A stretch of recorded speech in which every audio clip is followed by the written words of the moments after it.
Hello everyone, welcome back to Brittany's Reading Corner. Today we are embarking on a journey that is truly epic. The Odyssey by Homer. I've read this one quite a few times and I'm so excited to share this one with all of you, especially now that we have our own concept musical, Epic the Musical, which I'm obsessed with. So this translation though is by Robert Fitzgerald, and for those of you who are fans of the musical, know that the telling of the Odyssey is a little bit different than the musical, so know that things are going to be slightly different, especially in terms of order of the telling. So please don't forget to like, comment, and subscribe, and I hope you will join me on this wonderful adventure.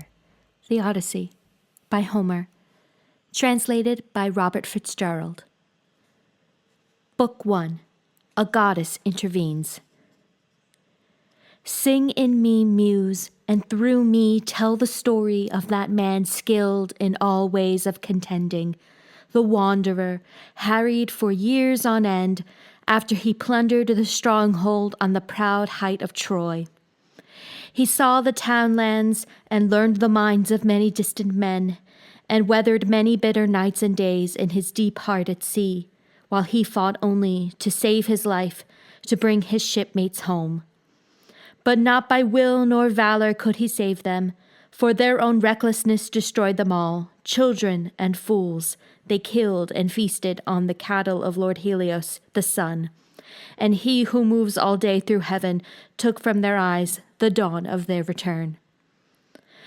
Of these adventures, Muse, daughter of Zeus, tell us in our time, lift the great song again. Begin when all the rest who left behind them headlong death in battle or at sea had long ago returned, while he alone still hungered for home and wife.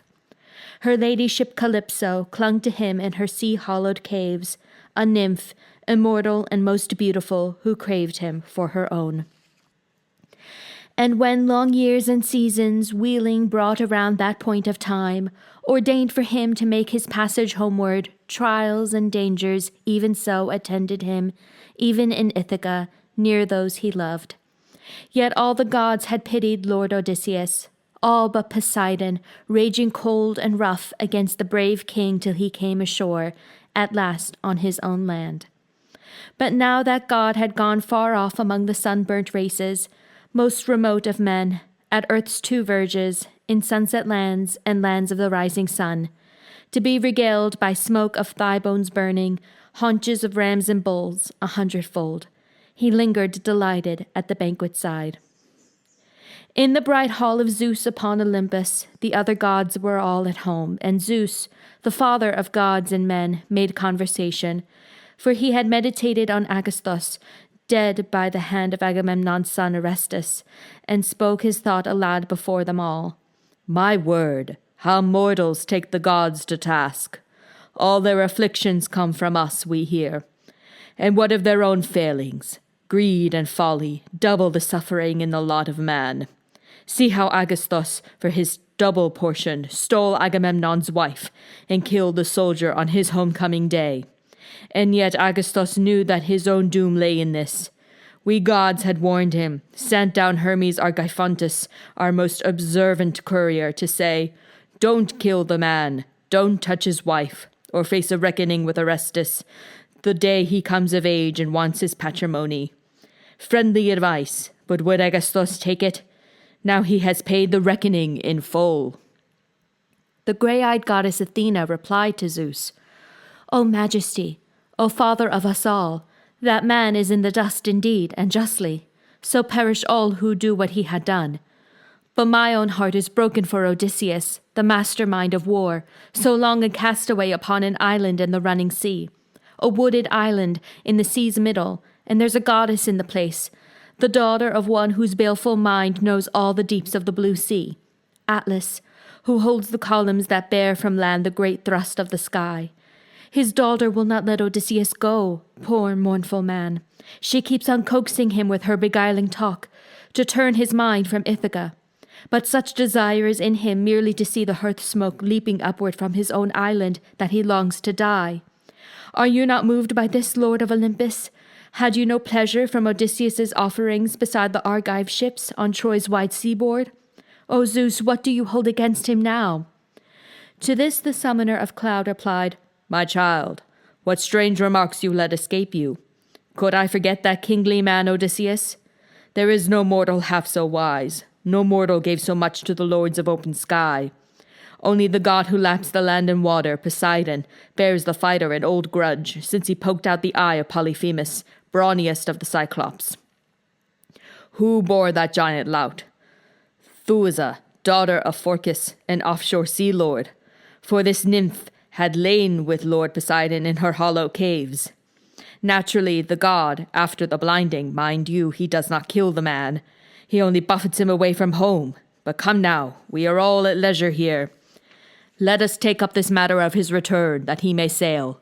Poseidon must relent, for being quarrelsome will get him nowhere. One god, flouting the will of all the gods. The grey-eyed goddess Athena answered him, O Majesty, O Father of us all, if it now please the blissful gods that wise Odysseus reaches home again, let the wayfinder Hermes cross the sea to the island of Ogygia.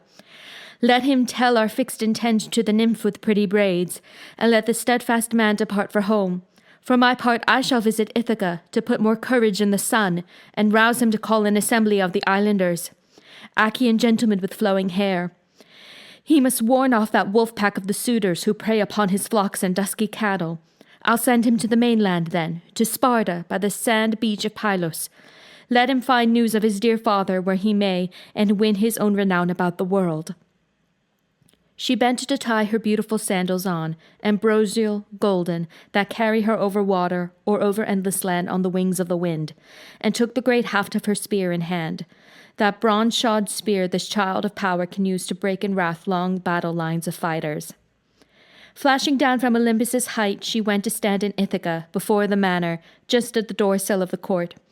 She seemed a family friend, the Taphian captain Mentis, waiting with a light hand on her spear. Before her eyes she found the lusty suitors, casting dice inside the gate, at ease, on hides of oxen they had killed. Their own retainers made a busy sight, with houseboys mixing bowls of water and wine, or sopping water up in sponges, wiping tables to be placed about in hall, or butchering whole carcasses for roasting. Long before anyone else, the prince Telemachus now caught sight of Athena, for he too was sitting there unhappy among the suitors, a boy, daydreaming.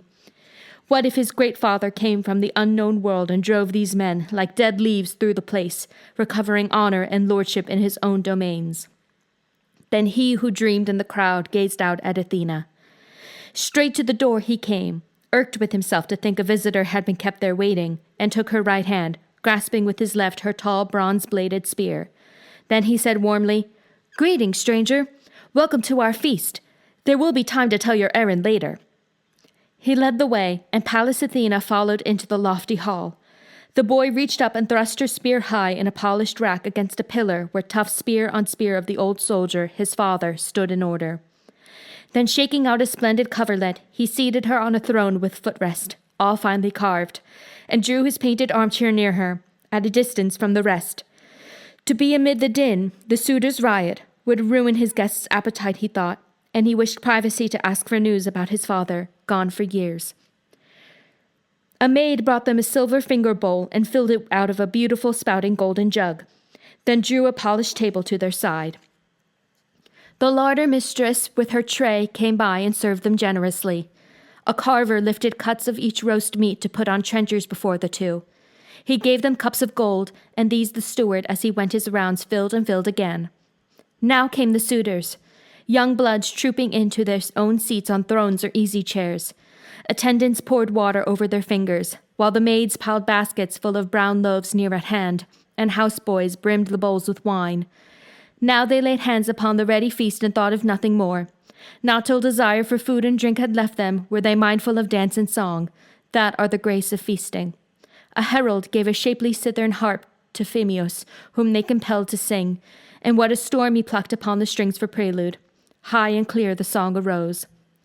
Telemachus now spoke to grey-eyed Athena, his head bent close so no one else might hear. Dear guest, will this offend you if I speak? It is easy for these men to like these things, harping and song. They have an easy life, scot-free, eating the livestock of another, a man whose bones are rotting somewhere now, white in the rain on dark earth where they lie, or tumbling in the groundswell of the sea. If he returned, if these men ever saw him, faster legs they'd prayed for to a man, and not more wealth and handsome robes or gold. But he is lost. He came to grief and perished, and there's no help for us in someone's hoping he still may come. That sun has long gone down. But tell me now, and put it for me clearly. Who are you? Where do you come from? Where's your home and family?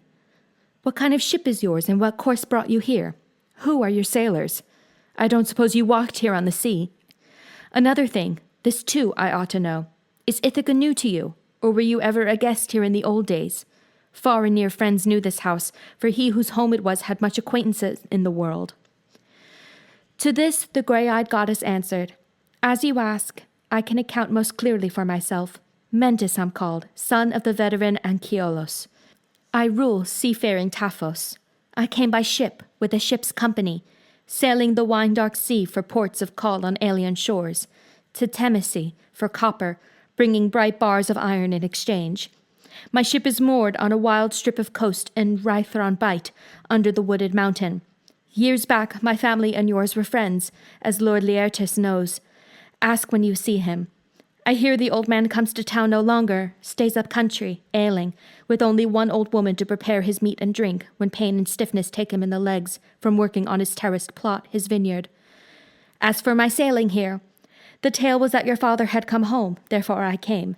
I see the gods delay him, but never in this world is Odysseus dead, only detained somewhere on the wide sea, upon some island, with wild islanders, savages they must be, to hold him captive.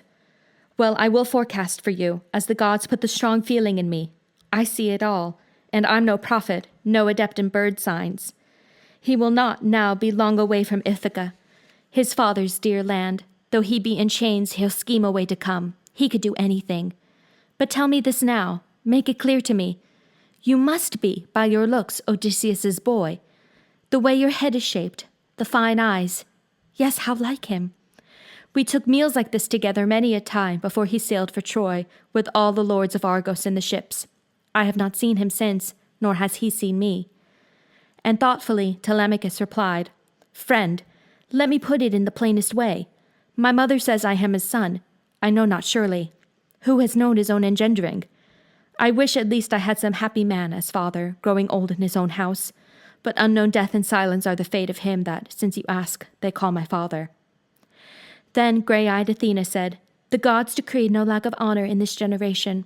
Such is the son Penelope bore in you. But tell me now, and make this clear to me. What gathering? What feast is this? Why here? A wedding? Revel? At the expense of all? Not that, I think. How arrogant they seem, these gluttons, making free here in your house. A sensible man would blush to be among them. To this Telemachus answered, Friend, now that you ask about these matters, our house was always princely, a great house, as long as he of whom we speak remained here. But evil days the gods have brought upon it, making him vanish, as they have, so strangely. Were his death known, I could not feel such pain. If he had died of wounds in Trojan country, or in the arms of friends after the war, they would have made a tomb for him, the Achaeans, and I should have all honor as his son. Instead, the whirlwinds got him, and no glory. He's gone, no sign, no word of him, and I inherit trouble and tears. And not for him alone. The gods have laid such other burdens on me. For now the lords of the islands, Dulichion and Same, wooded Zakynthos, and rocky Ithaca's young lords as well, are here courting my mother, and they use our house as if it were a house to plunder. Spurn them she dare not, though she hates that marriage, nor can she bring herself to choose among them. Meanwhile they eat their way through all we have, and when they will, they can demolish me. Pallas Athena was disturbed, and said, Bitterly you need Odysseus then. High time he came back to engage these upstarts. I wish we saw him standing helmeted there in the doorway, holding shield and spear, looking the way he did when I first knew him. That was at our house, where he drank and feasted after he left Ephyra, homeward bound from a visit to the son of Murmurus, Elos. He took his fast ship down the gulf that time for a fatal drug to dip his arrows and poison the bronze points, but young Elos turned him away, fearing the god's wrath. My father gave it, for he loved him well. I wish these men could meet the man of those days. They'd know their fortune quickly, a cold bed. Aye, but it lies upon the god's great knees whether he can return and force a reckoning in his own house or not. If I were you, I should take steps to make these men disperse. Listen now, and attend to what I say. At daybreak, call the islanders to assembly, and speak your will, and call the gods to witness. The suitors must go scattering to their homes. Then here's a course for you, if you agree. Get a sound craft afloat with 20 oars, and go abroad for news of your lost father, perhaps a traveler's tale, or rumored fame issued from Zeus abroad in the world of men. Talk to that noble sage at Pylos, Nestor. Then go to Menelaus, the red-haired king at Sparta, last man home of all the Achaeans. If you should learn your father is alive and coming home, you could hold out a year. Or if you learn that he is dead and gone, then you can come back to your own dear country and raise a mound for him and burn his gear, with all the funeral honors due the man, and give your mother to another husband. When you have done all this, or seen it done, it will be time to ponder concerning these contenders in your house, how you should kill them, outright or by guile. You need not bear this insolence of theirs. You are a child no longer. Have you heard what glory young Orestes won when he cut down that two-faced man Agasthos for killing his illustrious father? Dear friend, you are tall and well set up, I see. Be brave, you too, and men in times to come will speak of you respectfully. Now I must join my ship. My crew will grumble if I keep them waiting. Look to yourself. Remember what I told you. Telemachus replied, Friend, you have done me kindness, like a father to his son, and I shall not forget your counsel ever. You must get back to sea, I know, but come, take a hot bath and rest, accept a gift, to make your heart lift up when you embark, some precious thing and beautiful from me, a keepsake, such as dear friends give their friends. But the grey-eyed goddess Athena answered him, Do not delay me, for I love the sea ways. As for the gift your heart is set on giving, let me accept it on my passage home, and you shall have a choice gift in exchange. With this Athena left him, as a bird rustles upward, off and gone. But as she went, she put new spirit in him, a new dream of his father, clearer now, so that he marveled to himself, divining that a god had been his guest. Then, godlike in his turn, he joined the suitors. The famous minstrel still sang on before them, and they sat still and listened, while he sang that bitter song, the homecoming of Achaeans, how by Athena's will they fared from Troy, and in her high room careful Penelope, Icarios' daughter, heeded the holy song. She came then down the long stairs of her house, this beautiful lady, with two maids in train attending her as she approached the suitors, and near a pillar of the roof she paused, her shining veil drawn over across her cheeks, the two girls close to her and still, and through her tears spoke to the noble minstrel. Phemios, other spells you know, high deeds of gods and heroes, as the poets tell them. Let these men hear some other. Let them sit silent and drink their wine, but sing no more this bitter tale that wears my heart away. It opens in me again the wound of longing for one incomparable, ever in my mind. His fame all Hellas knows, and midland Argos. But Telemachus intervened and said to her, Mother, why do you grudge our own dear minstrel joy of song, wherever his thought may lead? Poets are not to blame, but Zeus who gives what fate he pleases to adventurous men. Here is no reason for reproof, to sing the news of the Danaans. Men like best a song that rings like morning on the ear. But you must nerve yourself and try to listen. Odysseus was not the only one at Troy never to know the day of his homecoming. Others, how many others, lost their lives. The lady gazed in wonder and withdrew, her son's clear wisdom echoing in her mind. But when she had mounted to her rooms again with her two handmaids, then she fell to weeping for Odysseus, her husband. Grey-eyed Athena presently cast a sweet sleep on her eyes. Meanwhile, the din grew loud in the shadowy hall as every suitor swore to lie beside her. But Telemachus turned now and spoke to them.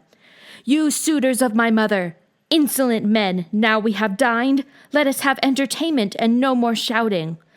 There can be no pleasure so fair as giving heed to a great minstrel like ours, whose voice itself is pure delight. At daybreak we shall sit down in assembly, and I shall tell you, take it as you will. You are to leave this hall. Go feasting elsewhere. Consume your own stores. Turn and turn about. Use one another's houses. If you choose to slaughter one man's livestock and pay nothing, this is rapine. And by the eternal gods, I beg Zeus you shall get what you deserve. A slaughter here, and nothing paid for it. By now their teeth seemed fixed in their under lips. Telemachus's bold speaking stunned them so. Antinous, Eupeithes' son, made answer, Telemachus, no doubt the gods themselves are teaching you this high and mighty manner. Zeus forbid you should be king in Ithaca, though you are eligible as your father's son. Telemachus kept his head and answered him, Antinous, you may not like my answer, but I would happily be king, if Zeus conferred the prize. Or do you think it wretched? I shouldn't call it bad at all. A king will be respected, and his house will flourish. But there are eligible men enough, heaven knows, on the island, young and old, and one of them perhaps may come to power after the death of King Odysseus. All I insist on is that I rule our house and rule the slaves my father won for me. Eurymachus, Polybus' son, replied, Telemachus, it is on the gods' great knees who will be king in sea-girt Ithaca. But keep your property and rule your house, and let no man against your will make havoc of your possessions while there's life on Ithaca. But now, my brave young friend, a question or two about the stranger. Where did your guest come from? Of what country? Where does he say his home is and his family? Has he some message of your father's coming, or business of his own, asking a favor? He left so quickly that one hadn't time to meet him, but he seemed a gentleman. Telemachus made answer, cool enough. Eurymachus, there's no hope for my father. I would not trust a message if one came, nor any forecaster my mother invites to tell by divination of time to come. My guest, however, was a family friend, Mentis, son of Anchialus. He rules the Taphian people of the sea. So said Telemachus, though in his heart he knew his visitor had been immortal. But now the suitors turned to play again with dance and haunting song. They stayed till nightfall. Indeed, black night came on them at their pleasure, and half asleep they left, each for his home. Telemachus's bedroom was above the court, a kind of tower, with a view all round. Here he retired to ponder in the silence, while carrying brands of pine alight beside him. Euryclea went padding, sage and old. Her father had been Ops, Pisenor's son, and she had been a purchase of Laertus when she was still a blossoming girl. He gave the price of 20 oxen for her, kept her as kindly in his house as his own wife, though, for the sake of peace, he never touched her. No servant loved Telemachus as she did, she who had nursed him in his infancy, so now she held the light as he swung open the door of his neat, freshly painted chamber. There he sat down, pulling his tunic off, and tossed it into the wise old woman's hands. She folded it and smoothed it, and then hung it beside the inlaid bed upon a bar. Then, drawing the door shut by its silver handle, she slid the catch in place and went away. And all night long, wrapped in the finest fleece, he took in thought the course Athena gave him. Book 2. A Hero's Son Awakens. When primal dawn spread on the eastern sky her fingers of pink light, Odysseus's true son stood up, drew on his tunic and his mantle, slung on a sword belt and a new-edged sword, tied his smooth feet into good rawhide sandals, and left his room, a god's brilliance upon him. He found the criers with clarion voices and told them to muster the unshorn Achaeans in full assembly. The call sang out, and the men came streaming in, and when they filled the assembly ground he entered, spear in hand, with 2 quick hounds at heel. Athena lavished on him a sunlit grace that held the eye of the multitude. Old men made way for him as he took his father's chair. Now Lord Aegyptios, bent down and sage with years, opened the assembly. This man's son had served under the great Odysseus, gone in the decked ships with him to the wild horse country of Troy, a spearman, Antiphus by name. The ravenous Cyclops in the cave destroyed him last in his feast of men. 3 other sons the old man had, and one, Eurynomus, went with the suitors. 2 farmed for their father. But even so the old man pined, remembering the absent one, and a tear welled up as he spoke. Hear me, Ithacans. Hear what I have to say. No meeting has been held here since our king Odysseus left port in the decked ships. Who finds occasion for assembly now? One of the young men? One of the older lot? Has he had word our fighters are returning? News to report if he got wind of it? Or is it something else touching the realm? The man has vigor, I should say. More power to him. Whatever he desires, may Zeus fulfill it." The old man's words delighted the son of Odysseus, who kept his chair no longer but stood up, eager to speak, in the midst of all the men. The crier, Pisaner, master of debate, brought him the staff and placed it in his hand. Then the boy touched the old man's shoulder and said, "No need to wonder any more, sir, who called this session. The distress is mine. As to our troops returning, I have no news to report if I got wind of it. Nor have I public business to propose, only my need and the trouble of my house, the troubles. My distinguished father is lost, who ruled among you once, mild as a father, and there is now this greater evil still. My home and all I have are being ruined. Mother wanted no suitors, but like a pack they came, sons of the best men here among them, lads with no stomach for an introduction to Icarius, her father across the sea. He would require a wedding gift and give her to someone who found favor in her eyes. No, these men spend their days around our house killing our beeves and sheep and fatted goats, carousing, soaking up our good dark wine, not caring what they do. They squander everything. We have no strong Odysseus to defend us, and as to putting up a fight ourselves, we'd only show our incompetence in arms. Expel them, yes, if I only had the power. The whole thing's out of hand, insufferable. My house is being plundered. Is this courtesy? Where is your indignation? Where is your shame? Think of the talk in the islands all around us and fear the wrath of the gods, or they may turn and send you some devilry. Friends, by Olympian Zeus and holy justice that holds men in assembly and sets them free, make an end of this. Let me lament in peace my private loss. Or did my father Odysseus ever do injury to the armed Achaeans? Is this your way of taking it out on me, giving free rein to these young men? I might better, see my treasure and livestock taken over by you all. Then, if you fed on them, I'd have some remedy, and when we met in public in the town, I'd press my claim. You might make restitution. This way you hurt me when my hands are tied." And in hot anger now he threw the staff to the ground, his eyes grown bright with tears. A wave of sympathy ran through the crowd, all hushed, and no one there had the audacity to answer harshly except Antinous, who said, "What high and mighty talk, Telemachus? No holding you. You want to shame us and humiliate us, but you should know the suitors are not to blame. It is your own dear, incomparably cunning mother. For 3 years now, and it will soon be 4, she has been breaking the hearts of the Achaeans, holding out hope to all, and sending promises to each man privately, but thinking otherwise.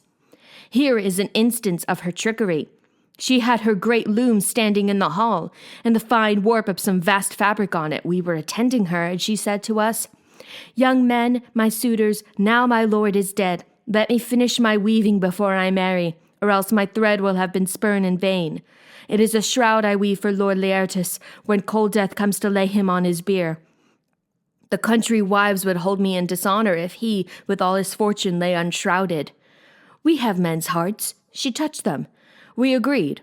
So every day she wove on the great loom, but every night by torchlight she unwove it. And so for 3 years she deceived the Achaeans.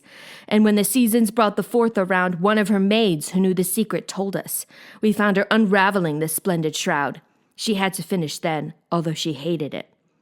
Now here is the suitor's answer. You and all the Achaeans mark it well.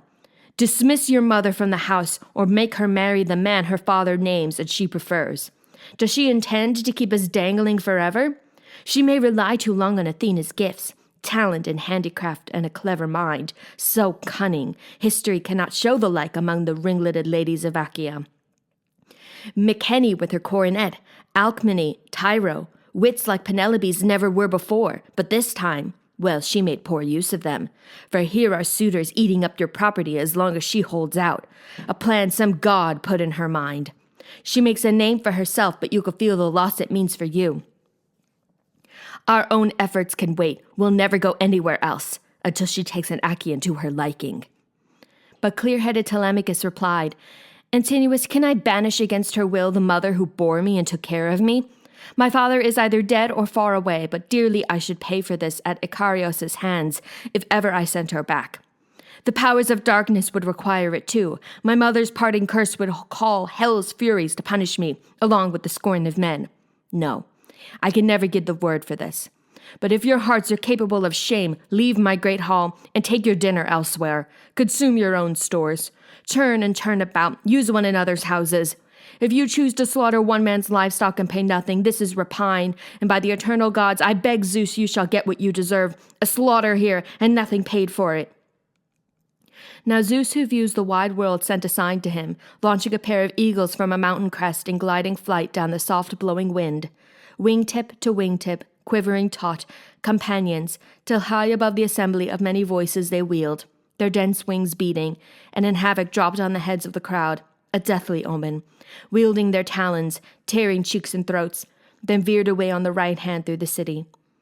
Astonished, gaping after the birds, the men felt their hearts flood, foreboding things to come. And now they heard the old lord Halitherses, son of Master, keenest among the old at reading bird flight into accurate speech. In his anxiety for them, he rose and said, "Hear me, Ithacans. Hear what I have to say, and may I hope to open the suitors' eyes to the black wave towering over them. Odysseus will not be absent from his family long. He is already near, carrying in him a bloody doom for all these men, and sorrow for many more on our high sea mark Ithaca. Let us think how to stop it. Let the suitors drop their suit. They had better without delay. I am old enough to know a sign when I see one, and I say all has come to pass for Odysseus, as I foretold when the Argives massed on Troy. And he, the great tactician, joined the rest. My forecast was that after 19 years, many blows weathered, all his shipmates lost, himself unrecognized by anyone, he would come home. I see this all fulfilled." But Polybus's son, Eurymachus, retorted, "Old man, go tell the omens for your children at home, and try to keep them out of trouble. I am more fit to interpret this than you are. Bird life aplenty is found in the sunny air, not all of it significant. As for Odysseus, he perished far from home. You should have perished with him. Then we'd be spared this nonsense in assembly, as good as telling Telemachus to rage on. Do you think you could gamble on a gift from him? Here is what I foretell, and it's quite certain. If you, with what you know of ancient lore, encourage bitterness in this young man, it means for him only the more frustration. He could do nothing whatever with 2 eagles. And as for you, old man, we'll fix a penalty that you will groan to pay. Before the whole assembly, I advised Telemachus to send his mother to her father's house. Let them arrange her wedding there, and fix a portion suitable for a valued daughter. Until he does this, courtship is our business, vexing though it may be. We fear no one, certainly not Telemachus, with his talk. And we care nothing for your divining, uncle, useless talk. You win more hatred by it. We'll share his meat, no thanks or fee to him, as long as she delays and maddens us. It is a long, long time we have been waiting in rivalry for this beauty. We could have gone elsewhere and find ourselves very decent wives." Clear-headed Telemachus replied to this, "Eurymachus and noble suitors all, I am finished with appeals and argument. The gods know, and the Achaeans know these things. But give me a fast ship and a crew of 20 who will see me through a voyage, out and back. I'll go to sandy Pylos, then to Sparta, for news of father since he sailed from Troy. Some traveler's tale, perhaps, or rumored fame issued from Zeus himself into the world. If he's alive and beating his way home, I might hold out for another weary year. But if they tell me that he's dead and gone, then I can come back to my own dear country and raise a mound for him and burn his gear with all the funeral honors that befit him and give my mother to another husband." The boy sat down in silence. Next to stand was Mentor, comrade in arms of the Prince Odysseus, an old man now. Odysseus left him authority over his house and slaves to guard them well. In his concern, he spoke to the assembly. "Hear me, Ithacans, hear what I have to say. Let no man holding scepter as a king be thoughtful, mild, kindly, or virtuous. Let him be cruel and practice evil ways. It is so clear that no one here remembers how like a gentle father Odysseus ruled you. I find it less revolting that the suitors carry their malice into violent acts. At least they stake their lives when they go pillaging the house of Odysseus. Their lives upon it he will not come again. What sickens me is to see the whole community sitting still and never a voice or a hand raised against them, a mere handful compared with you." Leocritus, Euenor's son, replied to him, "Mentor, what mischief are you raking up? Will this crowd risk the sword's edge over a dinner? Suppose Odysseus himself indeed came in and found the suitors at his table. He might be hot to drive them out. What then? Never would he enjoy his wife again, the wife who loves him well.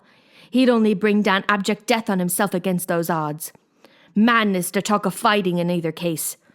Now let all present go about their business. Halitherses and Mentor will speed the traveler. They can help him. They were his father's friends. I rather think he will be sitting here a long time yet waiting for news on Ithaca. That seafaring he spoke of is beyond him." On this note, they were quick to end their parley. The assembly broke up. Everyone went home. The suitors home to Odysseus' house again. But Telemachus walked down along the shore and washed his hands in the foam of the grey sea, then said this prayer.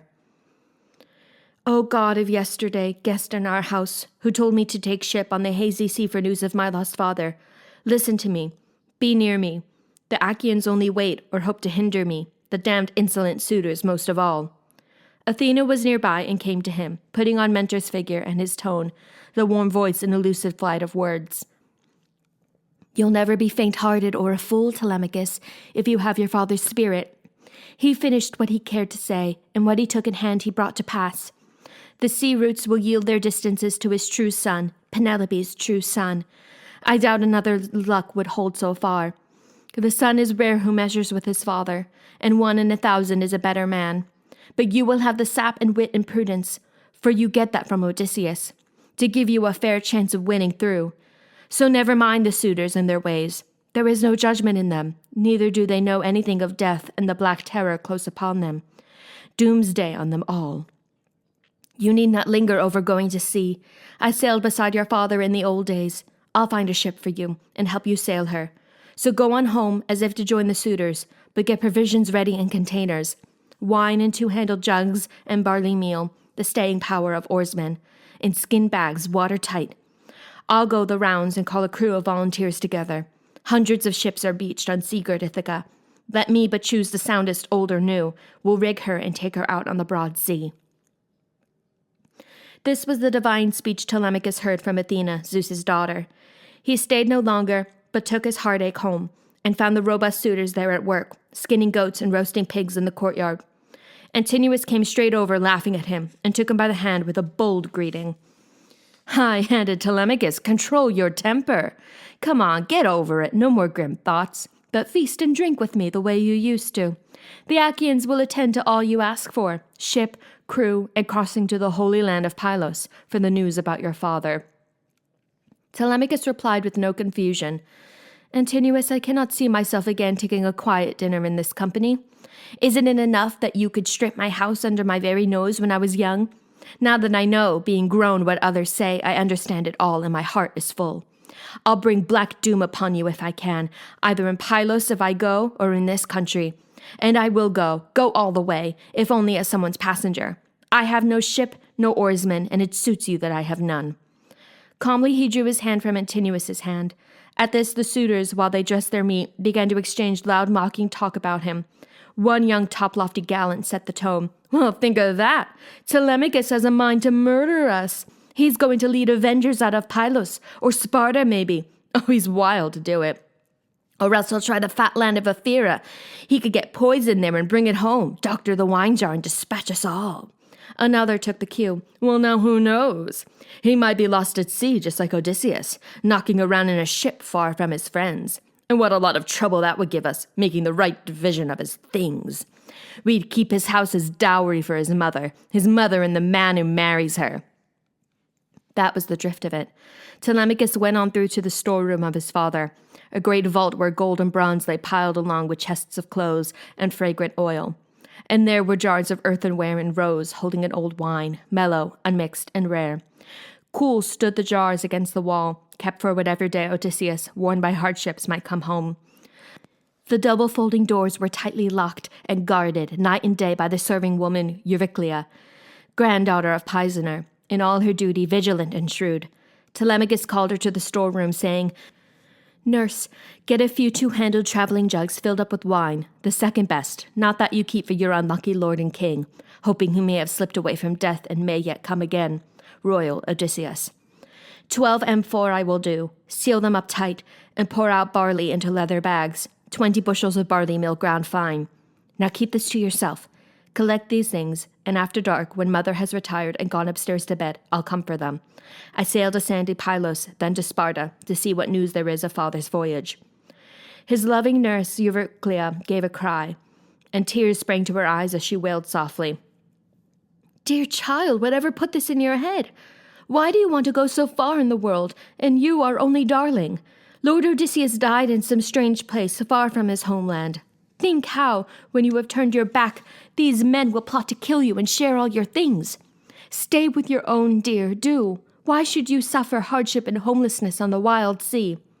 But seeing all clear, Telemachus replied, Take heart, nurse. There's a God behind this plan, and you must swear to keep it from my mother until the 11th day or 12th, or till she misses me, or hears that I am gone. She must not tear her lovely skin lamenting. So the old woman vowed by all the gods, and vowed again to carry out his wishes. Then she filled up the amphorae with wine, and sifted barley meal into leather bags. Telemachus rejoined the suitors. Meanwhile, the goddess with grey eyes had other business. Disguised as Telemachus, she roamed the town, taking each likely man aside and telling him, Meet us at nightfall at the ship. Indeed, she asked Noemon, Phronios' wealthy son, to lend her a fast ship, and he complied. Now when at sundown shadows crossed the lanes, she dragged the cutter to the sea and launched it, fitted out with tough sea-going gear, and tied it up, away at the harbor's edge. The crewmen gathered, sent there by the goddess. Then it occurred to the grey-eyed goddess Athena to pass inside the house of the hero Odysseus, showering a sweet drowsiness on the suitors, whom she had presently wandering in their wine. And soon, as they could hold their cups no longer, they straggled off to find their beds in town, eyes heavy-lidded, laden down with sleep. Then Telemachus, the grey-eyed goddess, appeared again with mentor's form and voice, calling him out of the lofty emptied hall. Telemachus, your crew of fighting men is ready at the oars and waiting for you. Come on, no point in holding up the sailing. And Pallas Athena turned like the wind, running ahead of him. He followed in her footsteps down to the seaside, where they found the ship, an oarsman with flowing hair at the water's edge. Telemachus, now strong in the magic, cried, Come with me, friends, and get our rations down. They are all packed at home, and my own mother knows nothing. Only one maid was told.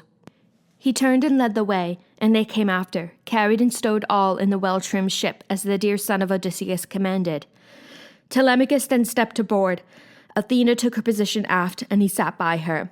The two-stroke oars cast off the stern hawsers, and vaulted over the gunwales to their benches. Grey-eyed Athena stirred them a following wind, soughing from the northwest on the wine-dark sea, and as he felt the wind, Telemachus called to all hands to break out mast and sail. They pushed the foremast high and stepped it firm amidships in the box, made fast the forestays, then hoisted up the white sail on its halyards until the wind caught, booming in the sail, and a flushing wave sang backward from the bow on either side, as the ship got way upon her, holding her steady course.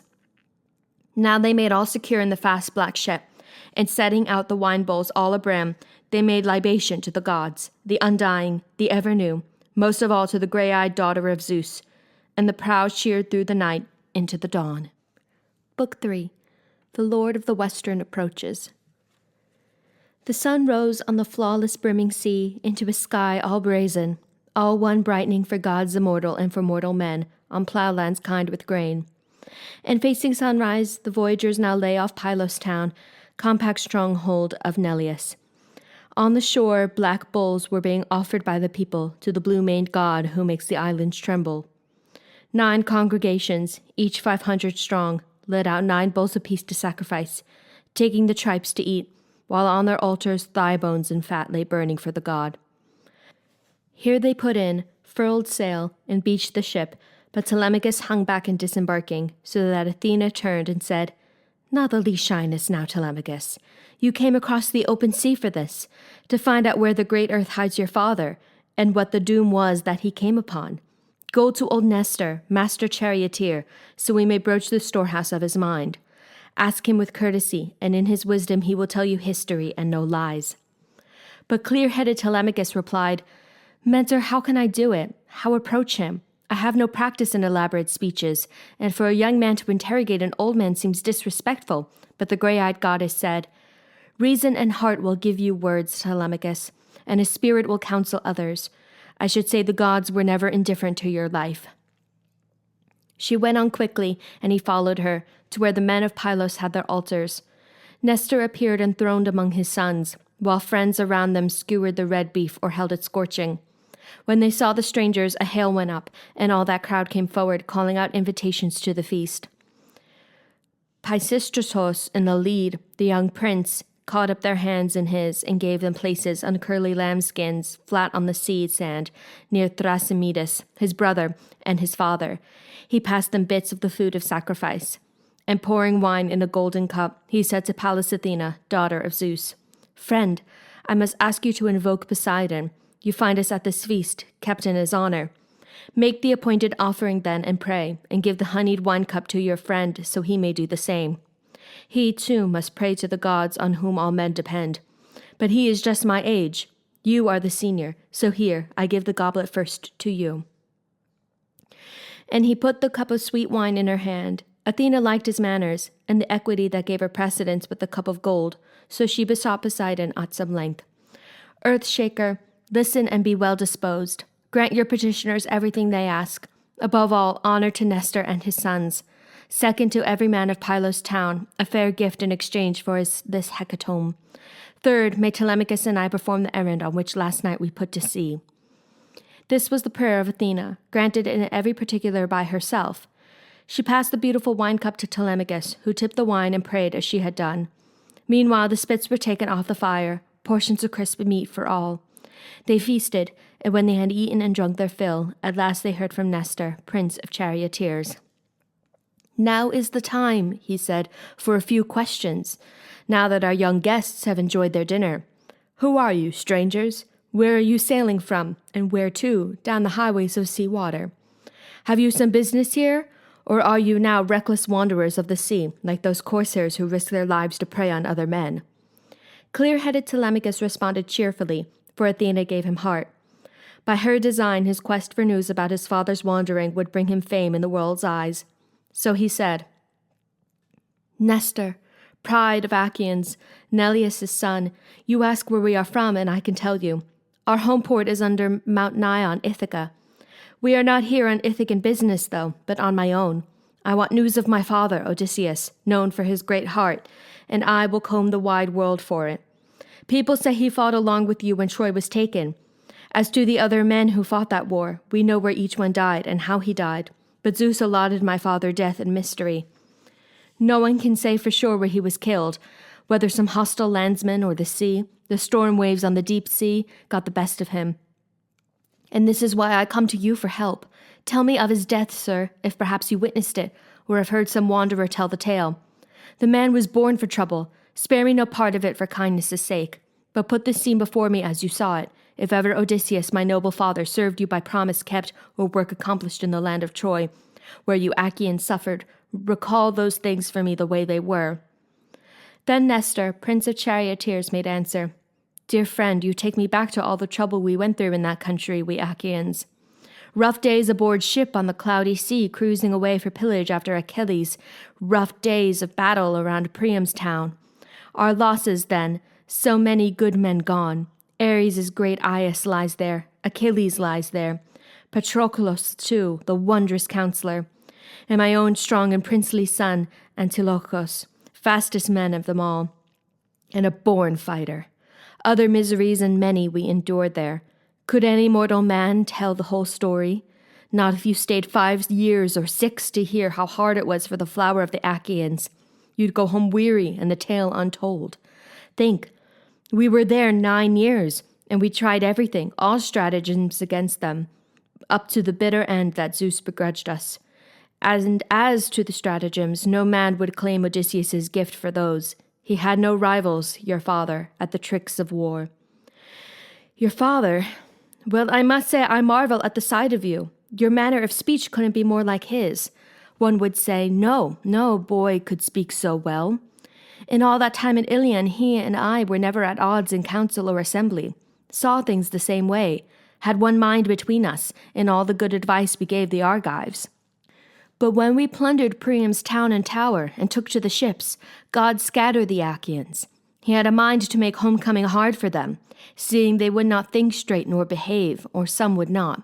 So evil days came on them, and she who had been angered, Zeus's dangerous gray-eyed daughter, did it, starting a fight between the sons of Atreus.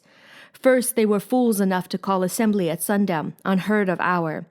The Achaean soldiers turned out, soaked with wine, to hear talk about it from their commanders. Menelaus harangued them to get organized. Time to ride home on the sea's broad back, he said. But Agamemnon wouldn't hear of it. He wanted to hold the troops, make sacrifice, a hecatomb, something to pacify Athena's rage. Folly again to think that he could move her. Will you change the will of the everlasting gods in a night or a day's time? The two men stood there hammering at each other until the army got to its feet with a roar, and no decision, wanting it both ways. That night no one slept well, everyone cursing someone else. Here was the bane from Zeus. At dawn we dragged our ships to the lordly water, stowed aboard all our plunder, and the slave women in their low hip girdles. But half the army elected to stay behind with Agamemnon as their corps commander. The other half embarked and pulled away. We made good time, the huge sea smoothed before us, and held our rights when we reached Tenedos, being wild for home.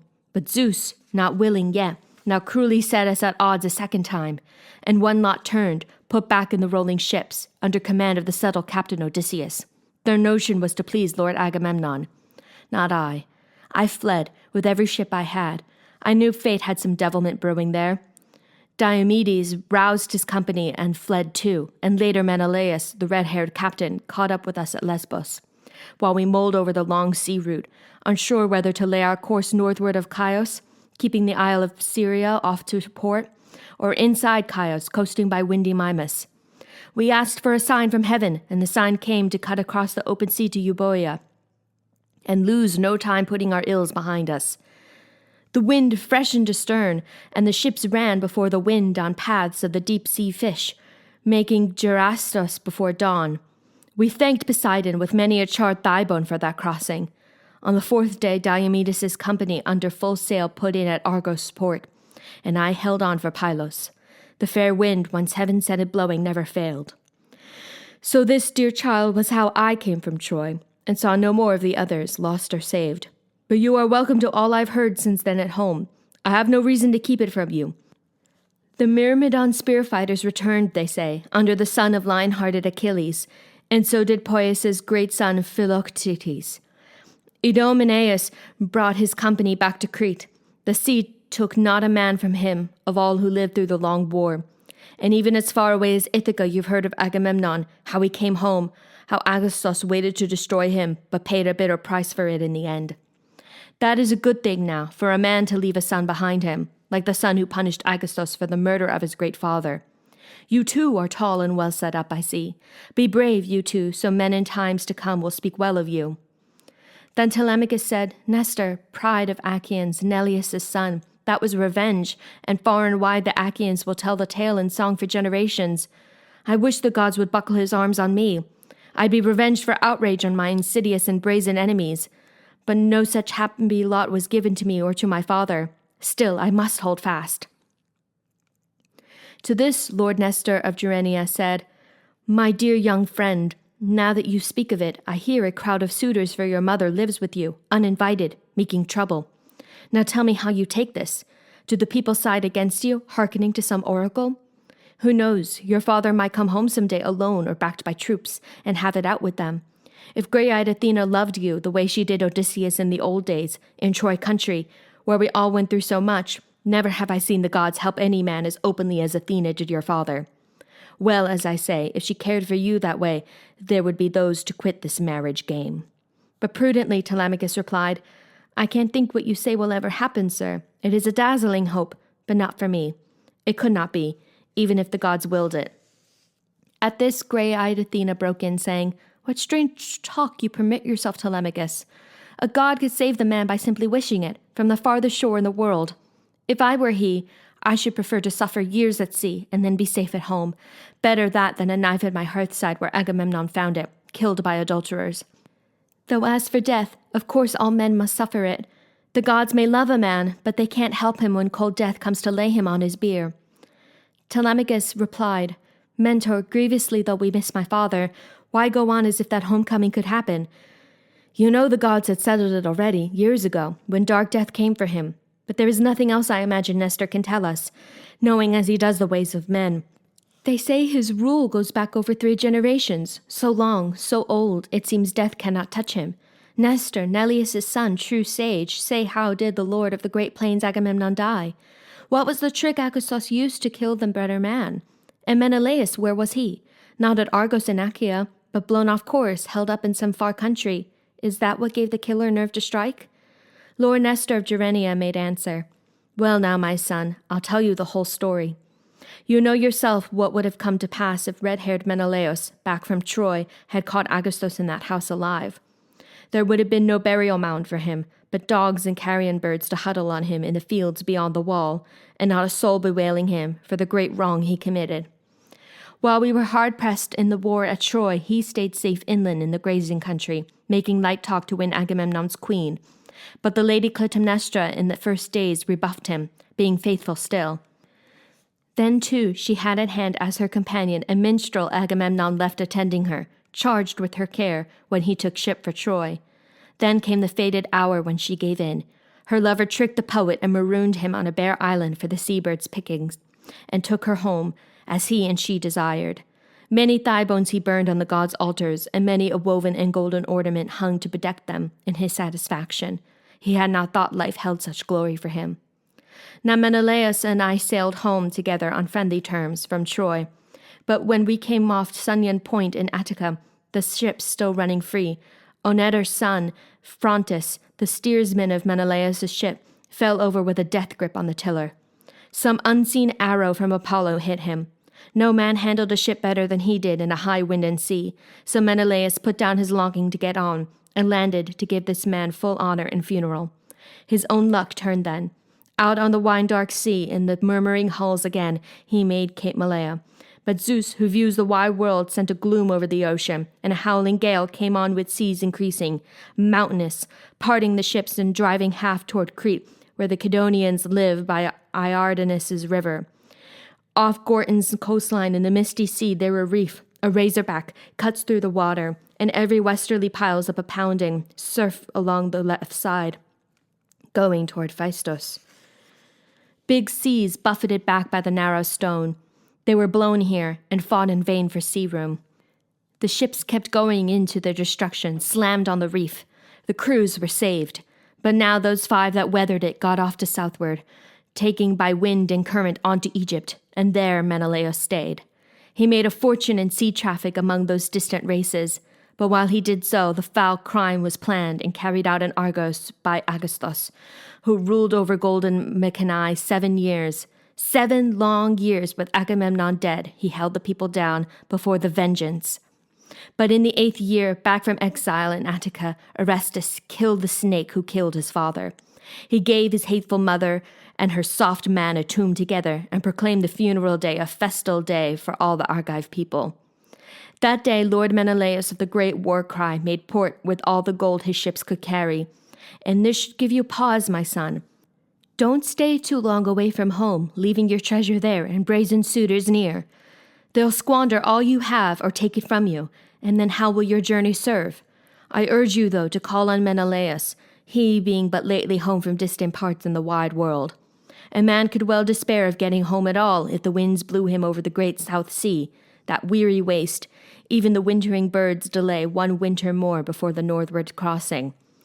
Well, take your ship and crew and go by water, or if you'd rather go by land, here are horses, a car, and my own sons for company, as far as the ancient land of Lacedaemon, and Menelaus, the red-haired captain there. Ask him with courtesy, and in his wisdom he will tell you history and no lies. While Nestor talked, the sun went down, the sky and gloom came on the land. And now the gray-eyed goddess Athena said, Sir, this is all most welcome and to the point, but why not slice the bulls' tongues now, and mix libations for Poseidon and the gods? Then we can all retire. High time we did. The light is going under the dark world's rim. Better not linger at the sacred feast. When Zeus's daughter spoke, they turned to listen, and soon the squires brought water for their hands, while stewards filled the wine bowls and poured out a fresh cup full for every man. The company stood up to fling the tongues and a shower of wine over the flames, then drank their thirst away. Now finally Telemachus and Athena bestirred themselves, turning away to the ship, but Nestor put a hand on each and said, "Now Zeus forbid, and the other gods as well, that you should spend the night on board, and leave me as though I were some pauper without a stitch.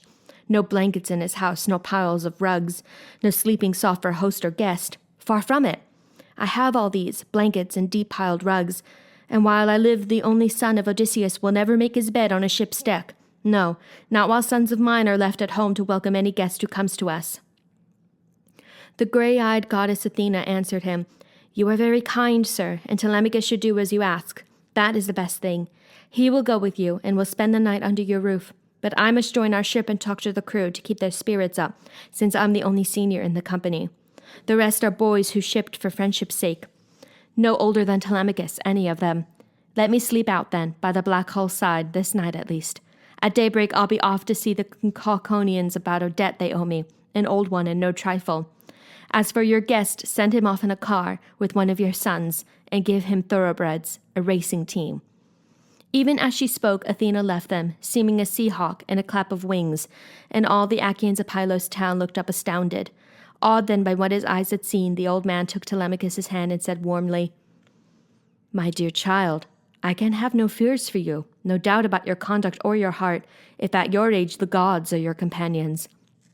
Here we had someone from Olympus, clearly the glorious daughter of Zeus, his third child, who held your father dear among the Argives. O lady, hear me. Grant an illustrious name to me and to my children and my dear wife. A noble heifer shall be yours in sacrifice, one that no man has ever yoked or driven. My gift to you, her horns all sheathed in gold." So he ended, praying, and Athena heard him. Then Nestor of Gerenia led them all, his sons and sons-in-law, to his great house, and in they went to the famous hall of Nestor, taking their seats on thrones and easy chairs, while the old man mixed water in a wine bowl with sweet red wine, mellowed 11 years before his housekeeper uncapped the jar.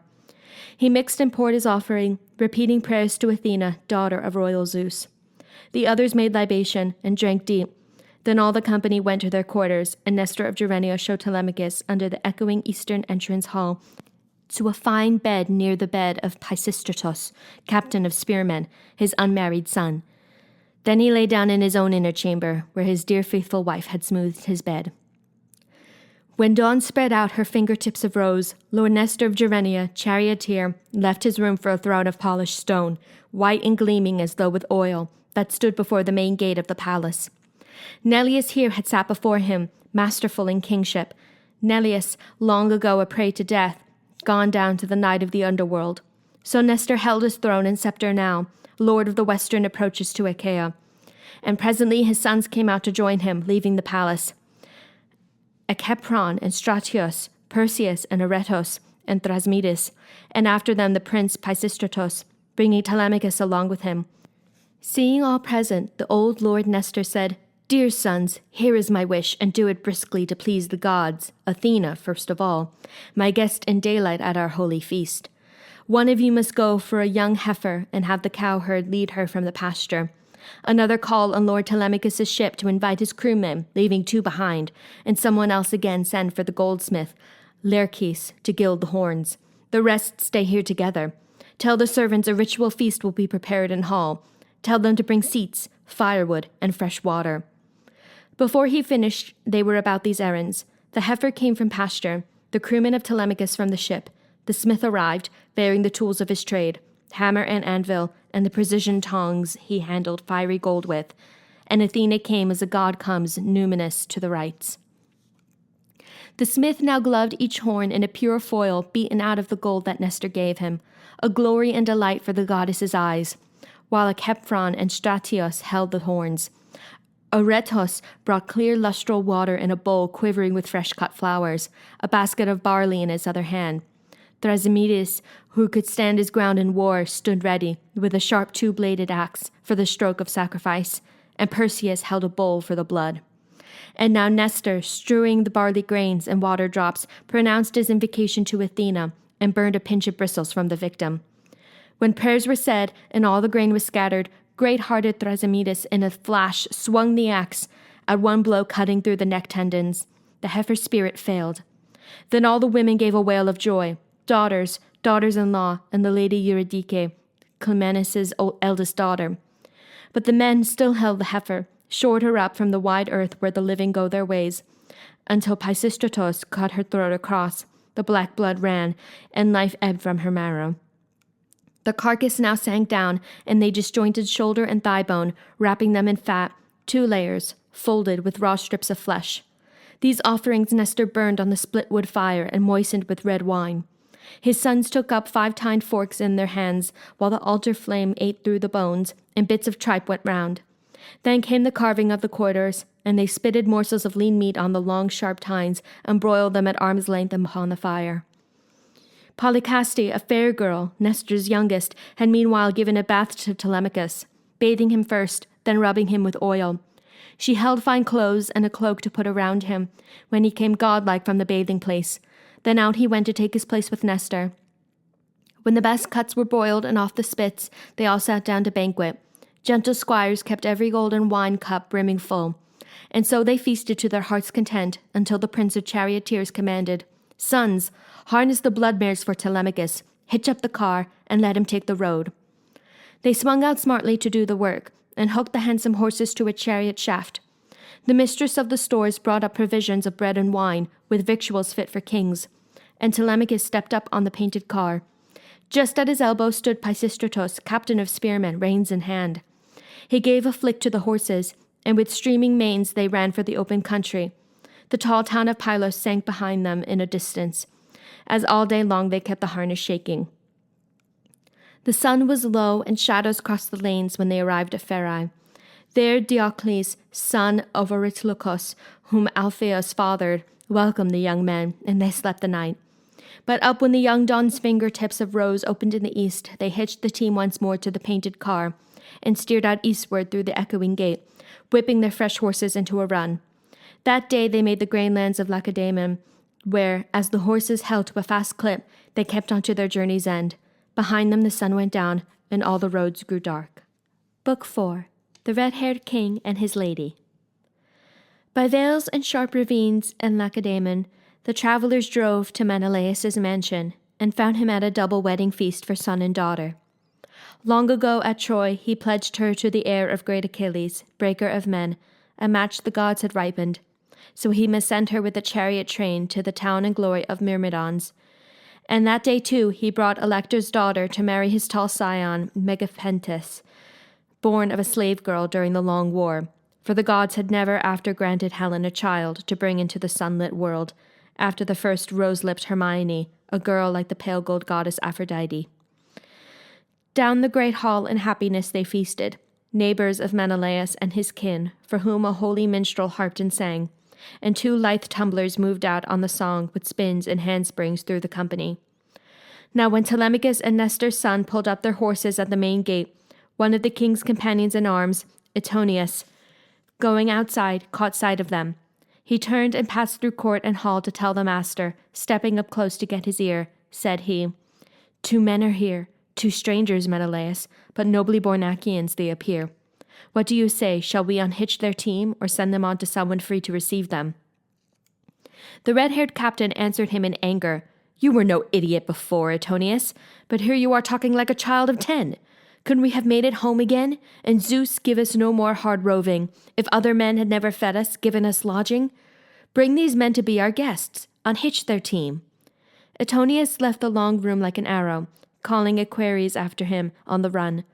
Outside they freed the sweating team from harness, stabled the horses, tied them up, and showered bushels of wheat and barley in the feed box. Then leaned the chariot pole against the gleaming entry wall of stone and took the guests in. What a brilliant place that mansion of the great prince seemed to them, a glitter everywhere, as though with fiery points of sunlight, lustres of the moon. The young men gazed in joy before they entered into a room of polished tubs to bathe. Maidservants gave them baths, anointed them, held out fresh tunics, cloaked them warm, and soon they took tall thrones beside the son of Atreus. Here a maid tipped out water for their hands from a golden pitcher into a silver bowl, and set a polished table near at hand. The larder mistress with her tray of loaves and savories came, dispensing all her best. And then a carver heaped their platters high with various meats and put down cups of gold. Now said the red-haired Captain Menelaus, gesturing, "Welcome, and fall to. In time, when you have supped, we hope to hear your names, forebears, and families. In your case, it seems no anonymities, but lordly men.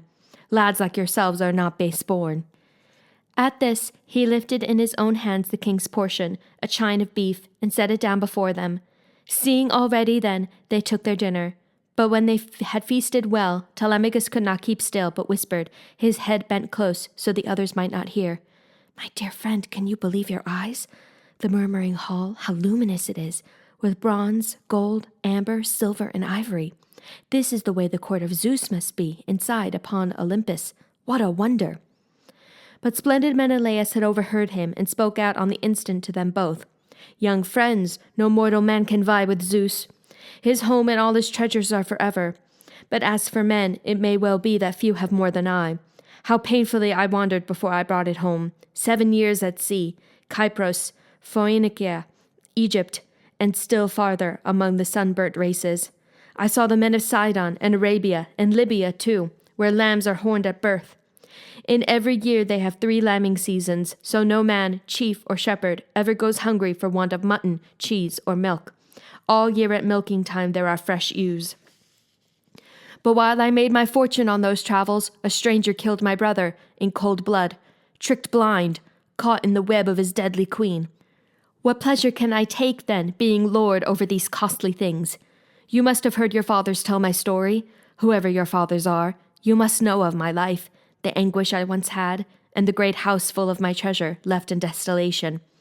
How gladly I should live 1/3 as rich to have my friends back safe at home, my friends who died on Troy's wide seaboard, far from the grazing lands of Argos. But as things are, nothing but grief is left me for those companions.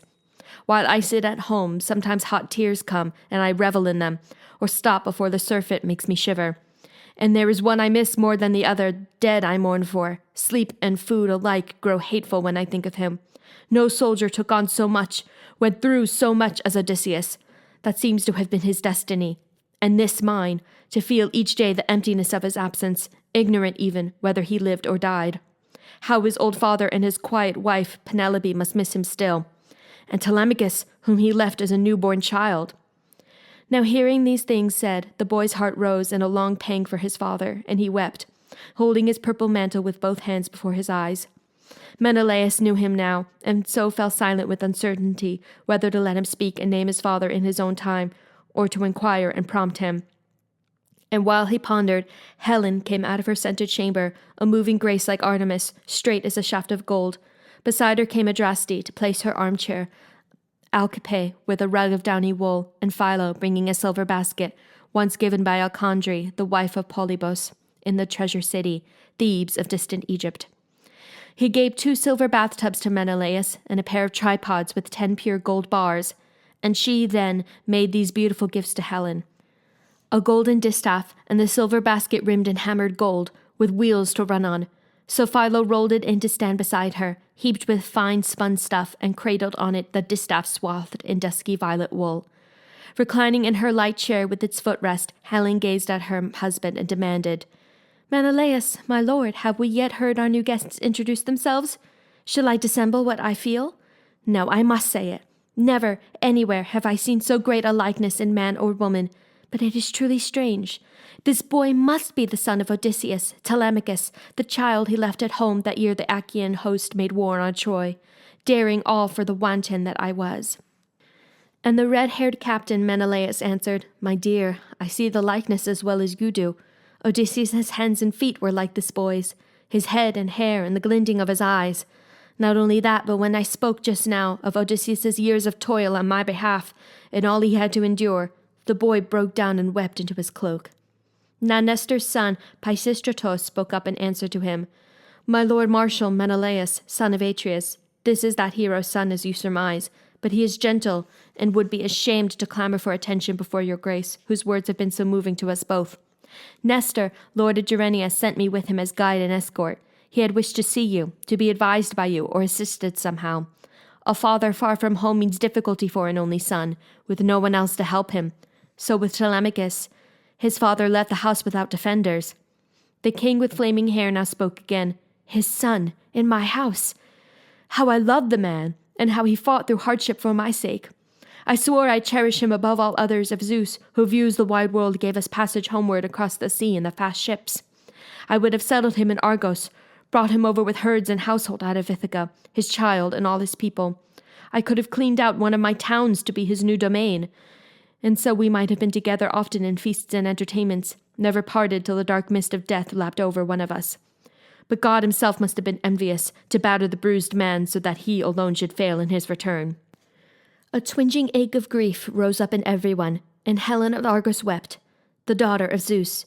Telemachus and Menelaus wept, and tears came to the eyes of Nestor's son, remembering, for his part, Antilochus, whom the son of shining dawn had killed in battle.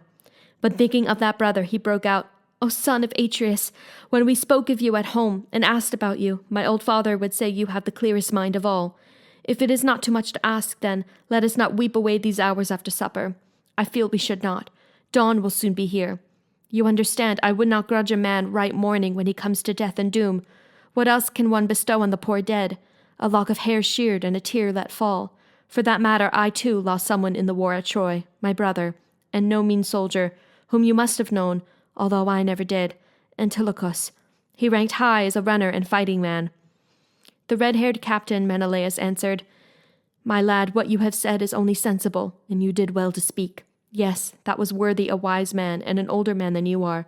You speak for all the world like Nestor's son. How easily one can tell the man whose father had true felicity, marrying and begetting. And that was true of Nestor, all his days, down to his sleek old age in peace at home, with clever sons, good spearmen into the bargain. Come, we'll shake off this morning mood of ours and think of supper. Let the men at arms rinse our hands again. There will be time for a long talk with Telemachus in the morning. The hero, Menelaus' companion in arms, Asphalion, poured water for their hands, and once again they touched the food before them. But now it entered Helen's mind to drop into the wine that they were drinking an anodyne, mild magic of forgetfulness.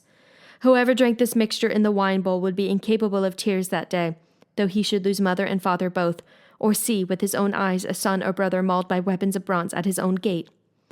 The opiate of Zeus's daughter bore this canny power. It had been supplied her by Polydamna, mistress of Lord Thon, in Egypt, where the rich plantations grow herbs of all kinds, maleficent and healthful. And no one else knows medicine as they do, Egyptian heirs of Paeon, the healing god. She drugged the wine then, had it served, and said, taking again her part in the conversation, O Menelaus, Atreus' royal son, and you that are great heroes' sons, you know how Zeus gives all of us in turn good luck and bad luck, being all-powerful. So take refreshment, take your ease in hall, and cheer the time with stories. I'll begin, not that I think of naming, far less telling, every feat of that rugged man Odysseus, but here is something that he dared to do at Troy, where you Achaeans endured the war. He had, first, given himself an outrageous beating and thrown some rags on, like a household slave, then slipped into that city of wide lanes among his enemies. So changed, he looked as never before upon the Achaean beachhead, but like a beggar, merged in the townspeople.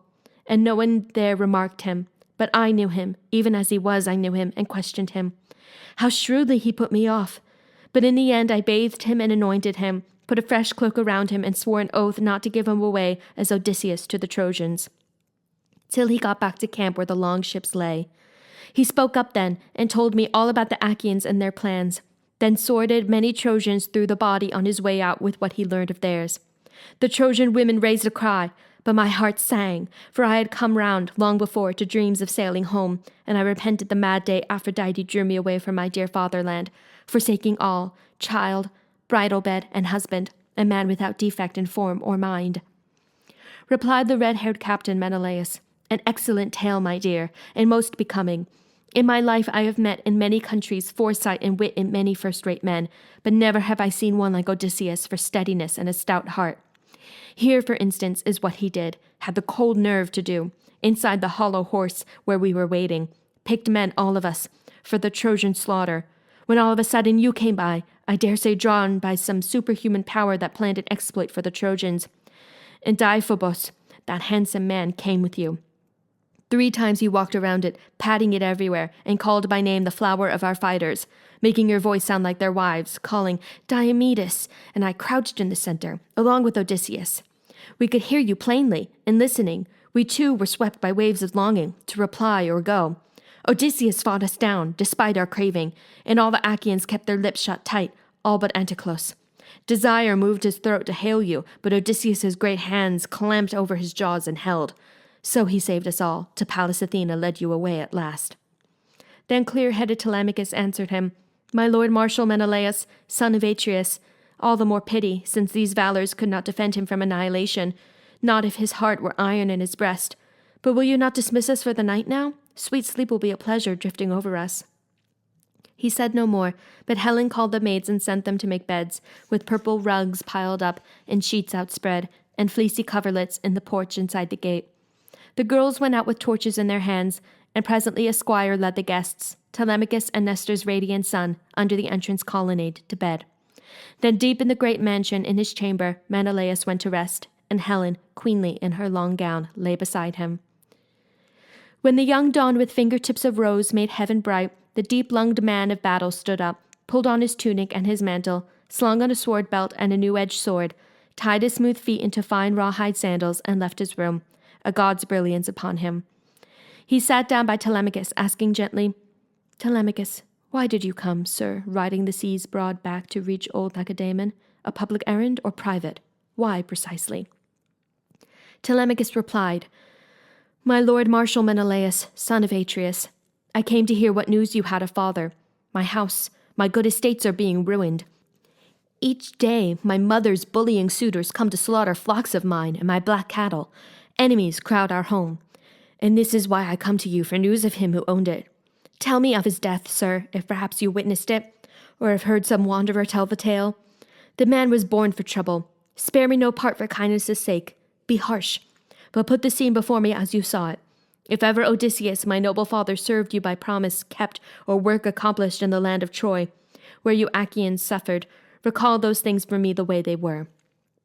Stirred now to anger, Menelaus said, Intolerable, that soft men as those are should think to lie in that great captain's bed, fawns in a lion's lair, as if a doe put down her litter of sucklings there, while she quested a glen or cropped some grassy hollow. Ha! Then the lord returns to his own bed and deals out wretched doom on both alike. So will Odysseus deal out doom on these. O Father Zeus, Athena, and Apollo, I pray he comes as once he was in Lesbos, when he stood up to wrestle Philomelides, champion and island king, and smashed him down. How the Achaeans cheered! If only that Odysseus met the suitors, they'd have their consummation, a cold bed. Now for your questions, let me come to the point. I would not misreport it for you. Let me tell you what the Ancient of the Sea, who is infallible, said to me, every word. During my first try at a passage homeward, the gods detained me, tied me down to Egypt, for I had been too scant in hecatombs, and gods will have the rules each time remembered. There is an island washed by the open sea, lying off Nile mouth, seamen call it Pharos, distant a day's sail in a clean hull with a brisk land breeze behind. It has a harbor, a sheltered bay, where shipmasters take on dark water for the outward voyage. Here the gods held me 20 days becalmed. No winds came up, seaward escorting winds for ships that ride the sea's broad back, and so my stores and men were used up. We were failing, had not one goddess intervened in pity. Idothea, daughter of Proteus, the ancient of the sea. How I distressed her! I had been walking out alone that day. My sailors, thin-bellied from the long fast, were off with fish-hooks, angling on the shore.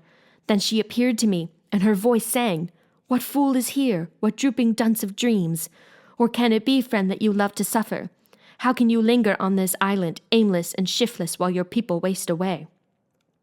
To this I quickly answered, Let me tell you, goddess, whatever goddess you may be, these doldrums are no will of mine.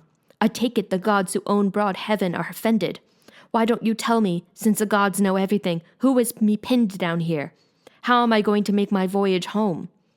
Now she replied in her immortal beauty, I'll put it for you clearly as may be, friend. The ancient of the salt sea haunts this place, immortal Proteus of Egypt. All the deeps are known to him. He serves under Poseidon, and is, they say, my father. If you could take him by surprise and hold him, He'd give you course and distance for your sailing homeward across the cold fish-breeding sea. And should you wish it, noble friend, he'd tell you all that occurred at home, both good and evil, while you were gone so long and hard a journey. To this I said, But you must tell me how I can trap this venerable sea god. He will elude me if he takes alarm. No man, God knows, can quell a god with ease. That fairest of unearthly nymphs replied, I'll tell you this too, clearly as may be. When the sun hangs at high noon in heaven, the ancient glides ashore under the west wind, hidden by shivering glooms on the clear water, and rests in caverns hollowed by the sea. There flippered seals, brine children, shining come from silvery foam in crowds to lie around him, exhaling rankness from the deep sea floor. Tomorrow dawn I'll take you to those caves and bed you down there. Choose 3 officers for company, brave men they had better be. The old one has strange powers, I must tell you. He goes amid the seals to check their number, and when he sees them all and counts them all, he lies down like a shepherd with his flock. Here is your opportunity. At this point gather yourselves with all your heart and strength and tackle him before he bursts away. He'll make you fight, for he could take the forms of all the beasts and water and blinding fire. But you must hold on, even so, and crush him until he breaks the silence. When he does, he will be in that shape you saw asleep. Relax your grip, then, set the ancient free, and put your questions, hero. Who is the god so hostile to you, and how will you go home on the fish-cold sea? At this, she dove under a swell and left me. Back to the ships in the sandy cove I went, my heart within me like a high surf running, but there I joined my men once more at supper, as the sacred night came on, and slept at last beside the lapping water. When dawn spread out her fingertips of rose, I started, by the sea's wide level ways, praying the gods for help, and took along 3 lads I counted on in any fight. Meanwhile, the Nereid swam from the lap of ocean, laden with 4 seal skins, new flayed for the hoax she thought of playing on her father. In the sand she scooped out hollows for our bodies, and sat down, waiting. We came close to touch her, and betting us, she threw the sealskins over us. A strong disguise. Oh yes, terribly strong, as I recall the stench of those damned seals. Would any man lie snug with a sea monster? But here the nymph again came to our rescue, dabbing ambrosia under each man's nose, a perfume drowning out the bestial odor.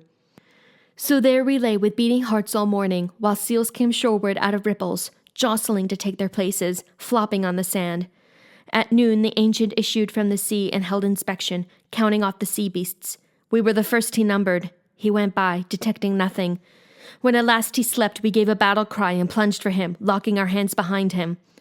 But the old one's tricks were not knocked out of him. Far from it. First he took on a whiskered lion shape, a serpent then, a leopard, a great boar, then sousing water, then a tall green tree. Still we hung on by hook or crook through everything, until the ancient saw defeat and grimly opened his lips to ask me, Son of Atreus, who counseled you to this? A god. What god? Set a trap for me. Overpower me. Why? He bit it off then, and I answered, Old one, you know the reason. Why feign not to know? High and dry so long upon this island, I'm at my wit's end, and my heart is sore. You gods know everything. Now you can tell me, which of the immortals chained me here, and how will I get home on the fish-cold sea? He made reply at once, You should have paid honor to Zeus and the other gods, performing a proper sacrifice before embarking. That was your short way home on the wine-dark sea. You may not see your friends, your own fine house, or enter your own land again, unless you first remount the Nile in flood and pay your hecatomb to the gods of heaven. Then and then only the gods will grant the passage you desire. Ah, how my heart sank hearing this, hearing him send me back on the cloudy sea in my own track the long hard way of Egypt. Nevertheless, I answered him and said, Ancient, I shall do all as you command. But tell me, now, the others, had they a safe return, all those Achaeans who stayed behind when Nestor and I left Troy? Or were there any lost at sea? What bitterness! Any who died in camp after the war? To this he said, For you to know these things goes beyond all necessity, Menelaus. Why must you ask? You should not know my mind, and you will grieve to learn it, I can tell you. Many there were who died, many remain, but 2 high officers alone were lost. On the passage home, I mean. You saw the war. One is alive, a castaway at sea. The other, Aias, perished with all hands, though first Poseidon landed him on Gyrae promontory and saved him from the ocean. Despite Athena's hate, he had lived on, but the great sinner in his insolence yelled that the gods' will and the sea were beaten, and this loud brag came to Poseidon's ears. He swung the trident in his massive hands, and in one shock from top to bottom split the promontory, toppling into the sea the fragment where the great fool sat. So the vast ocean had its will with Aias, drunk in the end on salt spume as he drowned. Meanwhile, your brother left that doom astern in his decked ships. The lady Hera saved him. But as he came round Malea, a fresh squall caught him, bearing him away over the cold sea, groaning in disgust, to the land's end of Argos, where Thyestes lived in the days of old, and then his son, Agasthos. Now again return seemed easy. The high gods wound the wind into the east, and back he sailed, this time to his own coast. He went ashore and kissed the earth in joy, hot tears blinding his eyes at sight of home. But there were eyes that watched him from a height, a lookout, paid 2 bars of gold to keep vigil the year round for Agasthos' sake, that he should be forewarned, and Agamemnon's furious valor sleep unroused. Now this man with his news ran to the tyrant, who made his crooked arrangements in a flash, stationed picked men at arms, a score of men in hiding, set a feast in the next room. Then he went out with chariots and horses to hail the king and welcome him to evil. He led him into banquet, all serene, and killed him, like an ox felled at the trough. And not a man of either company survived that ambush in Agasthos' house. Before the end, my heart was broken down. I slumped on the trampled sand and cried aloud, caring no more for life or the light of day, and rolled there weeping till my tears were spent. Then the unerring ancient said at last, No more, no more. How long must you persist? Nothing is gained by grieving so. How soon can you return to Argos? You may take him alive there still, or else meanwhile Orestes will have dispatched him. You'll attend the feast. At this my heart revived, and I recovered the self-command to question him once more. Of 2 companions now I know. The third? Tell me his name, the one marooned at sea. Living, you say, or dead? Even in pain I wish to hear. And this is all he answered. Laertes' son, whose home is Ithaca. I saw him weeping on an island. The nymph Calypso has him, in her hall. No means of faring home are left him now. No ship with oars, and no ship's company to pull him on the broad back of the sea. As to your own destiny, Prince Menelaus, you shall not die in the blue grass land of Argos. Rather the gods intend you for Elysian, with golden Rhadamanthus at the world's end, where all existence is a dream of ease. Snowfall is never known there, neither long frost of winter, nor torrential rain, but only mild and lulling airs from ocean bearing refreshment for the souls of men, the west wind always blowing. For the gods hold you, as Helen's lord, a son of Zeus. At this he dove under a swell and left me, and I went back to the ship with my companions, feeling my heart's blood in me running high. But in the long hull's shadow near the sea, we supped again as sacred night came on, and slept at last beside the lapping water. When dawn spread out her fingertips of rose in first light, we launched on the courtly breakers, setting up masts and yards in the well-found ships, went all on board, and braced on planks athwart oarsmen and lined dipped oars in the grey sea. Soon I drew in to the great stream fed by heaven, and laying by, slew bulls in the proper number, until the immortal gods were thus appeased. Then heaped a death mound on that shore against all quenching time for Agamemnon's honor, and put to sea once more. The gods sent down a stern wind for a racing passage homeward. So ends the story. Now you must stay with me and be my guest 11 or 12 days more. I'll send you on your way with gifts and fine ones, 3 chariot horses and a polished car, a hammered cup too, so that all your days, tipping the red wine for the deathless gods, you will remember me. Telemachus answered, Lord, son of Atreus, no, you must not keep me.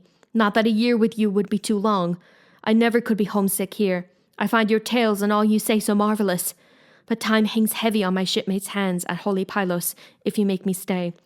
As for your gift now, let it be some keepsake. Horses I cannot take to Ithaca. Let me bestow them back on you, to serve your glory here. My lord, you rule wide country, rolling and rich with clover, galingale, and all the grains, red wheat and hoary barley. At home we have no level runs or meadows, but highland, goatland, prettier than plains though. Grasses and pasture land are hard to come by upon the islands tilted in the sea, and Ithaca is the island of them all.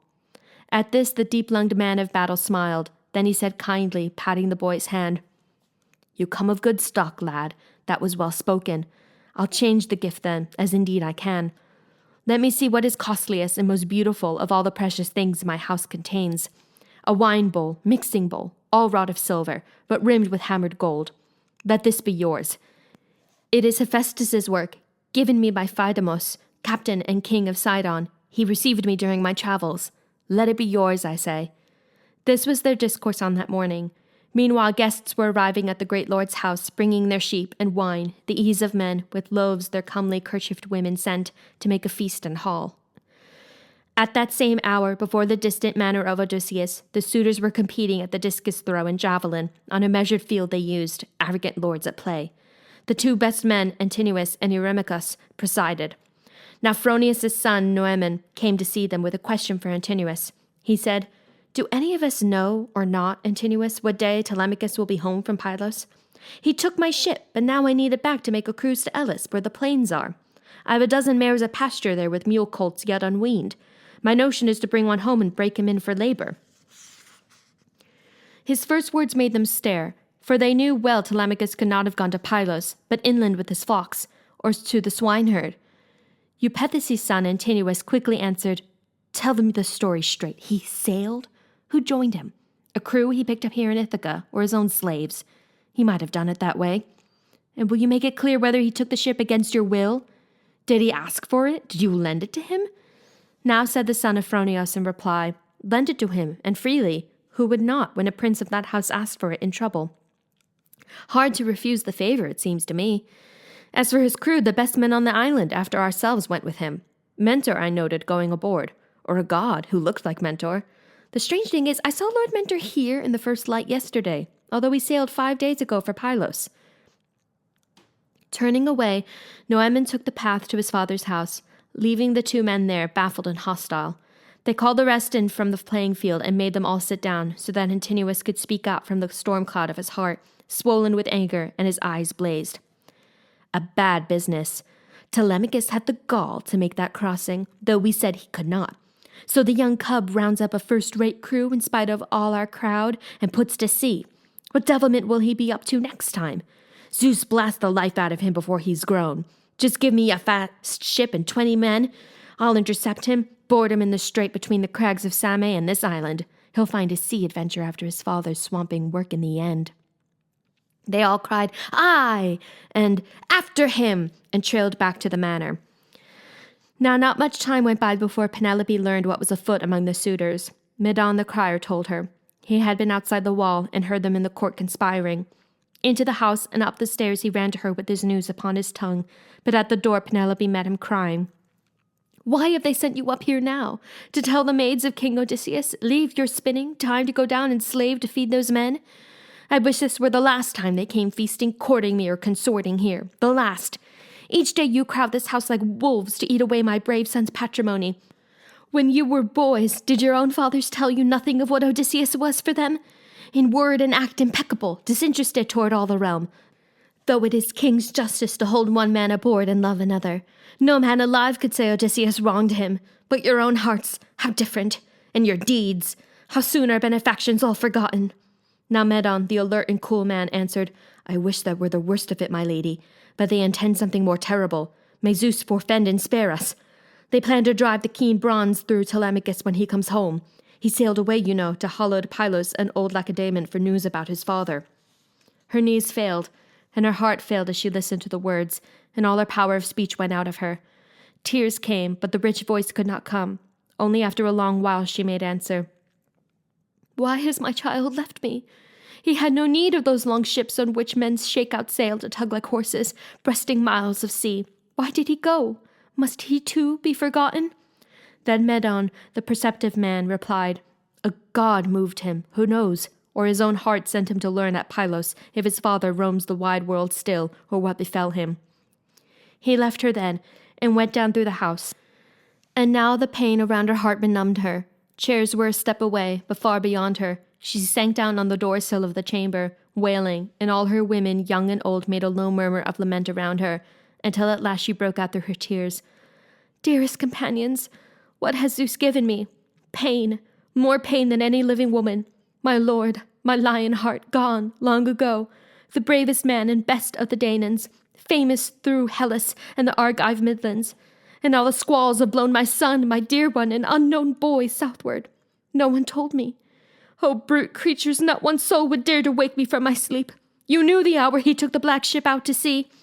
If I had seen that sailing in his eyes, he should have stayed with me for all his longing. Stayed. Or left me dead in the great hall. Go, someone, now, and call old Dolios, the slave my father gave me before I came. My orchard keeper. Tell him to make haste and put these things before Laertes. He may plan some kind of action. Let him come to cry shame on these ruffians who would murder Odysseus' son and heir and end his line. The dear old nurse Euryclea answered her, Sweet mistress, have my throat cut without mercy or what you will. It's true. I won't conceal it. I knew the whole thing. Gave him his provisions, grain and sweet wine I gave, and a great oath to tell you nothing till 12 days went by, or till you heard of it yourself or missed him. He hoped you would not tear your skin lamenting. Come, bathe and dress your loveliness afresh, and go to the upper rooms with all your maids to ask help from Athena, Zeus's daughter. She it will be who saves this boy from death. Spare the old man this further suffering. The blissful gods cannot so hate his line, heirs of Arcesius. One will yet again be lord of the tall house and the far fields. She hushed her weeping in this way and soothed her. The lady Penelope arose and bathed, dressing her body in her freshest linen, filled a basket with barley, and led her maids to the upper rooms, where she besought Athena. Tireless child of Zeus, graciously hear me. If ever Odysseus burned at our altar fire thigh bones of beef or mutton in sacrifice, remember it for my sake. Save my son. Shield him and make the killers go astray. She ended with a cry, and the goddess heard her. Now voices rose from the shadowy hall below where the suitors were assuring one another. Our so long-courted queen is even now of a mind to marry one of us, and knows nothing of what is destined for her son. Of what was destined they in fact knew nothing, but Antinous addressed them in a whisper. No boasting? Are you mad? And no loud talk. Someone might hear it and alarm the house. Come along now, be quiet. This way. Come, we'll carry out the plan our hearts are set on. Picking out 20 of the strongest seamen, he led them to a ship at the sea's edge, and down they dragged her into deeper water, stepping a mast in her with furled sails, and oars a-trail from thongs looped over thole pins. Ready all, then tried the white sail, hoisting, while men-at-arms carried their gear aboard. They moored the ship some way offshore, and left her to take their evening meal there, waiting for night to come. Penelope at that hour in her high chamber lay silent, tasting neither food nor drink, and thought of nothing but her princely son. Could he escape, or would they find and kill him? Her mind turning at bay like a cornered lion in whom fear comes as hunters close the ring. But in her sick thought sweet sleep overtook her, and she dozed off, her body slack and still. Now it occurred to the grey-eyed goddess Athena to make a figure of dream in a woman's form. Iphithome, great Icarios' other daughter, whom Eumelos of Pherae took as bride. The goddess sent this dream to Odysseus' house to quiet Penelope and end her grieving. So passing by the strap slipped through the door, the image came a-gliding down the room to stand at her bedside and murmur to her, Sleepest thou, sorrowing Penelope? The gods whose life is ease no longer suffer thee to pine and weep then. He returns unharmed, thy little one, no way hath he offended. Then pensive Penelope made this reply, slumbering sweetly in the gates of dream. Sister, hast thou come hither? Why? Aforetime never wast come, so far away thy dwelling, and am I bid be done with all my grieving? But see what anguish hath my heart and soul. My lord, my lion-heart, gone long ago, the bravest man and best of the Danaans, famous through Hellas and the Argive midlands. And now my son, my dear one, gone seafaring, a child, untrained in hardship or in counsel. Ay, 'tis for him I weep more than his father. Ay, how I tremble for him, lest some blow befall him at men's hands or on the sea. Cruel are they, and many who plot against him, to take his life before he can return. Now the dim phantom spoke to her once more. Lift up thy heart, and fear not overmuch. For by his side one goes whom all men else invoke as their defender, one so powerful, Pallas Athena. In thy tears she pitied thee, and now hath sent me that I so assure thee. Then said Penelope the wise, If thou art numinous and hast ears for divine speech, O tell me what of Odysseus, man of woe? Is he alive still somewhere? Seeth he daylight still, or gone in death to the sunless underworld? The dim phantom said only this in answer. Of him I may not tell thee in this discourse, alive or dead. In empty words or evil. The wavering form withdrew along the door-bolt into a draught of wind, and out of sleep, Penelope awoke and bade her heart for that clear dream in the twilight of the night. Meanwhile the suitors had got under way, planning the death plunge for Telemachus. Between the isles of Ithaca and Same, the sea is broken by an islet, Asteris, with access to both channels from a cove. In ambush here that night the Achaeans lay. Book 5. Sweet Nymph and Open Sea. Dawn came up from the couch of her reclining, leaving her lord Tithonus' brilliant side with fresh light in her arms for gods and men. And the master of heaven and high thunder, Zeus, went to his place among the gods assembled, hearing Athena tell Odysseus' woe. For she, being vexed that he was still sojourning in the sea chambers of Calypso, said, O Father Zeus, in gods in bliss forever, let no man holding scepter as a king think to be mild or kind or virtuous. Let him be cruel and practice evil ways, for those Odysseus ruled cannot remember the fatherhood and mercy of his reign. Meanwhile he lives and grieves upon that island in thraldom to the nymph. He cannot stir, cannot fare homeward, for no ship is left him, fitted with oars. No crewmen or companions to pull him on the broad back of the sea. And now murder is hatched on the high sea against his son, who sought news of his father in the holy land of Pylos and Lacedaemon. To this the summoner of cloud replied, My child, what odd complaints you let escape you? Have you not, you yourself, arranged this matter, as we all know, so that Odysseus will bring these men to book on his return? And are you not the one to give Telemachus a safe route for sailing? Let his enemies encounter no one and row home again. He turned then to his favorite son and said, Hermes, you have much practice on our missions. Go make it known to the softly braided nymph that we, whose will is not subject to error, order Odysseus home. Let him depart. But let him have no company, gods or men, only a raft that he must lash together, and after 20 days worn out at sea, he shall make land upon the garden isle Syciria of our kinsmen, the Phaeacians. Let these men take him to their hearts in honor, and berth him in a ship, and send him home, with gifts of garments, gold and bronze. So much he had not counted on from Troy could he have carried home his share of plunder. His destiny is to see his friends again under his own roof in his father's country. No words were lost on Hermes the wayfinder, who bent to tie his beautiful sandals on, ambrosial, golden, that carry him over water or over endless land in a swish of the wind, and took the wand with which he charms asleep, or when he wills awake the eyes of men. So wand in hand he paced into the air, shot from Pieria down to sea level, and veered to skim the swell. A gull patrolling between the wave crests of the desolate sea will dip to catch a fish and douse his wings. No higher above the whitecaps Hermes flew until the distant island lay ahead. Then rising shoreward from the violet ocean, he stepped up to the cave. Divine Calypso, the mistress of the isle, was now at home. Upon her hearthstone a great fire blazing scented the farthest shores with cedar smoke and smoke of thyme. And singing high and low in her sweet voice, before her loom a-weaving, she passed her golden shuttle to and fro. A deep wood grew outside, with summer leaves of alder and black poplar, pungent cypress. Ornate birds here rested their stretched wings, horned owls, falcons, cormorants, long-tongued beach-combing birds, and followers of the sea. Around the smooth-walled cave a crooking vine held purple clusters under ply of green, and 4 springs, bubbling up near one another, shallow and clear, took channels here and there through beds of violets and tender parsley. Even a god who found this place would gaze and feel his heart beat with delight. So Hermes did. But when he had gazed his fill, he entered the wide cave. Now face to face the magical Calypso recognized him, as all immortal gods know one another on sight, though seeming strangers far from home. But he saw nothing of the great Odysseus, who sat apart, as 1,000 times before, and racked his own heart groaning, with eyes wet, scanning the bare horizon of the sea.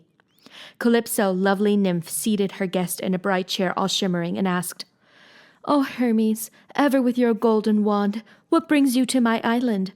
Your awesome visits in the past were few. Now tell me what request you have in mind, for I desire to do it, if I can, and if it is a proper thing to do. But wait a while, and let me serve my friend." She drew a table of ambrosia near him, and stirred a cup of ruby-colored nectar, food and drink for the luminous wayfinder, who took both at his leisure, and replied, "Goddess to god, you greet me, questioning me? Well, here is truth for you in courtesy. Zeus made me come, and not my inclination. Who cares to cross that tract of desolation, the bitter sea, all mortal towns behind, where gods have beef and honors for mankind? But it is not to be thought of, and no use, for any god to elude the will of Zeus." He notes your friend, most ill-starred by renown of all the peers who fought for Priam's town. 9 years of war they had before great Troy was down. Homing, they wronged the goddess with grey eyes, who made a black wind blow and the seas rise, in which his troops were lost, and all his gear, while easterlies and current washed him here.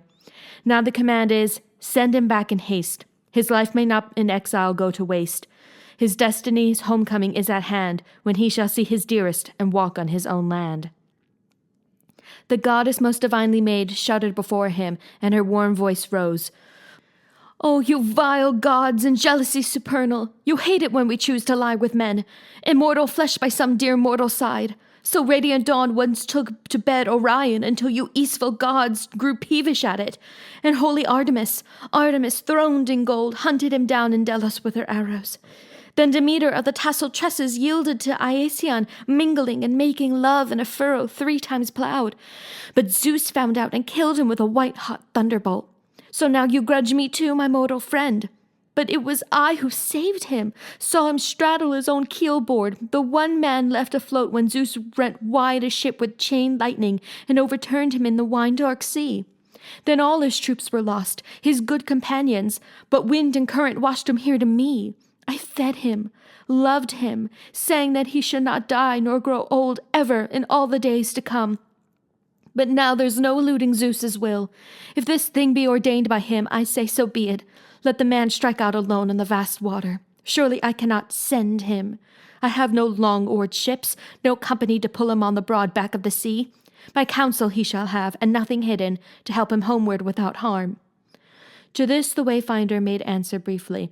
Thus you shall send him then, and show more grace in your obedience, or be chastised by Zeus. The strong god glittering left her as he spoke, and now her ladyship, having given heed to Zeus's mandate, went to find Odysseus in his stone seat to seaward, tear on tear brimming his eye. The sweet days of his lifetime were running out in anguish over his exile, for long ago the nymph had ceased to please. Though he fought shy of her and her desire, he lay with her each night, for she compelled him.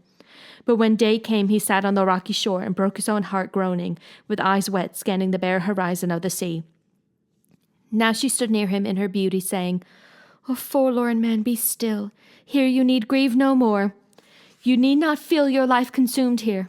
I have pondered it, and I shall help you go. Come and cut down high timber for a raft or flatboat. Make her broad-beamed and decked over, so you can ride her on the misty sea. Stores I shall put aboard for you, bread, water, and ruby-colored wine to stay your hunger.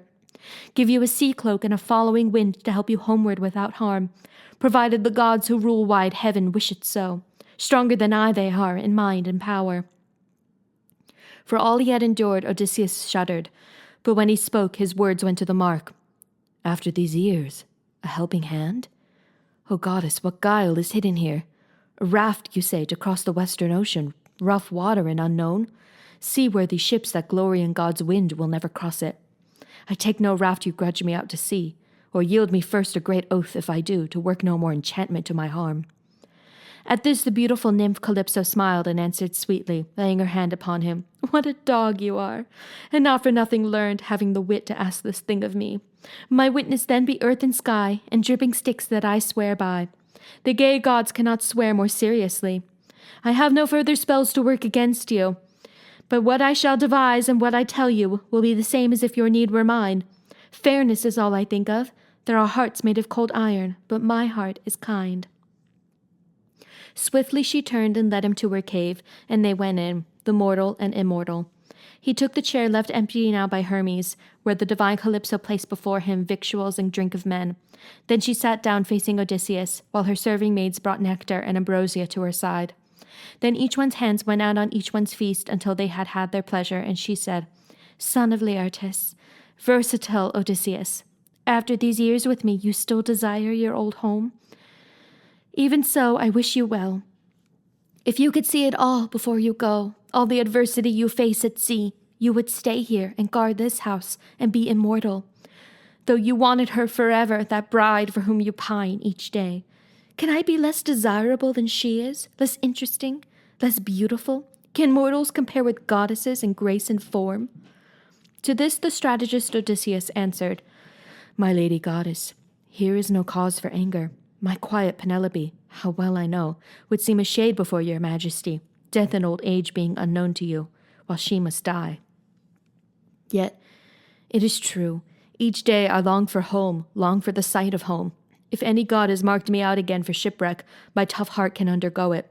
What hardship have I not long since endured at sea in battle? Let the trial come. Now as he spoke, the sun set, dusk drew on, and they retired, this pair, to the inner cave to revel and rest softly, side by side. When dawn spread out her fingertips of rose, Odysseus pulled his tunic and his cloak on, while the sea nymph, dressed in a silvery gown of subtle tissue, drew about her waist a golden belt and veiled her head, and then took thought for the great-hearted hero's voyage. A brazen axe had first she had to give him, two-bladed and agreeable to the palm, with a smooth-fitting haft of olive wood. Next a well-polished adze, and then she led him to the island's tip where bigger timber grew, besides the alder and the poplar, tall pine trees, long dead and seasoned, that would float him high. Showing him in that place her stand of timber, the loveliest of nymphs took her way home. Now the man fell to chopping. When he paused, 20 tall trees were down. He lopped the branches, split the trunks, and trimmed his puncheons true. Meanwhile Calypso brought him an auger tool with which he drilled through all his planks, then drove stout pins to bolt them, fitted side by side. A master shipwright, building a cargo vessel, lays down a broad and shallow hull, just so Odysseus shaped the bottom of his craft.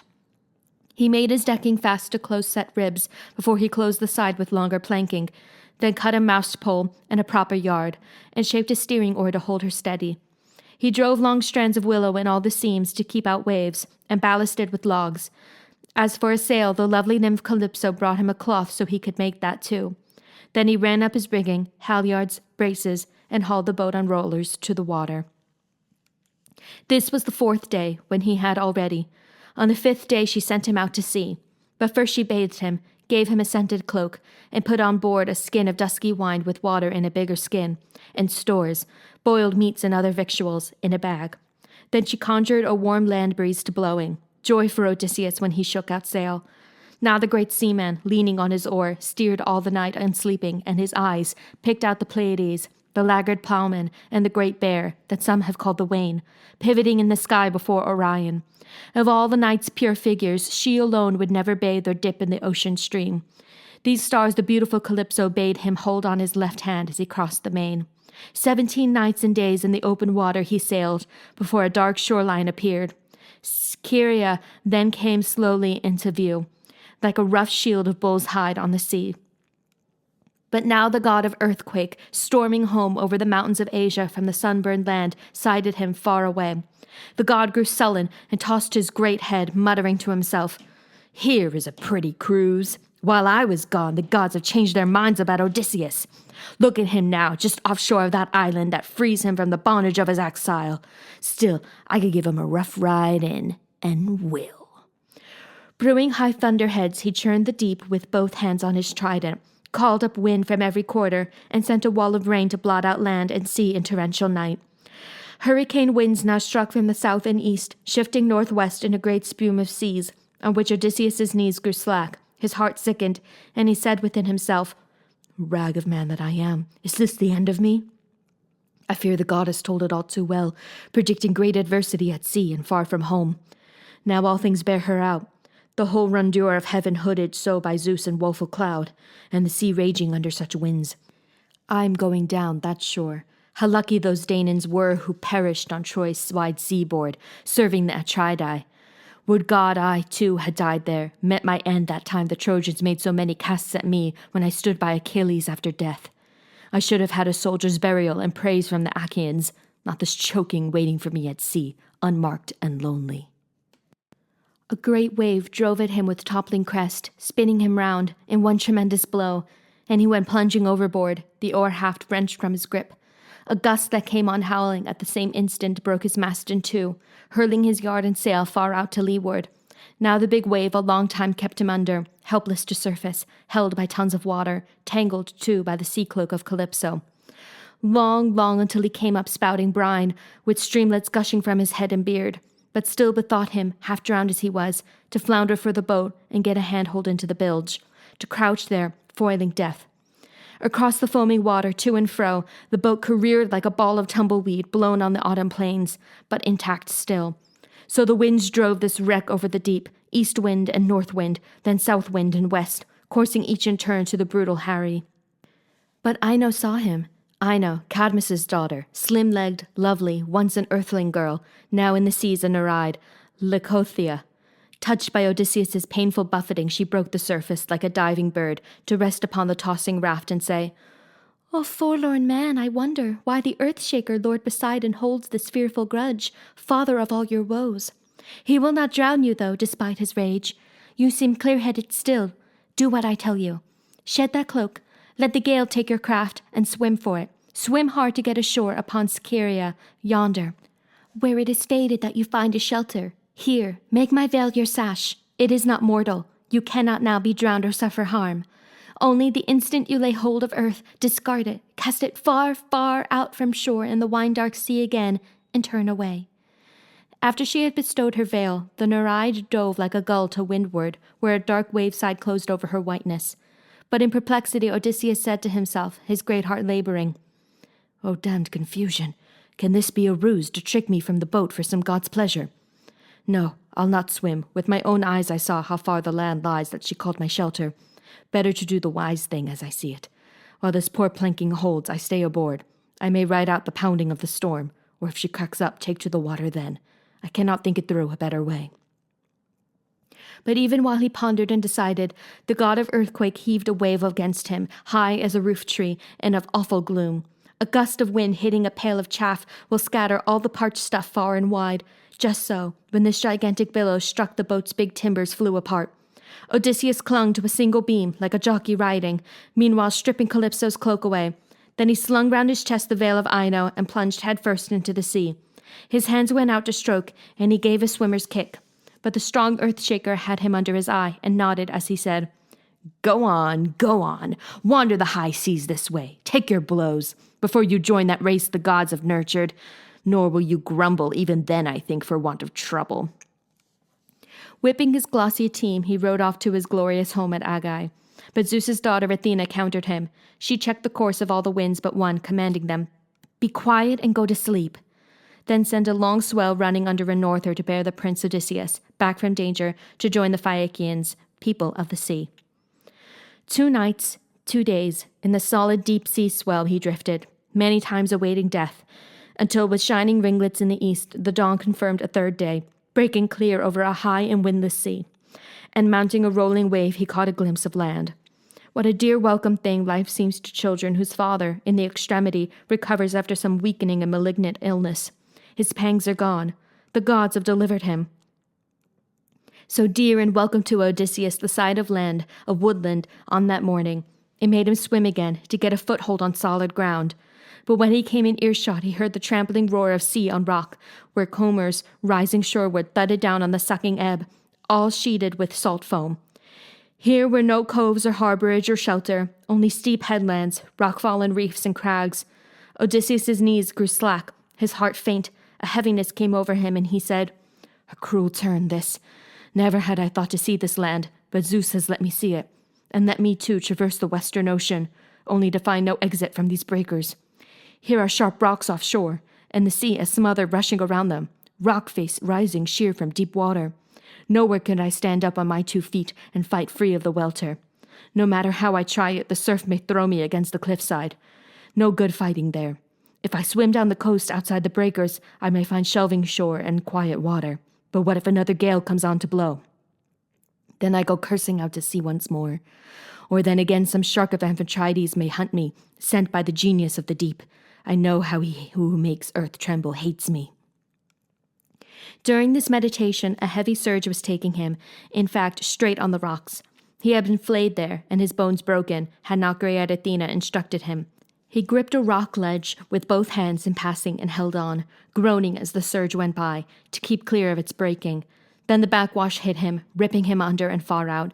An octopus, when you drag one from his chamber, comes up with suckers full of tiny stones. Odysseus left the skin of his great hands torn on that rock ledge as the wave submerged him. And now at last Odysseus would have perished, battered inhumanely, but he had the gift of self-possession from grey-eyed Athena. So when the backwash spewed him up again, he swam out and along and scanned the coast for some land spit that made a breakwater. Lo and behold, the mouth of a calm river at length came into view, with level shores unbroken, free from rock, shielded from wind, by far the best place he had found. But as he felt the current flowing seaward, he prayed in his heart, "Oh, hear me, Lord of the stream, how sorely I depend upon your mercy, derelict as I am by the sea's anger. Is he not sacred even to the gods, the wandering man who comes as I have come, in weariness before your knees, your waters? Here is your servant, Lord, have mercy on me." Now even as he prayed, the tide at ebb had turned, and the river god made quiet water, drawing him into safety in the shallows. His knees buckled, his arms gave way beneath him, all vital force now conquered by the sea. Swollen from head to foot he was, and seawater gushed from his mouth and nostrils. There he lay, scarce drawing breath, unstirring, deathly spent. In time, as air came back into his lungs and warmth around his heart, he loosed the veil, letting it drift away on the estuary downstream to where a white wave took it under, and Inos's hands received it. Then the man crawled to the river bank among the reeds where, face down, he could kiss the soil of earth, in his exhaustion, murmuring to himself, "What more can this hulk suffer? What comes now?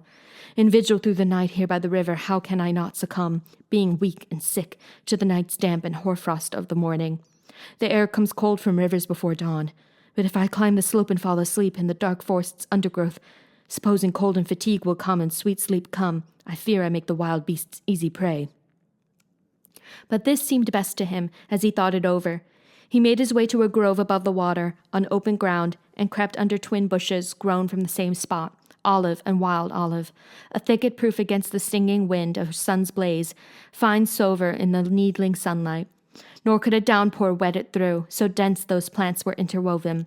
Here Odysseus tunneled, and raked together with his hands a wide bed, for a fall of leaves was there, enough to save 2 men or maybe 3 on a winter night, a night of bitter cold. Odysseus' heart laughed when he saw his leaf bed, and down he lay, heaping more leaves above him. A man in a distant field, no hearth fires near, will hide a fresh brand in his bed of embers to keep a spark alive for the next day.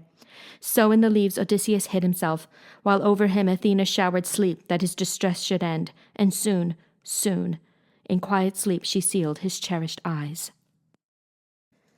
Book 6. The Princess at the River. Far gone in weariness, in oblivion, the noble and enduring man slept on. But Athena in the night went down the land of the Phaeacians, entering their city. In days gone by these men held Hyperia, a country of wide dancing grounds, but near them were overbearing Cyclops, whose power could not be turned from pillage.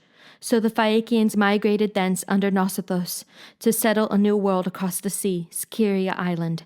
That first captain walled their promontory, built their homes and shrines, and parceled out the black land for the plough. But he had gone down long ago to death. Alcinous ruled, and heaven gave him wisdom. So on this night the goddess, grey-eyed Athena, entered the palace of Alcinous to make sure of Odysseus' voyage home. She took her way to a painted bedchamber where a young girl lay fast asleep, so fine in mold and feature that she seemed a goddess, the daughter of Alcinous, Nausicaa. On either side, as Graces might have slept, her maids were sleeping. The bright doors were shut, but like a sudden stir of wind, Athena moved to the bedside of the girl, and grew visible as the shipman Dymas' daughter, a girl the princess's age, and her dear friend. In this form, grey-eyed Athena said to her, "How so remiss, and yet thy mother's daughter, leaving thy clothes uncared for? Nausicaa, when soon thou must have store of marriage linen, and put thy minstrelsy in wedding dress. Beauty in these will make the folk admire, and bring thy father and gentle mother joy. Let us go washing in the shine of morning. Beside thee will I drub, so wedding chests will brim by evening. Maidenhood must end. Have not the noblest born Phaeacians paid court to thee, whose birth none can excel? Go beg thy sovereign father, even at dawn, to have the mule cart and the mules brought round to take thy body linen, gowns, and mantles. Thou shouldst ride, for it becomes thee more. The washing pools are found so far from home." On this word she departed, grey-eyed Athena, to where the gods have their eternal dwelling, as men say, in the fastness of Olympus. Never a tremor of wind or a splash of rain, no errant snowflake comes to stain that heaven, so calm, so vaporless, the world of light. Here, where the gay gods lived their days of pleasure, the grey-eyed one withdrew, leaving the princess. And now dawn took her own fair throne, awaking the girl in the sweet gown, still charmed by dream. Down through the room she went to tell her parents, whom she found still at home, her mother seated near the great hearth among her maids, and twirling out of her distaff yarn dyed like the sea, her father at the door, bound for a council of princes on petition of the gentry. She went up close to him and softly said, "My dear papa, could you not send the mule cart around for me, the gig with pretty wheels? I must take all our things and get them washed at the river pools. Our linen is all soiled. And you should wear fresh clothing, going to council with councillors and first men of the realm.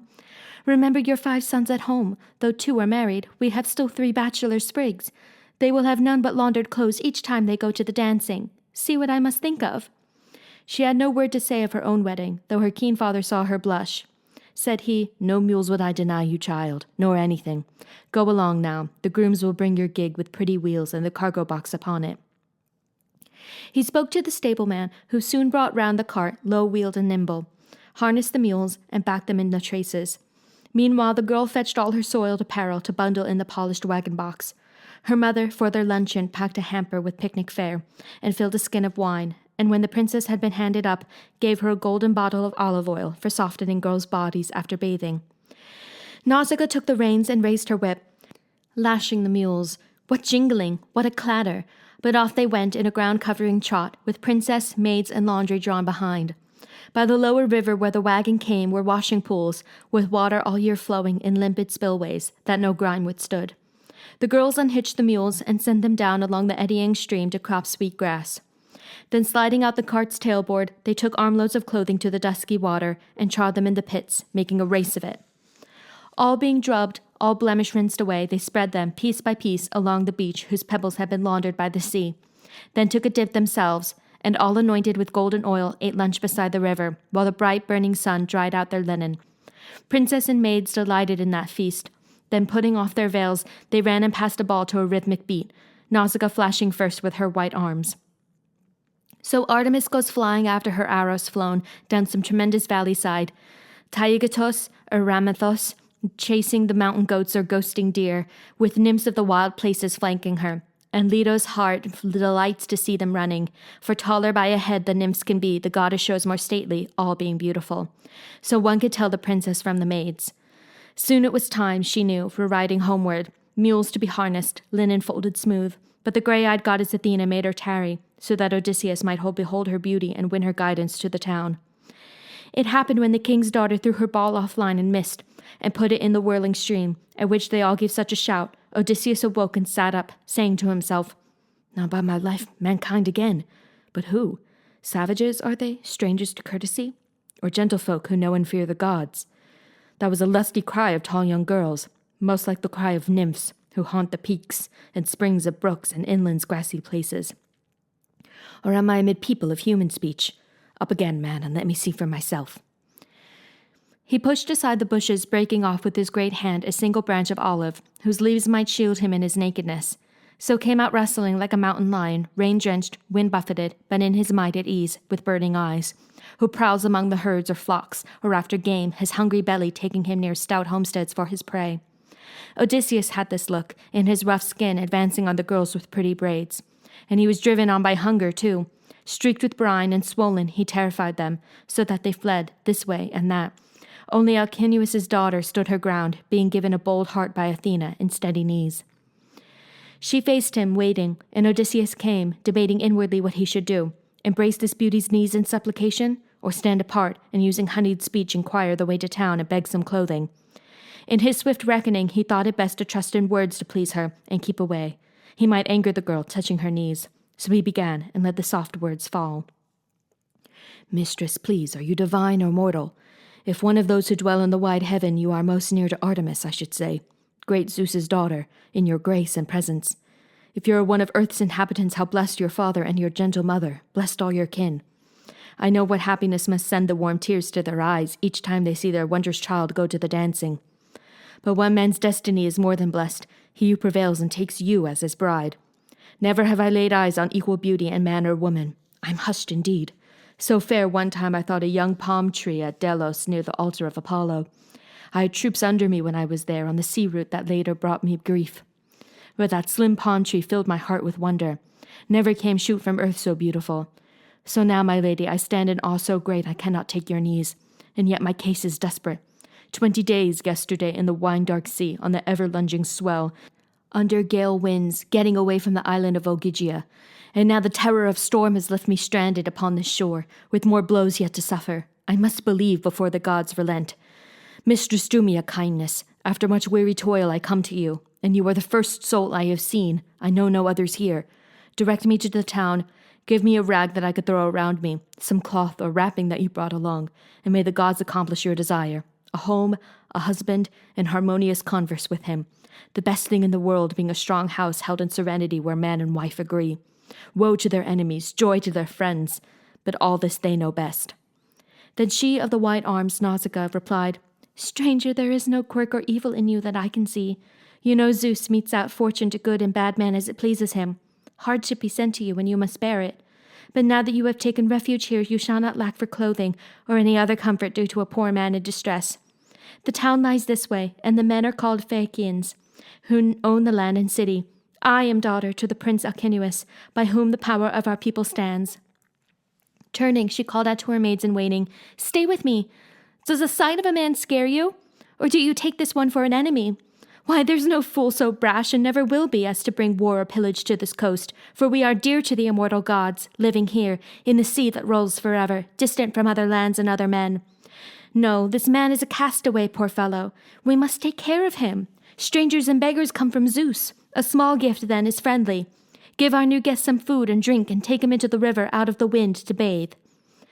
They stood up now and called to one another to go on back. Quite soon they led Odysseus under the river bank, as they were bidden, and there laid out a tunic and a cloak, and gave him olive oil in the golden flask. Here, they said, go bathe in the flowing water. But heard now from that kingly man, Odysseus. Maids, he said, keep away a little. Let me wash the brine from my own back, and rub on plenty of oil. It is long since my anointing. I take no bath, however, where you can see me, naked before young girls with pretty braids. They left him then, and went to tell the princess. And now Odysseus, dowsing in the river, scrubbed the coat of brine from back and shoulders, and rinsed the clot of sea spume from his hair, got himself all rubbed down from head to foot. Then he put on the clothes the princess gave him. Athena lent a hand, making him seem taller and massive too, with crisping hair and curls like petals of wild hyacinth, but all red golden. Think of gold infused on silver by a craftsman, whose fine art Hephaestus taught him, or Athena, one whose work moves to delight. Just so she lavished beauty over Odysseus' head and shoulders. Then he went down to sit on the sea beach in his new splendor. There the girl regarded him, and after a time she said to the maids beside her, My gentle women, I have a thing to tell you. The Olympian gods cannot be all averse to this man's coming here among our islanders. Uncouth he seemed, I thought so too, before, but now he looks like one of heaven's people. I wish my husband could be fine as he and glad to stay forever on Scheria. But have you given refreshment to our guest? At this the maids, all gravely listening, hastened to set out bread and wine before Odysseus, and how ravenously that patient man took food and drink, his long fast at an end. The Princess Nausicaa now turned aside to fold her linens. In the pretty cart she stowed them, put the mule team under harness, mounted the driver's seat, and then looked down to say with cheerful prompting to Odysseus, Up with you now, friend. Back to town we go, and I shall send you in before my father, who is wondrous wise. There in our house with him you'll meet the noblest of the Phaeacians. You have good sense, I think. Here's how to do it. While we go through the countryside and farmland, stay with my maids behind the wagon, walking briskly enough to follow where I lead. But near the town, well, there's a wall with towers around the isle, and beautiful ship basins right and left of the causeway of approach. Sea-going craft are beached beside the road, each on its launching ways. The agora, with fieldstone benches bended in the earth, lies either side beside enshrine, for there men are at work on pitch-black hulls and rigging, cables and sails and tapering of oars. The archer's craft is not for the Phaeacians, but ship designing, modes of oaring cutters in which they love to cross the foaming sea. From these fellows I will have no salty talk, no gossip later.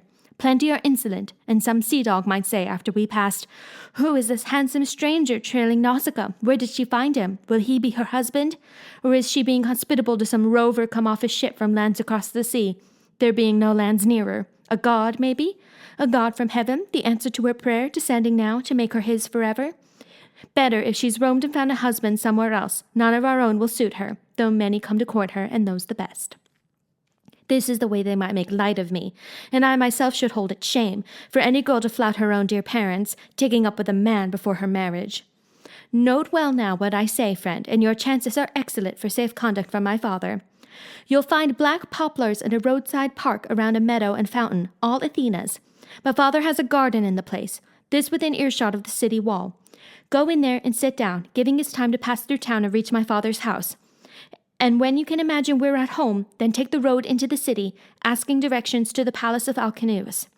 You'll find it easily. Any small boy can take you there. No family has a mansion half so grand as he does, being king. As soon as you are safe inside, cross over and go straight through into the Megaron to find my mother. She'll be there in firelight before a column with her maids in shadow, spinning a wool dyed richly as the sea. My father's great chair faces the fire, too. There like a god he sits and takes his wine. Go past him, cast yourself before my mother, embrace her knees, and you may wake up soon at home rejoicing, though your home may be far.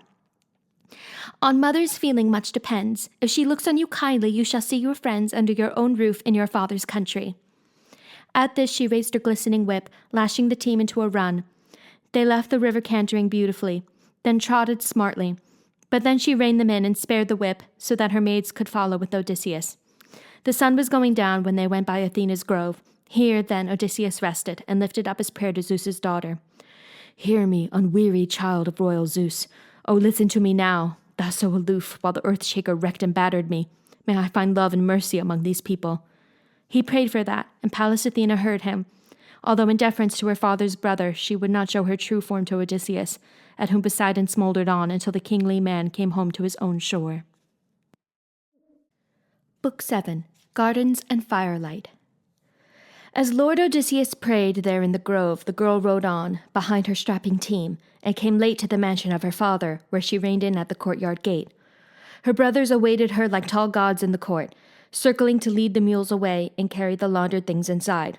But she withdrew to her own bedroom, where a fire soon shone, kindled by her old nurse, Eurymedusa. Years ago, from a raid on the continent, the rolling ships had brought this woman over to be Alcinous' share, fit spoil for him, whose realm hung on his word as on a god's. And she had schooled the princess Nausicaa, whose fire she tended now, making her supper. Odysseus, when the time had passed, arose and turned into the city, but Athena poured a sea fog around him as he went, her love's expedient, that no jeering sailor should halt the man or challenge him for luck. Instead, as he set foot in the pleasant city, the gray-eyed goddess came to him, in figure a small girl-child, hugging a water jug. Confronted by her, Lord Odysseus asked, "Little one, could you take me to the house of that Alcinous, king among these people? You see, I am a poor old stranger here. My home is far away. Here there is no one known to me, in countryside or city." The gray-eyed goddess, Athena, replied to him, "Oh yes, good grandfer, sir, I know. I'll show you. The house, you mean. It is quite near my father's. But come now, hush, like this, and follow me. You must not stare at people or be inquisitive. They do not care for strangers in this neighborhood. A foreign man will get no welcome here. The only things they trust are the racing ships Poseidon gave to sail the deep blue sea like white wings in the sky, or a flashing thought." Pallas Athena turned like the wind, running ahead of him, and he followed in her footsteps. And no seafaring man of Phaeacia perceived Odysseus passing through their town. The awesome one in pigtails barred their sight with folds of sacred mist. And yet Odysseus gazed out marveling at the ships and harbors, public squares, and ramparts towering up, with pointed palisades along the top. When they were near the mansion of the king, gray-eyed Athena and the child cried out, "Here it is, grandfer, sir. That mansion house you asked to see. You'll find our king and queen at supper, but you must not be dismayed. Go into them. A cheerful man does best in every enterprise, even a stranger. You'll see Our Lady just inside the hall. Her name is Arete. Her grandfather was our good king Alcinous' father. Nausicaa by name, son of Poseidon and Heraboia. That was a great beauty, the daughter of Eurymedon, commander of the Gigantes in the olden days, who led those wild things to their doom and his. Poseidon then made love to Heraboia, and she bore Nausicaa, Phaeacia's lord, whose sons in turn were Rhexenor and Alcinous. Rhexenor had no sons. Even as a bridegroom he fell before the silver bow of Apollo, his only child, a daughter, Arete. When she grew up, Alcinous married her and holds her dear. No lady in the world, no other mistress of a man's household is honored, as our mistress is, and loved by her own children, by Alcinous, and by the people. When she walks the town, they murmur and gaze, as though she were a goddess. No grace or wisdom fails in her. Indeed, just men in quarrels come to her for equity. Supposing then she looks upon you kindly, the chances are that you shall see your friends under your own roof in your father's country." At this the grey-eyed goddess Athena left him, and left that comely land, going over sea to Marathon, to the wide roadways of Athens, and her retreat in the stronghold of Eurystheus. Odysseus, now alone before the palace, meditated a long time before crossing the brazen threshold of the great courtyard. High rooms he saw ahead, airy and luminous, as though with lustres of the sun and moon, bronze-panelled walls at several distances, making a vista with an azure moulding of lapis lazuli. The doors were golden guardians of the great room. Shining bronze plated the wide door-sill. The posts and lintel were silver upon silver. Golden handles curved on the doors, and golden too, and silver were sculptured hounds flanking the entranceway, cast by the skill and ardor of Hephaestus to guard the Prince Alcinous' house. Undying dogs that never could grow old. Through all the rooms, as far as he could see, tall chairs were placed around the walls and strewn with fine embroidered stuff made by the women. Here were enthroned the leaders of Phaeacia, drinking and dining with abundant fare. Here, too, were boys of gold on pedestals, holding aloft bright torches of pitch pine to light the great rooms, and the nighttime feasting. And 50 maids in waiting of the household sat by the round mill, grinding yellow corn, or wove upon their looms, or twirled their distaffs, flickering like the leaves of a poplar tree, while drops of oil glistened on linen weft. Skillful as were the men of Phaeacia in ship-handling at sea, so were these women skilled at the loom, having this lovely craft and artistry as talents from Athena. To left and right, outside, he saw an orchard closed by a pale, 4 spacious acres planted with trees in bloom or weighted down for picking, pear trees, pomegranates, brilliant apples, luscious figs, and olives ripe and dark. Fruit never failed upon these trees. Winter and summertime they bore, for through the year the breathing west wind ripened all in turn. So one pear came to prime, and then another, and so with apples, figs, and the vine's fruit empurpled in the royal vineyard there. Currants were dried at one end, on a platform bare to the sun, beyond the vintage arbors and vats the vintners trod, while near at hand were new grapes barely formed as the green bloom fell, or half-ripe clusters faintly colouring. After the vines came rows of vegetables, of all the kinds that flourish in every season, and through the garden plots and orchard ran channels from one clear fountain, while another gushed through a pipe under the courtyard entrance to serve the house and all who came for water. These were the gifts of heaven to Alcinous.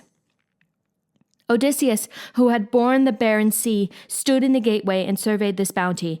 He gazed his fill, then swiftly he went in. The lords and nobles of Phaeacia were tipping wine to the wakeful god, to Hermes, a last libation before going to bed. But down the hall Odysseus went unseen, still in the cloud Athena cloaked him in, until he reached Arete and the king. He threw his great hands around Arete's knees, whereon the sacred mist curled back. They saw him, and the diners hushed amazed to see an unknown man inside the palace. Under their eyes Odysseus made his plea. "Arete, admirable Rhexenor's daughter, here is a man bruised by adversity, thrown upon your mercy and the king your husband's, begging indulgence of this company. May the gods' blessing rest on them. May life be kind to all. Let each one leave his children every good thing this realm confers upon him, but grant me passage to my fatherland. My home and friends lie far. My life is pain." He moved then toward the fire and sat him down amid the ashes. No one stirred or spoke until Alcinous broke the spell, an old man, eldest of the Phaeacians, an oracle, versed in the laws and manners of old time. He rose among them now and spoke out kindly. "Alcinous, this will not pass for courtesy, a guest debased in ashes at our hearth. Everyone here awaits your word. So come then, lift the man up, give him a seat of honor, a silver-studded chair. Then tell the stewards we'll have another wine bowl for libation to Zeus, Lord of the Lightning, advocate of honorable petitioners, and supper may be supplied our friend by the larder mistress." Alcinous, calm in power, heard him out, then took the great adventurer by the hand and led him from the fire. Nearest his throne, the son whom he loved best, Laodamas, had long held place. Now the king bade him rise and gave his shining chair to Lord Odysseus. A serving maid poured water for his hands from a gold pitcher into a silver bowl, and spread a polished table at his side. The mistress of provisions came with bread and other victuals, generous with her store. So Lord Odysseus drank and tasted supper. Seeing this done, the king in majesty said to his squire, "A fresh bowl, Pontonous. We make libation to the Lord of Lightning, who seconds honorable petitioners." Mixing the honey-hearted wine, Pontonous went on his rounds and poured fresh cups for all. whereof when all had spilt they drank they fill. Alcinous then spoke to the company. My lords and leaders of Phaeacia, hear now all that my heart would have me say. Our banquet's ended, so you may retire. But let our seniors gather in the morning to give this guest a festal day, and make fair offerings to the gods. In due course we shall put our minds upon the means at hand to take him safely, comfortably, well, and happily with speed to his own country, distant though it may lie. And may no trouble come to him here or on the way. His fate he shall pay out at home, even as the spinners spun for him on the day his mother bore him. If as may be, he is some god, come down from heaven's height, the gods are working strangely. Until now they have shown themselves in glory only after great hecatombs, those figures banqueting at our side, throned like ourselves. Or if some traveller met them when alone, they bore no least disguise. We are their kin, gigantes, cyclops, rank no nearer gods than we. Odysseus' wits were ready, and he replied, Alcinous, you may set your mind at rest. Body and birth, a most unlikely god am I, being all of earth and mortal nature. I should say rather, I am like those men who suffer the worst trials that you know, and miseries greater yet, as I might tell you. Hundreds, indeed, the gods could send no more. You will indulge me if I finish dinner? Grieved though I am to say it, there is no part of man more like a dog than brazen belly, crying to be remembered, and it must be, when we are mortal weary and sick at heart, and that is my condition. Yet my hunger drives me to take this food, and think no more of my afflictions. Belly must be filled. Be equally impelled, my lords, tomorrow to berth me in a ship and send me home. Rough years I've had, now may I see once more my hall, my lands, my people before I die. Now all who heard cried out assent to this. The guest had spoken well. He must have passage. That tipping wine they drank their thirst away, and one by one went homeward for the night. So Lord Odysseus kept his place alone with the ready and the king Alcinous beside him, while the maids went to and fro, clearing away the wine cups and the tables. Presently the ivory-skinned lady turned to him, for she knew his cloak and tunic to be her own fine work, done with her maids, and arrowy came her words upon the air. Friend, I, for one, have certain questions for you. Who are you, and who has given you this clothing? Did you not say you wandered here by sea? The great tactician carefully replied, Ah, Majesty, what labor it would be to go through the whole story, all my years of misadventures given by those on high. But this you ask about is quickly told. In mid-ocean lies Ogygia, the island haunt of Calypso, Atlas's guileful daughter, a lovely goddess and a dangerous one. No one, no god or man consorts with her, but supernatural power brought me there to be her solitary guest. For Zeus let fly with his bright bolt and split my ship, rolling me over in the wine-dark sea. There all my shipmates, friends, were drowned, while I hung on the keelboard of the wreck and drifted 9 full days. Then in the dead of night the gods brought me ashore upon Ogygia into her hands. The enchantress in her beauty fed and caressed me, promised me I should be immortal, youthful, all the days to come. But in my heart I never gave consent, though 7 years detained. Immortal clothing I had from her, and kept it wet with tears. Then came the 8th year on the wheel of heaven, and word to her from Zeus, or change of heart, so that she now commanded me to sail, sending me out to sea on a craft I made with timber and tools of hers. She gave me stores, victuals and wine, a cloak divinely woven, and made a warm land breeze come up astern. 70 days I sailed in the open water, before I saw your country shore, a shadow upon the sea rim. Then my heart rejoiced, pitiable as I am, for blows aplenty awaited me from the god who shakes the earth. Cross gales he blew, making me lose my bearings, and heaved up seas beyond imagination, huge and foundering seas. All I could do was hold hard, groaning under every shock, until my craft broke up in the hurricane. I kept afloat and swam your sea, or drifted, taken by wind and current to this coast where I went in on big swells running landward. But cliffs and rock shoals made that place forbidding, so I turned back, swimming offshore, and came in the end to a river. To auspicious water with smooth beach and a rise that broke the wind. I lay there where I fell till strength returned. Then sacred night came on, and I went inland to high ground and a leaf bed in a thicket. Heaven sent slumber in an endless tide submerging my sad heart among the leaves. That night and next day's dawn and noon I slept. The sun went west, and then sweet sleep unbound me, when I became aware of maids, your daughters, playing along the beach. The princess, too, most beautiful. I prayed her to assist me, and her good sense was perfect. One could hope for no behavior like it from the young, thoughtless as they most often are. But she gave me good provender and good red wine, a river bath, and finally this clothing. There is the bitter tale. These are the facts. But in reply, Alcinous observed, Friend, my child's good judgment failed in this, not to have brought you in her company home. Once you approached her, you became her charge." To this Odysseus tactfully replied, "Sir, as to that, you should not blame the princess. She did tell me to follow with her maids, but I would not. I felt abashed and feared the sight would somehow ruffle or offend you. All of us on this earth are plagued by jealousy." Alcinous' answer was a declaration. "Friend, I am not a man of trivial anger. Better a sense of measure in everything. No anger here. I say that if it should please our father Zeus, Athena, and Apollo, seeing the man you are, seeing your thoughts are my own thoughts, my daughter should be yours, and you my son-in-law, if you remained. A home, lands, riches you should have for me if you could be contented here. If not, by Father Zeus, let none of our men hold you. On the contrary, I can assure you now of passage late tomorrow. While you sleep, my men will row you through the tranquil night to your own land and home, or where you please. It may be even far beyond Euboea, called most remote by seamen of our isle, who landed there, conveying Rhadamanthus when he saw Tityos, the son of Gaia. They put about, with neither pause nor rest, and entered their home port the selfsame day. But this you too will see, what ships I have, how my young oarsmen send the foam a-scudding." Now joy welled up in the patient Lord Odysseus, who said devoutly in the warmest tones, "O Father Zeus, let all this be fulfilled as spoken by Alcinous. Earth of harvests, remember him. Return me to my homeland." In this matter they conversed with one another, but the great lady called her maids and sent them to make a kingly bed, with purple rugs piled up, and sheets outspread, and fleecy coverlets in an eastern colonnade. The girls went out with torches in their hands, swift at their work at bed-making. Returning, they whispered at the Lord Odysseus' shoulder, "Sir, you may come. Your bed has been prepared." How welcome the word bed came to his ears. Now then Odysseus laid him down and slept in luxury under the porch of morning, while in his inner chamber Alcinous retired to rest where his dear consort lay. Book 8. The Songs of the Harper. Under the opening fingers of the dawn, Alcinous, the sacred prince, arose, and then arose Odysseus, raider of cities. As the king willed, they went down by the shipways to the assembly ground of the Phaeacians. Side by side the two men took their ease there on smooth stone benches. Meanwhile, Pallas Athena roamed through the byways of the town, contriving Odysseus' voyage home, in voice and feature the crier of the king Alcinous, who stopped and passed the word to every man. "Phaeacians, lords and counselors, this way! Come to assembly, learn about the stranger, the new guest at the palace of Alcinous. A man the sea drove, but a comely man. The god's own light is on him."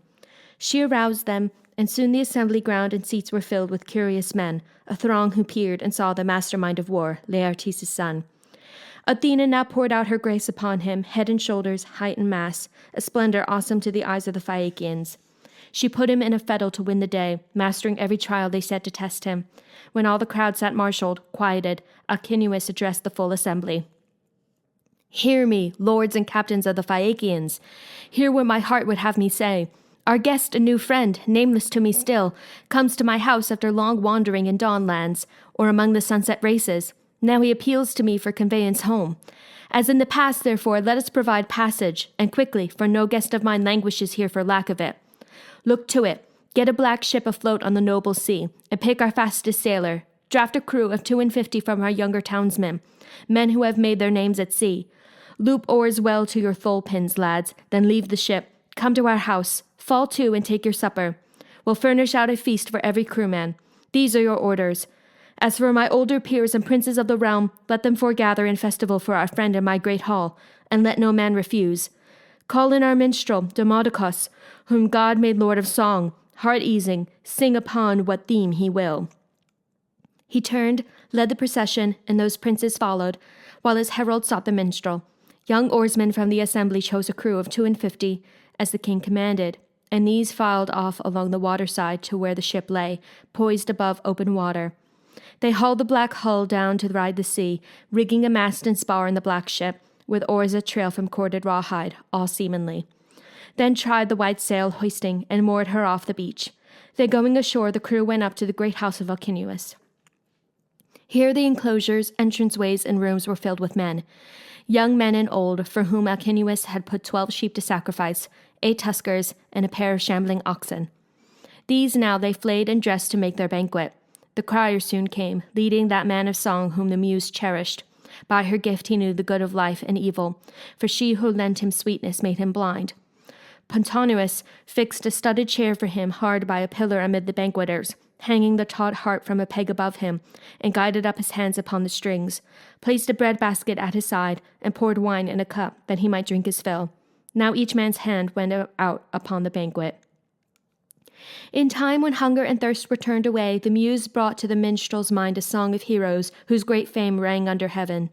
The clash between Odysseus and Achilles, how one time they contended at the god-feast raging, and the martial Agamemnon felt inward joy over his captain's quarrel, for such had been foretold him by Apollo at Pytho, hallowed height, when the Achaean crossed that portal of rock to ask a sign, in the old days when grim war lay ahead for Trojans and Danaans, by God's will.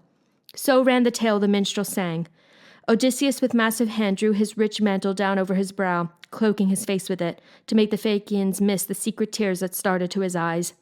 How skillfully he dried them when the song came to a pause, threw back his mantle, spilt his gout of wine. But soon the minstrel plucked his note once more to please the Phaeacian lords who loved the song. Then in his cloak Odysseus wept again. His tears flowed in the mantle unperceived. Only Alcinous at his elbow saw them, and caught the low groan in the man's breathing. At once he spoke to all the sea folk round him. "Hear me, lords and captains of the Phaeacians. Our mead is shared. Our hearts are full of pleasure from the clear harp tone that accords with feasting. Now for the field and track. We shall have trials in the pentathlon. Let our guest go home and tell his friends what champions we are at boxing, wrestling, broad jump, and foot racing." On this he led the way, and all went after. The crier unslung and pegged the shining harp, and, taking Demodocus's hand, led him along with all the rest, Phaeacian peers, gay amateurs of the great games.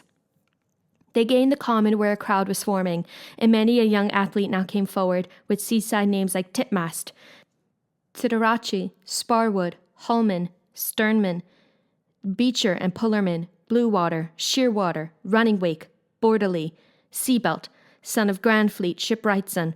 Seareach stepped up, son of the launching master, rugged as Ares, bane of man. His build excelled all but the prince Laodamas, and Laodamas made entry with his brothers Helios and Cliptonius, sons of the king. The runners first must have their quarter mile, all lined up tents, then go, and down the track they raised the dust in a flying bunch, strung out longer and longer behind Prince Clitonius. By just so far as a mule team breaking ground will distance oxen, he left all behind and came up to the crowd, an easy winner. Then they made room for wrestling, grinding bouts that Seareach won, pinning the strongest men. Then the broad jump, first place went to Seabelt.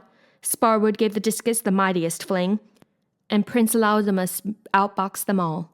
Now it was he, the son of Alcinous, who said when they had run through these diversions, "Look here, friends, we ought to ask the stranger if he competes in something. He's no cripple. Look at his leg muscles and his forearms, neck like a bollard, strong as a bull he seems, and not old, though he may have gone stale under the rough times he had. Nothing like the sea for wearing out the toughest man alive." Then Seareach took him up at once and said, "Laodamas, you're right, by all the powers. Go up to him yourself and put the question." At this, Alcinous's tall son advanced to the center ground, and there addressed Odysseus. "Friend, Excellency, come join our competition, if you are practiced, as you seem to be. While a man lives, he wins no greater honor than footwork and the skill of hands can bring him. Enter our games, then. Ease your heart of trouble. Your journey home is not far off, remember? The ship is launched, the crew all primed for sea." Odysseus, canniest of men, replied, "Laodamas, why do you young chaps challenge me? I have more on my mind than track and field. Hard days and many have I seen and suffered. I sit here at your field meet, yes, but only as one who begs your king to send him home." Now Seareach put his word in, and contentiously, "The reason being, as I see it, friend, you never learned a sport, and have no skill in any of the contests of fighting men. You must have been the skipper of some tramp that crawled from one port to the next, jam full of chaffering hands, a tallier of cargoes, itching for gold, not by your looks an athlete." Odysseus frowned and eyed him coldly, saying, "That was uncalled for, friend. You talk like a fool. The gods deal out no gift, this one or any, birth, brains, or speech to every man alike. In looks a man may be a shade, a spectre, and yet be master of speech so crowned with beauty that people gaze at him with pleasure.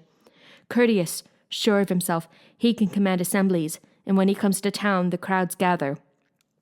A handsome man, contrariwise, may lack grace and good sense in everything he says. You now, for instance, with your fine physique, a god's indeed, you have an empty noddle. I find my heart inside my ribs aroused by your impertinence. I'm no stranger to contests, as you fancy. I rated well when I could count on youth in my 2 hands. Now pain has cramped me, and my years of combat hacking through ranks and war in the bitter sea. Aye, even so I'll give your games a trial. You spoke heart-wounding words. You shall be answered." He leapt out, cloaked as he was, and picked a discus, a rounded stone, more ponderous than those already used by the Phaeacian throwers, and whirling, let it fly from his great hand with a low hum. The crowd went flat on the ground, all those oar-pulling, seafaring Phaeacians under the rushing noise. The spinning disc soared out, light as a bird beyond all others. Disguised now as a Phaeacian, Athena staked it and called out, "Even a blind man, friend, could judge this, finding with his fingers one discus, quite alone beyond the cluster. Congratulations, this event is yours. Not a man here can beat you or come near you." That was a cheering hail, Odysseus thought, seeing one friend there in the emulous field. So in relief he turned among the Phaeacians and said, "Now come alongside that one, lads. The next I'll send as far, I think, or farther. Anyone else on edge for competition, try me now. By heaven, you angered me. Racing, wrestling, boxing, I bar nothing with any man except Laodamas, for he's my host. Who quarrels with his host? Only a madman, or no man at all, would challenge his protector among strangers, cutting the ground away under his feet. Here are no others I will not engage. None but I hope to know what he is made of. Inept at combat, am I? Not entirely. Give me a smooth bow, I can handle it, and I might well be first to hit my man amid a swarm of enemies, though archers in company around me drew together. Philoctetes alone at Troy, when we Achaeans took the bow, used to outshoot me. Of men who now eat bread upon the earth, I hold myself the best hand with the bow, conceding mastery to the men of old, Heracles or Eurytos of Oichalia, heroes who vied with gods in bowmanship. Eurytos came to grief, it's true. Old age never crept over him in his long haul. Apollo took his challenge ill and killed him. What then, the spear? I'll plant it like an arrow. Only in sprinting, I'm afraid, I may be passed by someone. Roll of the sea waves wearied me, and the victuals in my ship ran low. My legs are flabby." When he finished, the rest were silent, but Alcinous answered, "Friend, we take your challenge in good part, for this man angered and affronted you here at our peaceful games. You'd have us note the prowess that is in you, and so clearly no man of sense would ever cry it down. Come, turn your mind now on a thing to tell among your peers when you are home again, dining in hall besides your wife and children. I mean our prowess, as you may remember it, for we too have our skills given by Zeus, and practiced from our father's time to this, not in the boxing ring nor the palestra conspicuous, but in racing, land or sea. And all our days we set great store by feasting, harpers, and the grace of dancing choirs, changes of dress, warm baths and downy beds. O master dancers of the Phaeacians, perform now. Let our guest on his return tell his companions we excel the world in dance and song, as in our ships and running. Someone go find the guitar and harp in hall and bring it quickly to Demodocus." At the serene king's word, a squire ran to bring the polished harp out of the palace, and place was given to 9 referees, peers of the realm, masters of ceremony, who cleared a space and smoothed the dancing floor.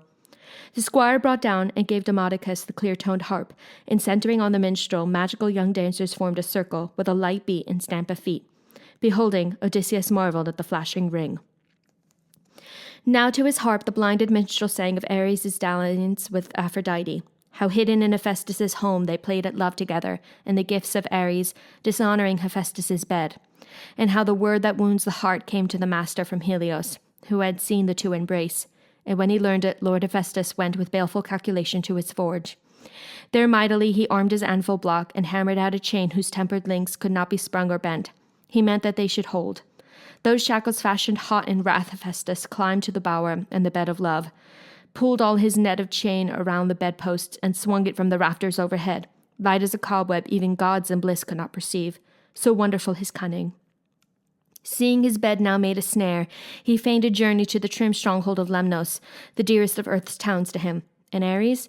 Golden Ares' watch had its reward when he beheld the great smith leaving home. How promptly to the famous door he came, intent on pleasure with sweet Cytherea, she who had left her father's side but now sat in her chamber when her lover entered, and tenderly he pressed her hand and said, "Come and lie down, my darling, and be happy. Hephaestus is no longer here, but gone to see his grunting sentient friends on Lemnos." As she, too, thought repose would be most welcome, the pair went into bed, into a shower of clever chains, the netting of Hephaestus. So trussed they could not move apart, nor rise. At last they knew there could be no escape. They were to see the glorious cripple now, for Helios had spied for him and told him. So he turned back the side of Lemnos Isle, sick at heart, making his way homeward. Now in the doorway of the room he stood while deadly rage took hold of him. His voice, hoarse and terrible, reached all the gods. "O Father Zeus, O gods in bliss forever, here is indecorous entertainment for you. Aphrodite, Zeus's daughter, caught in the act, cheating me, her cripple, with Ares, devastating Ares.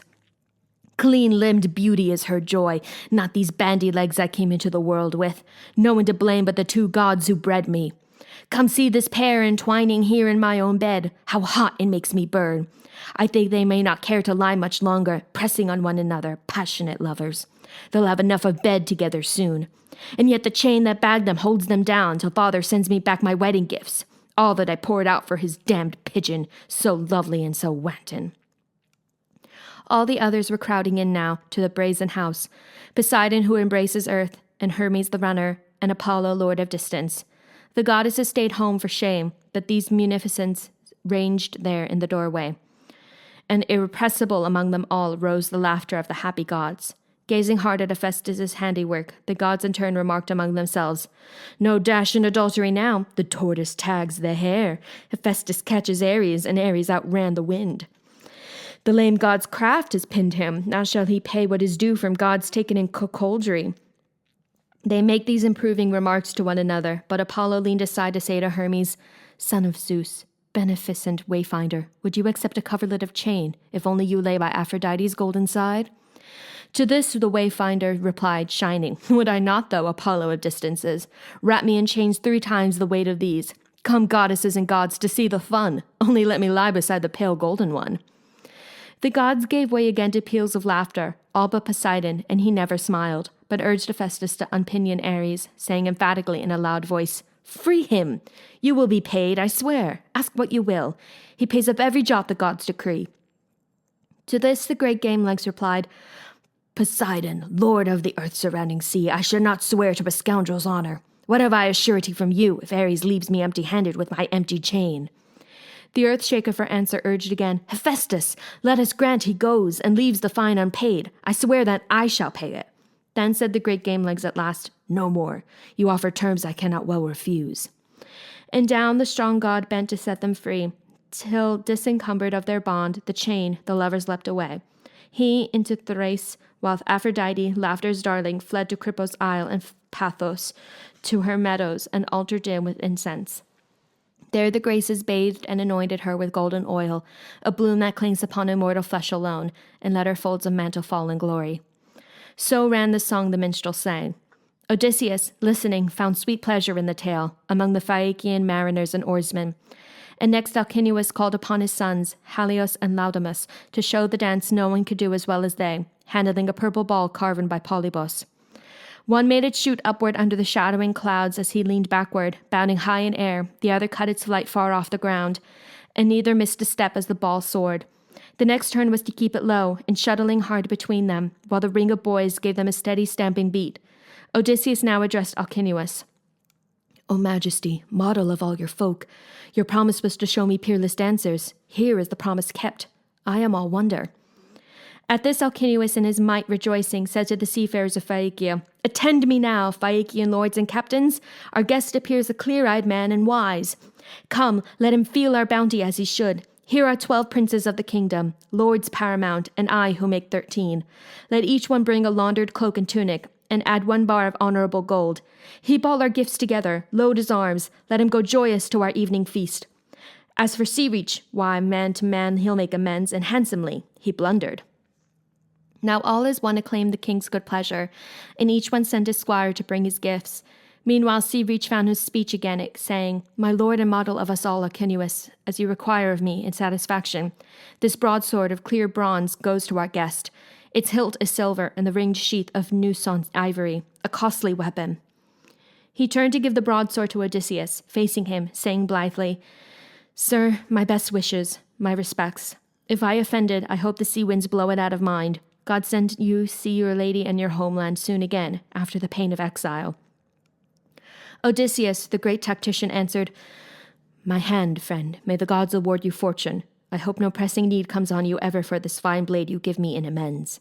He slung it, glinting silver, from his shoulder, as the light shone from sundown. Messengers were bearing gifts and treasure to the palace, where the king's sons received them all and made a glittering pile at their grave mother's side. Then as Alcinous took his throne of power, each went to his own high-backed chair in turn, and said Alcinous to Arete, "Lady, bring here a chest, the finest one, a clean cloak and tunic, stow these things, and warm a cauldron for him. Let him bathe when he has seen the gifts of the Phaeacians, and so dine happily to a running song. My own wine cup of gold intaglio I'll give him too. Through all the days to come, tipping his wine to Zeus or other gods in his great hall, he shall remember me." Then said Arete to her maids, "The tripod, stand the great tripod legs about the fire." They swung the cauldron on the fire's heart, poured water in, and fed the blaze beneath until the basin simmered, cupped in flame. The queen sent out a rich chest from her chamber and folded in the gifts, clothing and gold given Odysseus by the Phaeacians. Then she put in the royal cloak and tunic, briskly saying to her guest, "Now here, sir, look to the lid yourself and tie it down against light fingers, if there be any, on the black ship tonight while you are sleeping." Noble Odysseus, expert in adversity, battened the lid down with a lightning knot, learned once, long ago, from the lady Circe, and soon a call came from the bathing mistress, who led him to a hip bath, warm and clear, a happy sight and rare in his immersions after he left Calypso's home, where surely the luxuries of a god were ever his. When the bathmaids had washed him, rubbed him down, put a fresh tunic and a cloak around him, he left the bathing place to join the men at wine and hall. The Princess Nausicaa, exquisite figure, as of heaven shaping, waited beside a pillar as he passed, and said swiftly, with wonder in her look, "Farewell, stranger. In your land remember me who met and saved you. It is worth your thought." The man of all occasions now met this. "Daughter of great Alcinous, Nausicaa, may Zeus, the lord of thunder, Hera's consort, grant me daybreak again in my own country. But there in all my days until I die may I invoke you as I would a goddess, princess, to whom I owe my life." He left her and went to take his place beside the king. Now when the roasts were cut, the wine bowls full, a herald led the minstrel down the room amid the deference of the crowd, and paused to seat him near a pillar in the center, whereupon that resourceful man Odysseus carved out a quarter from his chine of pork, crisp with fat, and called the blind man's guide. "Herald, here, take this to Demodocus. Let him feast and be merry with my compliments. All men owe honor to the poets, honor and awe, for they are dearest to the muse who puts upon their lips the ways of life." Gentle Demodocus took the proffered gift and inwardly rejoiced. When all were served, every man's hand went out upon the banquet, repelling hunger and thirst, until at length Odysseus spoke again to the blind minstrel. "Demodocus, accept my utmost praise. The muse, daughter of Zeus in radiance, or else Apollo gave you skill to shape with such great style your songs of the Achaeans. Their hard lot, how they fought and suffered war. You shared it, one would say, or heard it all. Now shift your theme and sing that wooden horse Epios built, inspired by Athena, the ambuscade Odysseus filled with fighters and sent to take the inner town of Troy. Sing only this for me, sing me this well, and I shall say at once before the world the grace of heaven has given us a song." The minstrel stirred, murmuring to the god, and soon clear words and notes came one by one, a vision of the Achaeans and their graceful ships drawing away from shore, the torches flung and shelters flaring. Argive soldiers crouched in the close dark around Odysseus, and the horse tall on the assembly ground of Troy. For when the Trojans pulled it in themselves up to the citadel, they sat nearby with long drawn-out and hapless argument, favoring in the end one course of three, either to stay the vault with brazen axes, or haul it to a cliff and pitch it down, or else to save it for the gods, a votive glory, the plan that could not but prevail. But Troy must perish, as ordained, that day she harbored the great horse of timber, hid in the flower of Achaea lay, and bore slaughter and death upon the men of Troy. He sang then of the town sacked by Achaeans, pouring down from the horse's hollow cave, this way and that way raping the steep city, and how Odysseus came like Ares to the door of Deiphobos with Menelaus, and braved the desperate fight there, conquering once more by Athena's power. The splendid minstrel sang it, and Odysseus let the bright molten tears run down his cheeks, weeping the way a wife mourns for her lord on the lost field where he has gone down fighting the day of wrath that came upon his children. At sight of the man panting and dying there, she slips down to enfold him, crying out, then feels the spears prodding her back and shoulders, and goes bound into slavery and grief. Piteous weeping wears away her cheeks, but no more piteous than Odysseus's tears, cloaked as they were now from the company. Only Alcinous at his elbow knew, hearing the low sob in the man's breathing, and when he knew, he spoke.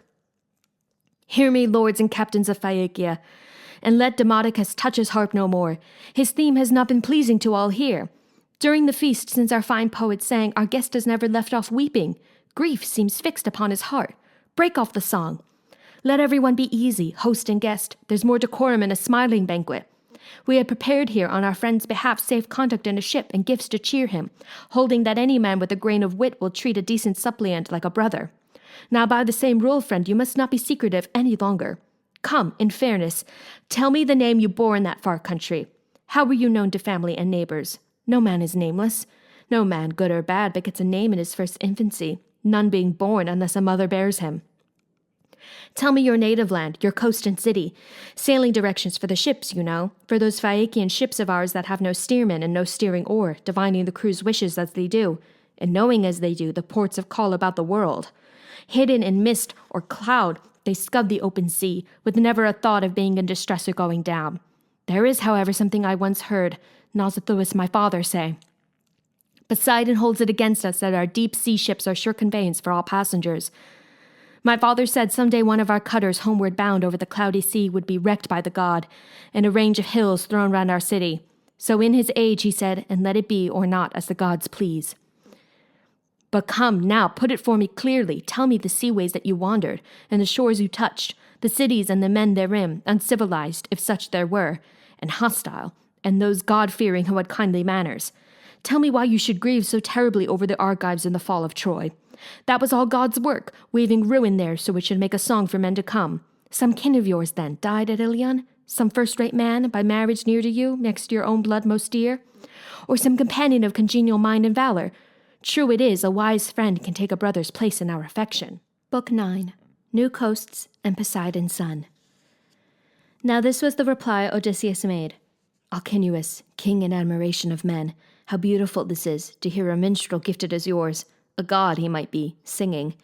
There is no boon in life more sweet, I say, than when a summer joy holds all the realm, and banqueters sit listening to a harper in a great hall, by rows of tables heaped with bread and roast meat, while a steward goes to dip up wine and brim your cups again. Here is the flower of life, it seems to me. But now you wish to know my cause for sorrow, and thereby give me cause for more. What shall I say first? What shall I keep until the end? The gods have tried me in 1,000 ways. But first my name. Let that be known to you. And if I pull away from pitiless death, friendship will bind us, though my land lies far. I am Laertes' son, Odysseus. Men hold me formidable for guile in peace and war. This fame has gone abroad to the sky's rim. My home is on the peaked sea mark of Ithaca, under Mount Nion's wind-blown robe of leaves, in sight of other islands, Dulichion, Same, Wood and Zakynthos, Ithaca being most lofty in that coastal sea. In northwest, while the rest lie east and south, a rocky isle, but good for a boy's training. I shall not see on earth a place more dear, though I have been detained long by Calypso, loveliest among goddesses, who held me in her smooth caves, to be her heart's delight. As Circe of Aiaia, the enchantress, desired me, and detained me in her hall. But in my heart I never gave consent. Where shall a man find sweetness to surpass his own home and his parents'? In far lands he shall not, though he find a house of gold. What of my sailing, then, from Troy? What of those years of rough adventure weathered under Zeus? The wind that carried west from Ilion brought me to Ismaros, on the far shore, a strong point on the coast of Caiconius. I stormed that place and killed the men who fought. Plunder we took, and we enslaved the women, to make division, equal shares to all. But on the spot I told them, back and quickly, out to sea again. My men were mutinous, fools, on stores of wine. Sheep after sheep they butchered by the surf, and shambling cattle feasting, while fugitives went inland, running to call to arms the main force of Caiconius. This was an army trained to fight on horseback, or, where the ground required, on foot. They came with dawn over that terrain, like the leaves and blades of spring. So doom appeared to us, dark word of Zeus for us, our evil days. My men stood up and made a fight of it, backed on the ships with lances kept in play. From bright morning through the blaze of noon, holding our beach, although so far outnumbered. But when the sun passed toward unyoking time, then the Achaeans one by one gave way. 6 benches were left empty in every ship that evening when we pulled away from death, and this new grief we bore with us to sea. Our precious lives we had, but not our friends. No ship made sail next day until some shipmate had raised a cry, 3 times, for each poor ghost unfleshed by the Caecones on that field. Now Zeus, the lord of cloud, roused in the north a storm against the ships, and driving veils of squall moved down like night on land and sea. The bows went plunging at the gust, sails cracked and lashed out strips in the big wind. We saw death in that fury, dropped the yards, unshipped the oars, and pulled for the nearest lee. Then 2 long days and nights we lay offshore, worn out and sick at heart, tasting our grief, until a third dawn came with ringlets shining. Then we put up our masts, hauled sail, and rested, letting the steersman and the breeze take over. I might have made it safely home that time, but as I came round Malea, the current took me out to sea, and from the north a fresh gale drove me on past Cytherea. 9 days I drifted on the teeming sea before dangerous high winds. Upon the 10th we came to the coastline of the lotus eaters, who live upon that flower. We landed there to take on water. All ships' companies mustered alongside for the midday meal. Then I sent out 2 picked men and a runner to learn what race of men that land sustained. They fell in soon enough with lotus eaters, who showed no will to do us harm, only offering the sweet lotus to our friends. But those who ate this honeyed plant, the lotus, never cared to report nor to return. They longed to stay forever, browsing on that native bloom, forgetful of their homeland. I drove them, all 3 wailing, to the ships, tied them down under their rowing benches, and called the rest. All hands aboard! Come, clear the beach, and no one taste the lotus, or you lose your hope of home. Filing into their places by the rowlocks, my oarsmen dipped their long oars in the surf, and we moved out again on our seafaring. In the next land we found were Cyclops, giants, louts, without a law to bless them. In ignorance, leaving the fruitage of the earth in mystery to the immortal gods, they neither plough nor sow by hand, nor till the ground, though grain, wild wheat and barley grows untended, and wine grapes in clusters ripen in heaven's rain. Cyclops have no muster and no meeting, no consultation or old tribal ways, but each one dwells in his own mountain cave, dealing out rough justice to wife and child, indifferent to what the others do. Well then, across the wide bay from the mainland there lies a desert island, not far out, but still not close in shore. Wild goats in hundreds breed there, and no human being comes upon the isle to startle them. No hunter of all who ever tracked with hounds through forests, or had rough going over mountain trails. The isle, unplanted and untilled, a wilderness, pastures goats alone. And this is why good ships like ours with cheek paint at the bows are far beyond the Cyclops. No shipwright toils among them, shaping and building up symmetrical trim hulls to cross the sea and visit all the seaboard towns as men do, who go and come in commerce over water. This isle, seagoing folk would have annexed it and built their homesteads on it. All good land, fertile for every crop and season. Lush, well-watered meads along the shore, vines in profusion, prairie clear for the plow, where grain would grow chin-high by harvest time, and rich subsoil. The island cove is landlocked, so you need no hawsers out astern, bowstones or mooring. Run in and ride there till the day your crews chafe to be under sail, and a fair wind blows. You'll find good water flowing from a cavern through dusky poplars into the upper bay. Here we made harbor. Some god guided us that night, for we could barely see our bows in the dense fog around us, and no moonlight filtered through the overcast. No lookout, nobody saw the island dead ahead, nor even the great landward rolling billow that took us in. We found ourselves in shallows, keels grazing shore, so furled our ships and disembarked where the low ripples broke. There on the beach we lay and slept till morning. When dawn spread out her fingertips of rose, we turned out marveling to tour the isle, while Zeus's shy nymph daughters flushed wild goats down from the heights, a breakfast for my men. We ran to fetch our hunting bows and long-shanked lances from the ship, and in 3 companies we took our shots. Heaven gave us game aplenty. For every one of 12 ships in my squadron, 9 goats fell to be shared. My lot was 10. So there all day, until the sun went down, we made our feast on meat galore, and wine from the ship, for our supply held out. So many jars were filled at Ismaros from stores at the Caecones that we plundered. We gazed too at Cyclops' land, so near, we saw their smoke, heard bleating from their flocks. But after sundown in the gathering dusk we slept again upon the wash of ripples. When the young dawn with fingertips of rose came in the east, I called my men together and made a speech to them. Old shipmates, friends, the rest of you stand by. I'll make the crossing in my own ship, with my own company, and find out what the mainland natives are, for they may be wild savages and lawless, or hospitable and God-fearing men. At this I went aboard and gave the word to cast off by the stern. My oarsmen followed, filing into their benches by the rowlocks, and all in line dipped oars in the grey sea. As we rowed on and nearer to the mainland, at one end of the bay, we saw a cavern yawning above the water, screened with laurel, and many rams and goats about the place inside a sheepfold, made from slabs of stone earth-fast between tall trunks of pine and rugged, towering oak trees. A prodigious man slept in this cave alone and took his flocks to graze afield, remote from all companions, knowing none but savage ways. A brute so huge, he seemed no man at all of those who eat good wheaten bread, but he seemed rather a shaggy mountain reared in solitude. We beached there, and I told the crew to stand by and keep watch over the ship. As for myself, I took my 12 best fighters and went ahead. I had a goat skin full of that sweet liquor that Euanthes' son, Marin, had given me. He kept Apollo's holy grove at Ismaros. For kindness we showed him there, and showed his wife and child. He gave me 7 shining golden talents perfectly formed, a solid silver wine bowl, and then this liquor, 12 two-handled jars of brandy, pure and fiery. Not a slave in Marin's household knew this drink. Only he, his wife, and the storeroom mistress knew. And they would put 1 cupful, ruby-colored, honey-smooth, in 20 more of water. But still the sweet scent hovered like a fume over the wine bowl. No man turned away when cups of this came round.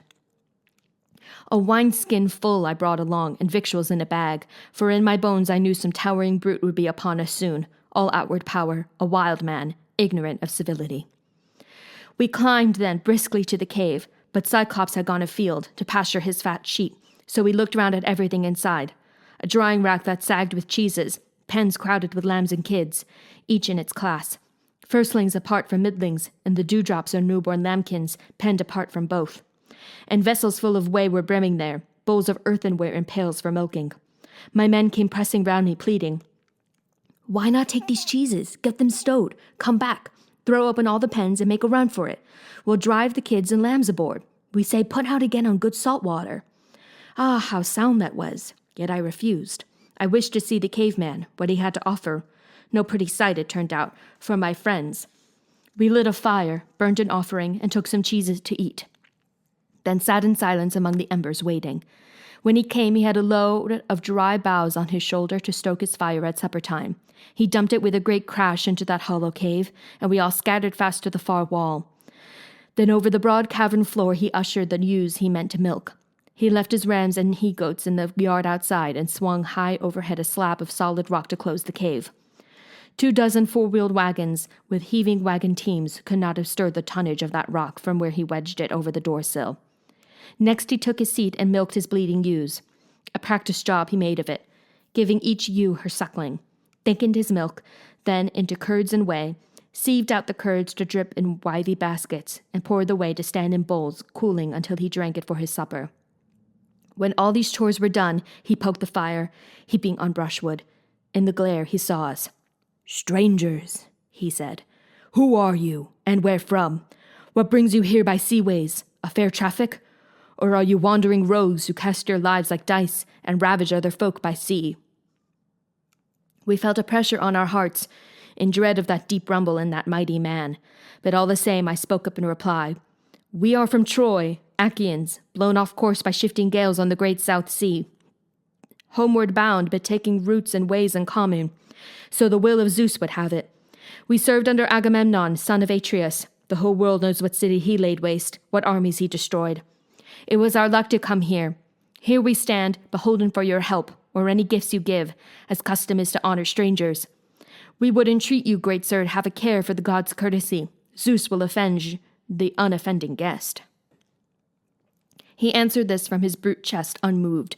"You are a ninny, or else you come from the other end of nowhere, telling me mind the gods. We Cyclops care not a whistle for your thundering Zeus, or all the gods in bliss.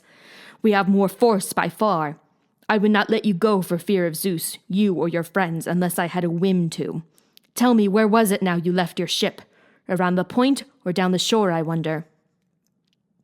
He thought he'd find out, but I saw through this and answered with a ready lie.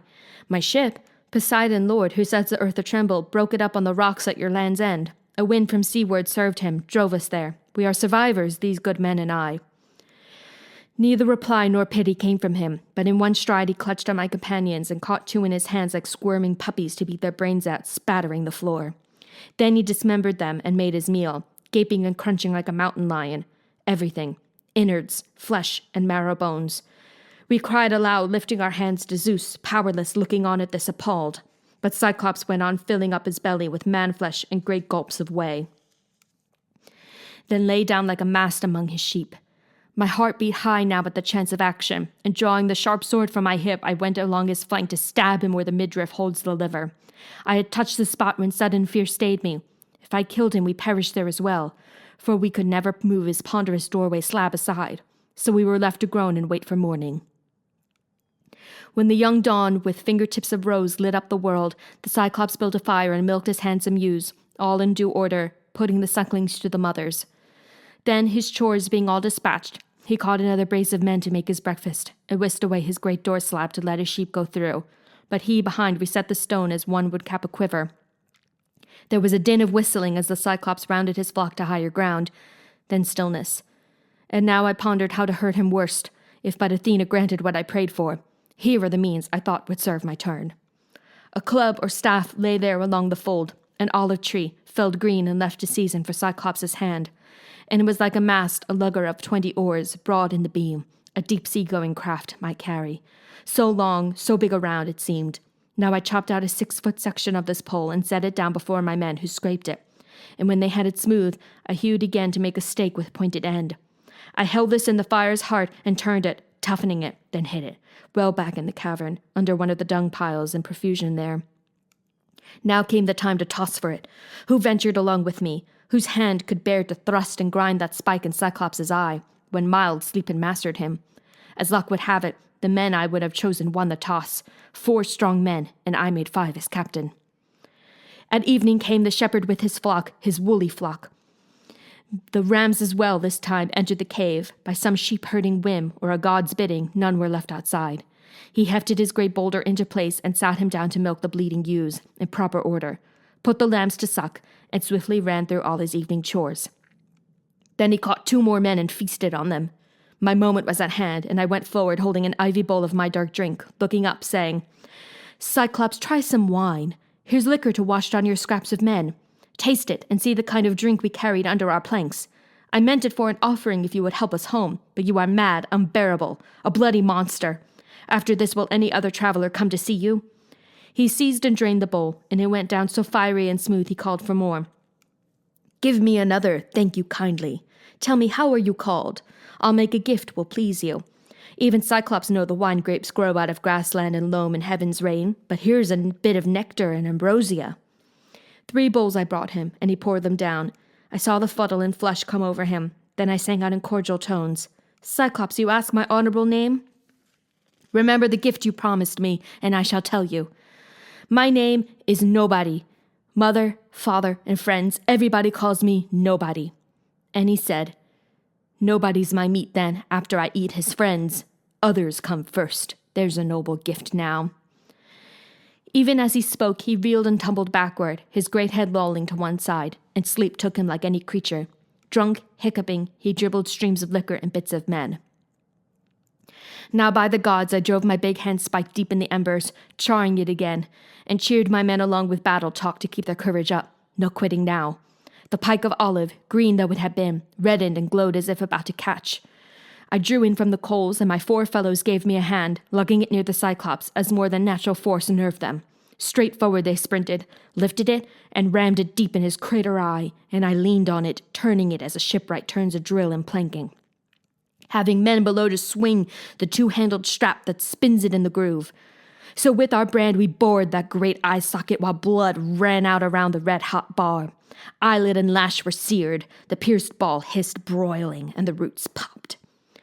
In a smithy one sees a white-hot axe head or an adze, plunged and wrung in a cold tub, screeching steam, the way they make soft iron hale and hard. Just so that eyeball hissed around the spike. The Cyclops bellowed, and the rock roared round him, and we fell back in fear. Clawing his face, he tugged the bloody spike out of his eye, threw it away, and his wild hands went groping. Then he sent up a howl for Cyclops who lived in caves on windy peaks nearby. Some heard him, and they came by divers ways to clump around outside and call, "What ails you, Polyphemus? Why do you cry so sore in this starry night? You will not let us sleep.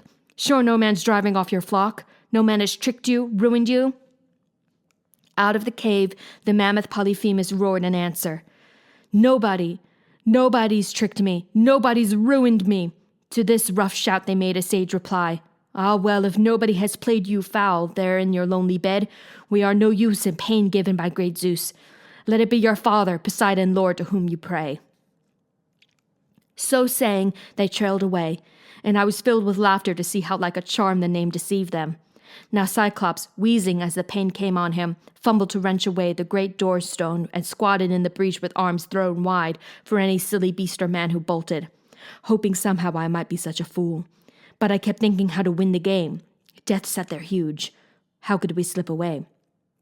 I drew on all my wits and ran through tactics, reasoning as a man will for dear life, until a trick came, and it pleased me well. The Cyclops' rams were handsome, fat, with heavy fleeces, a dark violet. 3 abreast, I tied them silently together, twining cords of willow from the ogre's bed, then slung a man under each middle one to ride there safely, shielded left and right, so 3 sheep could convey each man. I took the woolliest ram, the choicest of the flock, and hung myself under his kinky belly, pulled up tight, with fingers twisted deep in sheepskin ringlets for an iron grip. So breathing hard, we waited until morning.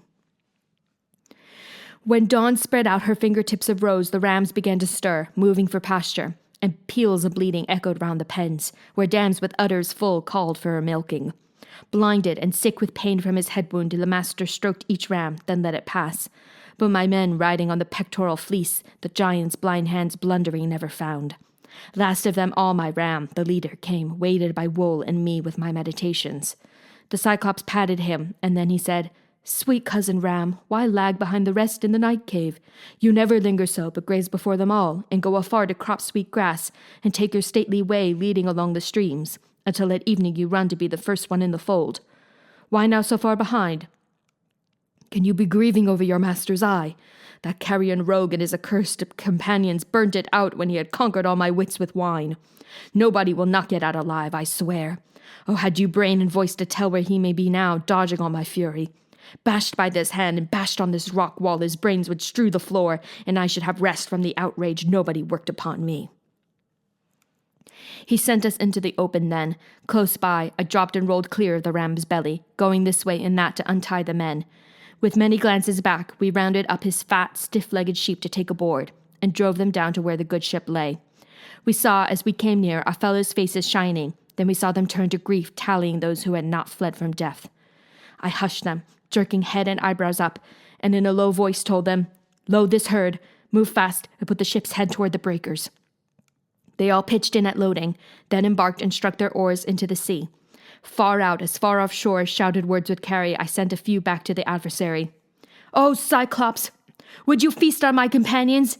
Puny am I in a caveman's hands? How do you like the beating that we gave you, you damned cannibal? Eater of guests under your roof, Zeus and the gods have paid you." The blind thing in his doubled fury broke a hilltop in his hands and heaved it after us. Ahead of our black prow it struck and sank whelmed in a spuming geyser, a giant wave that washed the ship stern foremost back to shore. I got the longest boat hook out and stood fending us off, with furious nods to all to put their backs to a racing stroke. Row, row or perish. So the long oars bent, kicking the foam sternward, making head until we drew away, and twice as far. Now when I cupped my hands, I heard the crew in low voices protesting, "God's sake, Captain, why bait the beast again? Let him alone. That tidal wave he made on the first throw all but beached us, all but stove us in. Give him our bearing with your trumpeting, he'll get the range and lob a boulder. Aye, he'll smash our timbers and our heads together." I would not heed them in my glorying spirit, but let my anger flare and yelled, "Cyclops, if ever mortal man inquire how you were put to shame and blinded, tell him Odysseus, raider of cities, took your eye, Laertes' son, whose home's on Ithaca." At this he gave a mighty sob and rundled, "Now comes the weird upon me spoken of old. A wizard grand and wondrous lived here, Telemachus, a son of Eurymachus. Great length of days he had in wizardry among the Cyclops, and these things he foretold for time to come. My great eye lost and at Odysseus' hands. Always I had in mind some giant armed and giant force would come against me here. But you, small, pitiful, and twiggy, you put me down with wine, you blinded me. Come back, Odysseus, and I'll treat you well, praying the god of earthquake to befriend you. His son I am, for he by his avowal fathered me, and if he will, he may heal me of this black wound, he and no other of all the happy gods or mortal men. Few words I shouted in reply to him. If I could take your life, I would, and take your time away, and hurl you down to hell. The god of earthquake could not heal you there. At this he stretched his hands out in his darkness toward the sky of stars, and prayed Poseidon, "O hear me, Lord, blue girdler of the islands. If I am thine indeed, and thou art father, grant that Odysseus, raider of cities, never see his home. Laertes' son, I mean, who kept his hall in Ithaca. Should destiny intend that he shall see his roof again among his family in his fatherland, far be that day, and dark the years between. Let him lose all companions, and return under strange sail to bitter days at home." In these words he prayed, and the god heard him. Now he laid hands upon a bigger stone and wheeled around, titanic for the cast, to let it fly in the black-prowed vessel's track. But it fell short, just aft the steering oar, and whelming seas rose giant above the stone to bear us onward toward the island. There, as we ran in, we saw the squadron waiting, the trim ships drawn up side by side, and all our troubled friends who waited, looking seaward. We beached her, grinding keel in the soft sand, and waded in ourselves on the sandy beach. Then we unloaded all the Cyclops' flock to make division, share and share alike. Only my fighters voted that my ram, the prize of all, should go to me. I slew him by the seaside, and burnt his long thigh bones to Zeus beyond the storm cloud, Cronus' son, who rules the world. But Zeus disdained my offering. Destruction for my ships he had in store, and death for those who sailed them, my companions. Now all day long until the sun went down, we made our feast on mutton and sweet wine, till after sunset in the gathering dark we went to sleep above the wash of ripples.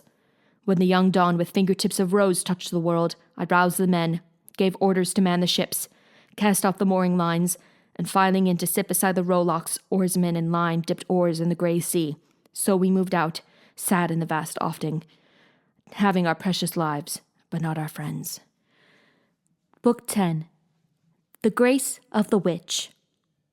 We made our landfall on Aeolia Island, domain of Aeolus Hippotades, the Wind King, dear to the gods who never die. An isle adrift upon the sea, ringed round with brazen ramparts on a sheer cliffside. 12 children had old Aeolus at home, 6 daughters and 6 lusty sons, and he gave girls to boys to be their gentle brides. Now those lords and their parents' company sup every day in hall, a royal feast with fumes of sacrifice and winds that pipe round hollow courts, and all the night they sleep on beds of filigree beside their ladies. Here we put in, lodged in the town and palace, while Aeolus played host to me. He kept me 1 full month to hear the tale of Troy, the ships and the return of the Achaeans, all which I told him point by point in order. When in return I asked his leave to sail, and asked provisioning, he stinted nothing, adding a bull's hide sewn from neck to tail into a mighty bag, bottling storm winds. For Zeus had long ago made Aeolus warden of winds, to rouse or calm at will. He wedged this bag under my afterdeck, lashing the neck with shining silver wire, so not a breath got through. Only the west wind he lofted for me in a quartering breeze, to take my squadron spanking home. No luck. The fair wind failed us when our prudence failed. 9 days and nights we sailed without event, till on the 10th we raised our land. We neared it, and saw men building fires along the shore. But now, being weary to the bone, I fell into deep slumber. I'd worked at the sheet 9 days alone and given it to no one, wishing to spill no wind on the homeward run. But while I slept, the crew began to parley. Silver and gold, they guessed, were in that bag bestowed on me by Aeolus' great heart. And one would glance at his benchmate and say, "It never fails. He's welcome everywhere. Hail to the captain when he goes ashore. He brought along so many presents, plunder out of Troy, that's it. How about ourselves, his shipmates all the way? Nigh home we are with empty hands. And who has gifts from Aeolus? He has. I said we ought to crack that bag. There's gold and silver, plenty in that bag." Temptation had its way with my companions, and they untied the bag. Then every wind roared into hurricane. The ships went pitching west with many cries. Our land was lost. Roused up, despairing in that gloom, I thought, should I go overside for a quick finish, or clench my teeth and stay among the living? Down in the bilge I lay, pulling my sea cloak over my head, while the rough gale blew the ships and rueful crews clear back to Aeolia. We put ashore for water, then all hands gathered alongside for a midday meal. When we had taken bread and drink, I picked one soldier and one herald to go with me and called again on Aeolus. I found him at meat with his young princess and his lady, but there beside the pillars in his portico we sat down silent at the open door. The sight amazed them, and they all explained. "Why, back again, Odysseus? What sea fiend rose in your path? Did we not launch you well for home or for whatever land you chose?"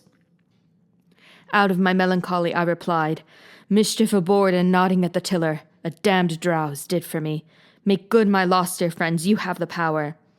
Gently I pleaded, but they turned cold and still. Said Father Aeolus, "Take yourself out of this island, creeping thing. No law, no wisdom lays it on me now to help a man the blessed gods detest. Out! Your voyage here was cursed by heaven." He drove me from the place, groan as I would, and comfortless we went again to sea, days of it, till the men flagged at the oars. No breeze, no help in sight, by our own folly.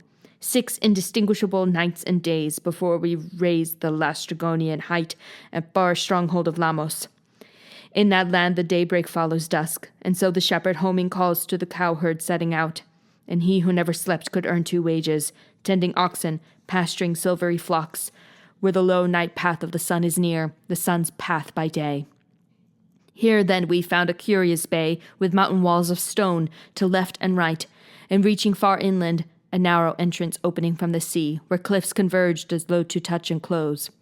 All of my squadron sheltered here, inside the cavern of this bay. Black prow by prow, those hulls were made fast in a limpid calm without a ripple, stillness all around them. My own black ship I chose to moor alone on the seaside, using a rock for bollard, and climbed a rocky point to get my bearings. No farms, no cultivated land appeared, but puffs of smoke rose in the wilderness, so I sent out 2 picked men and a herald to learn what race of men this land sustained. My party found a track, a wagon road for bringing wood down from the heights to town, and near the settlement they met a daughter of Antiphatis, the Lastrygon, a stalwart young girl taking her pail to Artacia, the fountain where these people go for water. My fellows hailed her, put their questions to her. Who might the king be, ruling over whom? She waved her hand, showing her father's lodge, so they approached it. In its gloom they saw a woman like a mountain crag, the queen, and loathed the sight of her. But she, for greeting, called from the meeting ground her lord and master, Antiphatis, who came to drink their blood. He seized one man and tore him on the spot, making a meal of him. The other 2 leaped out of doors and ran to join the ships. Behind he raised the whole tribe howling, countless Lastrygonis, and more than men they seemed, gigantic when they gathered on the skyline, to shoot grey boulders down from slings, and hell's uncrashing rose, and crying from the ships, as plank and men were smashed to bits. Poor gobbets the wild men spared like fish and bore away. But long before it ended in the anchorage, havoc and slaughter, I had drawn my sword and cut my own ship's cable. "Men," I shouted, "man the oars and pull till your hearts break if you would put this butchery behind." The oarsmen rent the sea in mortal fear, and my ship spurted out of range, far out from that deep canyon where the rest were lost. So we fared onward, and death fell behind, and we took breath to grieve for our companions. Our next fall was on Aia, island of Circe, dire beauty and divine, sister of baleful Aeetes, like him, fathered by Helios, the light of mortals on Perse, child of the ocean stream. We came washed in our silent ship upon her shore, and found a cove, a haven for the ship. Some god invisible conned us in. We landed to lie down in that place 2 nights and days, worn out and sick at heart, tasting our grief. But when dawn set another day a-shining, I took my spear and broadsword, and I climbed a rocky point above the ship, for sight or sound of human labor. Gazing out from that high place over a land of thicket, oaks, and wide watercourses, I could see a smoke wisp from the woodland hall of Circe. So I took counsel with myself. Should I go inland scouting out that reddish smoke? No, better not, I thought, but first return to waterside and ship, and give the men breakfast before I sent them to explore. Now as I went down quite alone, and came a bow shot from the ship, some god's compassion set a big buck in motion to cross my path, a stag with noble antlers, pacing down from pasture in the woods to the riverside, as long thirst and the power of sun constrained him. He started from the bush and wheeled. I hit him square in the spine midway along his back, and the bronze point broke through it. In the dust he fell and whinnied as life fled away. I set one foot against him, pulling hard to wrench my weapon from the wound, then left it, butt end on the ground. I plucked some withies and twined a double strand into a rope, enough to tie the hocks of my huge trophy. Then pickaback I lugged him to the ship, leaning on my long spear shaft. I could not haul that mighty carcass on one shoulder. Beside the ship I let him drop, and spoke gently and low to each man standing near. Come, friends, though hard beset, we'll not go down into the house of death before our time. As long as food and drink remain aboard, let us rely on it, not die of hunger. At this, those faces, cloaked in desolation upon the waste sea beach, were bared. Their eyes turned toward me and the mighty trophy, lighting, foreseeing pleasure, one by one. So hands were washed to take what heaven sent us, and all that day until the sun went down we had our fill of venison and wine. Till after sunset in the gathering dusk we slept at last above the line of breakers. When the young dawn with fingertips of rose made heaven bright, I called them round and said, Shipmates, companions in disastrous time, oh, my dear friends, where dawn lies and the west, and where the great sun, light of men, may go under the earth by night, and where he rises, of these things we know nothing. Do we know any least thing to serve us now? I wonder. All that I saw when I went up the rock was one more island in the boundless main, a low landscape, covered with woods and scrub, and puffs of smoke ascending in mid-forest. They were all silent, but their hearts contracted, remembering Antiphatis the Lastragon and that prodigious cannibal, the Cyclops. They cried out, and the salt tears wet their eyes. But seeing our time for action lost in weeping, I mustered those Achaeans under arms, counting them off in 2 platoons, myself and my godlike Eurylochus commanding. We shook lots in a soldier's dogskin cap, and his came bounding out. Valiant Eurylochus. So off he went, with 22 companions weeping, as mine wept too, who stayed behind. In the wild wood they found an open glade, around a smooth stone house, the hall of Circe, and wolves and mountain lions lay there, mild in her soft spell, fed on her drug of evil. None would attack. Oh, it was strange, I tell you, but switching their long tails they faced our men were like hounds, who look up when their master comes with tidbits for them, as he will, from table. Humbly those wolves and lions with mighty paws fawned on our men, who met their yellow eyes and feared them. In the entranceway they stayed to listen there. Inside her quiet house they heard the goddess Circe. Low she sang in her beguiling voice, while on her loom she wove ambrosial fabric sheer and bright, by that craft known to the goddesses of heaven.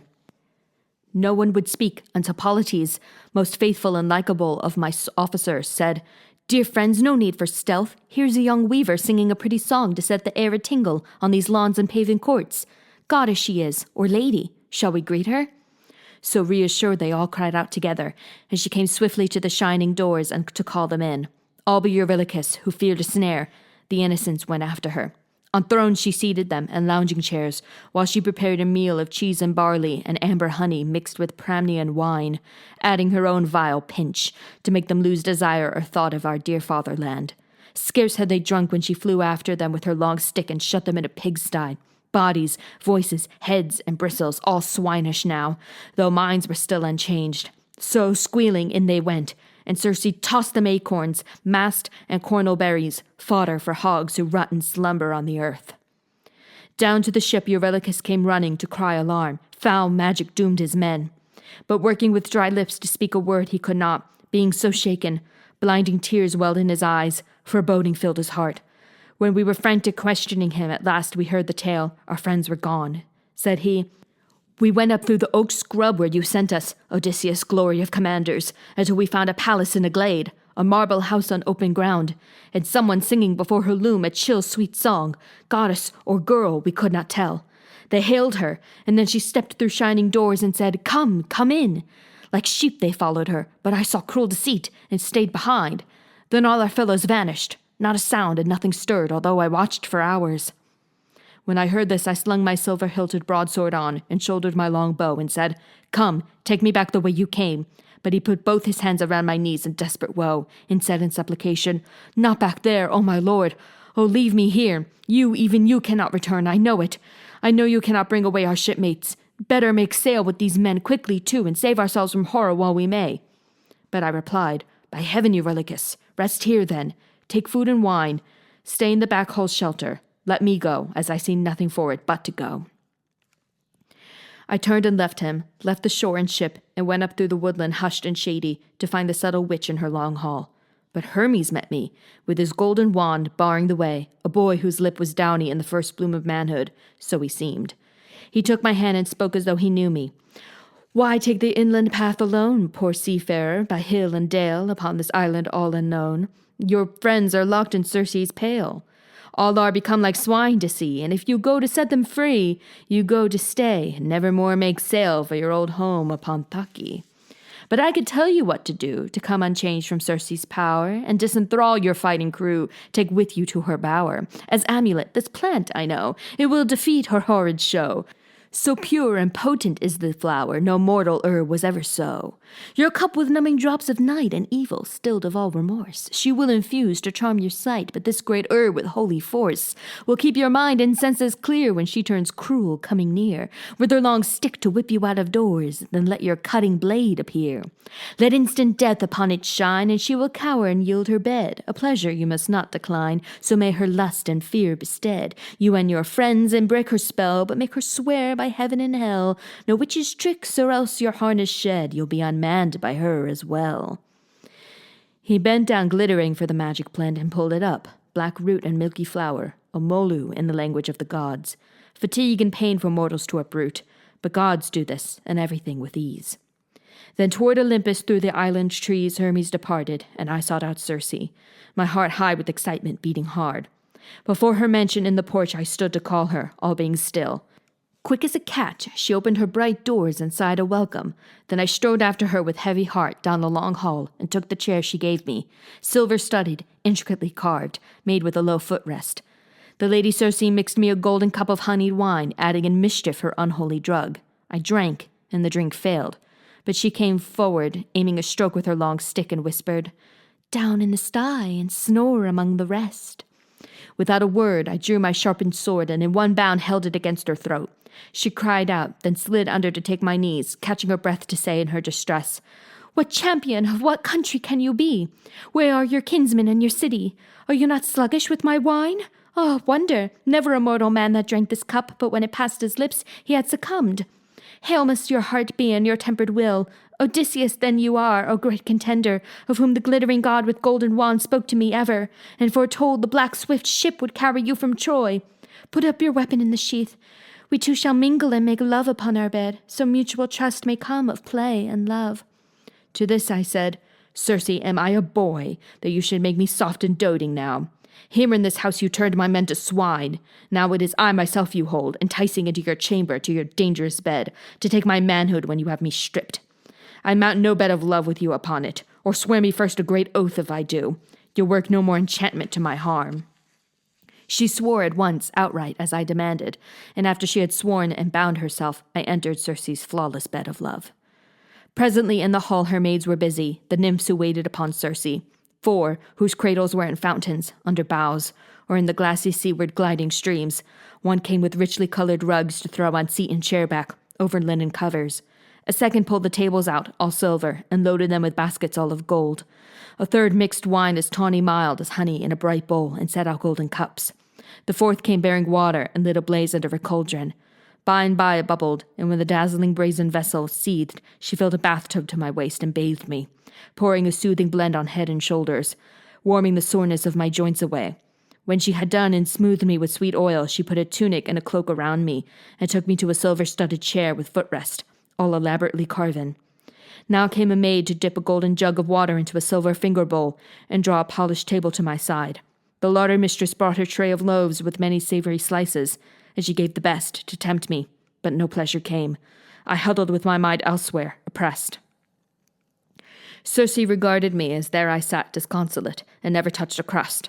Then she stood over me and chided me. "Why sit at table mute, Odysseus? Are you mistrustful of my bread and drink? Can it be treachery that you fear again after the god's great oath I swore for you?" I turned to her at once and said, "Circe, where is the captain who could bear to touch this banquet in my place? A decent man would see his company before him first. Put heart in me to eat and drink you may by freeing my companions. I must see them." But Circe had already turned away, her long staff in her hand. She left the hall and opened up the sty. I saw her enter, driving those men turned swine to stand before me. She stroked them each in turn with some new chrism. And then behold, their bristles fell away. The coarse pelt grown upon them by her drug melted away, and they were men again, younger, more handsome, taller than before. Their eyes upon me, each one took my hands, and wild regret and longing pierced them through. So the room rang with sobs, and even Circe pitied that transformation. Exquisite the goddess looked as she stood near me, saying, "Son of Laertes and the gods of old, Odysseus, master mariner and soldier, go to the sea beach and sea-breasting ship, drag it ashore, full length upon the land, stow gear and stores in rock holes under covers, return, be quick, bring all your dear companions." Now, being a man, I could not help consenting, so I went down to the sea beach and the ship, where I found all my other men on board, weeping in despair along the benches. Sometimes in farmyards, when the cows return well fed from pasture to the barn, one sees the pens give way before the calves in tumult, breaking through to cluster about their mothers, bumping together, bawling. Just that way my crew poured round me when they saw me come, their faces wet with tears as if they saw their homeland and the crags of Ithaca, even the very town where they were born. And weeping still, they all cried out in greeting, "Prince, what joy this is, your safe return!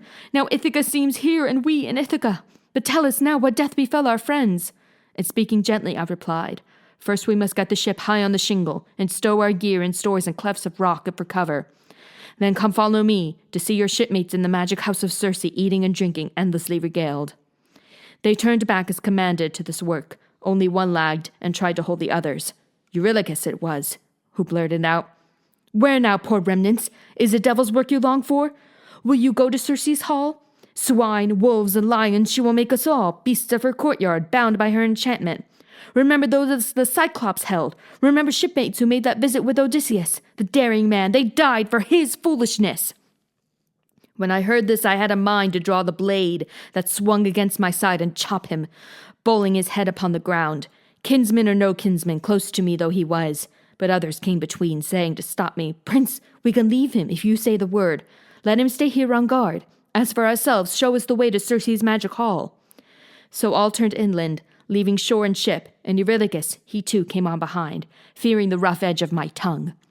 Meanwhile, at Circe's hands the rest were gently bathed, anointed with sweet oil, and dressed afresh in tunics and new cloaks with fleecy linings. We found them all at supper when we came, but greeting their old friends once more, the crew could not hold back their tears, and now again the rooms rang with sobs. Then Circe, loveliest of all mortals, came to counsel me. "Son of Laertes and the gods of old, Odysseus, master mariner and soldier, enough of weeping fits. I know, I too, what you endured upon the inhuman sea, what odds you met on land from hostile men. Remain with me, and share my meat and wine. Restore behind your ribs those gallant hearts that served you in the old days when you sailed from stony Ithaca. Now parched and spent, your cruel wandering is all you think of, never of joy after so many blows." As we were men, we could not help consenting, so day by day we lingered, feasting long on roasts and wine until a year grew fat. But when the passing months and wheeling seasons brought the long summery days, the pause of summer, my shipmates one day summoned me and said, "Captain, shake off this trance and think of home, if home indeed awaits us, if we shall ever see your own well-timbered hall in Ithaca." They made me feel a pang, and I agreed. That day, and all day long from dawn to sundown, we feasted on roast meat and ruddy wine, and after sunset when the dusk came on, my men slept in the shadowy hall, but I went through the dark to Circe's flawless bed and took the goddess's knees in supplication, urging, as she bent to hear, "O Circe, now you must keep your promise. It is time. Help me make sail for home. Day after day my longing quickens, and my company give me no peace, but wear my heart away pleading when you are not at hand to hear." The loveliest of goddesses replied, "Son of Laertes and the gods of old, Odysseus, master mariner and soldier, you shall not stay here longer against your will, but home you may not go, unless you take a strange way round and come, to the cold homes of death and pale Persephone. You shall hear prophecy from the rapt shade of blind Tiresias of Thebes, forever charged with reason even among the dead. To him alone, of all the flitting ghosts, Persephone has given a mind undarkened." At this I felt a weight like stone within me, and moaning pressed my length against the bed, with no desire to see the daylight more. But when I had wept and tossed and had my fill of this despair, at last I answered her, "Circe, who pilots me upon this journey? No man has ever sailed to the land of death." That loveliest of goddesses replied, "Son of Laertes and the gods of old, Odysseus, master of landways and seaways, feel no dismay because you lack a pilot. Only set up your mast and haul your canvas to the fresh blowing north. Sit down and steer, and hold that wind even to the bourne of ocean. Persephone's deserted strand and grove, dusky with poplars and the drooping willow, Run through the tide rip, bring your ship to shore, land there, and find the crumbling homes of death. Here toward the sorrowing water run the streams of wailing out of Styx in quenchless burning, torrents that join in thunder at the rock. Here then, great soldier, setting foot, obey me. Dig a well shaft a 4-arm square, pour out libations round it to the unnumbered dead, sweet milk and honey, then sweet wine, and last clear water, scattering handfuls of white barley. Pray now with all your heart to the faint dead. Swear you will sacrifice your finest heifer at home in Ithaca, and burn for them her tenderest parts in sacrifice. And vow to the Lord Tiresias, apart from all, a black lamb, handsomest of all your flock, thus to appease the nations of the dead. Then slash a black ewe's throat and the black ram, facing the gloom of Erebus. But turn your head away toward ocean. You shall see, now souls of the buried dead and shadowy hosts, and now you must call out to your companions to flay those sheep the bronze knife has cut down, for offerings, burnt flesh to those below, to sovereign death and pale Persephone. Meanwhile draw a sword from hip, crouch down, ward off the surging phantoms from the bloody pit until you know the presence of Tiresias. He will come soon, great captain, be it he who gives you course and distance for your sailing homeward across the cold fish-breeding sea. As the goddess ended, dawn came stitched in gold. Now Circe dressed me in my shirt and cloak, put on a gown of subtle tissue, silvery, then wound a golden belt around her waist, and veiled her head in linen, while I went through the hall to rouse my crew. I bent above each one and gently said, "Wake from your sleep. No more sweet slumber. Come, we sail. The Lady Circe so ordains it." They were soon up and ready at that word, but I was not to take my men unharmed from this place, even from this. Among them all the youngest was Elpenor, no mainstay in a fight nor very clever, and this one, having climbed on Circe's roof to taste the cool night, fell asleep with wine. Waked by our morning voices and the tramp of men below, he started up, but missed his footing on the long steep backward ladder, and fell that height headlong. The blow smashed the nape cord, and his ghost fled to the dark. But I was outside, walking with the rest, saying, "Homeward you think we must be sailing to our own land. No, elsewhere is the voyage Circe has laid upon me. We must go to the cold homes of death and pale Persephone to hear Tiresias tell of time to come." They felt so stricken upon hearing this, they sat down wailing loud and tore their hair. But nothing came of giving way to grief. Down to the shore and ship at last we went, bowed with anguish, cheeks all wet with tears, to find that Circe had been there before us, and tied nearby a black ewe and a ram. She had gone by like air. For who could see the passage of a goddess unless she wished his mortal eyes aware? Book 11. A Gathering of Shades. We bore down on the ship at the sea's edge, and launched her on the salt immortal sea, stepping our mast and spar in the black ship, embarked the ram and ewe, and went aboard in tears, with bitter and sore dread upon us. But now a breeze came up for us astern, a canvas-bellying land breeze, hail shipmate sent by the singing nymph with sun-bright hair. So we made fast the braces, took our thwarts, and let the wind and steersmen work the ship with full sails spread all day above our coursing, till the sun dipped, and all the waves grew dark upon the fathomless unresting sea. By night our ship ran onward toward the ocean's bourne, the realm and region of the men of winter, behidden in mist and cloud. Never the flaming eye of Helios lights on those men at morning, when he climbs the sky of stars, nor in descending earthward out of heaven. Ruinous night being rove over those wretches. We made the land, put ram and ewe ashore, and took our way along the ocean stream to find the place foretold for us by Circe.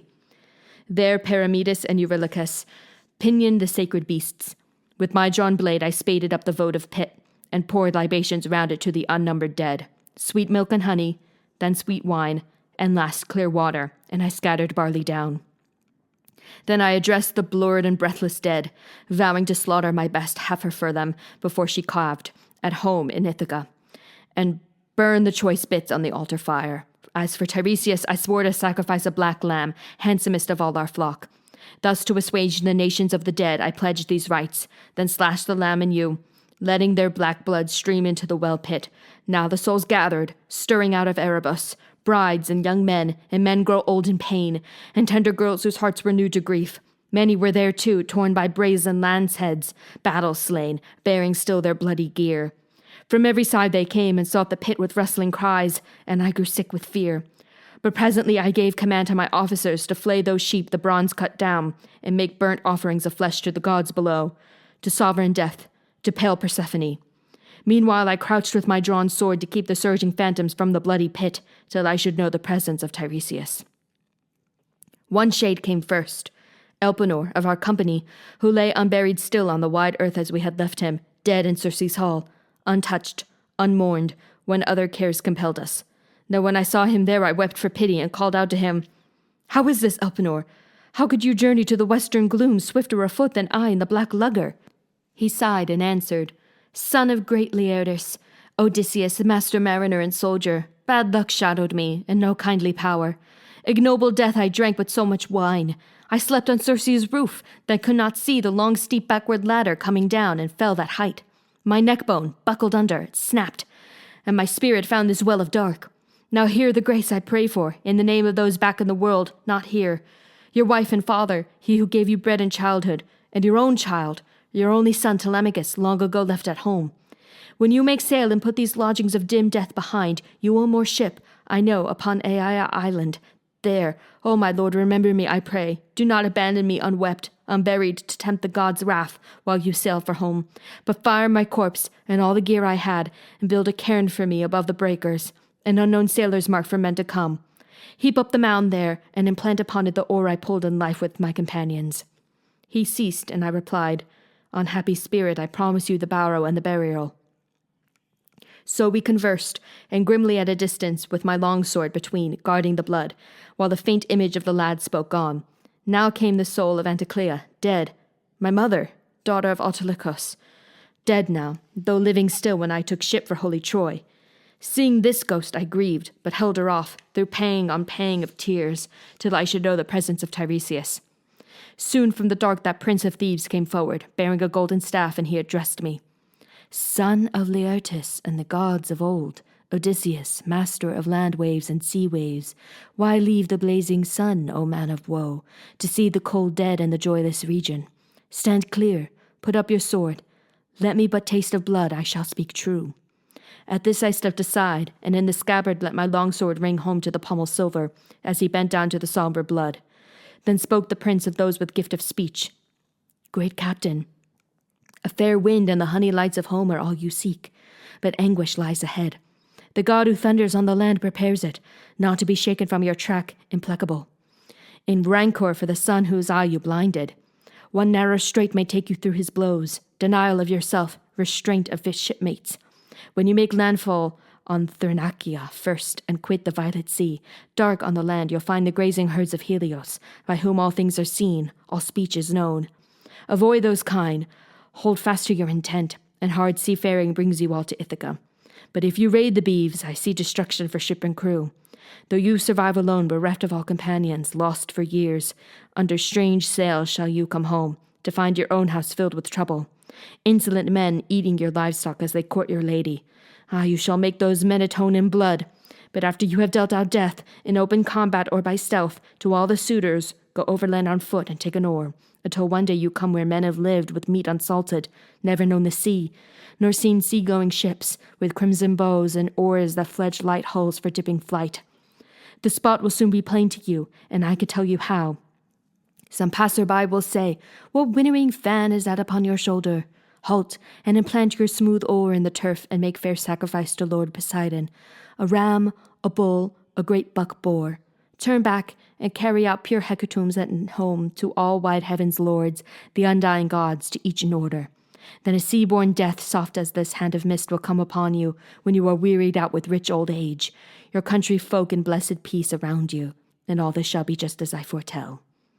When we had done, I said at once, Tiresias, my life runs on then as the gods have spun it. But come now, tell me this, make this thing clear. I see my mother's ghost among the dead sitting in silence near the blood. Not once has she glanced this way toward her son, nor spoken. Tell me, my lord, may she in some way come to know my presence? To this he answered, I shall make it clear, in a few words and simply. Any dead man whom you allow to enter where the blood is will speak to you, and speak the truth, but those deprived will grow remote again and fade. When he had prophesied, Tiresias' shade retired lordly to the halls of death, but I stood fast until my mother stirred, moving to sip the black blood. Then she knew me and called it sorrowfully to me. Child, how could you cross alive into this gloom at the world's end? No sight for living eyes. Great currents run between, desolate waters, the ocean first where no man goes a journey without ship's timber under him. Say now, is it from Troy, still wandering after years, that you come here with shipping company? Have you not gone at all to Ithaca? Have you not seen your lady in your hall? She put these questions, and I answered her. Mother, I came here, driven to the land of death and want a prophecy from Tiresias' shade. Nor have I yet coasted Achaea's hills, nor touched my own land, but have had hard roving since first I joined Lord Agamemnon's host by sea for Ilion, the wild horse country, to fight the men of Troy. But come now, tell me this, and tell me clearly, what was the bane that pinned you down in death? Some ravaging long illness, or mild arrows a-flying down one day from Artemis? Tell me, O father, tell me of the son I left behind me. Have they still my place, my honours, or have other men assumed them? Do they not say that I shall come no more? And tell me of my wife, how runs her thought, still with her child, still keeping our domains, or bride again to the best of the Achaeans? To this my noble mother quickly answered, Still with her child indeed she is, poor heart, still in your palace hall. Forlorn her nights and days go by, her life used up in weeping. But no man takes your honoured place. Telemachus has care of all your garden plots and fields, and holds the public honour of a magistrate, feasting and being feasted. But your father is country bound and comes to town no more. He owns no bedding, rugs, or fleecy mantles, but lies down winter nights among the slaves, rolled in old cloaks for cover near the embers. Or when the heat comes at the end of summer, the fallen leaves all round his vineyard plot heaped into windrows make his lowly bed. He lies now even so with aching heart, and longs for your return, while age comes on him. So I too pined away, so doom befell me. Not that the keen-eyed huntress with her shafts had marked me down and shot to kill me. Not that illness overtook me. No true illness wasting the body to undo the spirit. Only my loneliness for you, Odysseus. For your kind heart and counsel, gentle Odysseus, took my own life away. I bit my lip, rising perplexed with longing to embrace her, and tried 3 times, putting my arms around her, but she went sifting through my hands, impalpable as shadows are, and wavering like a dream. Now this embittered all the pain I bore, and I cried in the darkness, Oh, my mother, will you not stay, be still, here in my arms? May we not, in this place of death as well, hold one another, touch with love, and taste salt tears' relief, the twinge of welling tears? Or is this all hallucination, sent against me by the iron Queen Persephone, to make me groan again? My noble mother answered quickly, O my child, alas, most sorely tried of men, great Zeus's daughter Persephone knits no illusion for you. All mortals meet this judgment when they die. No flesh and bone are here, none bound by sinew, since the bright-hearted pyre consumed them down. The white bones long exanimate to ash, dream-like the soul flies, insubstantial. You must crave sunlight soon. Note all things strange seen here, to tell your lady in after days. So went our talk. Then other shadows came, ladies in company sent by Persephone, consorts or daughters of illustrious men crowding about the black blood. I took thought how best to separate and question them, and saw no help for it, but drew once more the long bright edge of broadsword from my hip, that none should sip the blood in company but one by one in order, so it fell that each declared her lineage and name. Here was great loveliness of ghosts. I saw before them all that princess of great ladies, Tyro, Salmoneus' daughter, as she told me, and Queen Decrethius, a son of Aeolus. She had gone daft for the river Enipeus, most grateful of all running streams, and ranged all day by Enipeus' limpid side, whose form the foaming girdler of the islands, the god who makes earth tremble, took, and so lay down with her where he went flooding seaward, their bower a purple billow, arching round to hide them in a sea veil, god and lady. Now when his pleasure was complete, the god spoke to her softly, holding fast her hand. Dear mortal, go enjoy. At the turn of seasons, winter to summer, you shall bear me sons. No love-making of gods can be in vain. Nurse our sweet children tenderly and rear them. Home with you now, and hold your tongue, and tell no one your lover's name, though I am yours, Poseidon, lord of surf, that makes earth tremble. He plunged away into the deep sea swell. She grew big with Peleus and Neleus, powerful vassals in their time of Zeus. Peleus lived on broad Iolcus seaboard, rich in flocks, and Neleus at Pylos. As for the sons born by that queen of women to Cretheus, their names were Iason, Pheres, and Amithaon, expert charioteer. Next after her I saw Antiope, daughter of Aesopus. She too could boast a god for lover, having lain with Zeus and borne 2 sons to him, Amphion and Zethos, who founded Thebes, the upper city, and built the ancient citadel. They sheltered no life upon that plain, for all their power, without a fortress wall.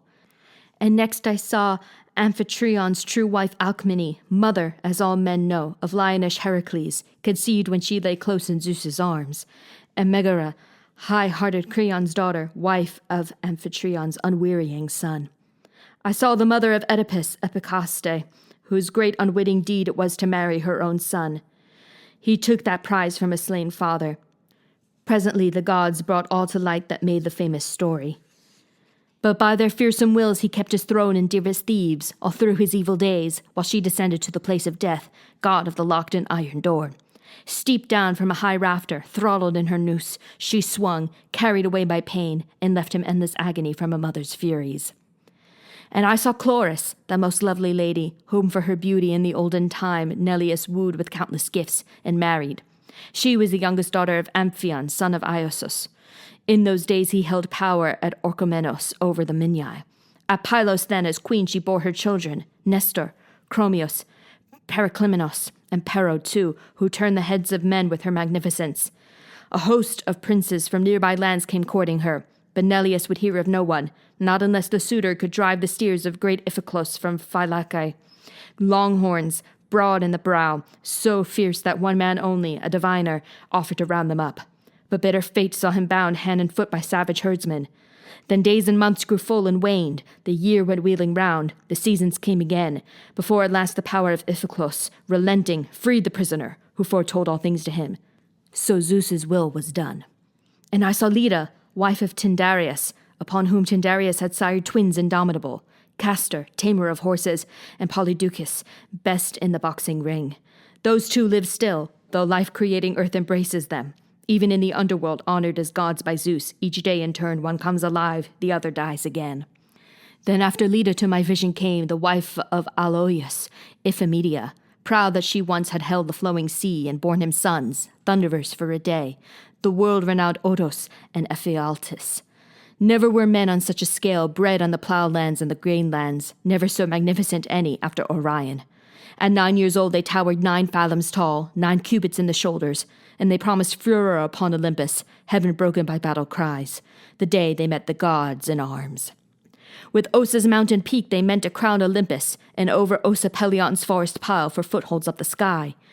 As giants grown they might have done it, but the bright son of Zeus by Leto of the smooth braid shot them down, while they were boys unbearded, no dark curls clustered yet from temples to the chin. Then I saw Phaedra, Procris, and Ariadne, daughter of Minos, the grim king. Theseus took her aboard with him from Crete for the terraced land of ancient Athens, but he had no joy of her. Artemis killed her on the Isle of Dia at a word from Dionysus. Maera, then, and Clymene, and that detested queen, Eriphyle, who betrayed her lord for gold. But how name all the women I beheld there, daughters and wives and kings? The starry night wanes long before I close. Here, or aboard ship, amid the crew, the hour for sleep is come. Our sailing is the gods' affair, and yours. Then he fell silent. Down the shadowy hall the enchanted banqueters were still. Only the queen with ivory pale arms already spoke, saying to all the silent men, Phaeacians, how does he stand now in your eyes, this captain, the look and bulk of him, the inward poise? He is my guest, but each one shares that honor. Be in no haste to send him on his way or scant your bounty in his need. Remember how rich by heaven's will your possessions are. Then Echeneus, the old soldier, eldest of the Phaeacians, added his word. Friends, here was nothing but our own thoughts spoken. The mark hits square. Our duties to her majesty. For what is to be said and done, we wait upon Alcinous' command. At this the king's voice rang. I so command, as sure as it is I who, while I live, rule the sea rovers of Phaeacia. Our friend longs to put out for home, but let him be content to rest here one more day, until I see all gifts bestowed. And every man will take thought for his launching and his voyage. I most of all, for I am master here. Odysseus, the great tactician, answered, Alcinous, king in admiration of men, even a year's delay if you should urge it, in loading gifts and furnishing for sea. I too could wish it. Better far that I return with some largesse of wealth about me. I shall be thought more worthy of love and courtesy by every man who greets me home in Ithaca. The king said, As to that, one word, Odysseus. From all we see, we take you for no swindler, though the dark earth be patient of so many, scattered everywhere, baiting their traps with lies of old times and of places no one knows.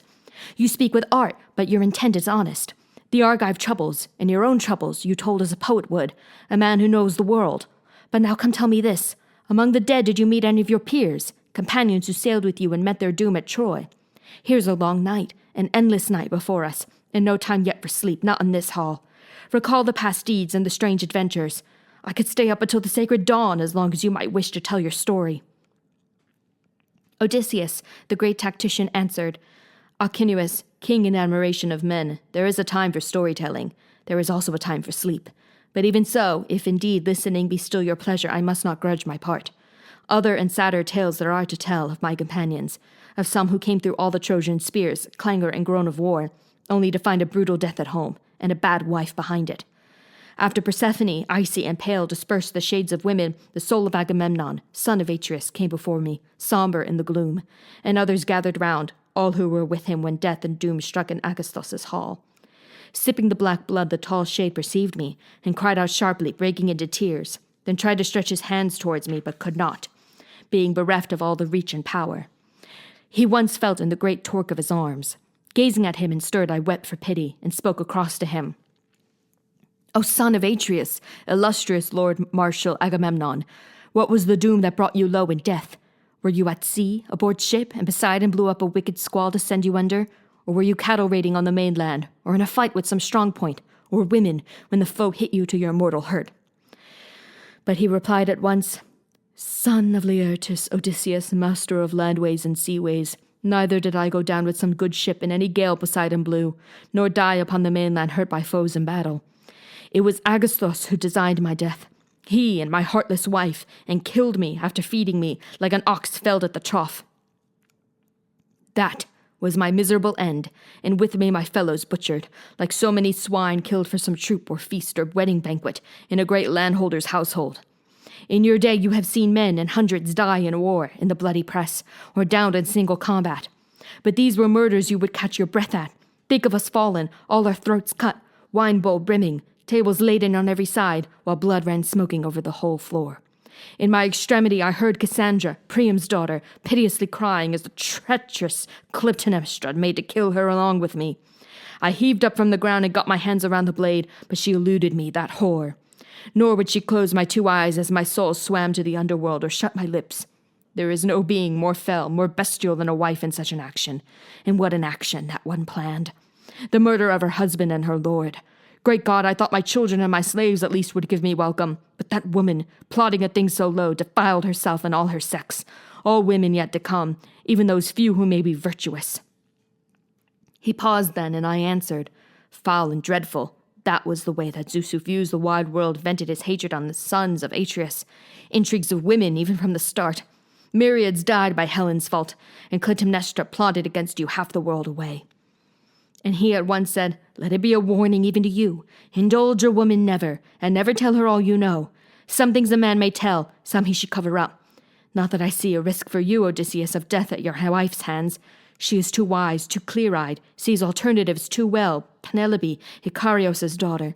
That young bride whom we left behind, think of it, when we sailed off to war. The baby boy still cradled at her breast. Now he must be a grown man, and a lucky one. By heaven you'll see him yet, and he'll embrace his father with old-fashioned respect and rightly. My own lady never let me glut my eyes on my own son, but bled me to death first. One thing I will advise on second thought, stow it away and ponder it. Land your ship in secret on your island. Give no warning. The day of faithful wives is gone forever. But tell me, have you any word at all about my son's life? Gone to Orchomenos or sandy Pylos can he be? Or waiting with Menelaus in the plain of Sparta? Death on earth has not yet taken Orestes. But I could only answer, Son of Atreus, why do you ask these questions of me? Neither news of home have I, nor news of him, alive or dead, and empty words are evil. So we exchanged our speech in bitterness, weighed down by grief, and tears welled in our eyes, when there appeared the spirit of Achilles, son of Peleus, then Patroclus' shade, and then Antilochus, and then Aias, first among all the Danaans in strength and bodily beauty, next to Prince Achilles. Now that great runner, grandson of Aeacus, recognized me and called across to me, "Son of Laertes and the gods of old, Odysseus, master mariner and soldier, old knife, what next? What greater feat remains for you to put your mind on after this? How did you find your way down to the dark where these dim-witted dead are camped forever, the after-images of used-up men?" I answered, Achilles, Peleus' son, strongest of old among the Achaeans, I had need of foresight such as Tiresias alone could give to help me, homeward bound for the crags of Ithaca. I have not yet coasted Achaea, not yet touched my land. My life is all adversity. But was there ever a man more blessed by fortune than you, Achilles? Can there ever be? We ranked you with immortals in your lifetime, we Argives did, and here your power is royal among the dead men's shades. Think then, Achilles, you need not be so pained by death." To this he answered swiftly, "Let me hear no smooth talk of death from you, Odysseus, light of counsels. Better, I say, to break sod as a farmhand for some poor countryman on iron rations than lord it over all the exhausted dead. Tell me, what news of the prince, my son? Did he come after me to make a name in battle, or could it be he did not? Do you know if rank and honor still belong to Peleus in the towns of Myrmidons? Or now maybe Hellas and Phthia spurn him, seeing old age fetters him hand and foot? I cannot help him under the sun's rays. Cannot be that man I was on Troy's wide seaboard, in those days when I made bastion for the Argives, and put an army's best men in the dust. Were I but whole again, could I go now to my father's house? 1 hour would do to make my passion, and my hands no man could hold hateful to any who shoulder him aside." Now when he paused, I answered, "Of all that, of Peleus' life, that is, I know nothing, but happily I could tell you the whole story of Neoptolemus as you require. In my own ship I brought him out from Scyros to join the Achaeans under arms. And I can tell you, in every council before Troy thereafter, your son spoke first and always to the point. No one but Nestor and I could outdebate him. And when we formed against the Trojan line, he never hung back in the mass, but ranged far forward of his troops. No man could touch him for gallantry. Aye, scores went down before him in hard fights man to man. I shall not tell all about each or name them all. The long roster of enemies he put out of action, taking the shock of charges on the Argives. But what a champion his lance ran through in Eurypylus, the son of Telephos. Cetians and throngs around that captain also died, all because Priam's gifts had won his mother to send the lad to battle, and I thought Memnon alone in splendor ever outshone him. But one fact more. While our picked Argive crew still rode that hollow horse Epios built, and when the whole thing lay with me to open the trapdoor of the ambuscade or not, at that point our Danaan lords and soldiers wiped their eyes, and their knees began to quake, all but Neoptolemus. I never saw his tanned cheek change color or his hand brush one tear away. Rather, he prayed me, hand on hilt, to sortie, and he gripped his tough spear, bent on havoc for the Trojans. And when we had pierced and sacked Priam's tall city, he loaded his choice plunder and embarked with no scar on him. Not a spear had grazed him, nor the sword's edge in close work. Common wounds one gets in war. Ares and his mad fits knows no favorites. But I said no more, for he had gone off striding the field of Asphodel, the ghost of our great runner, Achilles Aeacides, glorying in what I told him of his son.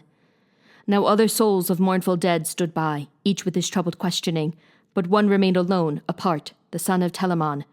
Aias, it was, the great shade burning still because I had won favor on the beachhead in rivalry over Achilles' arms.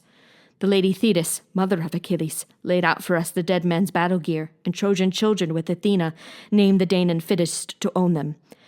Would God I had not borne the pawn that day, for earth took Aias then to hold forever, the handsomest, and in all feats of war, noblest of the Danaans after Achilles. Gently, therefore, I called across to him, Aias, dear son of royal Telamon, you would not then forget, even in death, your fury with me over those accursed calamitous arms. And so they were, a bane sent by the gods upon the Argive host. For when you died by your own hand, we lost a tower, formidable in war. All we Achaeans mourn you forever, as we do Achilles. And no one bears the blame but Zeus. He fixed that doom for you because he frowned on the whole expedition of our spearmen. My lord, come nearer, listen to our story, conquer your indignation and your pride. But he gave no reply, and turned away, following other ghosts toward Erebos. Who knows if in that darkness he might still have spoken, and I answered. But my heart longed after this to see the dead elsewhere.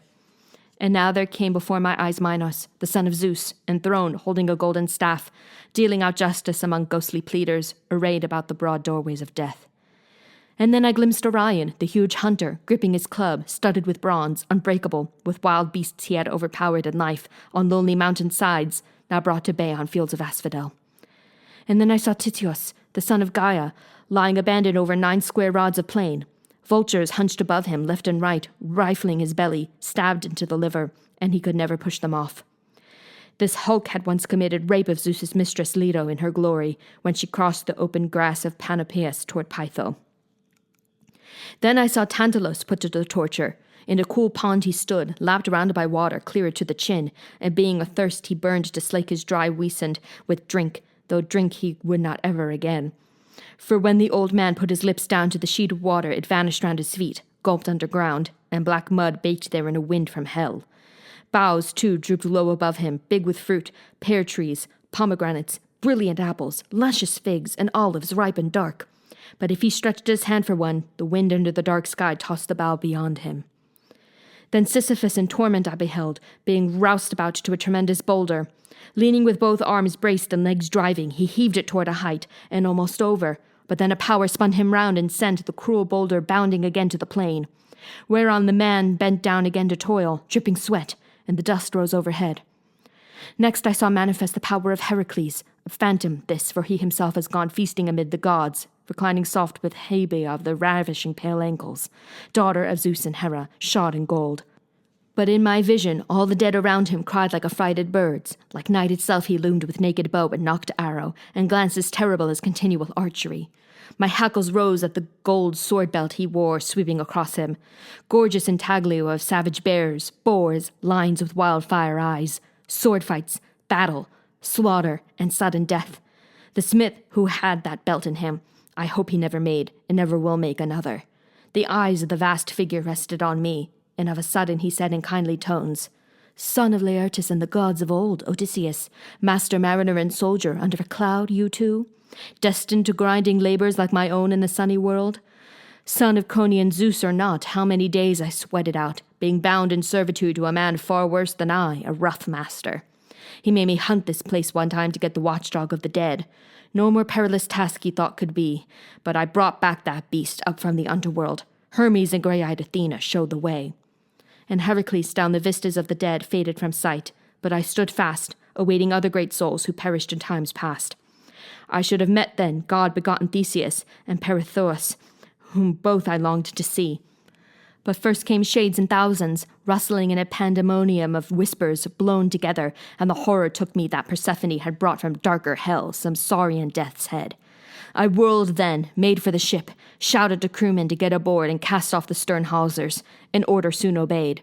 They took their thwarts, and the ship went leaping toward the stream of ocean, first under oars, then with the following wind. Book 12. Sea Perils and Defeat. The ship sailed on out of the ocean stream, riding a long swell on the open sea for the island of Aiaia. Summering dawn has dancing grounds there, and the sun is rising, but still by night we beached on a sand shelf and waded in beyond the line of breakers to fall asleep, awaiting the day star. When the young dawn with the fingertips of rose made heaven bright, I sent shipmates to bring Elpenor's body from the house of Circe. We others cut down timber on the foreland, on a high point, and built his pyre of logs, and then stood by weeping while the flame burnt through corse and equipment. Then we heaped his barrow, lifting a gravestone on the mound, and fixed his light but unwarped oar against the sky. These were our rites in memory of him. Soon then, knowing us back from the dark land, Circe came freshly adorned for us, with handmaids bearing loaves, roast meats, and ruby-colored wine. She stood among us in immortal beauty, jesting, "Hearts of oak, did you go down alive into the homes of death? One visit finishes all men but yourselves twice mortal. Come, here is meat and wine. Enjoy your feasting for one whole day, and in the dawn tomorrow you shall put out to sea. Sailing directions, landmarks, perils I shall sketch for you, to keep you from being caught by land or water in some black sack of trouble." In high humor and ready for carousel we agreed. So all that day until the sun went down we feasted on roast meat and good red wine, till after sunset, at the fall of night, the men dropped off to sleep by the stern hawsers. She took my hand then, silent in that hush, drew me apart, made me sit down and lay beside me, softly questioning, as I told all I had seen from first to last. Then said the Lady Circe, "So all those trials are over. Listen with care to this now, and a god will arm your mind. Square in your ship's path are sirens, crying beauty to bewitch men coasting by. Woe to the innocent who hears that sound. He will not see his lady nor his children in joy crowding about him home from sea. The sirens will sing his mind away on their sweet meadow lolling. There are bones of dead men rotting in a pile beside them, and flayed skins shrivel around the spot. Steer wide, keep well to seaward.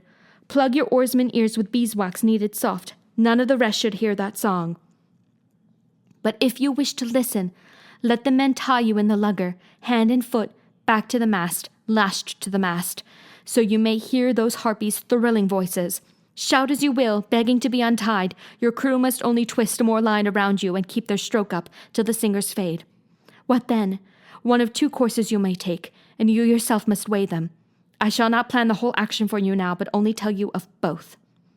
Ahead are beetling rocks, and dark blue glancing Amphitrite, surging, roars around them.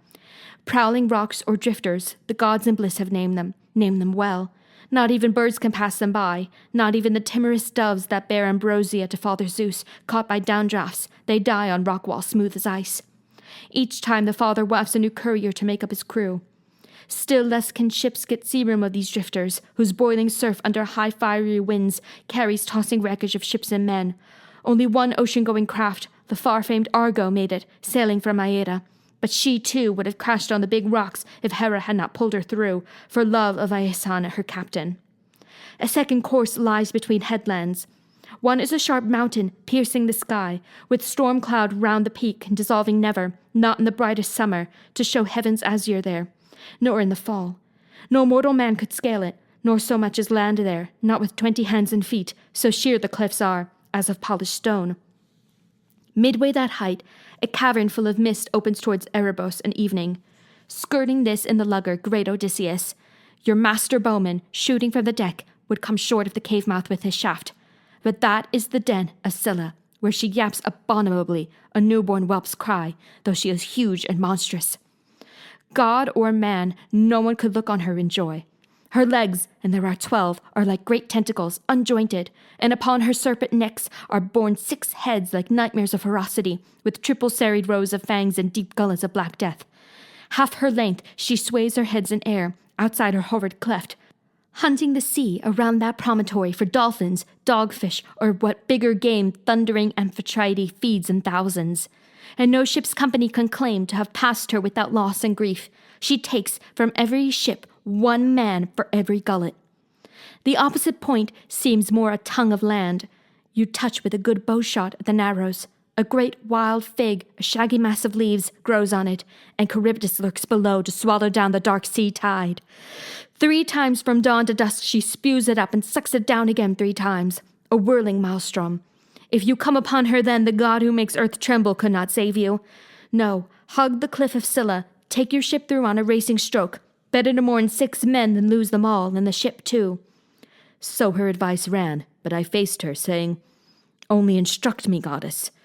If you will, how, if possible, can I pass Charybdis, or fight off Scylla when she raids my crew? Swiftly that loveliest goddess answered me, Must you have battle in your heart forever? The bloody toil of combat? Old contender, would you not yield to the immortal gods? That nightmare cannot die, being eternal evil itself. Horror and pain and chaos. There is no fighting her. No power can fight her. All that avails is flight. Lose headway there along that rock face while you break out arms, and she'll swoop over you, I fear, once more, taking 1 man again for every gullet. No, put all your backs into it. Row on. Invoke blind force that bore the scourge of men to keep her from a second strike against you. Then you will coast Thrinacia, the island where Helios's cattle graze, fine herds and flocks of goodly sheep. The herds and flocks are 7, with 50 beasts in each. No lambs are dropped, or calves, and these fat cattle never die. Immortal too their cowherds are, the shepherds. Phaethusa and Lampetia, sweetly braided nymphs that divine Neaera bore into the overlord of high noon Helios.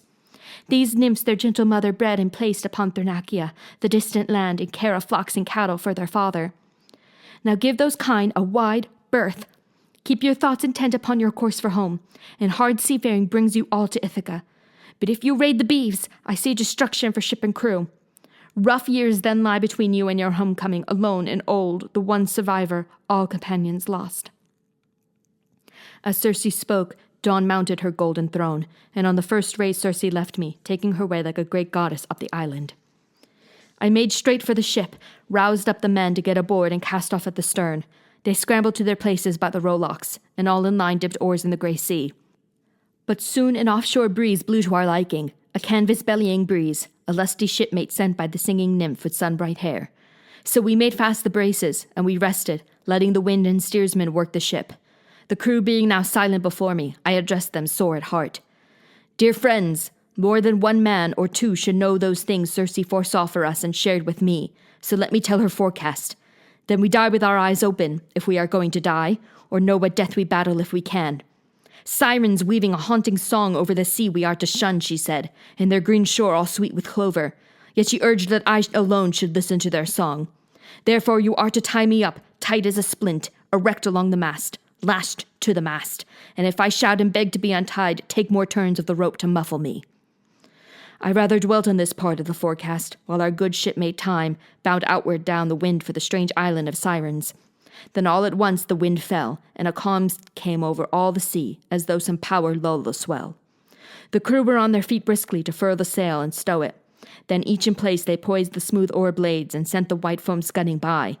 I carved a massive cake of beeswax into bits and rolled them in my hands until they softened. No long task, for a burning heat came down from Helios, lord of high noon. Going forward, I carried wax along the line and laid it thick on their ears. They tied me up.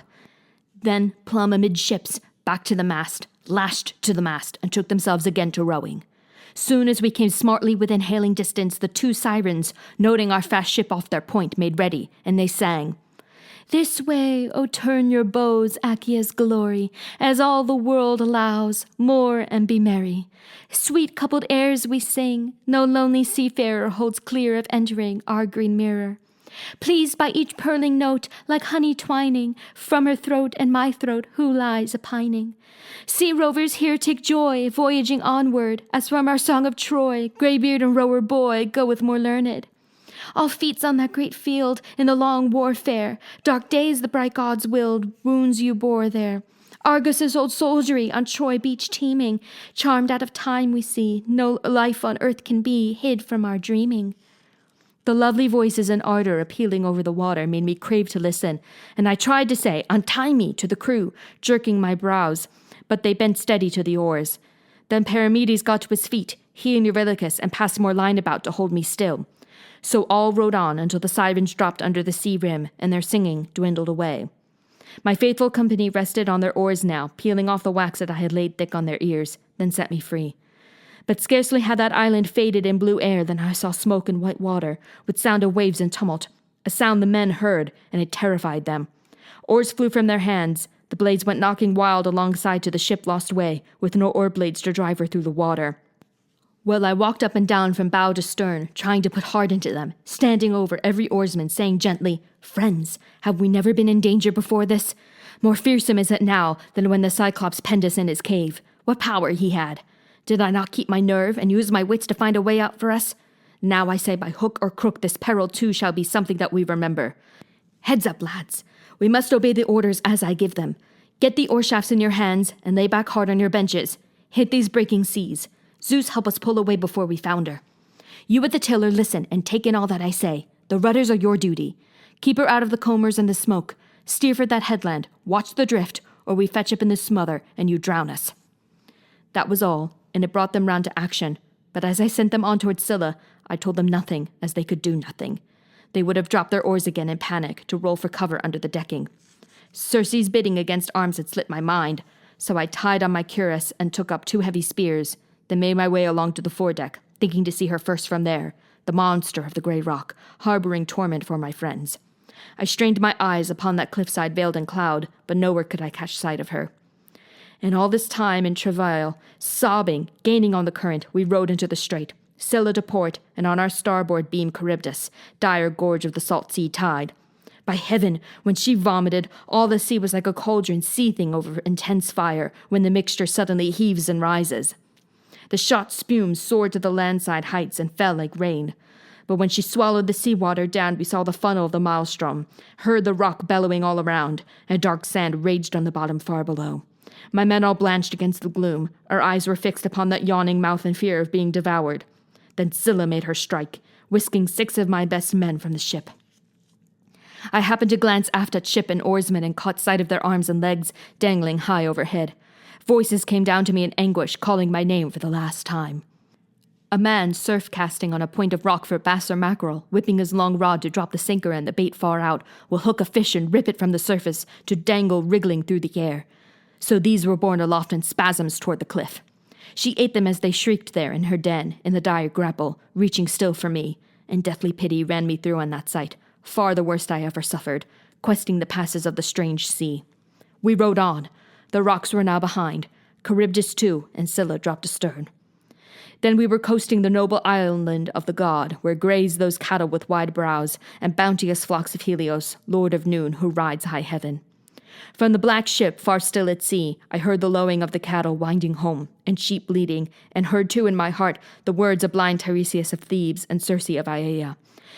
Both forbade me the island of the world's delight, the sun. So I spoke out in gloom to my companions. Shipmates, grieving and wearying though you are, listen, I had forewarning from Tiresias and Circe too. Both told me I must shun this island of the sun, the world's delight. Nothing but fatal trouble shall we find here. Pull away then and put the land astern. That strained them to the breaking point, and cursing, Eurylochus cried out in bitterness, Are you flesh and blood, Odysseus, to endure more than a man can? Do you never tire? God, look at you. Iron is what you're made of. Here we all are, half dead with weariness, falling asleep over the oars, and you say, no landing, no firm island earth where we could make a quiet supper. No, pull out to sea, you say, with night upon us, just as before. But we're wandering now and lost. Sudden storms can rise at night and swamp ships without a trace. Where is your shelter if some stiff gale blows up from south or west? The winds that break up shipping every time when seamen flout the Lord God's will. I say, do as the hour demands and go ashore before black night comes down. We'll make our supper alongside and at dawn put out to sea. Now when the rest said aye to this, I saw the power of destiny devising ill. Sharply I answered without hesitation, Eurylochus, they are with you to a man. I am alone outmatched. Let this whole company swear me a great oath. Any herd of cattle or flock of sheep here found shall go unharmed. No one shall slaughter out of wantonness ram or heifer. All shall be content with what the goddess Circe put aboard. They fell at once to swearing as I ordered, and when the round of oaths had ceased, we found a half-moon bay to beach and moor the ship in, with a fresh spring nearby. All hands ashore went about skillfully getting up a meal. Then after thirst and hunger, those besiegers were turned away. They mourned for their companions, plucked from the ship by Scylla and devoured, and sleep came soft upon them as they mourned. In the small hours of the third watch, when stars that shone out in the first dusk of evening had gone down to their setting, a giant wind blew from heaven, and clouds driven by Zeus shrouded land and sea in a night of storm. So just as dawn with fingertips of rose touched the windy world, we dragged our ship to cover in a grotto, a sea cave where nymphs had chairs of rock and sanded floors. I mustered all the crew and said, Old shipmates, our stores are in the ship's hold, food and drink. The cattle here are not for our provision, or we pay dearly for it. Fierce the god is who cherishes these heifers and these sheep, Helios, and no man avoids his eye. To this my fighters nodded, yes, but now we had a month of onshore gales, blowing day in, day out, south winds or south by east. As long as bread and good bread wine remained to keep the men up and appease their craving, they would not touch the cattle. But in the end, when all the barley in the ship was gone, hunger drove them to scour the wild shore with angling hooks for fishes and seafowl, whatever fell into their hands, and lean days wore their bellies thin. The storms continued. So one day I withdrew to the interior to pray the gods in solitude, for hope that one might show me some way of salvation. Slipping away, I struck across the island to a sheltered spot, out of the driving gale. I washed my hands there and made supplication to the gods who owned Olympus, all the gods, but they, for answer, only closed my eyes under slow drops of sleep. Now on the shore, Eurylochus made his insidious plea. Comrades, he said, you've gone through everything. Listen to what I say. All deaths are hateful to us mortal wretches, but famine is the most pitiful, the worst end that a man can come to. Will you fight it? Come, we'll cut out the noblest of these cattle for sacrifice to the gods who own the sky. And once at home in the old country of Ithaca, if ever that day comes, we'll build a costly temple and adorn it with every beauty for the Lord of Noon. But if he flares up over his heifers lost, wishing our ship destroyed, and if the gods make cause with him, why, then I say, better open your lugs to a big sea once for all than waste his skin and bones on a lonely island. Thus Eurylochus. And they murmured, aye, trooping away at once to round up heifers. Now that day tranquil cattle with broad brows were grazing near, and soon the men drew up around their chosen beasts in ceremony. They plucked the leaves that shone on a tall oak, having no barley meal, to strew the victims, performed the prayers and ritual, knifed the kine and flayed each carcass, cutting thigh bones free to wrap in double folds of fat. These offerings with strips of meat were laid upon the fire. Then as they had no wine, they made libation with clear spring water, broiling the entrails first. And when the bones were burnt and tribes shared, they spitted the carved meat. Just then my slumber left me in a rush, my eyes opened, and I went down the seaward path. No sooner had I caught sight of our black hull than savory odors of burnt fat eddied around me. Grief took hold of me, and I cried aloud, O Father Zeus, in gods and bliss forever, you made me sleep away this day of mischief. O cruel drowsing in the evil hour! Here they sat, and a great work they contrived. Lampetia, in her long gown, meanwhile, had borne swift sword to the overlord of noon. They have killed your kine! And the Lord Helios burst into angry speech amid the immortals. O Father Zeus, and gods and bliss forever, punish Odysseus' men! So overweening, now they have killed my peaceful kine, my joy at morning when I climbed the sky of stars, and evening when I bore westward from heaven. Restitution or penalty they shall pay, and pay in full, or I go down forever to light the dead men in the underworld. Then Zeus, who drives the storm cloud, made reply, Peace, Helios. Shine on among the gods. Shine over mortals in the fields of grain. Let me throw down one white-hot bolt and make splinters of their ship in the wine-dark sea. Calypso later told me of this exchange, as she declared that Hermes had told her. Well, when I reached the sea cave in the ship, I faced each man and had it out. But where could any remedy be found? There was none. The silken beeves of Helios were dead. The gods, moreover, made queer signs appear. Cowhides began to crawl, and beef, both raw and roasted, lowed like kine upon the spits. Now 6 full days my gallant crew could feast upon the prime beef they had marked for slaughter from Helios' herd, and Zeus, the son of Cronos, added one fine morning. All the gales had ceased, blown out, and with an offshore breeze we launched again, stepping the mast and sail, to make for the open sea. Astern of us the island coastline faded, and no land showed anywhere, but only sea and heaven, when Zeus Cronion piled a thunderhead above the ship, while gloom spread on the ocean. We held our course but briefly. Then the squalls struck whining from the west with gale force, breaking both forestays, and the mast came toppling aft along the ship's length, so the running rigging showered into the bilge. On the afterdeck, the mast had hit the steersman a slant blow, bashing the skull in, knocking him overside, as the brave soul fled the body like a diver. With crack on crack of thunder, Zeus let fly a bolt against the ship, a direct hit, so that she bucked, in reeking fumes of sulphur, and all the men were flung into the sea. They came up round the wreck, bobbing a while like petrels on the waves. No more seafaring homeward for these, no sweet day returned. The god had turned his face from them.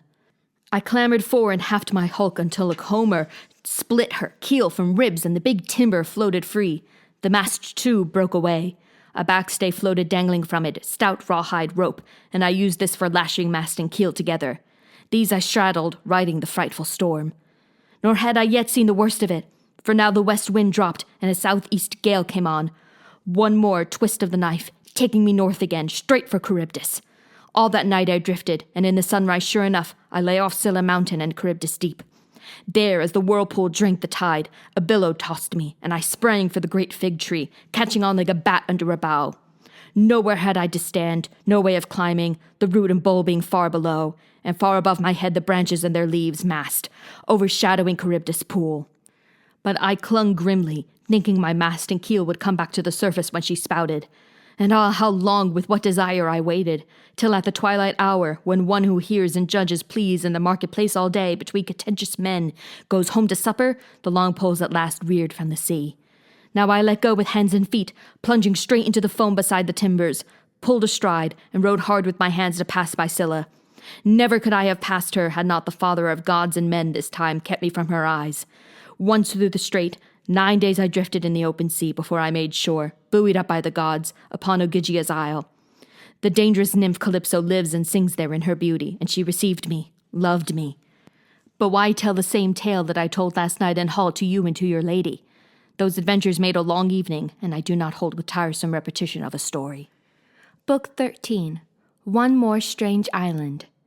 He ended it, and no one stirred or sighed in the shadowy hall, spellbound as they all were, until Alcinous answered, When you came here to my strong home, Odysseus, under my tall roof, headwinds were left behind you. Clear sailing shall you have now, homeward now, however painful all the past. My lords, ever my company, sharing the wine of counsel, the songs of the blind harper hear me further. Garments are folded for our guest and friend in the smooth chest, and gold in various shaping of adornment lies with other gifts. And many, brought by our peers, let each man add his tripod and deep-bellied cauldron. We'll make levy upon the realm to pay us for the loss each bears in this. Alcinous had voiced their own heart's wish. All gave assent, then home they went to rest. But young Dawn's fingertips of rose, touching the world, roused them to make haste to the ship, each with his gift of noble bronze. Alcinous, their ardent king, stepping aboard himself, directed the stowing under the cross planks, not to cramp the long pull of the oarsmen. Going then to the great hall, lords and crew prepared for feasting. As the gods anointed, Alcinous made offering on their behalf, an ox to Zeus beyond the storm cloud, Cronus' son, who rules the world. They burned the great thigh bones and feasted at their ease on fresh roast meat, as in their midst the godlike harpers sang, Demodocus, honored by all that realm. Only Odysseus time and again turned craning toward the sun, impatient for day's end, for the open sea. Just as a farmer's hunger grows behind the bolted plough and share all day afield, drawn by his team of wine-dark oxen, sundown is benison for him, sending him homeward, stiff in the knees from weariness to dine. Just so the light on the sea rim gladdened Odysseus, and as it dipped he stood among the Phaeacians, turned to Alcinous, and said, O king, in admiration of your people, give me farewell, and stain the ground with wine. My blessings on you all. This hour brings fulfillment to the longing of my heart, a ship for home, and gifts the gods of heaven make so precious and so bountiful. After this voyage, God grant I find my own wife in my hall, with everyone I love best, safe and sound. And may you, settled in your land, give joy to wives and children. May the gods reward you every way, and your realm be free of woe. Then all the voices rang out, Be it so, and Well spoken, and Let our friend make sail. Whereon Alcinous gave command to his crier, Fill the wine bowl, Pontonous, mix and serve, go the whole round, so may this company invoke our father Zeus, and bless our friend, sea-born tonight, and bound for his own country. Pontonous mixed the honey-hearted wine, and went from chair to chair, filling the cups. Then each man where he sat poured out his offering to the gods in bliss, who own the sweep of heaven. With gentle bearing Odysseus rose, and placed his double goblet in Arete's hands, saying, Great queen, farewell. Be blessed through all your days till age comes on you, and death last end for mortals after age. Now I must go my way, live in felicity, and make this palace lovely for your children, your countrymen, and your king Alcinous. Royal Odysseus turned and crossed the door-sill, a herald at his right hand, sent by Alcinous to lead him to the sea beach in the ship. Arete too sent maids in waiting after him, one with a laundered great cloak and a tunic, a second balancing the crammed sea chest, a third one bearing loaves and good red wine. As soon as they arrived alongside, crewmen took these things for stowage under the planks, their victualling and drink, then spread a rug and linen cover on the after-deck, where Lord Odysseus might sleep in peace. Now he himself embarked, lay down, lay still, while oarsmen took their places at the rowlocks all in order. They untied their hawser, passing it through a drilled stone ring, then bent forward at the oars and caught the sea as one man, stroking. Slumber, soft and deep, like the still sleep of death, weighed on his eyes as the ship hove seaward. How a 4-horse team whipped it to a run on a straightaway consumes the road, surging and surging over it. So ran that craft, and showed their heels to the swell, her bow wave riding after, and her wake on the purple night sea foaming. Hour by hour she held her pace. Not even a falcon wheeling downwind, swiftest bird, could stay abreast of her in that most arrowy flight through open water, with her great passenger, godlike in counsel, he that in 20 years had borne such blows in his deep heart, breaking through ranks in war and waves on the bitter sea. This night at last he slept serene, his long-tried mind at rest. When on the east the sheer bright star arose that tells of coming dawn, the ship made landfall and came up islandward in the dim of night. Phorcys, the old sea baron, has a cove here in the realm of Ithaca. 2 points of high rock, breaking sharply, hunch around it, making a haven from the plunging surf that gales at sea roll shoreward. Deep inside at mooring range good ships can ride unmoored. There on the inmost shore an olive tree throws wide its boughs over the bay. Nearby a cave of dusky light is hidden, for those immortal girls, the Naiads. Within are wine bowls hollowed in the rock, and amphorae, bees, bring their honey here. And there are looms of stone, great looms, whereon the weaving nymphs make tissues, richly dyed as the deep sea is, and clear springs in the cavern flow forever. Of 2 entrances, one on the north allows descent of mortals, but beings out of light alone, the undying, can pass by the south slit. No men come there. This cove the sailors knew. Here they drew in, and the ship ran half her keel's length up the shore. She had such way on her from those great oarsmen. Then from their benches forward on dry ground they disembarked. They hoisted up Odysseus, unruffled on his bed, under his cover, handing him overside still fast asleep, to lay him on the sand, and they unloaded all those gifts the prince of Phaeacia gave him, when by Athena's heart and will he won his passage home. They bore this treasure off the beach and piled it close around the roots of the olive tree, that no one passing should steal Odysseus' gear before he woke. That done, they pulled away on the homeward track. But now the god that shakes the islands, brooding over old threats of his against Odysseus, approached Lord Zeus to learn his will. Said he, "Father of gods, will the bright immortals ever pay me respect again, if mortals do not? Phaeacians too, my own blood kin? I thought Odysseus should in time regain his homeland. I had no mind to rob him of that day. No, you promised it, being so inclined. Only I thought he should be made to suffer all the way. But now these islanders have shipped him homeward, sleeping soft, and put him on Ithaca with gifts untold of bronze and gold, and fine cloth to his shoulder. Never from Troy had he borne off such booty if he had got home safe with all his share." Then Zeus, who drives the storm cloud, answered, sighing, "God of horizons, making earth's underbeam tremble, why do you grumble so?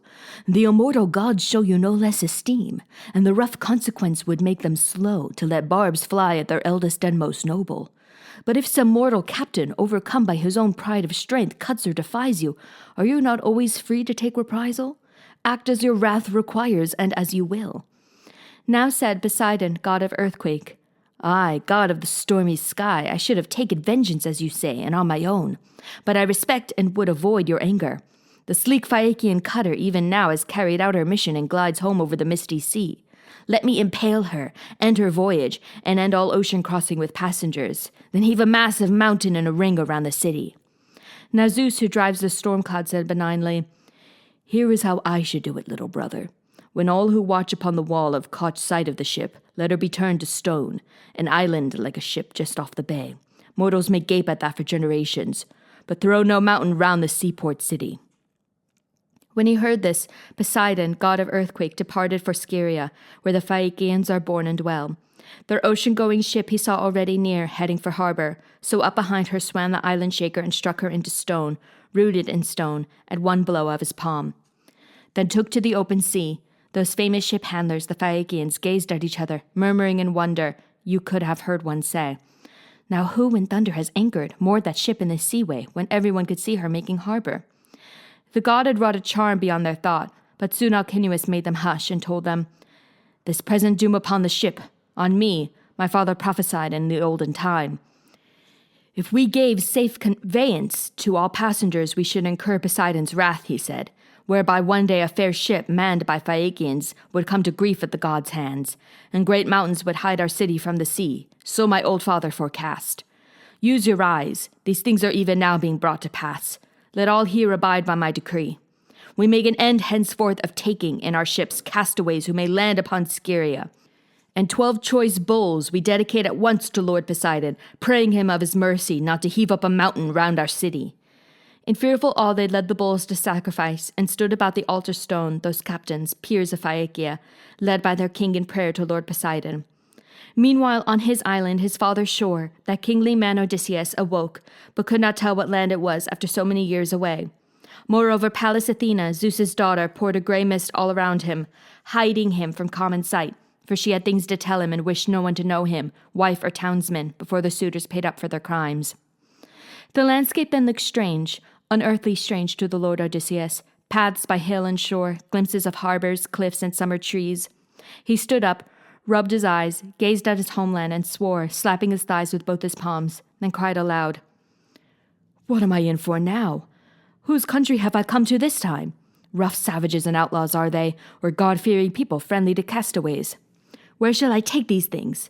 Where take myself, with no guide, no directions?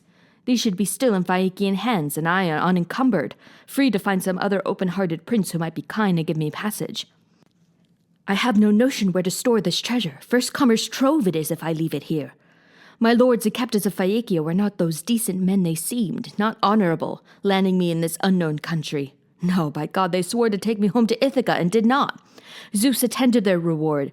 Zeus, patron of petitioners, who holds all other mortals under his eye, he takes payment from betrayers. I'll be busy. I could look through my gear. I shouldn't wonder if they pulled out with part of it on board." He made a tally of his shining pile, tripods, cauldrons, cloaks, and gold, and found he lacked nothing at all. And then he wept, despairing, for his own land, trudging down beside the endless wash of the wide, wide sea, weary and desolate as the sea.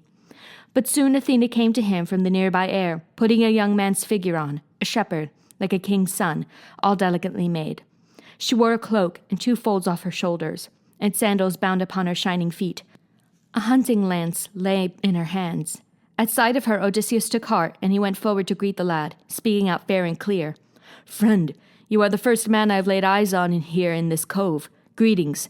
Do not feel alarmed or hostile, coming across me. Only receive me in safety with my stores. Touching your knees, I ask it as I might ask grace of a god.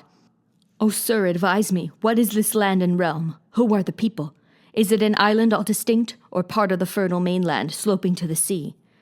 To this grey-eyed Athena answered, "Stranger, you must come from the other end of nowhere, else you are a great booby, having to ask what place this is. It is no nameless country. Why, everyone has heard of it. The nations over on the dawn side, toward the sun, and westerners in cloudy lands of evening. No one would use this ground for training horses. It is too broken, has no breadth of meadow. But there is nothing meager about the soil. The yield of grain is wondrous, and wine, too, with drenching rains and dewfall. There's good pasture for oxen and for goats, all kinds of timber, and water all year long in the cattle ponds. For these blessings, friend, the name of Ithaca has made its way even as far as Troy, and they say Troy lies far beyond Achaea." Now Lord Odysseus, the long-enduring, laughed in his heart, hearing his land described by Pallas Athena, daughter of Zeus, who rules the veering storm wind. And he answered her with ready speech, not that he told the truth, but just as she did, held back what he knew, weighing within himself at every step what he made up to serve his turn. Said he, "Far away in Crete I learned of Ithaca, in that broad island over the great ocean, and here I am now, come myself to Ithaca. Here is my fortune with me. I left my sons in equal part when I shipped out. I killed Orsilochus, the courier, son of Idomeneus.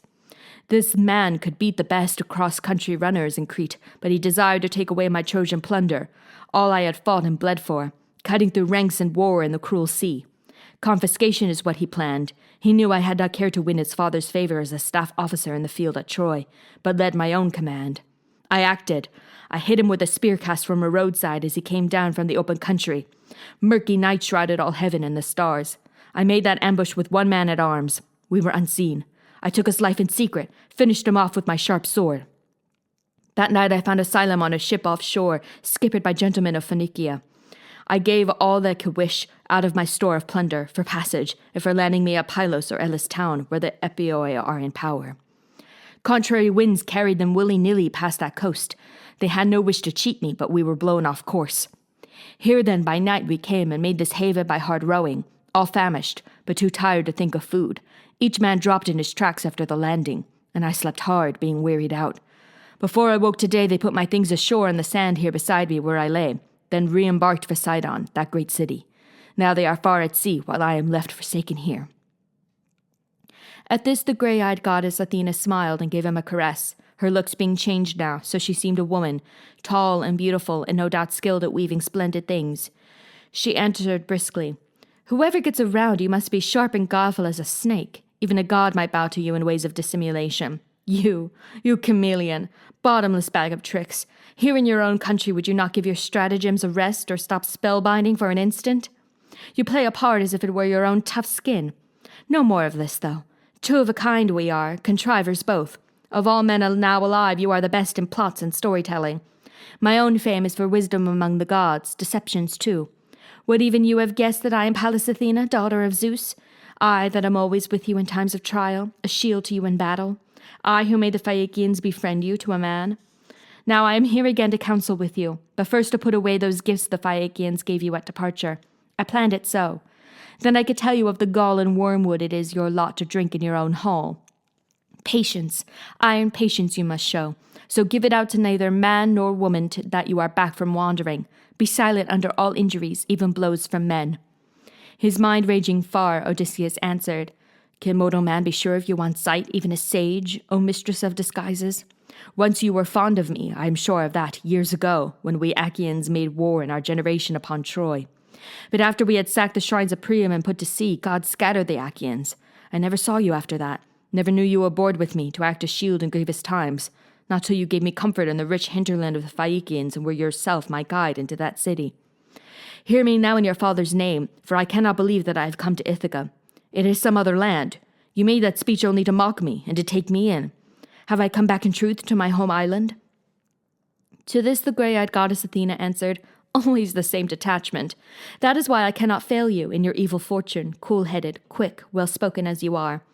Would not another wandering man in joy make haste home to his wife and children? Not you. Not yet. Before you hear their story, you will have proof about your wife. I tell you, she still sits where you left her, and her days and nights go by forlorn and lonely weeping. For my part, never had I despaired. I felt sure of your coming home, though all your men should perish. But I never cared to fight Poseidon, father's brother, in his baleful rage with you for taking his son's eye. Now I shall make you see the shape of Ithaca. Here is the cove the sea lord Phorcys owns. There is the olive spreading out her leaves over the inner bay. And there the cavern, dusky and lovely, hollowed by the feet of those immortal girls, the Naiads. The same wide cave under whose vault you came to honor them with hecatombs. And there Mount Nion with his forest on his back." She had dispelled the mist, so all the island stood out clearly. Then indeed Odysseus' heart stirred with joy. He kissed the earth, and lifting up his hands prayed to the nymphs. "O slim, shy Naiads, young maids of Zeus, I had not thought to see you ever again. Oh, listen smiling to my gentle prayers, and will make offering plentiful as in the old time. Granted I live, granted my son grows tall, by favor of great Athena, Zeus's daughter, who gives the winning fighter his reward." The grey-eyed goddess said directly, "Courage, and let the future trouble you no more. We go to make a cache now, in the cave to keep your treasure hid. Then we'll consider how best the present action may unfold." The goddess turned and entered the dim cave, exploring it for crannies, while Odysseus carried up all the gold, the fire-hard bronze, and well-made clothing the Phaeacians gave him. Pallas Athena, daughter of Zeus, the storm king, placed them, and shut the cave mouth with a stone, and under the old grey olive tree those two sat down to work the suitor's death and woe. Grey-eyed Athena was the first to speak, saying, "Son of Laertes and the gods of old, Odysseus, master of landways and seaways, put your mind on a way to reach and strike a crowd of brazen upstarts. 3 long years they have played master in your house, 3 years trying to win your lovely lady, making gifts as though betrothed. And she, forever grieving for you, missing your return, she has allowed them all to hope, and sent messengers with promises to each, though her true thoughts are fixed elsewhere." At this the man of ranging mind, Odysseus, cried, "So hard beset, an end like Agamemnon's might very likely have been mine, a bad end, bleeding to death in my own hall. You forestalled it, goddess, by telling me how the land lies. Weave me a way to pay them back. And you, too, take your place with me. Breathe valor in me the way you did that night when we Achaeans unbound the bright veil from the brow of Troy. O grey-eyed one, fire my heart and brace me. I'll take on fighting men 300 strong if you fight at my back, immortal lady." The grey-eyed goddess Athena answered him, "No fear, but I shall be there. You'll go forward under my arm when the crux comes at last. And I foresee your vast floor stained with blood, spattered with brains of this or that tall suitor who fed upon your cattle. Now for a while I shall transform you. Not a soul will know you. The clear skin of your arms and legs shriveled, your chestnut hair all gone, your body dressed in sacking that a man would gag to see, and the 2 eyes that were so brilliant, dirtied, contemptible. You shall seem to your enemies as to the wife and son you left behind. But join the swineherd first, the overseer of all your swine, a good soul now as ever, devoted to Penelope and your son. He will be found near Raven's Rock and the well of Arethusa, where the swine are pastured, rooting for acorns to their heart's content, drinking the dark still water. Boar flesh grows pink and fat on that fresh diet. There stay with him and question him, while I am off to the great beauty's land of Sparta to call your son Telemachus home again. For you should know he went to the wide land of Lacedaemon, Menelaus' country, to learn if there were news of you abroad." Odysseus answered, "Why not tell him, knowing my whole history as you do? Must he traverse the barren sea, he too, and live in pain, while others feed on what is his?" At this the grey-eyed goddess Athena said, "No need for anguish on that lad's account. I sent him off myself to make his name in foreign parts, no hardship in the bargain.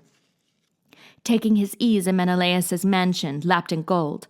The young bucks here, I know, lie in wait for him in a cutter, bent on murdering him before he reaches home. I rather doubt they will. Cold earth instead will take in her embrace a man or two of those who fed so long on what is his." Speaking no more, she touched him with her wand, shriveled the clear skin of his arms and legs, made all his hair fall out, cast over him the wrinkled hide of an old man, and bleared both his eyes that were so bright. Then she clapped an old tunic, a foul cloak, upon him, tattered, filthy, stained by greasy smoke, and over that a mangy big buck skin. a staff she gave him, and a leaky knapsack with no strap but a loop of string. Now then, their colloquy at an end, they went their ways, Athena toward illustrious Lacedaemon far oversea to join Odysseus' son. Book 14. Hospitality in the Forest. He went up from the cove through wooded ground, taking a stony trail into the high hills, where the swineherd lived, according to Athena. Of all Odysseus' field hands in the old days, this forester cared most for the estate, and now Odysseus found him in a remote clearing, sitting inside the gate of a stockade he built to keep the swine while his great lord was gone. Working alone, far from Penelope and old Laertes, he had put up a fieldstone hut and timbered it with wild pear wood. Dark hearts of oak he split and trimmed for a high palisade around it, and built 12 sties adjoining in this yard to hold the livestock.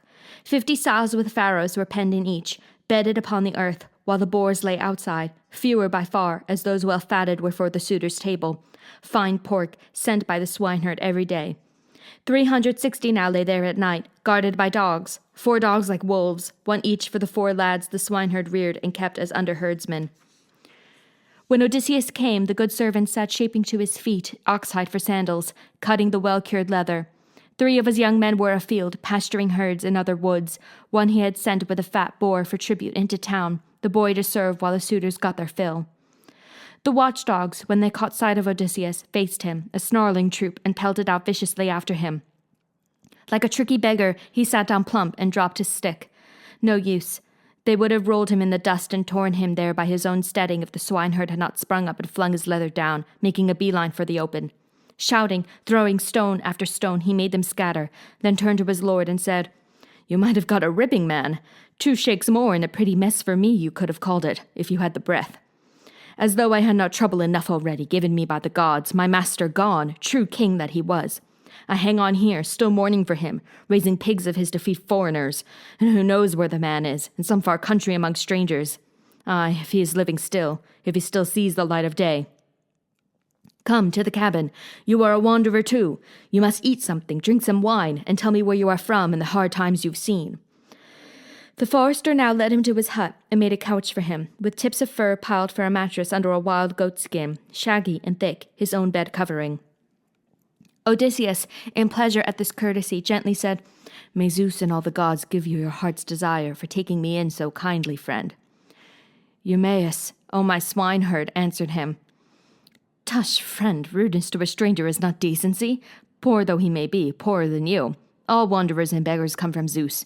What we can give is slight but well meant, all we dare. You know that is the way of slaves who live in dread of masters, new ones like our own.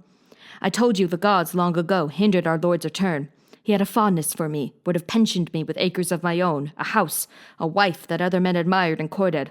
All gifts good-hearted kings bestow for service, for a life work the bounty of God has prospered. For it does prosper here, this work I do. Had he grown old at his own house, my master would have rewarded me, but the man's gone. God curse the race of Helen and cut it down, that wrung the strength out of the knees of many. And he went too. For the honor of Agamemnon, he took ship overseas for the wild horse country of Troy to fight the Trojans." This being told, he tucked his long shirt up inside his belt and strode into the pens for 2 young porkers. He slaughtered them and singed them at the fire, flayed and quartered them, and skewered the meat to broil it all, then gave it to Odysseus hot on the spits. He shook out barley meal, took a wine bowl of ivy wood and filled it, and sat down facing him with a gesture, saying, "There's your dinner, friend, the pork of slaves. Our fat shoats are all eaten by the suitors, cold-hearted men, who never spare a thought for how they stand in the sight of Zeus. The gods living in bliss are fond of no wrongdoing, but honor discipline and right behavior. Even the outcasts of the earth, who bring piracy from the sea and bear off plunder given by Zeus in shiploads, even those men deep in their hearts tremble for heaven's eye. But the suitors now have heard some word, some oracle of my lord's death, being so unconcerned to pay court properly or to go about their business. All they want is to prey on his estate, proud dogs. They stop at nothing. Not a day goes by, and not a night comes under Zeus, but they make butchery of our beeves and swine. Not 1 or 2 beasts at a time, either. As for swilling down wine, they drink us dry. Only a great domain like his could stand it, greater than any on the dusky mainland or here in Ithaca. Not 20 heroes in the whole world were as rich as he. I know, I can count it all up. 12 herds in Elis, as many flocks, as many herds of swine, and 12 wide-ranging herds of goats as well, attended by his own men or by others, out at the end of the island. 11 herds are scattered now, with good men looking after them. And every herdsman every day picks out a prize ram to hand over to those fellows. I too, as overseer, keeper of swine, must go through all my boars and send the best." While he ran on, Odysseus with zeal applied himself to the meat and wine, but inwardly his thoughts shaped woe and ruin for the suitors. When he had eaten all that he desired, and the cup he drank from had been filled again with wine, a welcome sight, he spoke, and the words came light upon the air. "Who is this lord who once acquired you, so rich, so powerful as you describe him? You think he died for Agamemnon's honor? Tell me his name. I may have met someone of that description in my time. Who knows? Perhaps only the immortal gods could say if I should claim to have seen him. I have roamed about the world so long." The swineherd answered, as one who held a place of trust, "Well, man, his lady and his son will put no stock in any news of him brought by a rover. Wandering men tell lies for a night's lodging, for fresh clothing. Truth doesn't interest them. Every time some traveler comes ashore, he has to tell my mistress his pretty tale, and she receives him kindly, questions him, remembering her prince, while the tears run down her cheeks. And that is as it should be when a woman's husband has been lost abroad. I suppose you too can work your story up at a moment's notice, given a shirt or cloak. No, long ago wild dogs and carrion birds most like laid bare his ribs on land where life had left him. Or it may be quick fishes picked him clean in the deep sea, and his bones lie mounded over in sand upon some shore. One way or another, far from home he died, a bitter loss and pain for everyone, certainly for me. Never again shall I have for my lot a master mild as he was anywhere, not even with my parents at home where I was born and bred. I miss them less than I do him, though a longing comes to set my eyes on them in the old country. No, it is a lost man I ache to think of, Odysseus, and I speak the name respectfully even if he is not here. He loved me, cared for me. I call him dear, my lord, far though he be." Now royal Odysseus, who had borne the long war, spoke again. "Friend, as you are so dead sure he will not come, and so mistrustful too, let me not merely talk as others talk, but swear to it. Your lord is now at hand, and I expect a gift for this good news when he enters his own home. Till then I would not take a rag, no matter what my need. I hate as I hate hell's own gate that weakness that makes a poor man into a flatterer. Zeus be my witness, and the table garnished for true friends, and Odysseus' own hearth. By heaven, all I say will come to pass. He will return, and he will be avenged on any who dishonor his wife and son." Eumaeus, "O my swineherd," answered him, "I take you at your word, then. You shall have no good news gift from me. Nor will Odysseus enter his hall. But peace, drink up your wine. Let us talk now of other things. No more imaginings. Makes me heavy-hearted when someone brings my master back to mind, my own true master. No, by heaven, let us have no oaths. But if Odysseus can come again, God send he may. My wish is that of Penelope and old Laertes and Prince Telemachus.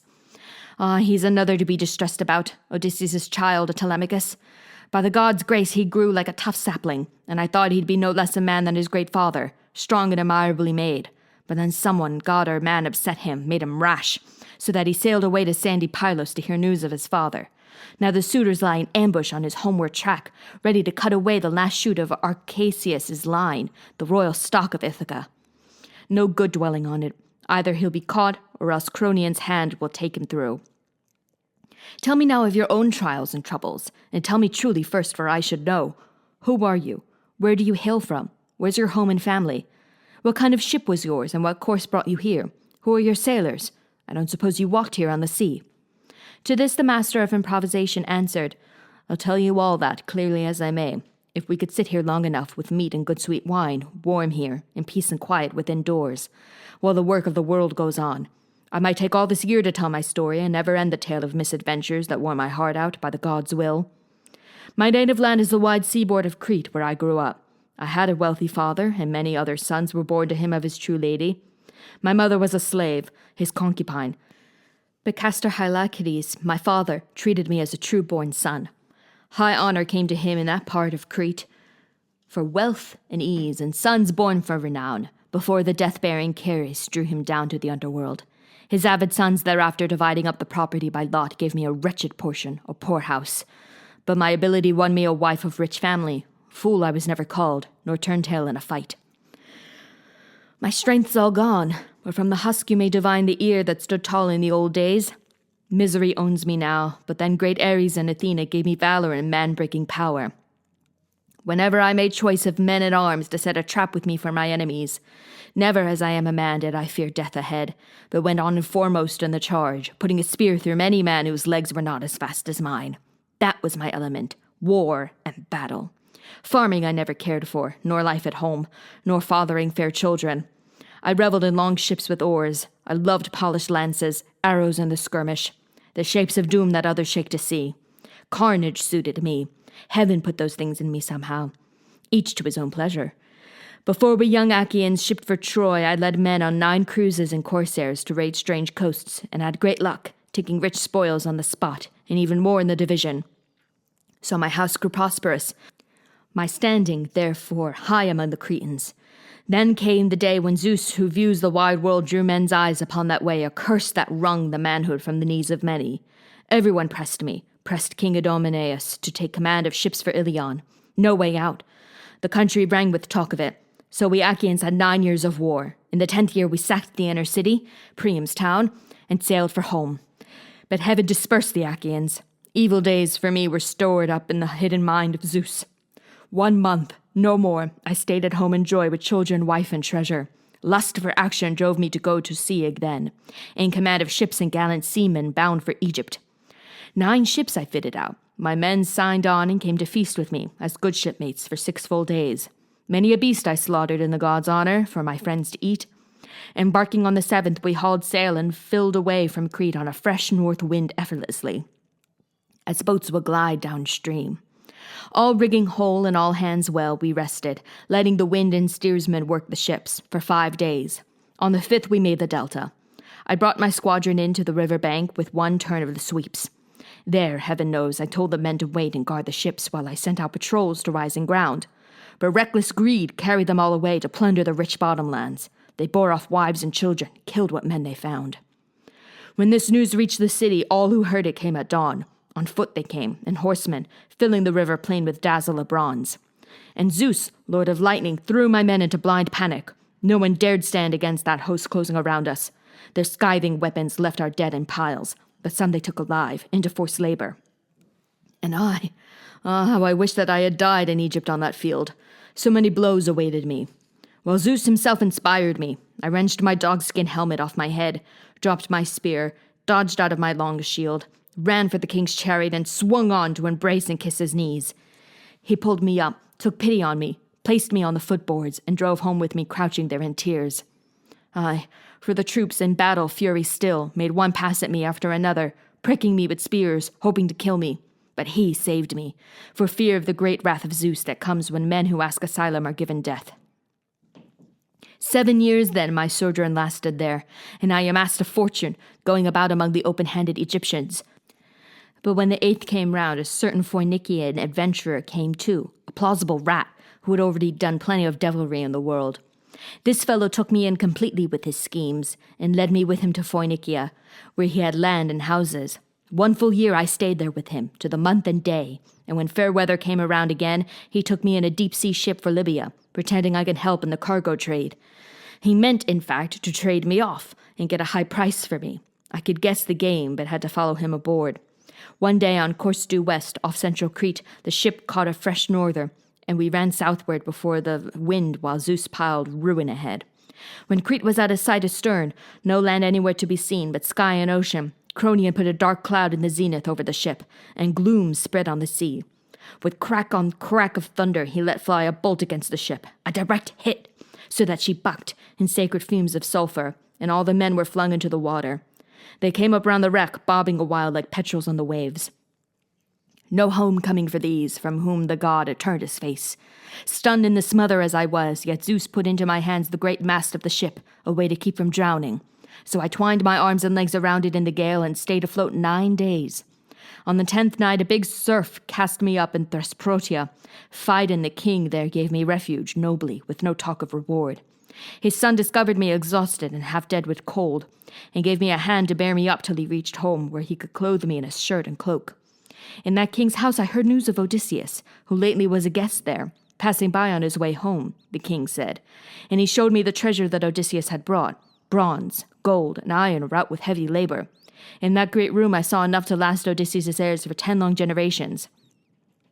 The man himself had gone up to Dodona to ask the spelling leaves of the old oak the will of God, how to return, that is, to the rich realm of Ithaca, after so long an absence, openly or on the quiet.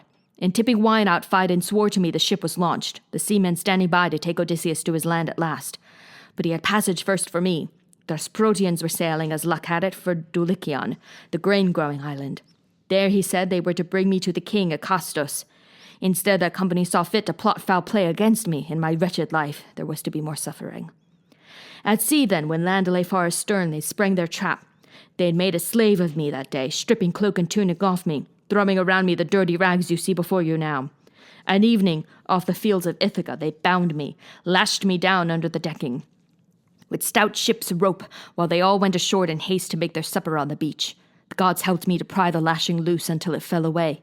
I wound my rags in a bundle round my head and eased myself down the smooth lading plank into the water, up to the chin, then swam an easy breaststroke out and around, putting that crew behind, and went ashore at underbrush, a thicket where I lay still, making myself small. They raised a bitter yelling and passed by several times. When further groping seemed useless to them, back to the ship they went and out to sea again. The gods were with me, keeping me hid. And with me when they brought me here to the door of one who knows the world. My destiny is yet to live a while. The swineherd bowed and said, "Oh, well, poor drifter, you've made me sad for you, going back over it, all your hard life and wandering. That tale about Odysseus, though, you might have spared me. You will not make me believe that. Why must you lie, being the man you are, and all for nothing? I could see so well what happened to my master sailing home. Surely the gods turned on him to refuse him death in the field, or in his friend's arms after he wound up the great war at Troy. They would have made a tomb for him, the Achaeans, and paid all honor to his son thereafter. No, storm winds made off with him. No glory came to him. I moved here to the mountain with my swine. Never now do I go down to town unless I am sent for by Penelope, when news of some sort comes. But those who sit around her go on asking the old questions, a few who miss their master still, and those who eat his house up and go free. For my part, I have had no heart for inquiry since 1 year in Aetolian made a fool of me. Exiled from land to land after some killing, he turned up at my door. I took him in. My master he had seen in Crete, he said, lodged with Idomeneus, while the long ships, leaky from gales, were laid up for repairs. But they were all to sail, he said, that summer, or the first days of fall, hulls laden deep with treasure, manned by crews of heroes. This time you are the derelict the powers bring. Well, give up trying to win me with false news or flattery. If I receive and shelter you, it is not for your tales, but for your trouble, and with an eye to Zeus, who guards a guest." Then said that sly and guileful man, Odysseus, "A black suspicious heart beats in you surely. The man you are, not even an oath could change you. Come then, we'll make a compact. Let the gods witness it from Olympus, where they dwell. Upon your lord's homecoming, if he comes here to this very hut, and soon, then give me a new outfit, shirt and cloak, and ship me to Dulichion. I thought it a pleasant island. But if Odysseus fails to appear as I predict, then swish, let the slaves pitch me down from some high rock, so the next poor man who comes will watch his tongue." The forester gave a snort and answered, "Friend, if I agreed to that, a great name I should acquire in the world for goodness. At one stroke and forever, your kind host who gave you shelter and the hand of friendship, only to take your life next day? How confidently after that should I address my prayers to Zeus, the son of Cronos? It is time now for supper. My young herdsmen should be arriving soon to set about it. We'll make a quiet feast here at our hearth." At this point in their talk, the swine had come up to the clearing, and the drovers followed to pen them for the night, the porkers squealing to high heaven, milling around the yard. The swineherd then gave orders to his men, "Bring in our best pig for a stranger's dinner. A feast will do our hearts good, too. We know grief and pain, hard scrabbling with our swine, while the outsiders live on our labor." Bronze axe in hand, he turned to split up kindling, while they drove in a tall boar, prime and fat, planting him square before the fire. The gods as ever had their due in the swineherd's thought, for he it was who tossed the forehead bristles as a first offering on the flames, calling upon the immortal gods to let Odysseus reach his home once more. Then he stood up and brained the boar with split oak from the woodpile. Life ebbed from the beast. They slaughtered him, singed the carcass, and cut out the joints. Eumaeus, taking flesh from every quarter, put lean strips on the fat of sacrifice, floured each one with barley meal, and cast it into the blaze. The rest they sliced and skewered, roasted with care, then took it off the fire and heaped it up on platters. Now their chief, who knew best the amenities, rose to serve, dividing all that meat in 7 portions, one to be set aside with proper prayers for the wood nymphs and Hermes, Maia's son, the others for the company. Odysseus he honored with long slices from the chine, warming the master's heart. Odysseus looked at him and said, May you be dear to Zeus as you are dear to me for this, Eumaeus, favoring with choice cuts a man like me. And, O my swineherd, you replied, Eumaeus, bless you, stranger, fall to and enjoy it for what it is. Zeus grants us this or that, or else refrains from granting as he wills. All things are in his power. He cut and burned a morsel for the gods who are young forever, tipped out some wine, then put it in the hands of Odysseus, the old soldier, raider of cities, who sat at ease now with his meat before him. As for the loaves, Mesaulius dealt them out, a yard boy, bought by the swineherd on his own, unaided by his mistress or Laertes, from Taphians while Odysseus was away. Now all hands reached for that array of supper, until when hunger and thirst were turned away, Mesaulius removed the bread, and heavy with food and drink they settled back to rest. Now night had come on, rough, with no moon, but a night-long downpour setting in, the rain-wind blowing hard from the west. Odysseus began to talk, to test the swineherd, trying to put it in his head to take his cloak off and lend it, or else urge the others to. He knew the man's compassion. Listen, he said, Eumaeus and you others, here is a wishful tale that I shall tell. The wine's behind it, vaporing wine, that makes a serious man break down and sing, kick up his heels and clown, or tell some story that were best untold. But now I'm launched, I can't stop now. Would God I felt the hot blood in me that I had at Troy, laying an ambush near the walls one time. Odysseus and Menelaus were commanders, and I ranked third. I went at their request. We worked in toward the bluffs and battlements, encircling the town, got into canebrakes, thick and high, a marsh where we took cover, hunched under arms. The north wind dropped, and night came black and wintry. A fine sleet descending whitened the cane like hoarfrost, and clear ice grew dense upon our shields. The other men, all wrapped in blanket cloaks as well as tunics, rested well, and shields up to their shoulders. But I had left my cloak with friends in camp, foolhardy as I was. No chance of freezing hard, I thought, so I wore kilts and a shield only. But in the small hours of the third watch, when stars that rise at evening go down to their setting, I nudged Odysseus, who lay close beside me. He was alert then, listening, and I said, Son of Laertes and the gods of old, Odysseus, master mariner and soldier, I cannot hold on long among the living. The cold is making a corpse of me. Some god inveigled me to come without a cloak. No help for it now, too late. Next thing I knew, he had a scheme already in his mind, and what a man he was for schemes and battles. Speaking under his breath to me, he murmured, Quiet, none of the rest should hear you. Then, propping his head on his forearm, he said, Listen, lads, I had an ominous dream, the point being how far forward from our ships and lines we've come.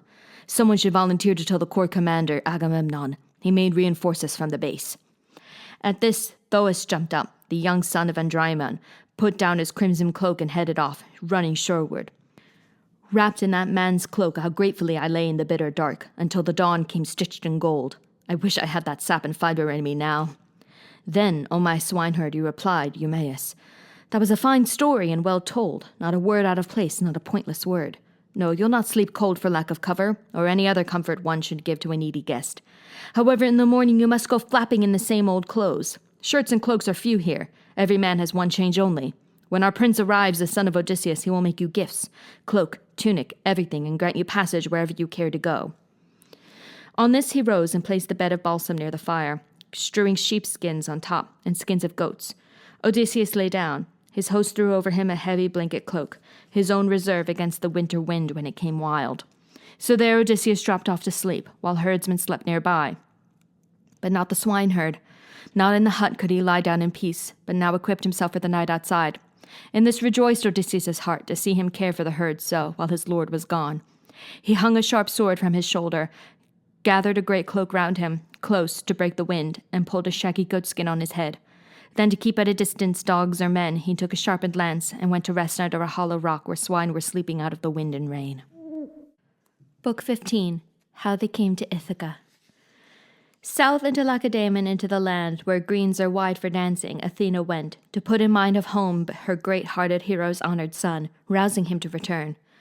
And there she found him with Nestor's lad in the late night at rest, under the portico of Menelaus, the famous king. Stilled by the power of slumber, the son of Nestor lay, but honeyed sleep had not yet taken in her arms Telemachus. All through the starlit night, with open eyes, he pondered what he had heard about his father, until at his bedside gray-eyed Athena towered and said, The brave thing now, Telemachus, would be to end this journey far from home. All that you own you left behind, with men so lost to honor in your house, they may devour it all, shared out among them. How will your journey save you then? Go quickly to the lord of the great war cry, Menelaus. Press him to send you back. You may yet find the queen your mother in her rooms alone. It seems her father and her kinsmen say Eurymachus is the man for her to marry. He has outdone the suitors all the rest in gifts to her, and made his pledges double. Check him, or he will have your lands and chattels in spite of you. You know a woman's pride at bringing riches to the man she marries. As to her girlhood husband, her first children he has forgotten, being dead, and they no longer worry her. So act alone. Go back. Entrust your riches to the servant worthiest in your eyes, until the gods make known what beauty you yourself shall marry. This too I have to tell you. Now take heed. The suitors' ringleaders are hot for murder, waiting in the channel between Ithaca and Same's rocky side. They mean to kill you before you could set foot ashore. I doubt they'll bring it off. Dark earth instead may take to her cold bed a few brave suitors who preyed upon your cattle. Bear well out in your good ship to eastward of the islands, and sail again by night. Someone immortal who cares for you will make a fair wind blow. Touch at the first beach, go ashore, and send your ship and crew around to port by sea, while you go inland to the forester, your old friend, loyal keeper of the swine. Remain that night with him. Send him to town to tell your watchful mother Penelope that you are back from Pylos safe and sound. With this, Athena left him for Olympus. He swung his foot across and gave a kick and said to the son of Nestor, "Open your eyes, Pisistratos. Get our team into harness. We have a long day's journey." Nestor's son turned over and answered him, "It is still night and no moon. Can we drive now?" "We cannot, itch as we may for the road home. Dawn is near. Allow the captain of spearmen, Menelaus, time to pack our car with gifts and time to speak a gracious word, sending us off. A guest remembers all his days that host who makes provision for him kindly." The dawn soon took her throne of gold, and Lord Menelaus, clarion in battle, rose from where he lay beside the beauty of Helen with her shining hair. He strode into the hall nearby. Hearing him come, Odysseus his son pulled on his snowy tunic over the skin, gathered his long cape about his breadth of shoulder like a captain, the heir of King Odysseus. At the door he stood and said, "Lord Marshal Menelaus, send me home now to my own dear country. Longing has come upon me to go home." The lord of the great war cry said at once, "If you were longing to go home, Telemachus, I would not keep you for the world, not I. I think myself or any other host as ill-mannered for over-friendliness as for hostility.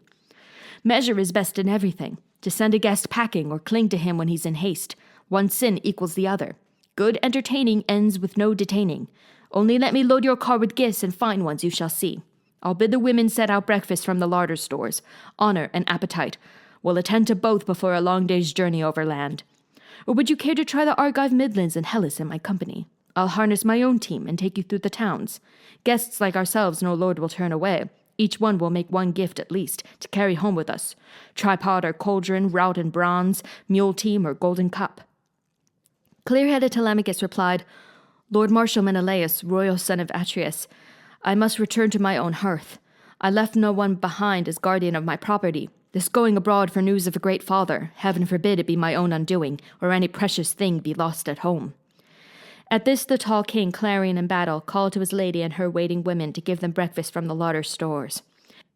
Eteoneus, the son of Boethous, came straight from bed, from where he lodged nearby, and Menelaus ordered a fire lit for broiling mutton. The king's man obeyed. Then down to the cedar chamber Menelaus walked with Helen and Prince Megapenthus. Amid the gold he had in that place lying, the son of Atreus picked a wine cup, wrought with handles left and right, and told his son to take a silver wine bowl. Helen lingered near the deep coffers filled with gowns, her own handiwork. Tall goddess among women, she lifted out one robe of state so royal, adorned and brilliant with embroidery. Deep in the chest it shimmered like a star. Now all three turned back to the door to greet Telemachus, and red-haired Menelaus cried out to him, "O Prince Telemachus, may Hera's Lord of Thunder see you home and bring you to the welcome you desire. Here are your gifts, perfect and precious things I wish to make your own, out of my treasure." And gently the great captain, son of Atreus, handed him the goblet. Megapenthus carried the wine bowl glinting silvery to set before him, and the lady Helen drew near, so that he saw her cheeks pure line. She held the gown and murmured, "I too bring you a gift, dear child, and here it is. Remember Helen's hands by this. Keep it for your own bride, your joyful wedding day. Let your dear mother guard it in her chamber. My blessing. May you come soon to your island, home to your timbered hall." So she bestowed it, and happily he took it. These fine things Pisistratos packed well in the wicker carrier, admiring every one. Then Menelaus led the two guests in to take their seats on thrones and easy chairs in the great hall. Now came a maid to tip a golden jug of water over a silver finger bowl and draw the polished tables up beside them. The larder mistress brought her tray of loaves, with many savories to lavish on them. Viands were served by Antonius, and wine by Menelaus' son. Then every hand reached out upon good meat and drink to take them, driving away hunger and thirst. At last, Telemachus and Nestor's son led out their team to harness, mounted their bright car, and drove down under the echoing entranceway, while red-haired Menelaus, Atreus' son, walked alongside with a golden cup, wine for the wayfarers to spill at parting. Then by the tugging team he stood and spoke over the horses' heads. "Farewell, my lads. Homage to Nestor, the benevolent king. In my time he was fatherly to me, when the flower of Achaea warred on Troy." Telemachus made this reply, "No fear, but we shall bear at last as far as Nestor your messages, great king. How I could wish to bring them home to Ithaca. If only Odysseus were there, if he could hear me tell of all the courtesy I have had from you, returning with your finery and your treasure." Even as he spoke, a beat of wings went skyward off to the right. A mountain eagle, grappling a white goose in his talons, heavy prey hooked from a farmyard. Women and men at arms made hubbub, running up as he flew over. But then he wheeled hard right before the horses, a sight that made the whole crowd cheer, with hearts lifting in joy. Pisistratus called out, "Read us the sign, O Menelaus, Lord Marshal of Armies. Was the god revealing something thus to you or to ourselves?" At this, the old friend of the god of battle groped in his mind for the right thing to say, but regal Helen put in quickly, "Listen. I could tell what the omen means, as light is given me, and as I see it point by point fulfilled. The beaked eagle flew from the wild mountain of his fathers to take for prey the tame house bird. Just so Odysseus, back from his hard trials and wandering, will soon come down in fury on his house. He may be there today, and a black hour he brings upon the suitors." Telemachus gazed and said, "May Zeus, the lord of Hera, make it so. In far-off Ithaca all my life I shall invoke you as a goddess, lady." He let the whip fall, and the rest of mares broke forward at a canter through the town into the open country. All that day they kept their harness shaking, side by side, until at sundown, when the roads grew dim, they made a halt at Pherae. There Diocles, son of Ortolocos, whom Alpheus fathered, welcomed the young men, and they slept the night. Up when the young dawn's fingertips of rose opened in the east, they hitched the team once more to the painted car and steered out westward through the echoing gate, whipping their fresh horses into a run. Approaching Pylos' height at that day's end, Telemachus appealed to the son of Nestor. "Could you, I wonder, do a thing I'll tell you, supposing you agree? We take ourselves to be true friends, in age alike and bound by ties between our fathers, and now by partnership in this adventure. Prince, do not take me roundabout, but leave me at the ship, else the old king your father will detain me overnight for love of guests, when I should be at sea." The son of Nestor nodded, thinking swiftly how best he could oblige his friend. Here was his choice: to pull the team hard over along the beach till he could rein them in beside the ship. Unloading Menelaus' royal keepsakes into the stern sheets, he sang out, "Now for action! Get aboard and call your men before I break the news at home and hall to father. Who knows better the old man's heart than I? If you delay, he will not let you go, but he'll descend on you in person and imperious. No turning back with empty hands for him, believe me, once his blood is up."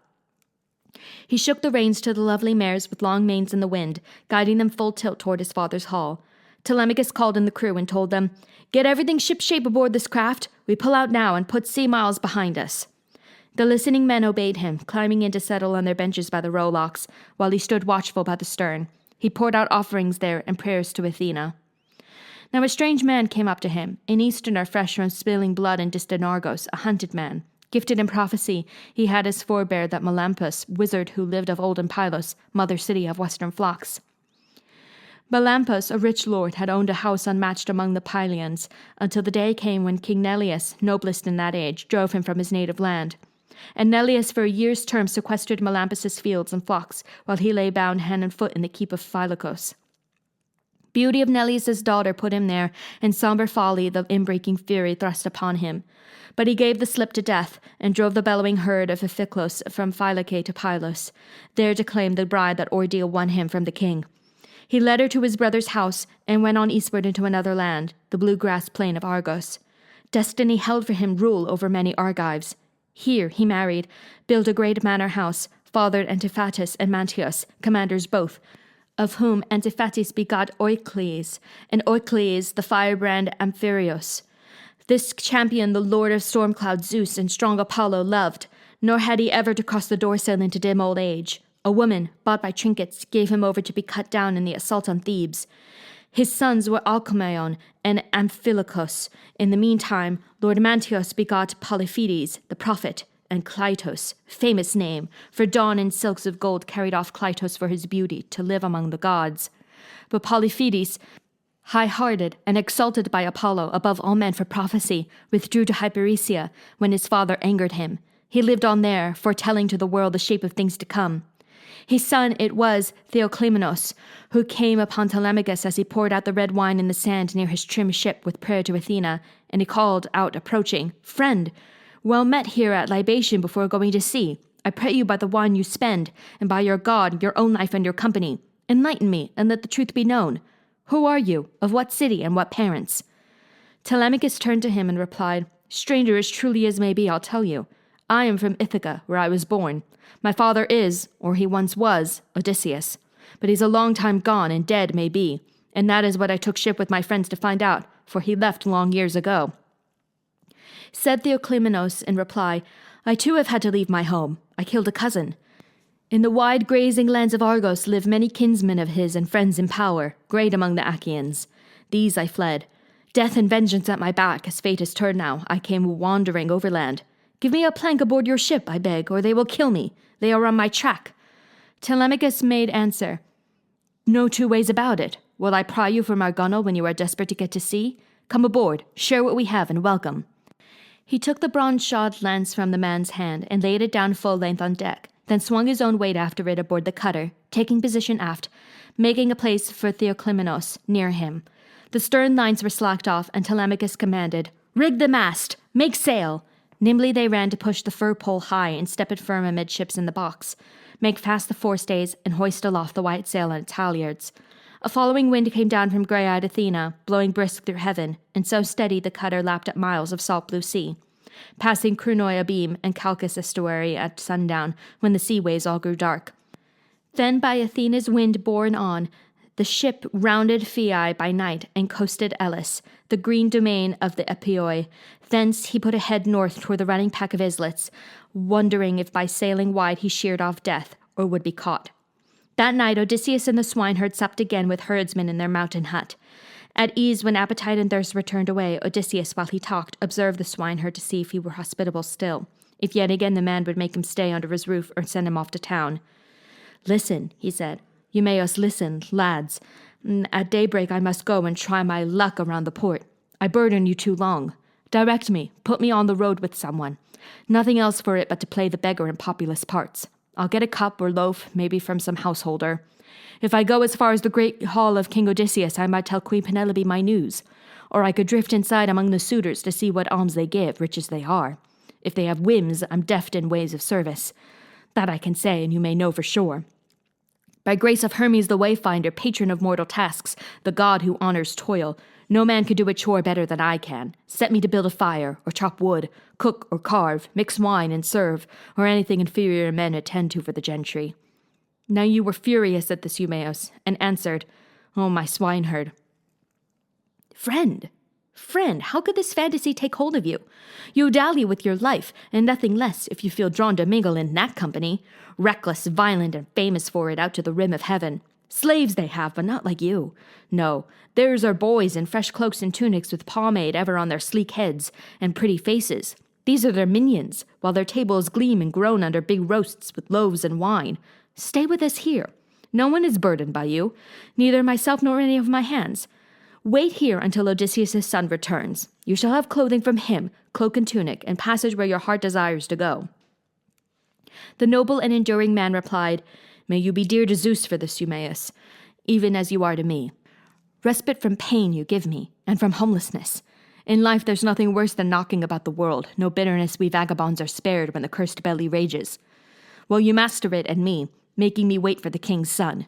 But now come, tell me, what of Odysseus' mother and his father, whom he took leave of on the sill of age? Are they under the sun's rays, living still, or gone down long ago to lodge with death?" To this the rugged herdsman answered, "Aye, that I can tell you. It is briefly told. Laertes lives, but daily at his hall prays for the end of life and soul's delivery, heartbroken as he is for a son long gone and for his lady. Sorrow when she died aged and enfeebled him like a green tree stricken, but pining for her son, her brilliant son, wore out her life. Would God no death so sad might come to benefactors dear as she. I loved always to ask and hear about her while she lived, although she lived in sorrow. For she had brought me up with her own daughter, Princess Katimene, her youngest child. We were alike in age and nursed as equals nearly, till in the flower of our years they gave her, married her to a Samian prince, taking as many gifts. For my own portion her mother gave new clothing, cloak and sandals, and sent me to the woodland. Well, she loved me. Oh, how I miss that family. It is true the blissful gods prosper my work. I have meat and drink to spare for those I prize. But so removed I am, I have no speech with my sweet mistress, now that evil days and overbearing men darken her house. Tenants all hanker for good talk and gossip around their lady, and a snack in hall, a cup or two before they take the road to their home acres, each one bearing home some gift to cheer his heart. The great tactician answered, You were still a child, I see, when exiled somehow from your parents' land. Tell me, had it been sacked in war, the city of spacious ways in which they made their home, your father and your gentle mother? Or were you kidnapped alone, brought here by sea, huddled with sheep in some foul pirate squadron, to his landowner's hall? He paid your ransom? The master of the woodland answered, Friend, now that you show an interest in that matter, attend me quietly, be at your ease, and drink your wine. These autumn nights are long, ample for storytelling and for sleep. You need not go to bed before the hour. Sleeping from dusk to dawn's a double affair. Let any other hear who wishes, though, retire to rest. At daybreak let him breakfast and take the king's own swine into the wilderness. Here's a tight roof. We'll drink on, you and I, and ease our hearts of hardships we remember, sharing old times. In later days a man can find a charm in old adversity, exile, and pain. As to your question now. A certain island, Syria by name, you may have heard the name, lies off Ortygia, due west, and holds the sunsets of the year. Not very populous, but good for grazing sheep and kine, rich too in wine and grain. No dearth is ever known there, no disease wars on the folk, of ills that plague mankind. But when the townsmen reach old age, Apollo with his longbow of silver comes, and Artemis showering arrows of mild death. 2 towns divide the farmlands of that whole domain, and both were ruled by Ctesios, my father, or Minos' heir, and a great godlike man. Now one day some of those renowned seafaring men, sea dogs, Phoenicians, came ashore with bags of gods for trading. Father had in our household a woman of Phoenicia, a handsome one and highly skilled. Well, she gave in to the seductions of those rovers. One of them found her washing near the mooring and lay with her, making such love to her as women in their frailty are confused by, even the best of them. In due course, then, he asked her who she was and where she hailed from, and nodding toward my father's roof, she said, I'm of Sidon town, smithy of bronze for all the east, Arubis Pasha's daughter. Taphian pirates caught me on a byway and sold me into slavery overseas in this man's home. He could afford my ransom.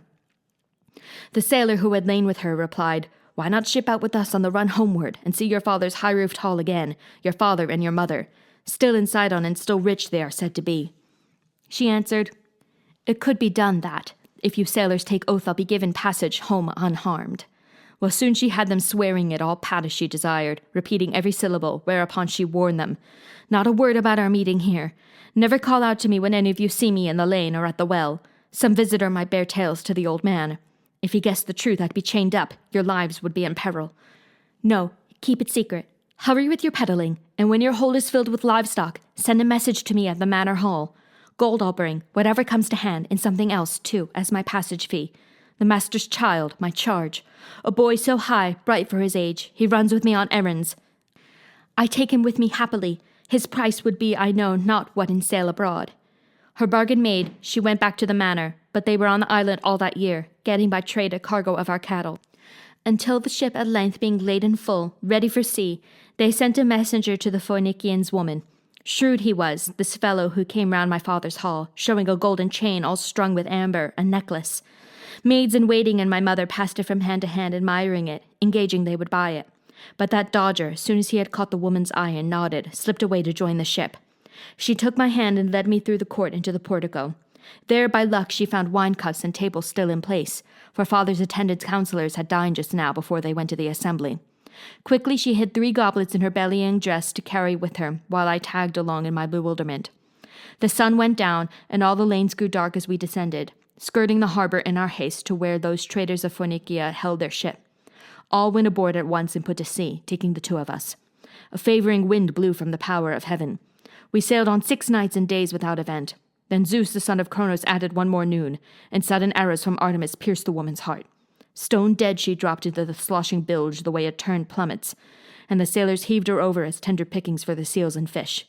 Now I was left in dread, alone, while wind and current bore them on to Ithaca. Laertes purchased me. That was the way I first laid eyes upon this land.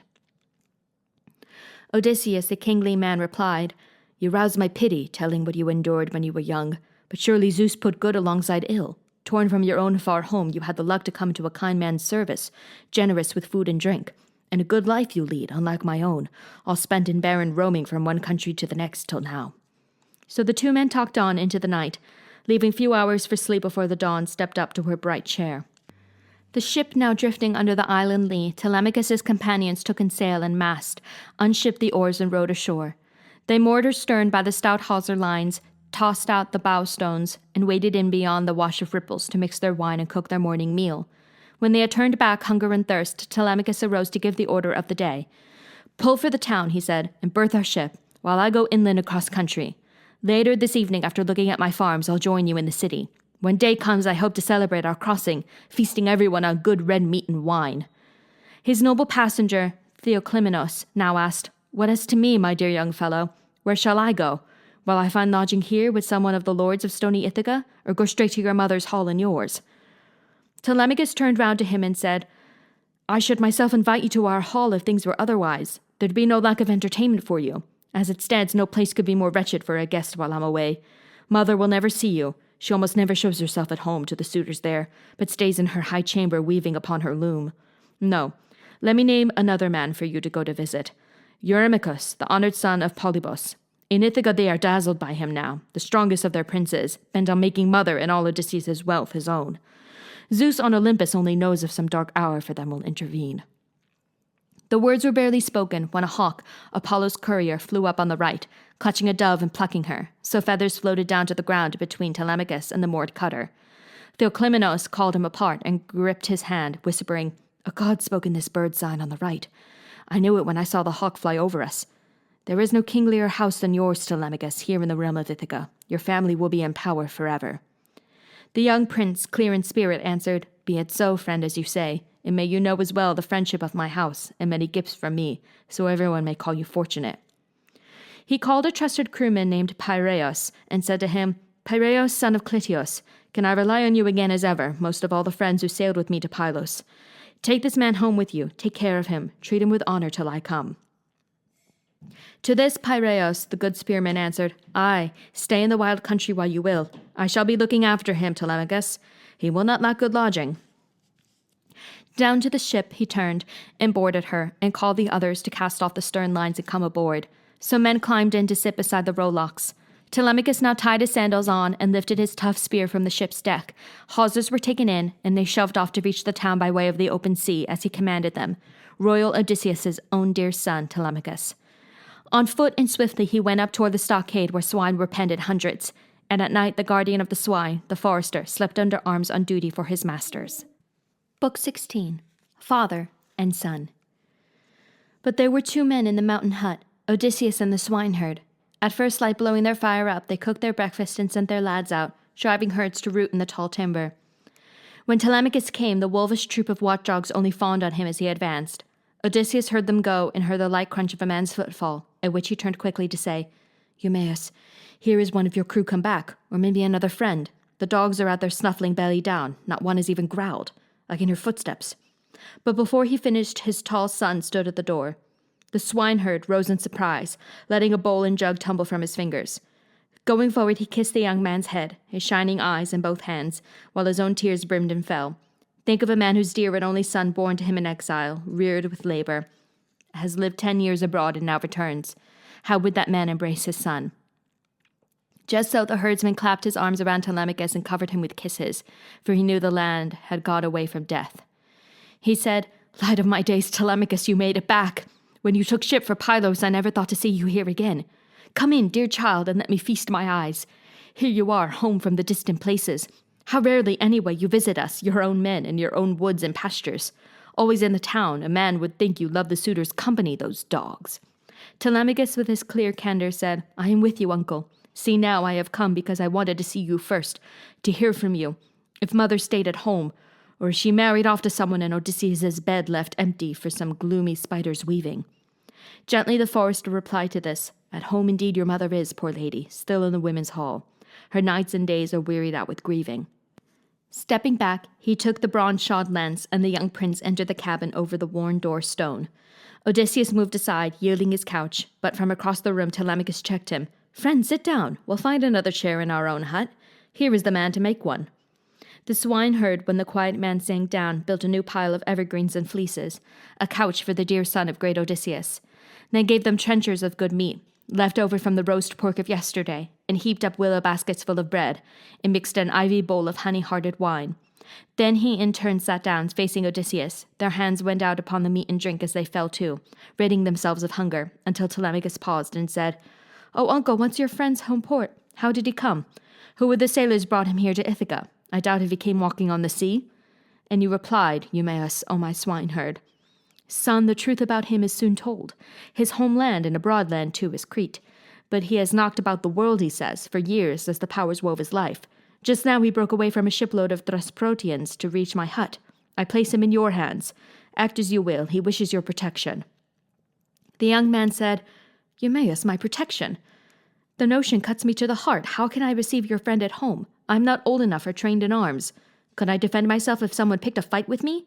Besides, mother is in a quandary, whether to stay with me as mistress of our household, honoring her lord's bed and opinion in the town, or take the best Achaean who comes her way, the one who offers most. I'll undertake at all events to clothe your friend for winter, now he is with you. Tunic and cloak of wool, a good broadsword and sandals. These are his. I can arrange to send him where he likes, or you may keep him in your cabin here. I shall have bread and wine sent up. You need not feel any pinch on his behalf. Impossible to let him stay in hall among the suitors. They are drunk on impetus. They might injure my guest, and how could I bear that? How could a simple man take on these odds? Not even a hero could. The suitors are too strong." At this, the noble and enduring man Odysseus addressed his son. "Kind prince, it may be fitting for me to speak a word. All that you say gives me an inward wound as I sit listening. I mean this wanton game they play, these fellows, riding roughshod over you in your own house, admirable as you are. But tell me, are you resigned to being bled? The townsmen stirred up against you, are they, by some oracle? Your brothers, can you say your brothers fail you? A man should feel his kin, at least, behind him in any clash, when a real fight is coming. If my heart were as young as yours, if I were son to Odysseus or the man himself, I'd rather have my head cut from my shoulders by some slashing adversary if I brought no hurt upon that crew. Suppose I went down, being alone, before the lot. Better, I say, to die at home in battle, than see these insupportable things, day after day the stranger cuffed, the women slaves dragged here and there, shame in the lovely rooms, the wine drunk up in rivers, sheer waste of pointless feasting never at an end." Telemachus replied, "Friend, I'll explain to you. There is no rancor in the town against me, no fault of brothers, whom a man should feel behind him when a fight is in the making. No, in our family the firstborn of heaven, Zeus, made single sons the rule. Archesius had but one, Laertes. He in his turn fathered only one, Odysseus, who left me in his hall alone, too young to be of any use to him. And so you see why enemies fill our house in these days. All the princes of the islands, Dulichion, Same, wooded Zakynthos, Ithaca too, lords of our island rock, eating our house up as they court my mother. She cannot put an end to it. She dare not bar the marriage that she hates. And they devour all my substance and my cattle, and who knows when they'll slaughter me as well. It rests upon the gods' great knees. Uncle, go down at once and tell the lady Penelope that I am back from Pylos, safe and sound. I stay here meanwhile. You will give your message and then return. Let none of the Achaeans hear it. They have a mind to do me harm." To this, Eumaeus, you replied, "I know, but make this clear now. Should I not likewise call in Laertes with your news? Hard hit by sorrow though he was, mourning Odysseus, he used to keep an eye upon his farm. He had what meals he pleased with his own folk, but now no more, not since you sailed for Pylos. He has not taken food or drink, I hear, sitting all day, blind to the work of harvest, groaning while the skin shrinks on his bones." Telemachus answered, "One more misery, but we had better leave it so. If men could choose and have their choice in everything, we'd have my father home. Turn back when you have done your errand, as you must, not to be caught alone in the countryside. But wait, you may tell mother to send her old housekeeper on the quiet and quickly. She can tell the news to grandfather." The swineherd, roused, reached out to get his sandals, tied them on, and took the road. Who else beheld this but Athena? From the air she walked, taking the form of a tall woman, handsome and clever at her craft, and stood beyond the gate in plain sight of Odysseus, unseen, though, by Telemachus, unguessed, for not to everyone will gods appear. Odysseus noticed her, so did the dogs who cowered whimpering away from her. She only nodded, signing to him with her brows, a sign he recognized. Crossing the yard, he passed out through the gate in the stockade to face the goddess. There she said to him, "Son of Laertes and the gods of old, Odysseus, master of landways and seaways, dissemble to your son no longer now. The time is come. Tell him how you together will bring doom on the suitors in the town. I shall not be far distant then, for I myself desire battle." Saying no more, she tipped her golden wand upon the man, making his cloak pure white and the knit tunic fresh around him. Lithe and young she made him, ruddy with sun, his jawline clean, the beard no longer grew upon his chin. And she withdrew when she had done. Then Lord Odysseus reappeared, and his son was thunderstruck. Fear in his eyes, he looked down and away, as though he were a god, and whispered, "Stranger, you are no longer what you were just now. Your cloak is new, even your skin. You are one of the gods who rule the sweep of heaven. Be kind to us. We'll make you fair oblation and gifts of hammered gold. Have mercy on us." The noble and enduring man replied, "No god. Why take me for a god? No, no. I am that father whom your boyhood lacked and suffered pain for lack of. I am he." Held back too long, the tears ran down his cheeks as he embraced his son. Only Telemachus, uncomprehending, wild with incredulity, cried out, "You cannot be my father, Odysseus. Meddling spirits conceived this trick to twist the knife in me. No man of woman born could work these wonders by his own craft, unless a god came into it with ease to turn him young or old at will. I swear you were in rags and old, and here you stand like one of the immortals." Odysseus brought his ranging mind to bear, and said, "This is not princely, to be swept away by wonder at your father's presence. No other Odysseus will ever come, for he and I are one, the same. His bitter fortune and his wanderings are mine. 20 years gone, and I am back again on my own island. As for my change of skin, that is a charm Athena, hope of soldiers, uses as she will. She has the knack to make me seem a beggar man sometimes, and sometimes young, with finer clothes about me. It is no hard thing for the gods of heaven to glorify a man or bring him low." When he had spoken, down he sat. Then throwing his arms around this marvel of a father, Telemachus began to weep. Salt tears rose from the wells of longing in both men, and cries burst from both as keen and fluttering as those of the great taloned hawk, whose nestlings farmers take before they fly. So helplessly they cried, pouring out tears, and might have gone on weeping so till sundown, had not Telemachus said, "Dear father, tell me what kind of vessel put you here ashore in Ithaca? Your sailors, who were they? I doubt you made it walking on the sea." Then said Odysseus, who had borne the barren sea, "Only plain truth shall I tell you, child. Great seafarers, the Phaeacians, gave me passage as they give other wanderers. By night over the open ocean while I slept, they brought me in their cutter, set me down in Ithaca, with gifts of bronze and gold and stores of woven things. By the gods' will, these lie all hidden in a cave. I came to this wild place, directed by Athena, so that we might lay plans to kill our enemies.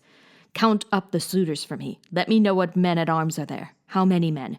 I must put all my mind to it, to see if we two by ourselves can take them on, or if we should look round for help." Telemachus replied, "O father, all my life your fame as a fighting man has echoed in my ears. Your skill with weapons and the tricks of war. But what you speak of is a staggering thing, beyond imagining for me. How can 2 men do battle with a houseful in their prime? For I must tell you, this is no affair of 10 or even twice 10 men, but scores, throngs of them. You shall see here and now. The number from Dulichion alone is 52 picked men with armorers, a half-dozen. 24 came from Same, 20 from Zakynthos. Our own island accounts for 12, high-ranked and their retainers, men on the crier and the master harper, besides a pair of handymen at feasts. If we go in against all these, I fear we pay in salt blood for your vengeance. You must think it hard if you would conjure up the fighting strength to take us through." Odysseus, who had endured the long war and the sea, answered, "I'll tell you now. Suppose Athena's arm is over us, and Zeus her father's. Must I rack my brains for more?" Clear-headed Telemachus looked hard and said, "Those 2 are great defenders, no one doubts it. But thrown in the serene clouds overhead, other affairs of men and gods they have to rule over." And the hero answered, "Before long they will stand to right and left of us in combat, in the shouting when the test comes. Our nerve against the suitors in my hall. Here is your part. At break of day tomorrow, home with you. Go mingle with our princes. The swineherd later on will take me down the port-side trail, a beggar by my looks, hangdog and old. If they make fun of me in my own courtyard, let your ribs cage up your springing heart, no matter what I suffer, no matter if they pull me by the heels or practice shots at me to drive me out. Look on, hold down your anger. You may even plead with them by heaven, in gentle terms to quit their horseplay. Not that they will heed you, rash as they are, facing their day of wrath. Now fix the next step in your mind. Athena, counseling me, will give me word, and I shall signal to you, nodding. At that point, round up all armor, lances, gear of war left in our hall, and stow the lot away back in the vaulted storeroom. When the suitors miss those arms and question you, be soft in what you say. Answer, I thought I'd move them out of the smoke. They seem no longer those bright arms Odysseus left us years ago when he went off to Troy. Here where the fire's hot breath came, they had grown black and drear. One better reason, too, I had from Zeus. Suppose a brawl starts up when you are drunk. You might be crazed and bloody one another, and that would stain your feast, your courtship. Tempered iron can magnetize a man. Say that. But put aside 2 broadswords and 2 spears for our own use. 2 oxhide shields nearby when we go into action. Pallas Athena and Zeus all-provident will see you through, bemusing our young friends. Now one thing more. If son of mine you are and blood of mine, let no one hear Odysseus is about. Neither Laertes nor the swineherd here. Nor any slave, nor even Penelope. You and I alone must learn how far the women are corrupted. We should know how to locate good men among our hands, the loyal and respectful, and the shirkers who take you lightly as alone and young. His admirable son replied, Father, even when danger comes, I think you'll find courage in me. I am not scattered-brained. But as to checking on the field hands now, I see no gain for us in that. Reflect, you may go long toil that way, if you care to look men in the eye at every farm. While these gay devils in our hall at ease eat up our flocks and herds, leaving us nothing. As for the maids, I say, yes, make distinction between good girls and those who shame your house. All that I shy away from is the scrutiny of cottagers just now. The time for that comes later, if in truth you have a sign from Zeus the Storm King. So their talk ran on, while down the coast and round toward Ithaca hove the good ship that had gone out to Pylos, bearing Telemachus and his companions. Into the wide bay waters, onto the dark land they drove her, hauled her up, took out the oars and canvas for light-hearted squires to carry homeward, as they carried too the gifts of Menelaus round to Clytios' house. But first they sped a runner to Penelope. They knew that quiet lady must be told the prince her son had come ashore, and sent his good ship round to port. Not one soft tear should their sweet queen let fall.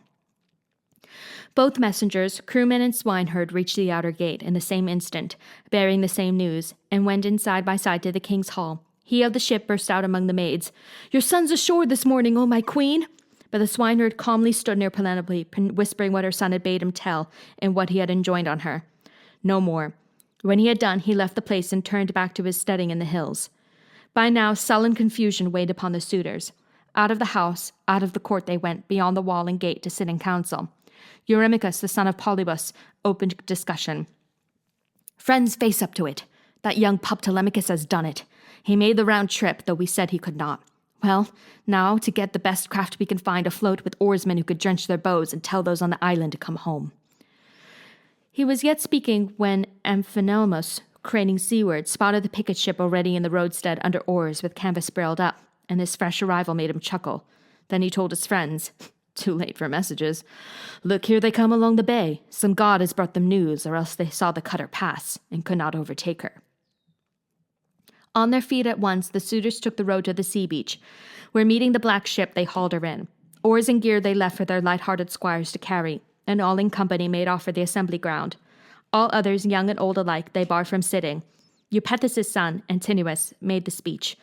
How the gods let our man escape a boarding, that is the wonder. We had lookouts posted up on the heights all day in the sea wind, and every hour a fresh pair of eyes. At night we never slept ashore, but after sundown cruised the open water to the southeast, patrolling until dawn. We were prepared to cut him off and catch him, squelch him for good and all. The power of heaven steered him the long way home. Well, let this company plan his destruction and leave him no way out this time. I see our business here unfinished while he lives. He knows now, and he's no fool. Besides, his people are all tired of playing up to us.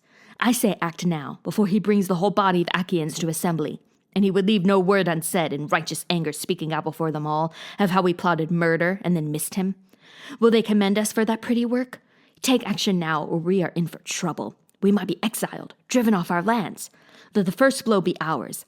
If we move first and get our hands on him far from the city's eye, on path or field, then stores and livestock will be ours to share. The house we may confer upon his mother, and on the man who marries her. Decide otherwise you may, but if, my friends, you want that boy to live and have his patrimony, then we should eat no more of his good mutton, come to this place no more. Let each from his own hall court her with dower gifts, and let her marry the destined one, the one who offers most. He ended, and no sound was heard among them, sitting all hushed, until at last the son of Nisos, Aretiades, arose, and Phenomos. He led the group of suitors who came from grain lands and Dulichian, and he had lightness in his talk that pleased Penelope, for he meant no ill. Now in concern for them he spoke, "O friends, I should not like to kill Telemachus. It is a chivalry thing to kill a prince of royal blood. We should consult the gods. If Zeus hands down a ruling for that act, then I shall say, come one, come all, and go cut him down with my own hand. But I say halt if gods are contrary." Now this proposal won them, and it carried. Breaking their session up, away they went to take their smooth chairs in Odysseus' house. Meanwhile, Penelope the wise decided for her part to make appearance before the valiant young men. She knew now they plotted their child's death in her own hall, for once more Medon, who had heard them, told her. Into the hall that lovely lady came, with maids attending, and approached the suitors, till near a pillar of the well-wrought roof she paused, her shining veil across her cheeks, and spoke directly to Antinous. "Infatuate, steeped in evil. Yet in Ithaca they say you were the best one of your generation in mind and speech. Not so, you never were. Madman, why do you keep forever knitting death for Telemachus? Have you no pity toward men despondent on another's mercy? Before Lord Zeus, no sanction can be found for one such man to plot against another. Or are you not aware that your own father fled to us when the realm was up in arms against him? He had joined the Taphian pirates in ravaging Thesprotian folk, our friends. Our people would have raided him then, breached his heart, butchered his herds to feast upon. Only Odysseus took him in, and held the furious townsmen off. It is Odysseus' house you now consume, his wife you court, his son you kill or try to kill, and me you ravage now and grieve.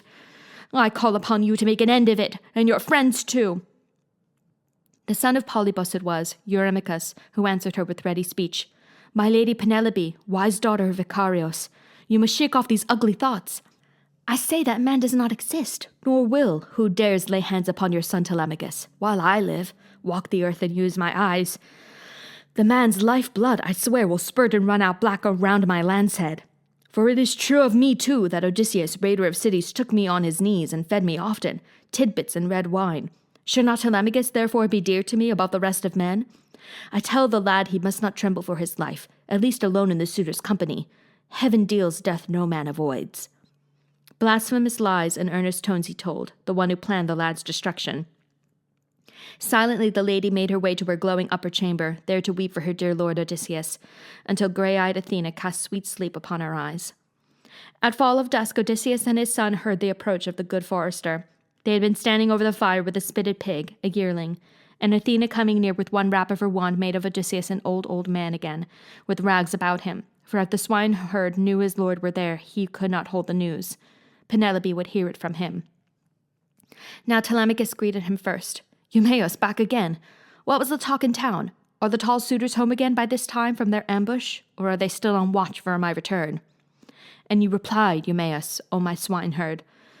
"There was no time to ask or talk of that. I hurried through the town. Even while I spoke my message, I felt driven to return. A runner from your friends turned up, a crier, who gave the news first to your mother. One thing I do know, with my own 2 eyes I saw it. As I climbed above the town to where the sky is cut by Hermes' ridge, I saw a ship bound in for our own bay with many oarsmen in it, laden down with sea provisioning and 2-edged spears, and I surmised those were the men. Who knows?" Telemachus, now strong with magic, smiled across at his own father, but avoided the swineherd's eye. So when the pig was done, the spit no longer to be turned, the table garnished, everyone sat down to feast on all the savory flesh he craved, and when they had put off desire for meat and drink, they turned to bed and took the gift of sleep. Book 17. The Beggar at the Manor. When the young dawn came bright into the east, spreading her fingertips of rose, Telemachus, the king's son, tied on his rawhide sandals, and took the lance that bore his hand grip. Burning to be away, and on the path to town, he told the swineherd, "Uncle, the truth is I must go down myself into the city. Mother must see me there, with her own eyes, or she will weep and feel forsaken still, and will not set her mind at rest. Your job will be to lead this poor man down to beg. Some householder may want to dole him out and loaf a pint. I have my own troubles. Am I to care for every last man who comes? And if he takes it badly, well, so much the worse for him. Plain truth is what I favor." At once Odysseus, the great tactician, spoke up briskly. "Neither would I myself care to be kept here, lad. A beggar man fares better in the town.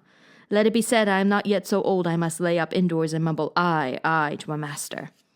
Go on then, as you say. My friend can lead me as soon as I have had a bit of fire and when the sun grows warmer. These old rags could be my death, outside on a frosty morning, and the town is distant, so they say. Telemachus with no more words went out, and through the fence and downhill, going fast on the steep footing, nursing woe for the suitors in his heart. Before the manor hall he leaned his lance against a great porch pillar and stepped in across the doorstone. Old Euryclea saw him first, for that day she was covering handsome chairs nearby with clean fleeces. She ran to him at once, tears in her eyes, and other maidservants of the old soldier Odysseus gathered round to greet their prince, kissing his head and shoulders. Quickly then Penelope the wise, tall in her beauty as Artemis, or pale gold Aphrodite, appeared from her high chamber and came down to throw her arms around her son. In tears she kissed his head, kissed both his shining eyes, then cried out, and her words flew, "Back with me, Telemachus, more sweet to me than sunlight. I thought I should not see you again, ever. After you took the ship that night to Pylos, against my will, with not a word, you went for news of your dear father. Tell me now of everything you saw." But he made answer, "Mother, not now. You make me weep. My heart already aches. I came near death at sea. You must bathe, first of all, and change your dress, and take your maids to the highest room to pray. Pray and burn offerings to the gods of heaven, that Zeus may put his hand to our revenge. I am off now to bring home from the square a guest, a passenger I had. I sent him yesterday with all my crew to town. Piraeus was to care for him, I said, and keep him well with honor till I came." She caught back the swift words upon her tongue, then softly she withdrew to bathe and dress her body in fresh linen, and make her offerings to the gods of heaven, praying almighty Zeus to put his hand to their revenge. Telemachus had left the hall, taken his lance, and gone with 2 quick hounds at heel into the town. Athena's grace in his long stride making the people gaze as he came near, and suitors gathered, primed with friendly words, despite the deadly plotting in their hearts. But these and all their crowd he kept away from. Next he saw sitting some way off apart Mentor with Antiphus and Halitherses, friends of his father's house in years gone by. Near these men he sat down and told his tale under their questioning. His crewman, young Piraeus, guided through town, meanwhile into the square, the Argive exile, Theoclymenos. Telemachus lost no time in moving toward him, but first Piraeus had his say. "Telemachus, you must send maids to me at once, and let me turn over to you those gifts from Menelaus." The prince had pondered it and said, "Piraeus, none of us knows how this affair will end. Say one day our fine suitors, without warning, draw upon me, kill me in our hall, and parcel out my patrimony. I wish you, and no one of them, to have those things. But if my hour comes, if I could bring down bloody death on all that crew, you will rejoice to send my gifts to me, and so will I rejoice." Then he departed, leading his guest, the lonely stranger, home. Over chairbacks and hall they dropped their mantles and passed into the polished tubs, where maids poured out warm baths for them, anointed them, and pulled fresh tunics, fleecy cloaks around them. Soon they were seated at their ease in hall. A maid came by to tip a golden jug over their fingers into a silver bowl, and draw a gleaming table up beside them. The larder mistress brought her tray of loaves and savories, dispensing each. In silence across the hall, beside a pillar, propped in a long chair, Telemachus's mother spun a fine wool yarn.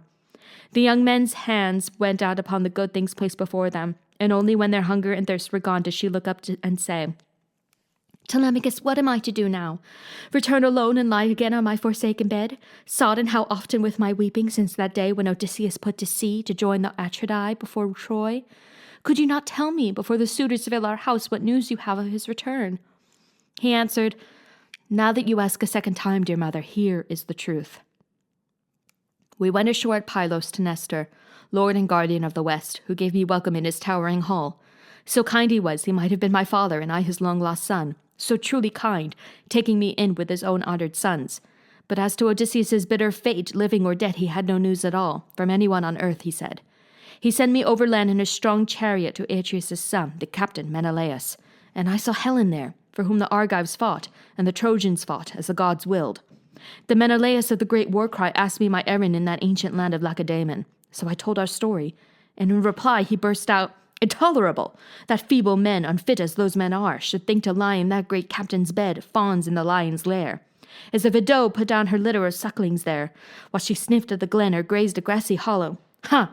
Then the Lord returns to his own bed and deals out wretched doom on both alike. So will Odysseus deal out doom on these.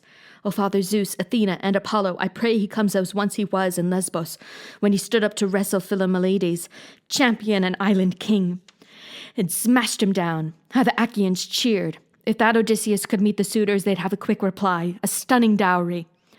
Now for your questions, let me come to the point. I would not misreport it for you. Let me tell you what the Ancient of the Sea, that infallible seer, told me.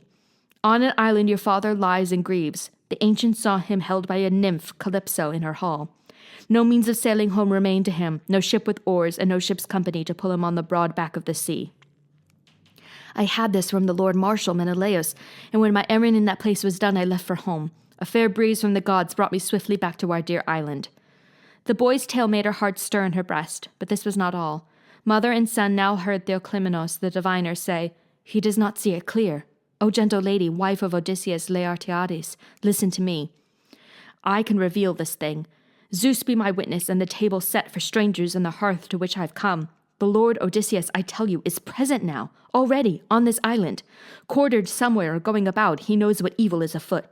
He has it in him to bring a black hour on the suitors. Yesterday, still at the ship, I saw this in a portent. I read the sign aloud. I told Telemachus."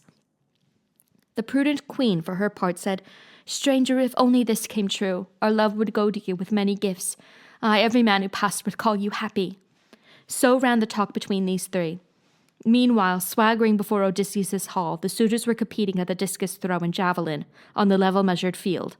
But when the dinner hour drew on, and beasts were being driven from the fields to slaughter, as beasts were every day, Medon spoke out. Medon the crier, whom the suitors liked, he took his meat beside them. "Men," he said, "each one has had his workout and its pleasure. Come into hall now. Time to make our feast. Are discus throws more admirable than a roast when the proper hour comes?" At this reminder, they all broke up their games and trailed away into the gracious timbered hall. There, first, they dropped their cloaks on chairs. Then came their ritual, putting great rams and fat goats to the knife, pigs and a cow, too. So they made their feast. During these hours, Odysseus and the swineherd were on their way out of the hills to town. The forester had got them started, saying, "Friend, you have hopes, I know, of your adventure into the heart of town today. My lord wishes it so, not I. No, I should rather you stood by here as guardian of our steading. But I owe reverence to my prince, and fear he'll make my ears burn later if I fail. A master's tongue is a rough edge. Off we go. Part of the day is past. Nightfall will be early, and colder, too." Odysseus, who had it all timed in his head, replied, "I know as well as you do. Let's move on. You lead the way, the whole way. Have you got a staff, a lopped stick, you can let me use to put my weight on when I slip? This path is hard going," they said. Over his shoulders he slung his patched-up knapsack, an old bundle tied with twine. Eumaeus found a stick for him, the kind he wanted, and the two set out, leaving the boys and dogs to guard the place. In this way, good Eumaeus led his lord down to the city.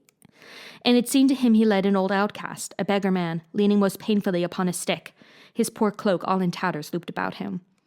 Down by the stony trail they made their way as far as Clearwater, not far from town, a spring house where the people filled their jars. Ithacus, Neretos, and Polyctor built it, and round it on the humid ground a grove, a circular wood of poplars grew. Ice-cold in runnels from a high rock ran the spring, and over it there stood an altar stone to the cool nymphs, where all men going by laid offerings. Well, here the son of Dolios crossed their path, Melanthios. He was driving a string of choice goats for the evening meal, with 2 goatherds beside him, and no sooner had he laid eyes upon the wayfarers than he began to growl and taunt them both so grossly that Odysseus' heart grew hot. "Here comes one scurvy type leading another. God pairs them off together every time. Swineherd, where are you taking your new pig, that stinking beggar there, liquor of pots? How many doorposts has he rubbed his back on whining for garbage, where a noble guest would rate a cauldron or a sword? Hand him over to me. I'll make a farmhand of him, a stall scraper, a fodder carrier. Whey for drink will put good muscle on his shank. No chance. He learned his dodges long ago. No honest sweat. He'd rather tramp the country begging to keep his hoggish belly full. Well, I could tell you this for sure. In King Odysseus' hall, if he goes there, footstools will fly around his head. Good shots from strong hands. Back inside, his ribs will catch it on the way out." And like a drunken fool, he kicked at Odysseus' hip as he passed by. Not even jogged off stride or off the trail, the Lord Odysseus walked along, debating inwardly whether to whirl and beat the life out of this fellow with his stick, or toss him, brain him on the stony ground. Then he controlled himself and bore it quietly, not so the swineherd. Seeing the man before him, he raised his arms and cried, "Nymphs of the spring, daughters of Zeus, If ever Odysseus burnt you with thigh bone and rich fat, a ram's or kid's thigh bone, hear me, grant my prayer. Let our true Lord come back. Let heaven bring him to rid the earth of these fine courtly ways Melanthios picks up around the town. All wine and wind, bad shepherds ruin flocks. Melanthios the goatherd answered, Bless me, the dog can snap. How he goes on. Some day I'll take him in a slave ship overseas and trade him for a herd. Old Silverbow Apollo, if he shot clean through Telemachus and Hall today, what luck. Or let the suitors cut him down. Odysseus died at sea. No coming home for him. He flung this out and left the two behind to come on slowly, while he went hurrying to the king's hall. There he slipped in and sat among the suitors, beside the one he doted on, Eurymachus. Then working servants helped him to his meat, and the mistress of the larder gave him bread. Reaching the gate, Odysseus and the forester halted and stood outside, for harp notes came around them rippling on the air, as Phemios picked out a song. Odysseus caught his companion's arm and said, My friend, here is the beautiful place. Who could mistake it? Here is Odysseus' hall. No hall like this. See how one chamber grows out of another? See how the court is tight with wall and coping? No man at arms could break this gateway down. Your banqueting young lords are here in force, I gather, from the fumes of mutton roasting and strum of harping. Harping, which the gods appoint sweet friend of feasts. And oh, my swineherd, you replied. That was quick recognition, but you are no numbskull, in this or anything. Now we must plan this action. Will you take leave of me here, and go ahead alone to make your entrance now among the suitors? Or do you choose to wait? Let me go forward and go in first. Do not delay too long. Someone might find you skulking here outside to take a club to you, or heave a lance. Bear this in mind, I say. The patient hero Odysseus answered, Just what I was thinking. You go in first, and leave me here a little. But as for blows and missiles, I am no tyro at these things. I learned to keep my head in hardship, years of war and years at sea. Let this new trial come. The cruel belly, can you hide its ache? How many bitter days it brings. Long ships with good stout planks athwart. Would fighters rig them to ride the barren sea except for hunger? Sea wolves, woe to their enemies. While he spoke, an old hound, lying near, pricked up his ears and lifted up his muzzle. This was Argos, trained as a puppy by Odysseus, but never taken on a hunt before his master sailed for Troy. The young men afterward hunted wild goats with him, and hare and deer, but he had grown old in his master's absence. Treated as rubbish now, he lay at last upon a mass of dung before the gates. Manure of mules and cows, piled there until field hands could spread it on the king's estate. Abandoned there and half destroyed with flies, old Argos lay. But when he knew he heard Odysseus' voice nearby, he did his best to wag his tail, nose down, with flattened ears, having no strength to move nearer his master. And the man looked away, wiping a salt tear from his cheek, but he hid this from Eumaeus. Then he said, I marvel that they leave this hound to lie here on the dung pile. He would have been a fine dog from the look of him, though I can't say as to his power and speed when he was young. You'll find the same good build in house dogs. Table dogs landowners keep all for style. And you replied, Eumaeus. A hunter owned him, but the man is dead in some far place. If this old hound could show the form he had when Lord Odysseus left him, going to Troy, you'd see him swift and strong. He never shrank from any savage thing he'd brought to bay in the deep woods. On the scent, no other dog kept up with him. Now misery has him in leash. His owner died abroad, and here the women slaves will take no care of him. You know how servants are. Without a master, they have no will to labor or excel. For Zeus, who views the wide world, takes away half the manhood of a man. That day he goes into captivity and slavery. Eumaeus crossed the court and went straight forward into the Megaron among the suitors. But death and darkness in that instant closed the eyes of Argos, who had seen his master Odysseus, after 20 years. Long before anyone else, Telemachus caught sight of the grey woodsman coming from the door and called him over with a quick jerk of his head. Eumaeus' narrowed eyes made out an empty bench beside the one the carver used, that servant who had no respite, carving for the suitors. This bench he took possession of and placed it across the table from Telemachus for his own use. Then the two men were served cuts from a roast and bread from a bread basket.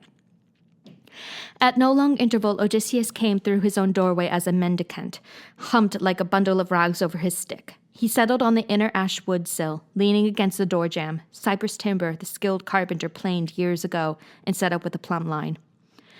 Now Telemachus took an entire loaf and a double handful of roast meat. Then he said to the forester, Give these to the stranger there, but tell him to go among the suitors on his own.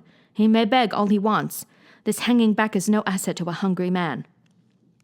The swineherd rose at once, crossed to the door, and halted by Odysseus. "Friend," he said, "Telemachus is pleased to give you these, but he commands you to approach the suitors. You may ask all you want from them. He adds, your shyness is no asset to a beggar." The great tactician, lifting up his eyes, cried, "Zeus aloft, a blessing on Telemachus, that all things come to pass as he desires." Pawns held out in the beggar's gesture. He received the bread and meat and put it down before him on his knapsack, lowly table. Then he fell to, devouring it. Meanwhile, the harper in the great room sang a song. Not till the man was fed did the sweet harper end his singing, whereupon the company made the walls ring again with talk. Unseen, Athena took her place beside Odysseus, whispering in his ear, "Yes, try the suitors. You may collect a few more loaves and learn who are the decent lads and who are vicious, although not one can be excused from death." So he appealed to them, one after another, going from left to right with open palm, as though his lifetime had been spent in beggary. And they gave bread for pity, wondering though at the strange man. Who could this beggar be? Where did he come from?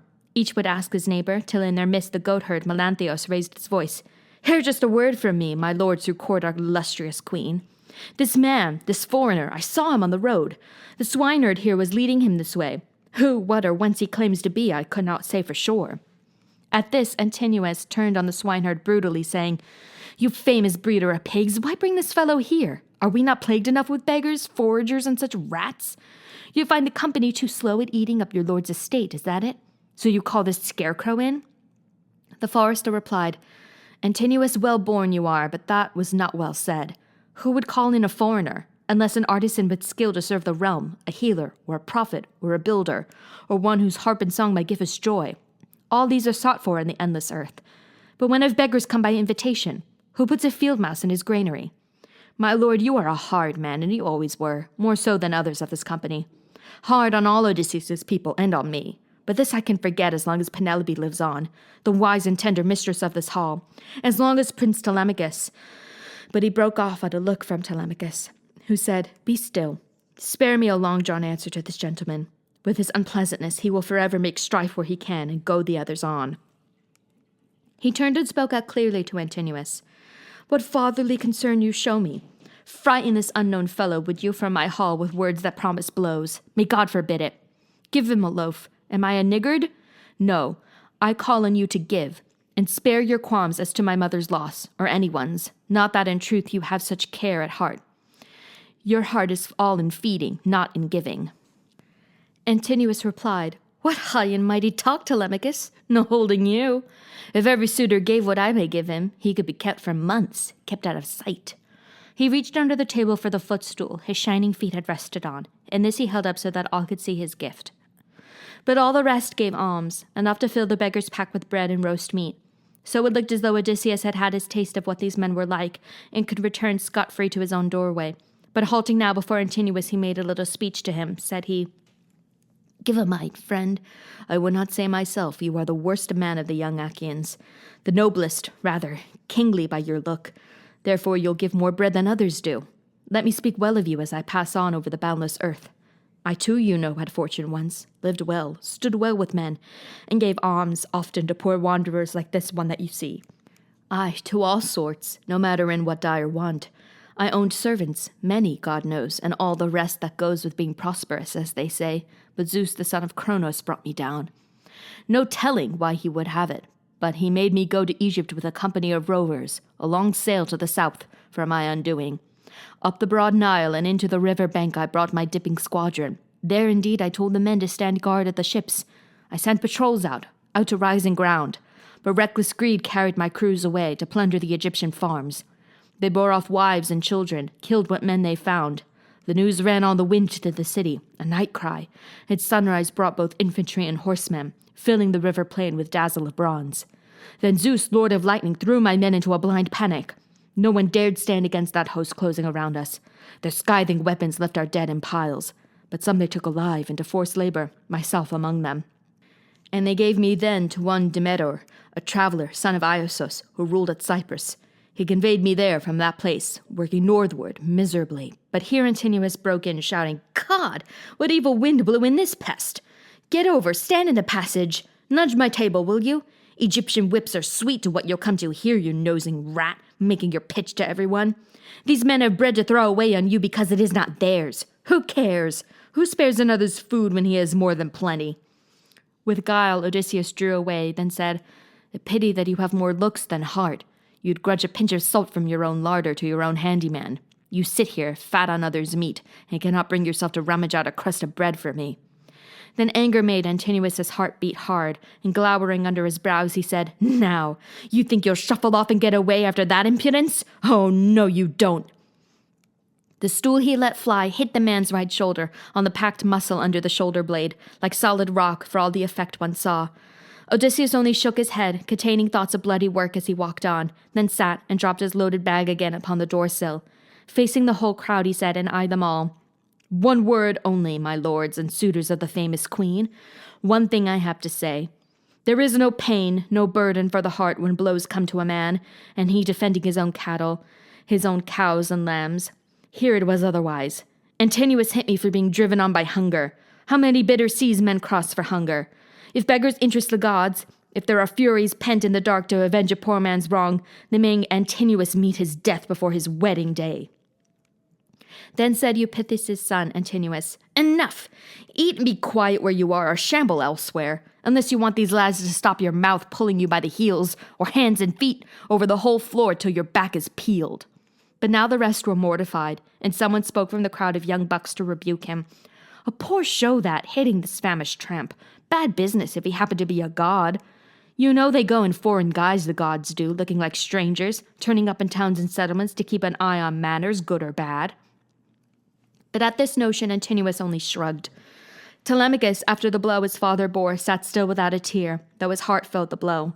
Slowly he shook his head from side to side, containing murderous thoughts. Penelope on the higher level of her room had heard the blow, and knew who gave it. Now she murmured, "Would God you could be hit yourself, Antinous, hit by Apollo's bowshot." And Eurynome, her housekeeper, put in, "He and no other? If all we pray for came to pass, not one would live till dawn." Her gentle mistress said, "Oh, Nan, they are a bad lot. They intend ruin for us all. But Antinous appears a blacker-hearted hound than any. Here is a poor man come, a wanderer, driven by want to beg his bread, and everyone in hall gave bits to cram his bag. Only Antinous threw a stool and banged his shoulder." So she described it, sitting in her chamber among her maids, while her true lord was eating. Then she called in the forester and said, "Go to that man on my behalf, Eumaeus, and send him here, so I can greet and question him. Abroad in the great world he may have heard rumors about Odysseus, may have known him." Then you replied, O swineherd, "Ah, my queen, if these Achaean sprigs would hush their babble, the man could tell you tales to charm your heart. 3 days and nights I kept him in my hut. He came straight off a ship, you know, to me. There was no end to what he made me hear of his hard roving, and I listened, eyes upon him as a man drinks in a tale a minstrel sings, a minstrel taught by heaven to touch the hearts of men. At such a song the listener becomes rapt and still. Just so I found myself enchanted by this man. He claims an old tie with Odysseus, too. In his home country, the Minoan land of Crete. From Crete he came, a rolling stone washed by the gales of life this way and that to our own beach. If he could be believed, he has news of Odysseus near at hand, alive, in the rich country of Thesprotia, bringing a massive treasure home." Then wise Penelope said again, "Go call him, let him come here, let him tell that tale again for my own ears." Our friends can drink their cups outside or stay in hall, being so carefree. And why not? Their stores lie intact in their homes, both food and drink, with only servants left to take a little. But these men spend their days around our house, killing our beeves, our fat goats, and our sheep, carousing, drinking up our good dark wine, sparing nothing, squandering everything. No champion like Odysseus takes our part. If he comes again, no falcon ever struck more suddenly than he will, with his son, to avenge this outrage." The great hall below at this point rang with a tremendous sneeze, "Ka-choo!" from Telemachus, like an acclamation, and laughter ceased Penelope. Then quickly, lucidly, she went on, "Go call the stranger straight to me. Did you hear that, Eumaeus? My son's thundering sneeze at what I said. May death come of a sudden so. May death relieve us clean as that of all the suitors. Let me add one thing. Do not overlook it. If I could see this man has told the truth, I promise him a warm new cloak and tunic."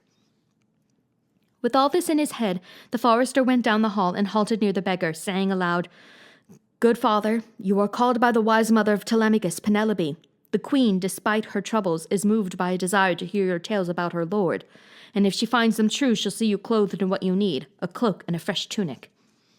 You may have your belly full each day you go about this realm begging, for all may give and all they wish. Now said Odysseus, the old soldier, Friend, I wish this instant I could tell my facts to the wise daughter of Icarios, Penelope, and I have much to tell about her husband. We went through much together.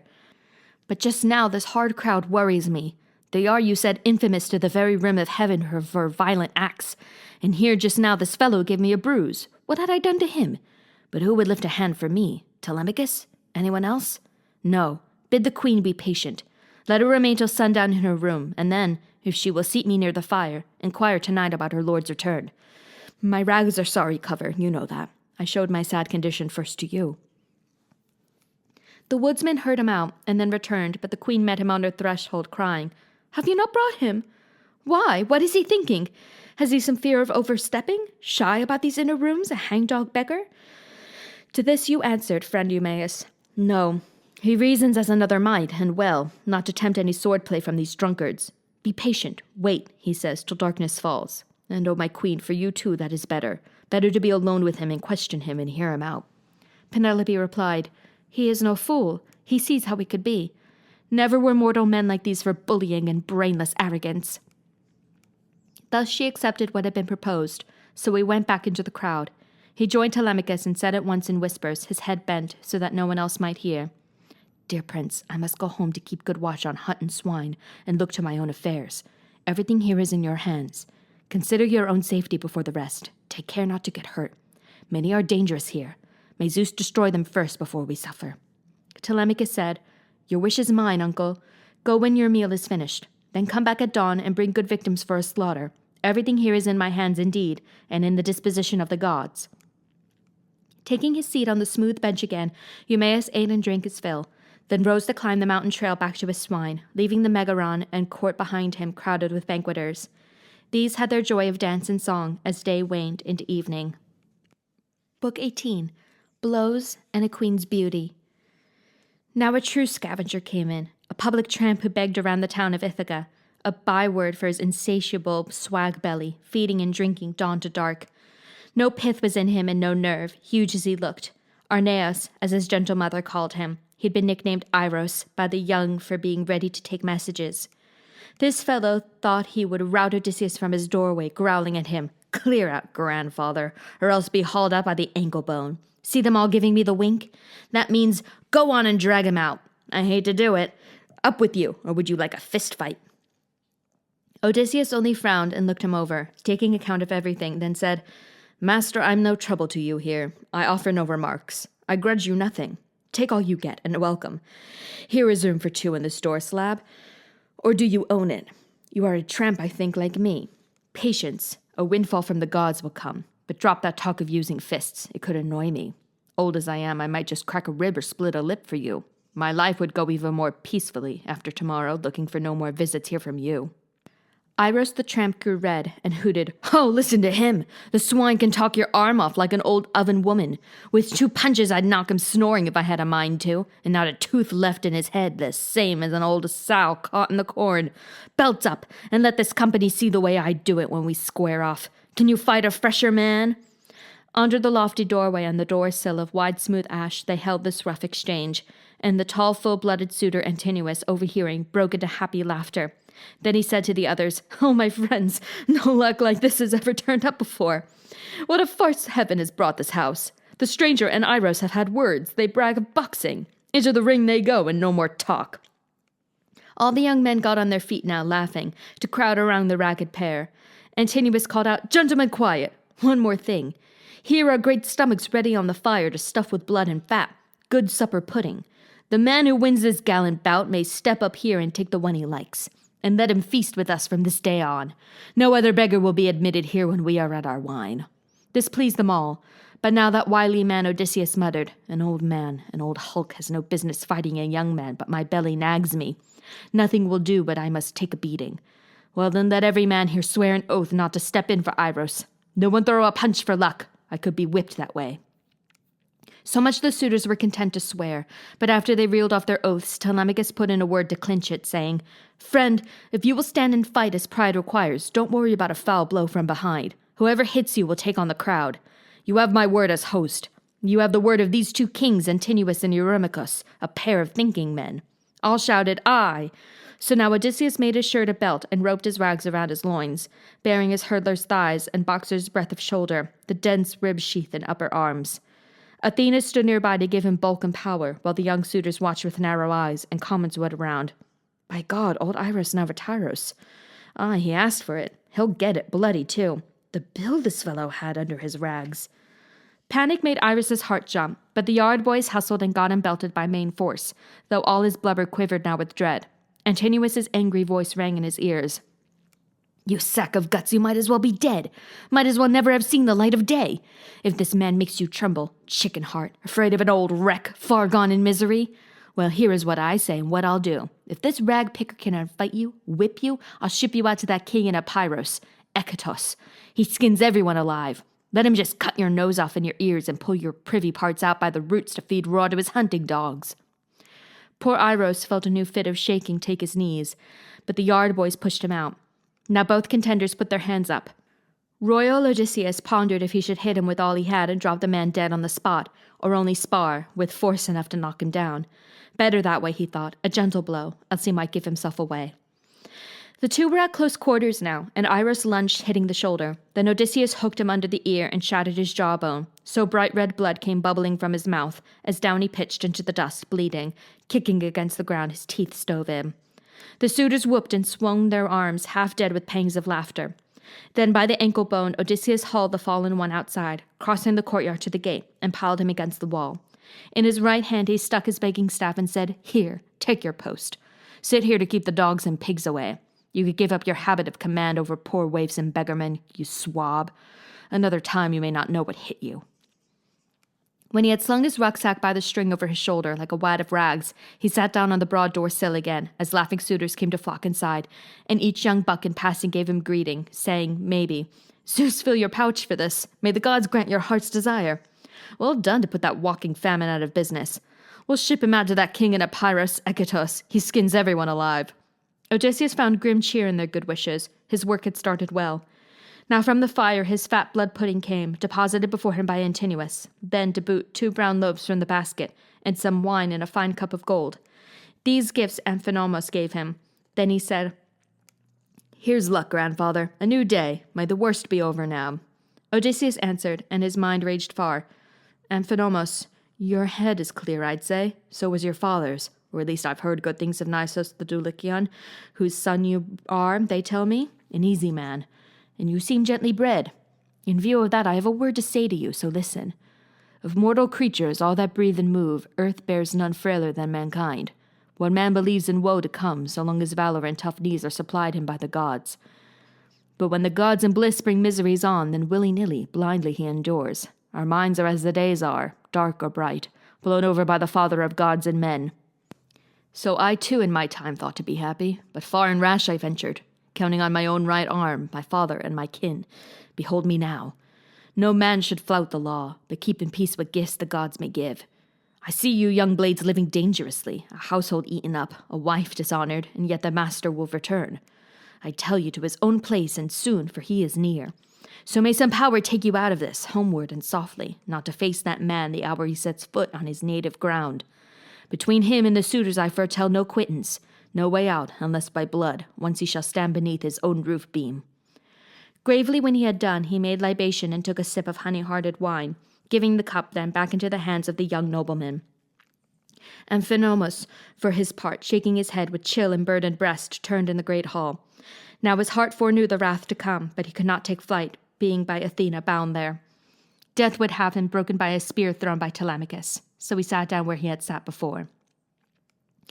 And now heart-prompting from the grey-eyed goddess came to the quiet queen Penelope, a wish to show herself before the suitors, for thus by fanning their desire again, Athena meant to set her beauty high before her husband's eyes, before her son. Knowing no reason, laughing confusedly, she said, "Eurynome, I have a craving I never had at all. I would be seen among those ruffians, hateful as they are. I might well say a word, then, to my son for his own good. Tell him to shun that crowd, for all their gay talk. They are bent on evil." Mistress Eurynome replied, "Well said, child. Now is the time. Go down and make it clear. Hold nothing back from him. But you must bathe and put a shine upon your cheeks. Not this way, streaked under your eyes and stained with tears. You make it worse, being forever sad. And now your boy's a bearded man. Remember, you prayed the gods to let you see him so." Penelope replied, "Eurynome, it is a kind thought, but I will not hear it, to bathe and sleek with perfumed oil. No, no, the gods forever took my sheen away when my lord sailed for Troy in the decked ships.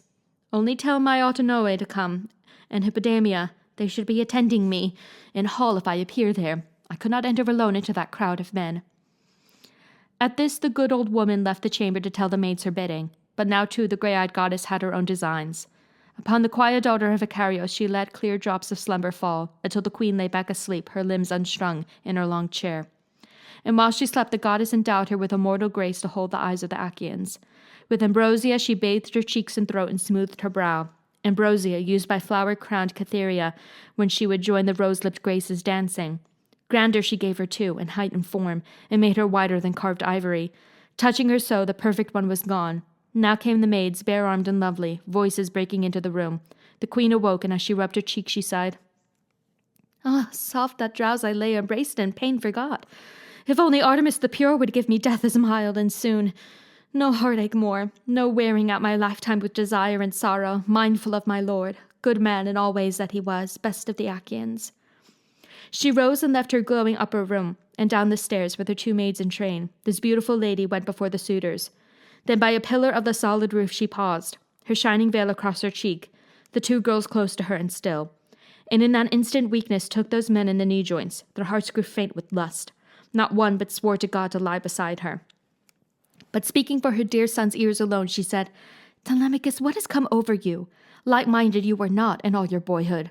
Now you are full grown, come of age. A man from foreign parts might take you for the son of royalty to go by for your good looks. And have you no more thoughtfulness or manners? How could it happen in our hall that you permit the stranger to be so abused? Here in our house a guest, can any man suffer indignity, come by such injury? What can this be for you but public shame?" Telemachus looked in her eyes and answered, with his clear head and his discretion, "Mother, I cannot take it ill that you are angry. I know the meaning of these actions now, both good and bad. I had been young and blind, but how can I always keep to what is fair while these sit here to put fear in me? Princes from near and far whose interest is my ruin, are any on my side? But you should know the suitors did not have their way, matching the stranger here in Iros, for the stranger beat him to the ground. O Father Zeus, Athena, and Apollo, could I see the suitors whipped like that? Courtyard and hall strewn with our friends, too weak-kneed to get up, chap fall into their collarbones, the way old Iris rolls his head there by the gate as though he were pig-drunk. No energy to stagger on his homeward path, no fight left in his numb legs." Thus Penelope reproached her son, and he replied. Now interrupting, Eurymachus called out to her, "Penelope, deep-minded queen, daughter of Icarios, if all Achaeans in the land of Argos only saw you now, what hundreds more would join your suitors here to feast tomorrow? Beauty like yours no woman had before, or majesty, or mastery." She answered, "Eurymachus, my qualities I know. My face, my figure, all were lost or blighted when the Achaeans crossed the sea to Troy, Odysseus my lord among the rest. If he returned, if he were here to care for me, I might be happily renowned. But grief instead heaven sent me, years of pain. Can I forget? The day he left this island, and folding my right hand and wrist in his, he said, 'My lady, the Achaean troops will not easily make it home again full strength unhurt from Troy. They say the Trojans are fighters too. Good lances and good bowmen, horsemen, charioteers, and those could be decisive when a battle hangs in doubt. So whether God will send me back, or whether I'll be a captive there, I cannot tell. Here then you must attend to everything. My parents in our house will be a care for you as they are now, or more while I am gone. Wait for the beard to darken our boy's cheek, then marry whom you will and move away. The years he spoke of are now past. The night comes when a bitter marriage overtakes me, desolate as I am, deprived by Zeus of all the sweets of life. How galling, too, to see newfangled manners in my suitors. Others who go to court a gentle woman, daughter of a rich house, if they are rivals, bring their own beeves and sheep along. Her friends ought to be feasted, gifts are due to her. Would any dare to live at her expense?" Odysseus' heart laughed when he heard all this, her sweet tones charming gifts out of the suitors with talk of marriage, though she intended none. Eupeithes' son Antinous now addressed her. Icarius' daughter, O deep-minded queen, if someone cares to make you gifts, accept them. It is no courtesy to turn gifts away, but we go neither to our homes nor elsewhere until of all Achaeans hear you take the best man for your lord. Pleased at this answer, every man sent a squire to fetch a gift. Antinous, a wide resplendent robe, embroidered fine and fastened with 12 brooches, pins pressed into sheathing tubes of gold. Eurymachus a necklace, wrought in gold with sunray pieces of clear glinting amber. Eurydamas' men came back with pendants, eardrops and triple clusters of warm lights. And from the hoard of Lord Polyctor's son Pysandros came a band for her white throat, jeweled adornment. Other wondrous things were brought as gifts from the Achaean princes.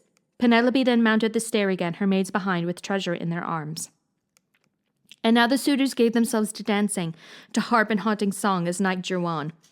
Black night indeed came on them at their pleasure, but 3 torch fires were placed in the long hall to give them light. On hand were stores of fuel, dry seasoned chips of resinous wood, split up by the bronze hatchet blade. These were mixed in among the flames to keep them flaring bright. Each housemate of Odysseus took her turn. Now he himself, the shrewd and kingly man, approached and told them, Housemaids of Odysseus, your master is so long absent in the world. Go to the women's chambers, to your queen. Attend her, make the distaff whirl, divert her, stay in a room, comb wool for her. I stand here ready to tend these flares and offer light to everyone. They cannot tire me out, even if they wish to drink till dawn. I am a patient man. But the women giggled, glancing back and forth, laughed in his face, and one smooth girl, Melantho, spoke to him most impudently. She was Dolius' daughter, taken as ward in childhood by Penelope, who gave her playthings to her heart's content, and raised her as her own. Yet the girl felt nothing for her mistress, no compunction, but slept and made love with Eurymachus. Her bold voice rang now in Odysseus' ears. You must be crazy, punch drunk, you old goat. Instead of going out to find a smithy to sleep warm in, or a tavern bench, you stay putting your oar in amid all our men. Numbskull, not to be scared. The wine you drink has clogged your brain, or are you always this way, boasting like a fool? Or have you lost your mind because you beat that tramp, that Iros? Look out, or someone better may get up and give you a good knocking about the ears to send you out all bloody. But Odysseus glared at her under his brows and said, 1 minute. Let me tell Telemachus how you talk in hall, you slut. He'll cut your arms and legs off. This hard shot took the women's breath away and drove them quaking to their rooms, as though knives were behind. They felt he spoke the truth. So there he stood and kept the firelight high and looked the suitors over, while his mind roamed far ahead to what must be accomplished. They, for their part, could not now be still or drop their mockery, for Athena wished Odysseus mortified still more.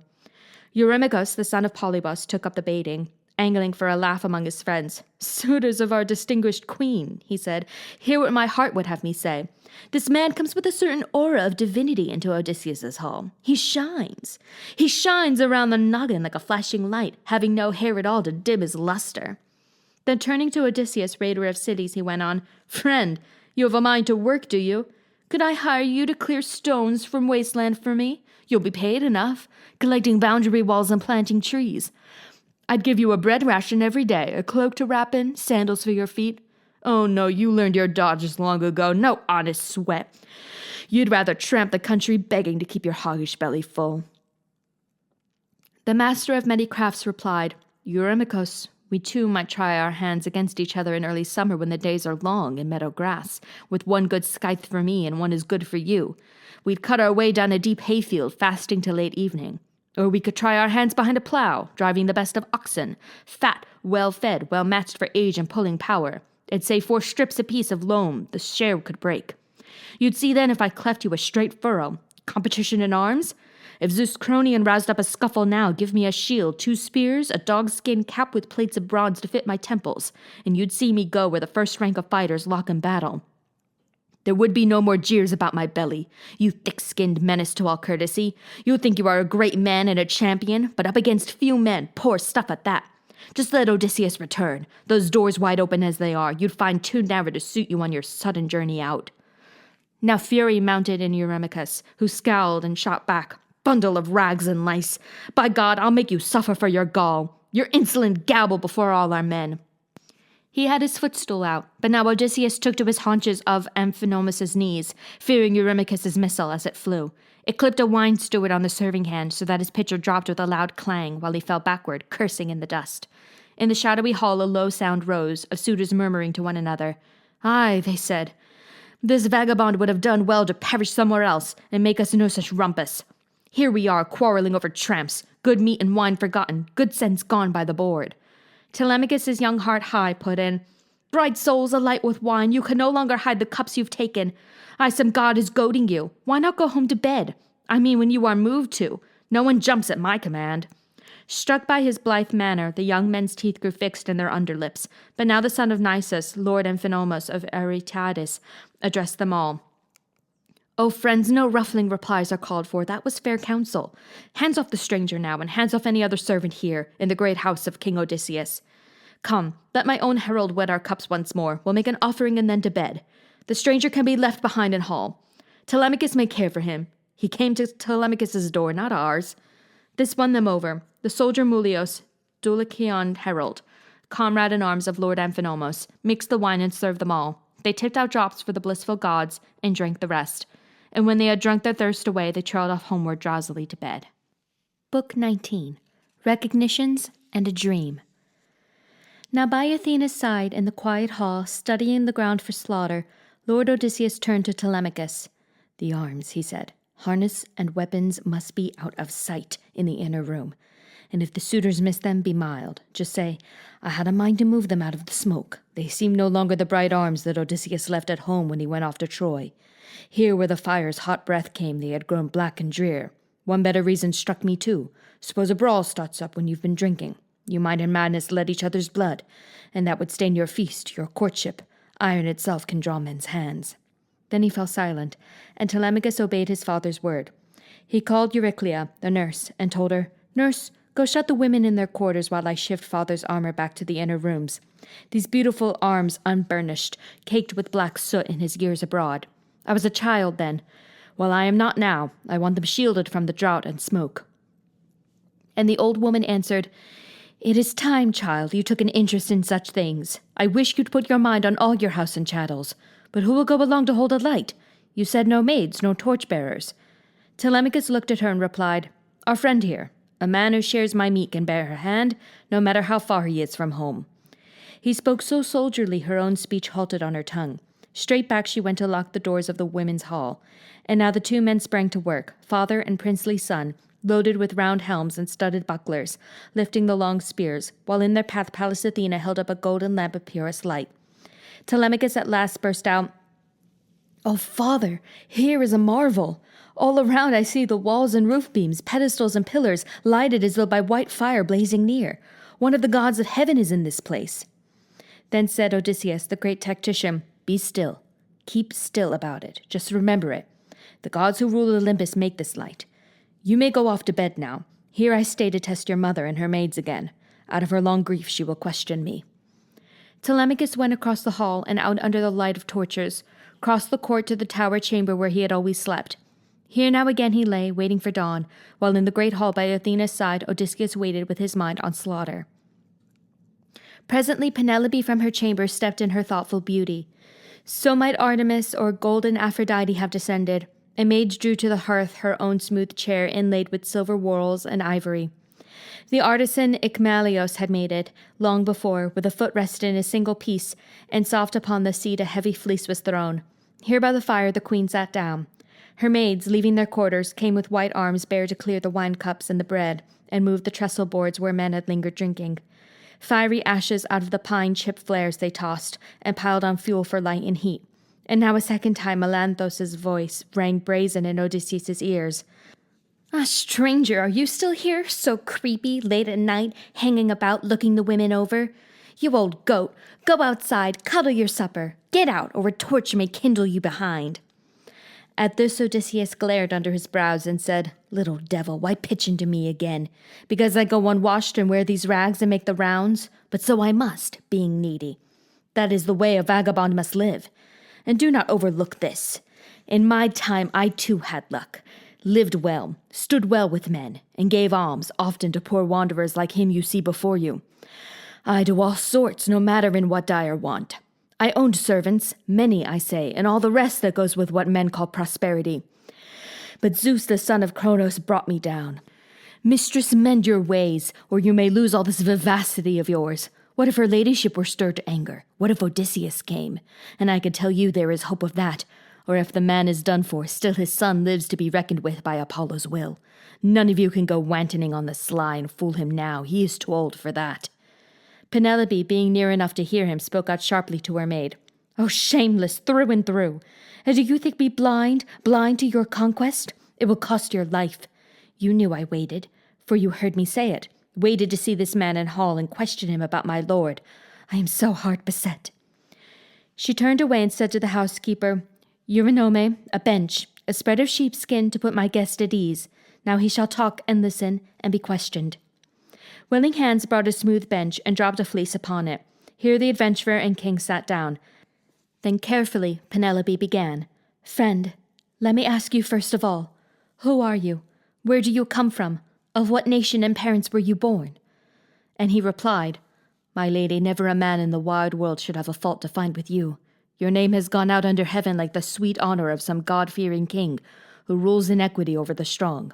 His black lands bear both wheat and barley, fruit trees laden bright, new lambs at lambing time, and the deep sea gives great hauls of fish by his good strategy, so that his folk fare well. Oh, my dear lady, this being so, let it suffice to ask me of other matters, not my blood, my homeland. Do not enforce me to recall my pain. My heart is sore, but I must not be found sitting in tears here in another's house. It is not well forever to be grieving. One of the maids might say, or you might think, I had got maudlin over cups of wine. And Penelope replied, Stranger, my looks, my face, my carriage were soon lost or faded when the Achaeans crossed the sea to Troy. Odysseus, my lord, among the rest. If he returned, if he were here to care for me, I might be happily renowned. But grief instead heaven sent me, years of pain. Sons of the noblest families on the island, Dulichion, Same, Wood and Zakynthos, with native Ithacans are here to court me, against my wish, and they consume this house. Can I give proper heed to guest or suppliant or herald on the realm's affairs? How could I? Wasted with longing for Odysseus, while here they press for marriage. Ruses served my turn to draw the time out. First a close-grained web I had the happy thought to set up weaving on my big loom in hall. I said that day, Young men, my suitors, now my lord is dead. Let me finish my weaving before I marry, or else my thread will have been spun in vain. It is a shroud I weave for Lord Laertes, when cold death comes to lay him on his bier. The country wives would hold me in dishonor if he, with all his fortune, lay unshrouded. I reached their hearts that way, and they agreed. So every day I wove on the great loom, but every night by torchlight I unwove it. And so for 3 years I deceived the Achaeans. But when the seasons brought a 4th year on, as long months waned and the long days were spent, through impudent folly and the slinking maids they caught me, clamoured up to me at night. I had no choice then but to finish it. And now, as matters stand at last, I have no strength left to evade a marriage, cannot find any further way. My parents urge it upon me, and my son will not stand by while they eat up his property. He comprehends it, being a man full grown, able to oversee the kind of house Zeus would endow with honor. But you too confide in me. Tell me your ancestry. You were not born of mythic oak or stone. And the great master of invention answered, O honorable wife of Lord Odysseus, must you go on asking about my family? Then I will tell you, though my pain be doubled by it, and whose pain would not if he had been away as long as I have, and had had hard roving in the world of men. But I will tell you even so, my lady. One of the great islands of the world in mid-sea, in the wine-dark sea, is Crete, spacious and rich and populous, with 90 cities and a mingling of tongues. Achaeans there are found, along with Cretan hillmen of the old stock, and Cadonians, Dorians in 3 bloodlines, Pelasgians, and one among their 90 towns is Knossos. Here lived King Minos, whom great Zeus received every 9th year in private council. Minos, the father of my father, Deucalion. 2 sons Deucalion had, Idomeneus, who went to join the Atreidae before Troy in the beaked ships of war, and then myself, Aethon by name, a stripling next to my brother. But I saw with my own eyes at Knossos once Odysseus. Gales had caught him off Cape Malea, driven him southward on the coast of Crete when he was bound for Troy. At Amnisos, hard by the holy cave of Eleutheia, he lay to and dropped anchor. in that open and rough roadstead riding out the blow. Meanwhile he came ashore, came inland, asking after Idomeneus. Dear friends he said they were, but now 10 mornings had already passed, 10 or 11 since my brother sailed. So I played host and took Odysseus home, saw him well lodged and fed, for we had plenty. Then I made requisitions, barley, wine, and beeves for sacrifice, to give his company abundant fare along with him. 12 days they stayed with us, the Achaeans, while that wind out of the north shut everyone inside. Even on land you could not keep your feet. Such fury was abroad. On the 13th, when the gale dropped, they put to sea. Now all these lies he made appear so truthful she wept as she sat listening. The skin of her pale face grew moist the way pure snow softens and glistens on the mountains, thawed by south wind after powdering from the west. And as the snow melts, mountain streams run full. So her white cheeks were wetted by these tears shed for her lord, and he close by her side. Imagine how his heart ached for his lady, his wife in tears, and yet he never blinked. His eyes might have been made of horn or iron for all that she could see. He had this trick, wept, if he willed to, inwardly. Well, then, as soon as her relieving tears were shed, she spoke once more. I think that I shall say, friend, give me some proof if it is really true that you were host in that place to my husband with his brave men as you declare. Come, tell me the quality of his clothing, how he looked, and some particular of his company. Odysseus answered, and his mind ranged far. Lady, so long a time now lies between, it is hard to speak of it. Here is the 20th year since that man left the island of my father. But I shall tell what memory calls to mind. A purple cloak, and fleecy he had on, a double thick one. Then he wore a brooch made of pure gold with twin tubes for the prongs, and on the face a work of art, a hunting dog pinning a spotted fawn in agony between his forepaws. Wonderful to see how, being gold, and nothing more, he bit the golden deer convulsed, with wild hooves flying. Odysseus's shirt I noticed too, a fine, close-fitting tunic like dry onion skin, so soft it was and shiny. Women there, many of them, would cast their eyes on it, but I add for your consideration whether he brought these things from home, or whether a shipmate gave them to him, coming aboard. I have no notion. Some regardful host in another port perhaps it was. Affection followed him. There were few Achaeans like him, and I too made him gifts. A good bronze blade, a cloak with lining and a broidered shirt, and sent him off in his trim ship with honor. A herald, somewhat older than himself, he kept beside him. I'll describe this man. Round-shouldered, dusky, woolly-headed.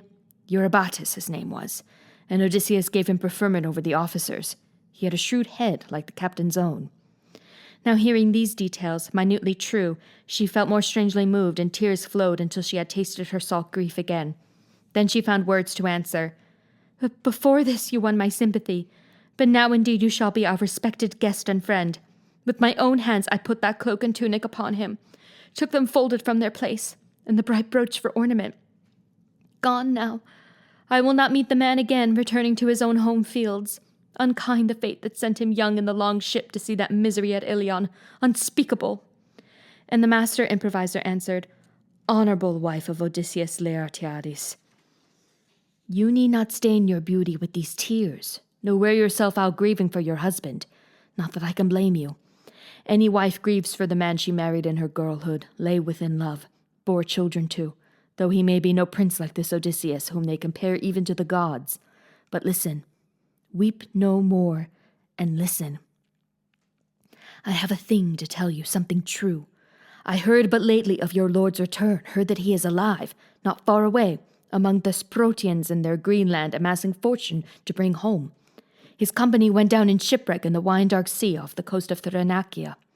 Zeus and Helios held it against him that his men had killed the kine of Helios. The crew drowned for this. He rode the ship's keel. Big seas cast him up on the island of Phaeacians, godlike men who took him to their hearts. They honored him with many gifts and a safe passage home, or so they wished. Long since he should have been here, but he thought better to restore his fortune playing the vagabond about the world. And no adventurer could beat Odysseus at living by his wits, no man alive. I had this from King Phaedon of Thesprotia, and tipping wine out, Phaedon swore to me the ship was launched, the seamen standing by to bring Odysseus to his land at last. But I got out to sea ahead of him by the king's order, as the chanced a freighter left port for the grain bins of Dulichion. Phaedon, however, showed me Odysseus's treasure. 10 generations of his heirs or more could live on what lay piled in that great room. The man himself had gone up to Dodona to ask the spelling leaves of the old oak what Zeus would have him do, how to return to Ithaca after so many years, by stealth or openly. You see, then, he is alive and well and headed homeward now, no more to be abroad far from his island, his dear wife and son. Here is my sworn word for it. Witness this, god of the zenith, noblest of the gods, and Lord Odysseus' hearthfire, now before me. I swear these things shall turn out as I say. Between this present dark and one day's ebb, after the wane, before the crescent moon, Odysseus will come. Penelope, the attentive queen, replied to him, Stranger, if what you say could ever happen, you would soon know our love, our bounty too. Men would turn after you to call you blessed. But my heart tells me what must be. Odysseus will not come to me. No ship will be prepared for you. We have no master quick to receive and furnish out a guest as Lord Odysseus was. Or did I dream him? Maids, come wash him, make a bed for him, bedstead and colored rugs and coverlets, to let him lie warm into the gold of dawn. In morning light you'll bathe him and anoint him, so that he'll take his place beside Telemachus feasting in hall. If there be one man there to bully or annoy him, that man wins no further triumph here, burn though he may. How will you understand me, friend, how find in me, more than in common women, any courage or gentleness, if you are kept in rags and filthy at our feast? Men's lives are short. The hard man and his cruelties will be cursed behind his back and mocked in death. But one whose heart and ways are kind, of him strangers will bear report to the wide world, and distant men will praise him. Warily Odysseus answered, Honorable lady, wife of Odysseus Laertiades, a weight of rugs and cover, not for me. I've had none since the day I saw the mountains of Crete, white with snow, low on the sea line, fading behind me as the long oars drove me north. Let me lie down tonight as I've lain often, many a night unsleeping, many a time afield on hard ground waiting for pure dawn.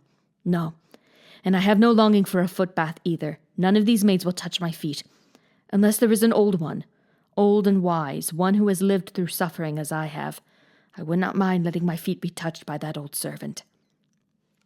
And Penelope said, Dear guest, no foreign man so sympathetic ever came to my house, no guest more likable, so wry and humble are the things you say. I have an old maid-servant ripe with years, one who in her time nursed my lord. She took him into her arms the hour his mother bore him. Let her then wash your feet, though she is frail. Come here, stand by me, faithful Euryclea, and bathe your master. I almost said, for they are of an age, and now Odysseus's feet and hands would be enseamed like his. Men grow old, and soon in hardship. Hearing this, the old nurse hid her face between her hands and wept hot tears, and murmured, Oh, my child, I could do nothing for you. How Zeus hated you, no other man so much. No use, great heart. O faithful heart, the rich thigh bones you burnt to Zeus who plays in lightning. And no man ever gave more to Zeus with all your prayers for a green age, a tall son reared to manhood. There is no day of homecoming for you. Stranger, some women in some far-off place perhaps have mocked my lord when he'd be home, as now these strumpets mock you here. No wonder you would keep clear of all their whorishness and have no bath. But here am I. The queen Penelope, Icarios' daughter, bids me. So let me bathe your feet to serve my lady, to serve you too. My heart within me stirs, mindful of something. Listen to what I say. Strangers have come here, many through the years, but no one ever came, I swear, who seemed so like Odysseus, body, voice, and limbs, as you do. Ready for this, Odysseus answered, Old woman, that is what they say. All who have seen the two of us remark how like we are, as you yourself have said, and rightly too. Then he kept still, while the old nurse filled up her basin glittering in firelight. She poured cold water in, then hot. But Lord Odysseus whirled suddenly from the fire to face the dark. The scar. He had forgotten that. She must not handle his scarred thigh, or the game was up. But when she bared her lord's leg, bending near, she knew the groove at once. An old wound a boar's white tusk inflicted on Parnassus years ago. He had gone hunting there, in company with his uncles and Autolycus, his mother's father, a great thief and swindler by Hermes' favor, for Autolycus pleased him with burnt offerings of sheep and kids. The god acted as his accomplice. Well, Autolycus, on a trip to Ithaca, arrived just after his daughter's boy was born. In fact, he had no sooner finished supper than Nurse Euryclea put the baby down in his own lap and said, It is for you now to choose a name for him, your child's dear baby, the answer to her prayers. Autolycus replied, My son-in-law, my daughter. Call the boy by the name I tell you. Well, you know, my hand has been against the world of men and women, odium and distrust I've won. Odysseus should be his given name. When he grows up, when he comes visiting his mother's home under Parnassus, where my treasures are, I'll make him gifts and send him back rejoicing. Odysseus in due course went for the gifts, and old Autolycus and his sons embraced him with welcoming sweet words. And Amphithea, his mother's mother, held him tight and kissed his head and his fine eyes. The father called on his noble sons to make a feast, and going about it briskly they led in an ox of 5 years, whom they killed and flayed and cut in bits for roasting on the skewers with skilled hands, with care, then shared it out. So all the day, until the sun went down, they feasted to their heart's content. At evening, after the sun was down and dusk had come, they turned to bed and took the gift of sleep. When the young dawn spread in the eastern sky her fingertips of rose, the men and dogs went hunting, taking Odysseus. They climbed Parnassus's rugged flank mantled in forest, entering amid high windy folds at noon when Helios beat upon the valley floor and on the winding ocean whence he came. With hounds questing ahead in open order, the sons of Autolycus went down a glen, Odysseus in the lead, behind the dogs, pointing his long shadowing spear. Before them a great boar lay hid in undergrowth, in a green thicket proof against the wind or sun's blaze, fine soever the needling sunlight, impervious too to any rain, so dense that cover was, heaped up with fallen leaves. Patter of hounds' feet, men's feet, woke the boar as they came up, and from his woody ambush with razor back bristling and raging eyes he trotted and stood at bay. Odysseus, being on top of him, had the first shot, lunging to stick him, but the boar had already charged under the long spear. He hooked aslant with one white tusk and ripped out flesh above the knee, but missed the bone. Odysseus' second thrust went home by luck, his bright spear passing through the shoulder joint, and the beast fell, moaning as life pulsed away. Autolycus' tall sons took up the wounded, working skillfully over the Prince Odysseus to bind his gash, and with a rune they staunched the dark flow of blood. Then downhill swiftly they all repaired to the father's house, and there tended him well, so well they soon could send him, with grandfather Autolycus' magnificent gifts, rejoicing, oversea to Ithaca. His father and the lady Anticlea welcomed him, and wanted all the news of how he got his wound, so he spun out his tale, recalling how the boar's white tusk caught him when he was hunting on Parnassus. This was the scar the old nurse recognized. She traced it under her spread hands, then let go, and into the basin fell the lower leg, making the bronze clang, sloshing the water out. Then joy and anguish seized her heart. Her eyes filled up with tears, her throat closed, and she whispered, with hand held out to touch his chin, Oh, yes, you are Odysseus. Ah, dear child, I could not see you until now, not till I knew my master's very body with my hands. Her eyes turned to Penelope with desire to make her lord, her husband, known. In vain, because Athena had been mused the queen, so that she took no notice, paid no heed. At the same time, Odysseus' right hand gripped the old throat. His left hand pulled her near, and in her ear he said, Will you destroy me, nurse, who gave me milk at your own breast? Now with a hard lifetime behind, I've come in the 20th year home to my father's island. You found me out, as the chance was given you. Be quiet. Keep it from the others, else I warn you, and I mean it too. If by my hand God brings the suitors down, I'll kill you, nurse or not, when the time comes. When the time comes to kill the other women. Euryclea kept her wits and answered him, Oh, what mad words are these you let escape you? Child, you know my blood. My bones are yours. No one could whip this out of me. I'll be a woman turned to stone, iron I'll be. And let me tell you too, mind now, if God cuts down the arrogant suitors by your hand, I can report to you on all the maids, those who dishonor you, and the innocent. But in response the great tactician said, Nurse, no need to tell me tales of these. I will have seen them, each one for myself. Trust in the gods. Be quiet. Hold your peace. Silent, the old nurse went to fetch more water, her basin being all spilt. When she had washed and rubbed his feet with golden oil, he turned, dragging his bench again to the fireside for warmth, and hid the scar under his rags. Penelope broke the silence, saying, Friend, allow me one brief question more. You know, the time for bed, sweet rest is coming soon. If only that warm luxury of slumber would come to enfold us in our trouble. But for me, my fate at night is anguish and no rest. My day being busy, seeing to my work, I find relief sometimes from loss and sorrow. But when night comes and all the world's abed, I lie in mine alone, my heart thudding, while bitter thoughts and fears crowd on my grief. Think how Pandareus' daughter, pale forever, sings as the nightingale in the new leaves through those long quiet hours of night, on some thick flowering orchard bough in spring. How she rills out and tilts her note, high now low, mourning for Tylos, whom she killed in madness, her child, and her lord Zethos' only child. My forlorn thought flows variable as her song, wondering, shall I stay beside my son and guard my own things here, my maids, my hall, to honor my lord's bed in the common talk? Or had I best join fortunes with the suitor, the noblest one, most lavish in his gifts? Is it now time for that? My son being still a callow boy forbade marriage, or absence from my lord's domain. But now the child is grown up, a man. He too begins to pray for my departure, aghast at all the suitors gorge on. Listen, interpret me this dream.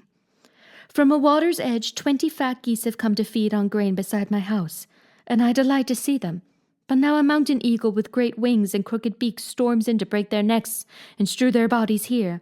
Away he soars into the bright sky, and I cry aloud, all this in dream.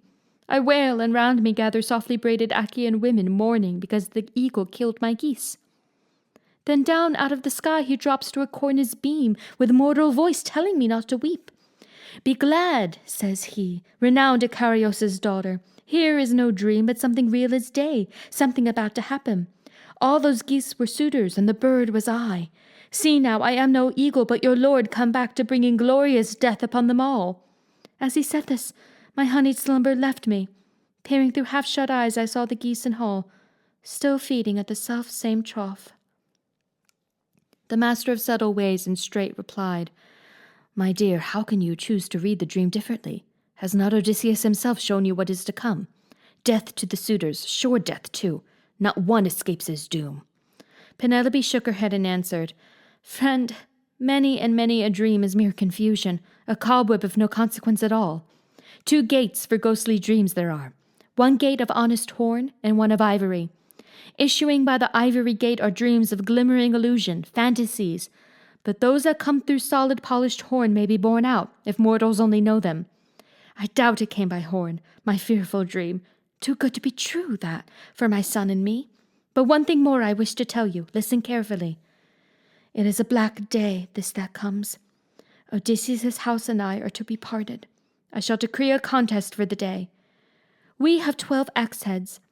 In his time my lord can line them up, all 12, at intervals like a ship's ribbing. Then he'd back away a long way off and whip an arrow through. Now I'll impose this trial on the suitors. The one who easily handles and strings the bow and shoots through all 12 axes I shall marry, whoever he may be. Then look my last on this my first love's beautiful brimming house. But I'll remember, though I dream it only. Odysseus said, Dear honorable lady, wife of Odysseus Laertiades, let there be no postponement of the trial. Odysseus, who knows the shifts of combat, will be here. Aye, he'll be here long before one of these lads can stretch or string that bow or shoot to thread the iron. Grave and wise, Penelope said, If you were willing to sit with me and comfort me, my friend, no tide of sleep would ever close my eyes. But mortals cannot go forever sleepless. This the undying gods decree for all who live and die on earth, kind furrowed earth. Upstairs I go then to my single bed, my sighing bed, wet with so many tears after my lord Odysseus took ship to see that misery at Ilion, unspeakable. Let me rest there, you here. You can stretch out on the bare floor or else command a bed. So she went up to her chamber softly lit, accompanied by her maids. Once there she wept for Odysseus her husband, till Athena cast sweet sleep upon her eyes. Book 20. Signs and a Vision.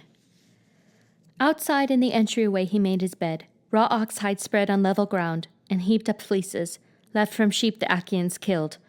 And when he had laid down, Eurynome flung out a robe to cover him. Unsleeping the lord Odysseus lay, and roved in thought to the undoing of his enemies. Now came a covey of women, laughing as they slipped out, arm in arm, as many a night before, to the suitors' beds, and anger took him like a wave to leap into their midst and kill them, every one. Or should he let them all go hot to bed one final night? His heart cried out within him the way a brach with whelps between her legs would howl and bristle at a stranger. So the hackles of his heart rose at that laughter. Knocking his breast, he muttered to himself, "Down. Be steady. You've seen worse. That time the Cyclops like a rock slide ate your men while you looked on. Nobody, only guile, got you out of that cave alive." His rage held hard in leash, submitted to his mind, while he himself rocked, rolling from side to side as a cook turns a sausage, big with blood and fat, at a scorching blaze without a pause, to broil it quick. So he rolled, left and right, casting about to see how he alone, against the false, outrageous crowd of suitors, could press the fight. And out of the night sky Athena came to him, out of the nearby darkened body like a woman, came and stood over his head to chide him. "Why so wakeful, most forlorn of men? Here is your home, there lies your lady, and your son is here, as fine as one could wish a son to be." Odysseus looked up and answered, "Aye, goddess, that much is true. But still I have some cause to fret in this affair. I am one man. How can I whip those dogs? They are always here in force. Neither is that the end of it. There's more to come. If by the will of Zeus and by your will I kill them all, where could I go for safety? Tell me that." And the grey-eyed goddess said, "Your touching faith. Another man would trust some villainous mortal with no brains. And what am I? Your goddess guardian to the end in all your trials. Let it be plain as day. If 50 bands of men surrounded us and every sword sang for your blood, you can make off still with their cows and sheep. Now you, too, go to sleep. This all-night vigil wearies the flesh. You'll come out soon enough on the other side of trouble." Raining soft sleep on his eyes, the beautiful one was gone back to Olympus. Now at peace the man slumbered and lay still, but not his lady. Wakeful again with all her cares, reclining in the soft bed, she wept and cried aloud until she had had her fill of tears, then spoke in prayer first to Artemis. "O gracious divine Lady Artemis, daughter of Zeus, if you could only make an end now quickly, let the arrow fly, stop my heart, or if some wind could take me by the hair up into running cloud, to plunge in tides of ocean, as hurricane winds took Pandareos' daughters when they were left at home alone. The gods had sapped their parents' lives, but Aphrodite fed those children honey, cheese, and wine, and Hera gave them looks and wit, and Artemis, pure Artemis, gave lovely height, and wise Athena made them practiced in her arts, till Aphrodite in glory walked on Olympus, begging for each a happy wedding day from Zeus, the lightning's joyous king, who knows all fate of mortals fair and foul. But even at that hour the cyclone winds had ravished them away to serve the loathsome Furies. Let me be blown out by the Olympians. Shot by Artemis, I still might go and see amid the shades Odysseus and the rod of underworld. No coward's eye should light by my consenting. Evil may be endured when our days pass in mourning, heavy-hearted, hard beset, if only sleep reign over night-time, blanketing the world's good and evil from our eyes. But not for me. Dreams, too, my demon sends me. Tonight the image of my lord came by as I remember him with troops. Oh, strange exaltation, I thought him real and not a dream. Now as the dawn appeared all stitched in gold, the queen's cry reached Odysseus at his waking, so that he wondered, half asleep, it seemed, she knew him and stood near him. Then he woke and picked his bedding up to stow away on a chair in the Megaron. The ox-hide pad he took outdoors. There, spreading wide his arms, he prayed, "O Father Zeus, if over land and water, after adversity, you will to bring me home, let someone in the waking house give me good augury, and a sign be shown, too, in the outer world." He prayed thus, and the mind of Zeus in heaven heard him. He thundered out of bright Olympus down from above the cloudlands in reply, a rousing peal for Odysseus. Then a token came to him from a woman grinding flour in the court nearby. His own handmills were there, and 12 maids had the job of grinding out whole grain and barley meal, the pith of men. Now all the rest, their bushels ground, were sleeping. One only, frail and slow, kept at it still. She stopped, stayed her hand, and her lord heard the omen from her lips. "Ah, Father Zeus, almighty over gods and men, a great bang of thunder that was surely out of the starry sky and not a cloud in sight. It is your nod to someone. Hear me then, make what I say come true. Let this day be the last the suitors feed so dainty in Odysseus' hall. They've made me work my heart out till I drop grinding barley. May they feast no more." The servant's prayer, after the cloudless thunder of Zeus, Odysseus heard with lifting heart, sure in his bones that vengeance was at hand. Then other servants, wakening, came down to build and light a fresh fire at the hearth. Telemachus, clear-eyed as a god, awoke, put on his shirt and belted on his sword. bound rawhide sandals under his smooth feet, and took his bronze-shot lance. He came and stood on the broad sill of the doorway, calling Euryclea. "Nurse, dear nurse, how did you treat our guest? Had he a supper and a good bed? Has he lain uncared for still? My mother is like that, perverse for all her cleverness. She'd entertain some riffraff and turn out a solid man." The old nurse answered him, "I would not be so quick to accuse her, child. He sat and drank here while he had a mind to. Food he no longer hungered for, he said, for she did ask him. When he thought of sleeping, she ordered them to make a bed. Poor soul, poor gentleman, so humble and so miserable. He would accept no bed with rugs to lie on, but slept on sheepskins and a raw ox hide in the entryway. We covered him ourselves." Telemachus left the hall, hefting his lance, with 2 swift flickering hounds for company, to face the island Achaeans in the square, and gently born Euryclea, the daughter of Ops Pisanoridas, called to the maids. "Bestir yourselves. You have your brooms. Go sprinkle the rooms and sweep them. Robe the chairs in red, sponge off the tables till they shine. Wash out the wine bowls and 2-handled cups. You others, go fetch water from the spring. No loitering, come straight back. Our company will be here soon. Morning is sure to bring them. Everyone has a holiday today." The women ran to obey her, 20 girls off to the spring with jars for dusky water, the rest at work inside. Then tall woodcutters entered to split up logs for the hearth fire. The water carriers returned, and on their heels arrived the swineherd, driving 3 fat pigs, chosen among his pens.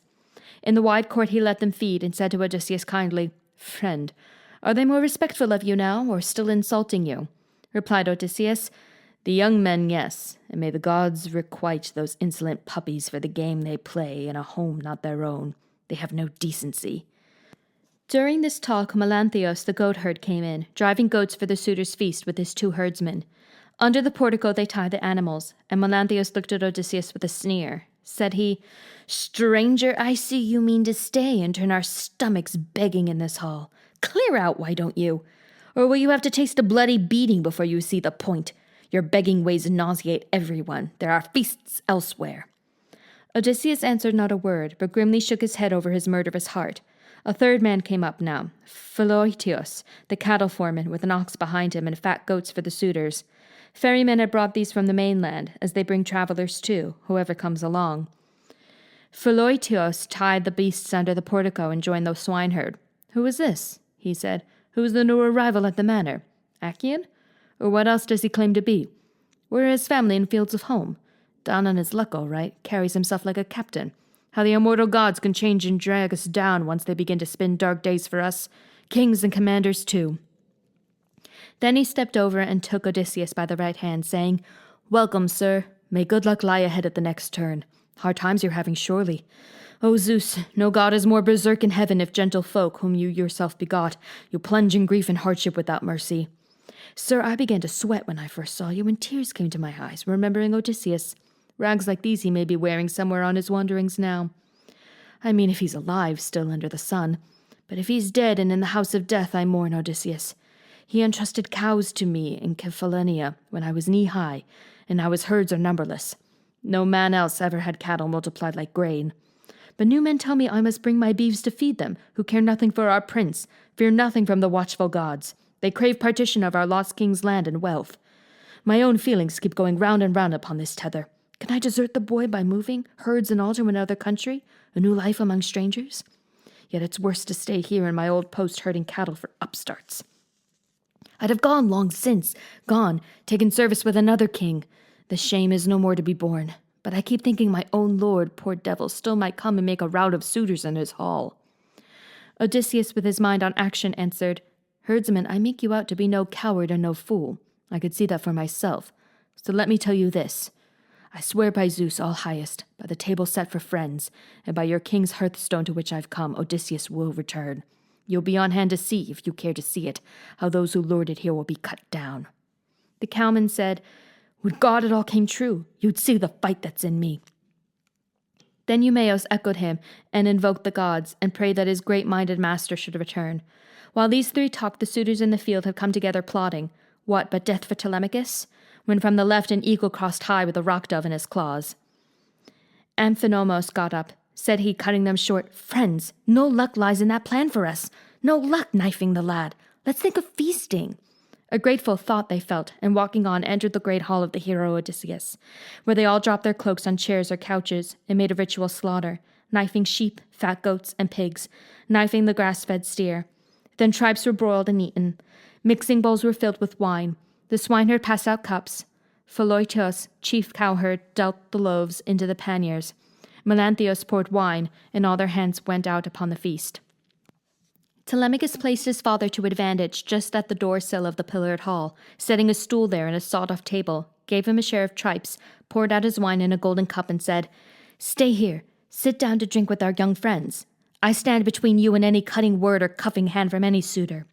Here is no public house, but the old home of Odysseus, my inheritance. Hold your tongues then, gentlemen, and your blows, and let no wrangling start, no scuffle either." The others, disconcerted, bit their lips at the ring in the young man's voice. Antinous, Eupeithes' son, turned round to them and said, "It goes against the grain, my lords, but still I say we take this hectoring by Telemachus. You know Zeus balked at it, or else we might have shut his mouth a long time past, the silvery speaker." But Telemachus paid no heed to what Antinous said. Now public heralds wound through Ithaca, leading a file of beasts for sacrifice, and islanders gathered under the shade trees of Apollo, in the precinct of the Archer, while in hall the suitors roasted mutton and fat beef on skewers, pulling off the fragrant cuts. And those who did the roasting served Odysseus a portion equal to their own, for so Telemachus commanded. But Athena had no desire now to let the suitors restrain themselves from wounding words and acts. Laertes' son again must be offended. There was a scapegrace fellow in the crowd named Ctesippus, a Samian, rich beyond all measure, arrogant with riches, early and late a bidder for Odysseus' queen. Now this one called attention to himself. "Hear me, my lords. I have a thing to say. Our friend has had his fair share from the start, and that's polite. It would be most improper if we were cold to guests of Telemachus, no matter what tramp turns up. Well then, look here, let me throw in my own small contribution. He must have prizes to confer himself on some brave bathman or another slave here in Odysseus' house." His hand went backward, and fishing out a cow's foot from the basket, he let it fly. Odysseus rolled his head to one side softly, ducking the blow, and smiled a crooked smile with teeth clenched. On the wall the cow's foot struck and fell. Telemachus blazed up. "Ctesippus! Lucky for you, by heaven, not to have hit him. He took care of himself, else you'd have had my lance head in your belly. No marriage, but a grave instead on Ithaca for your father's pains. You others, let me see no more contemptible conduct in my house. I've been awake to it for a long time. By now I know what is honorable and what is not. Before I was a child. I can endure it while sheep are slaughtered, wine drunk up, and bread. Can one man check the greed of 100 men? But I will suffer no more viciousness. Granted you mean at last to cut me down. I welcome that. Better to die than have humiliation always before my eyes. The stranger buffeted, and the serving women dragged about, abused in a noble house." They quieted, grew still under his lashing, and after a long silence, Agelaus, Damastor's son, spoke to them all. "Friends, friends, I hope no one will answer like a fishwife. What has been said is true. Hands off this stranger, he is no target. Neither is any servant here in the hall of King Odysseus. Let me say a word, though, to Telemachus and to his mother, if it please them both. As long as hope remained in you to see Odysseus, that great gifted man again, you could not be reproached for obstinacy, tying the suitors down here. Better so if still your father fare the great sea homeward. How plain it is, though now he'll come no more. Go sit then by your mother, reason with her, tell her to take the best man, highest bidder, and you can have and hold your patrimony. Feed on it, drink it all, while she adorns another's house." Keeping his head, Telemachus replied, "By Zeus almighty, Agelaus, and by my father's sufferings, far from Ithaca, whether he's dead or lost, I make no impediment to mother's marriage. Take whom you wish, I say, I'll add my dowry. But can I pack her off against her will from her own home? Heaven forbid." At this, Pallas Athena touched off in the suitors a fit of laughter, uncontrollable. She drove them into nightmare, till they wheezed and neighed as though with jaws no longer theirs, while blood defiled their meat, and blurring tears flooded their eyes, heartsore with woe to come. Then said the visionary, Theoclymenos, "O lost sad men, what terror is this you suffer? Night shrouds you to the knees, your heads, your faces. Dry wretch of death runs round like fire and sticks. Your cheeks are streaming. These fair walls and pedestals are dripping crimson blood. And thick with shades is the entryway. The courtyard thick with shades, passing athirst toward Erebus, into the dark. The sun is quenched in heaven. Foul mist hems us in. The young men greeted this with shouts of laughter, and Eurymachus, the son of Polybos, crowed, The mind of our new guest has gone astray. Hustle him out of doors, lads, into the sunlight. He finds it dark as night inside. The man of vision looked at him and said, When I need help, I'll ask for it, Eurymachus. I have my eyes and ears, a pair of legs, and a straight mind still with me. These will do to take me out. Damnation and black night I see arriving for yourselves. No shelter, no defense for any in this crowd. Fools and vipers in the king's own hall. With this he left that handsome room and went home to Pierus, who received him kindly. The suitors made wide eyes at one another and set to work provoking Telemachus with jokes about his friends.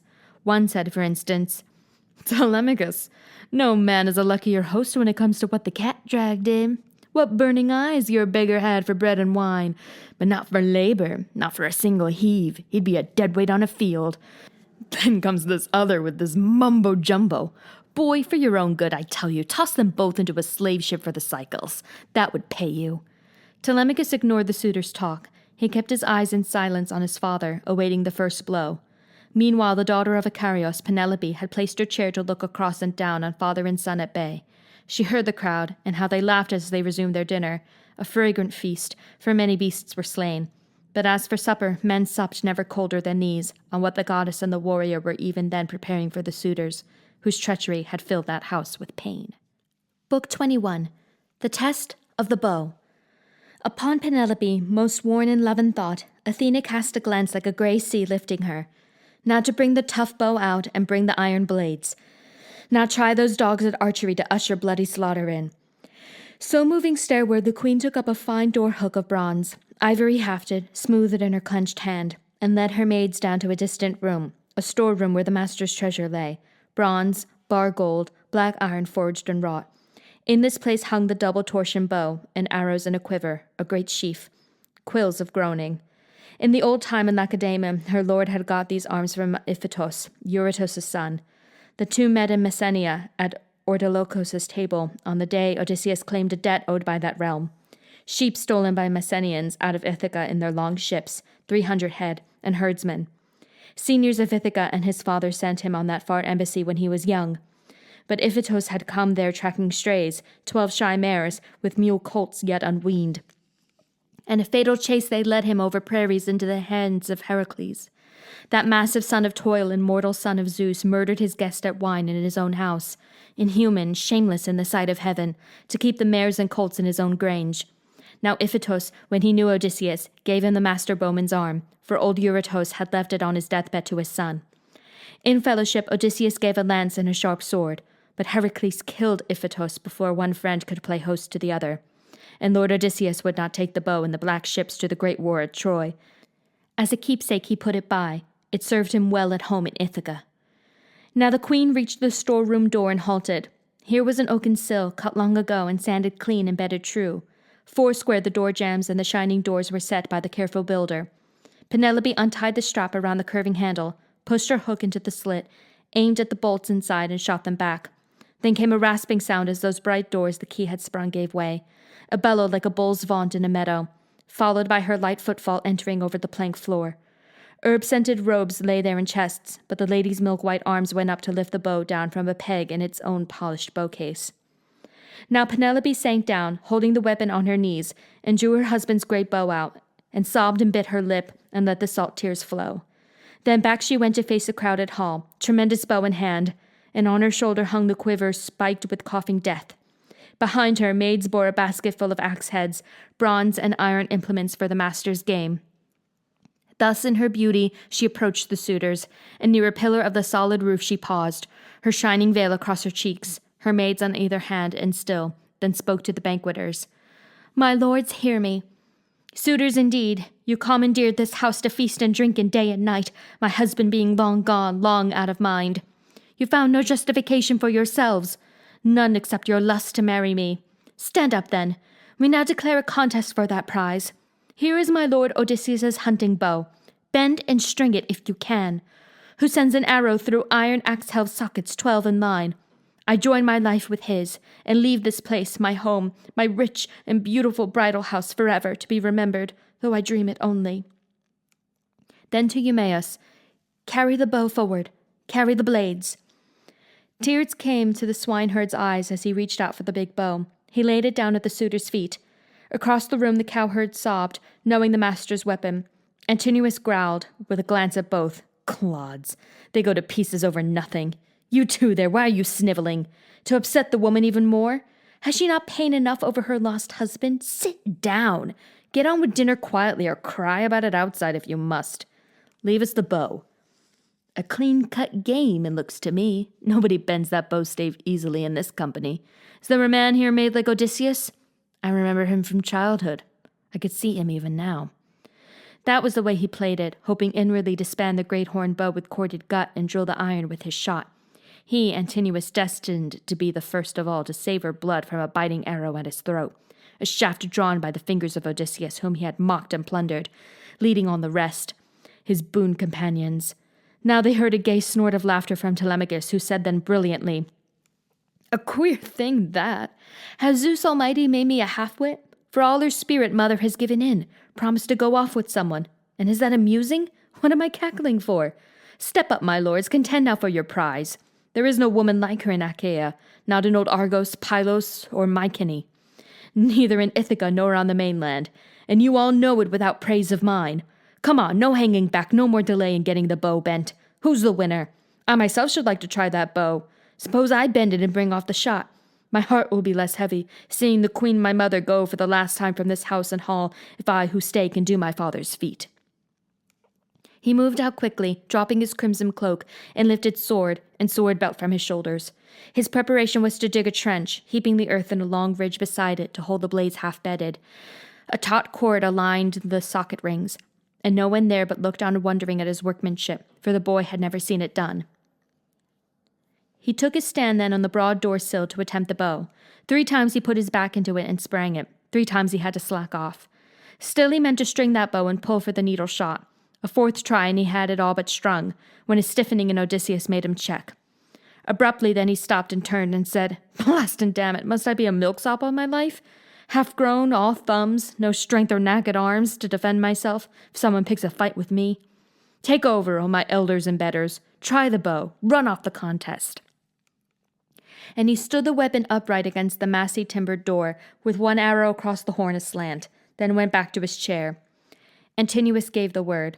"Now 1 man at a time, rise and go forward. Round the room in order, left to right from where they dip the wine." As this seemed fair enough, up stood Leotus, the son of Oenops. This man used to find visions for them in the smoke of sacrifice. He kept his chair well back, retired by the wine bowl, for he alone could not abide their manners, but sat in shame for all the rest. Now it was he who had first to confront the bow, standing up on the broad door-sill. He failed.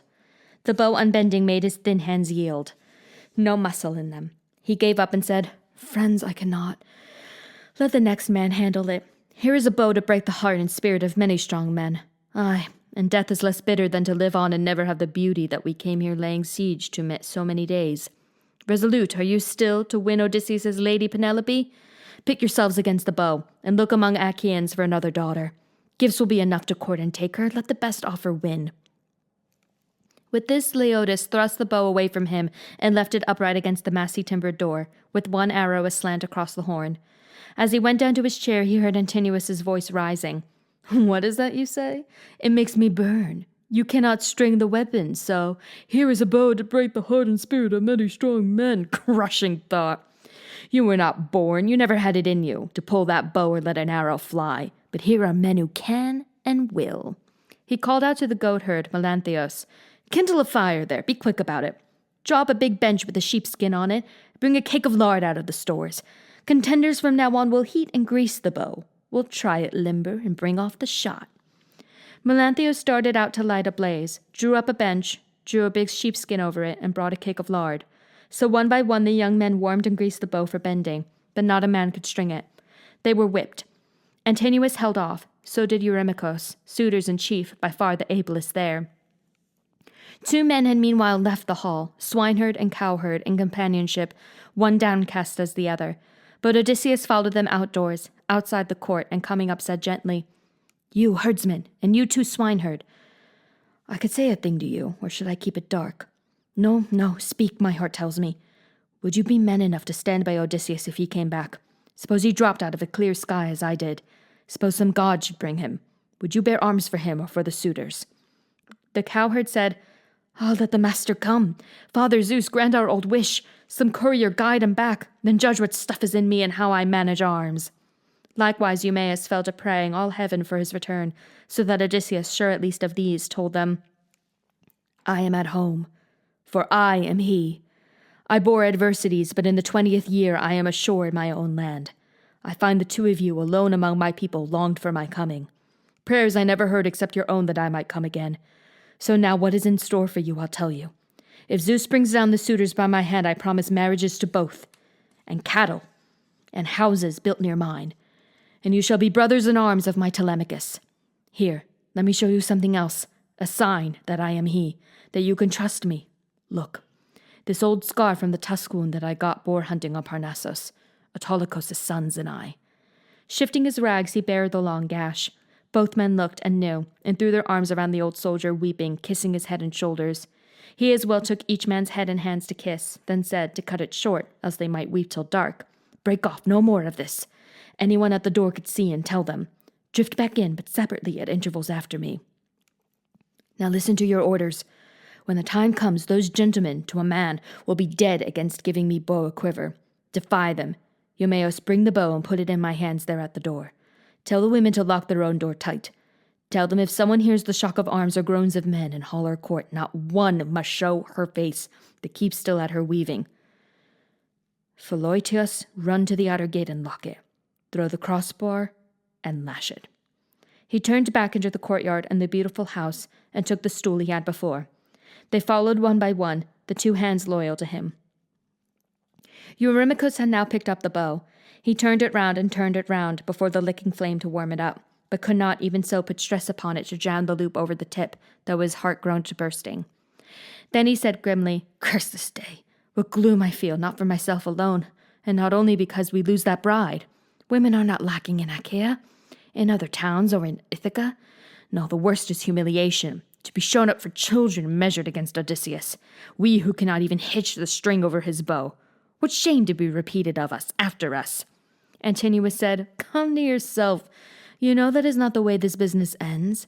Today the islanders held holiday, a holy day, no day to sweat over a bowstring.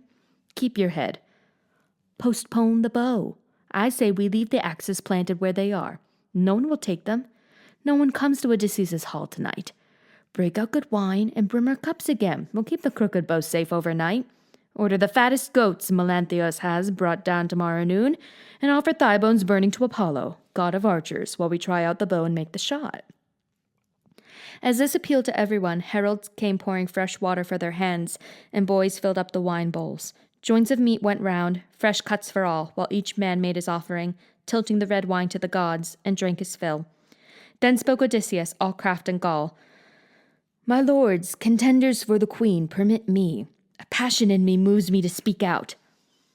I put it to Eurymachus above all, and to that brilliant prince Antinous. Just now how wise his counsel was, to leave the trial and turn your thoughts to the immortal gods. Apollo will give power tomorrow to whom he wills. But let me try my hand at the smooth bow. Let me test my fingers and my pull to see if any of the old-time kick is there, or if thin fair and roving took it out of me." Now irritation beyond reason swept them all, since they were nagged by fear that he could string it. Antinous answered coldly and at length, "You bleary vagabond, no rag of sense is left you. Are you not coddled here enough? At table, taking meat with gentlemen, your betters, denied nothing and listening to our talk? When have we let a tramp hear all our talk? The sweet goad of wine has made you rave. Here is the evil wine can do to those who swig it down.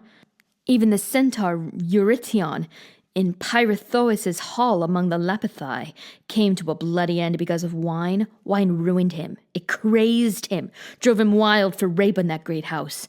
The princess cornered him in fury, leaping on him to drag him out and crop his ears and nose. Drink had destroyed his mind, and so he ended in that mutilation, fool that he was. Centaurs and men made war for this, but the drunkard first brought hurt upon himself. The tale applies to you. I promise you great trouble if you touch that bow. You'll come by no indulgence in our house, kicked down into a ship's bilge, out to sea you go, and nothing saves you. Drink, but hold your tongue. Make no contention here with younger men." At this the watchful Queen Penelope interposed. "Antinous, discourtesy to a guest of Telemachus. Whatever guest, that is not handsome. What are you afraid of? Suppose this exile put his back into it and drew the great bow of Odysseus. Could he then take me home to be his bride?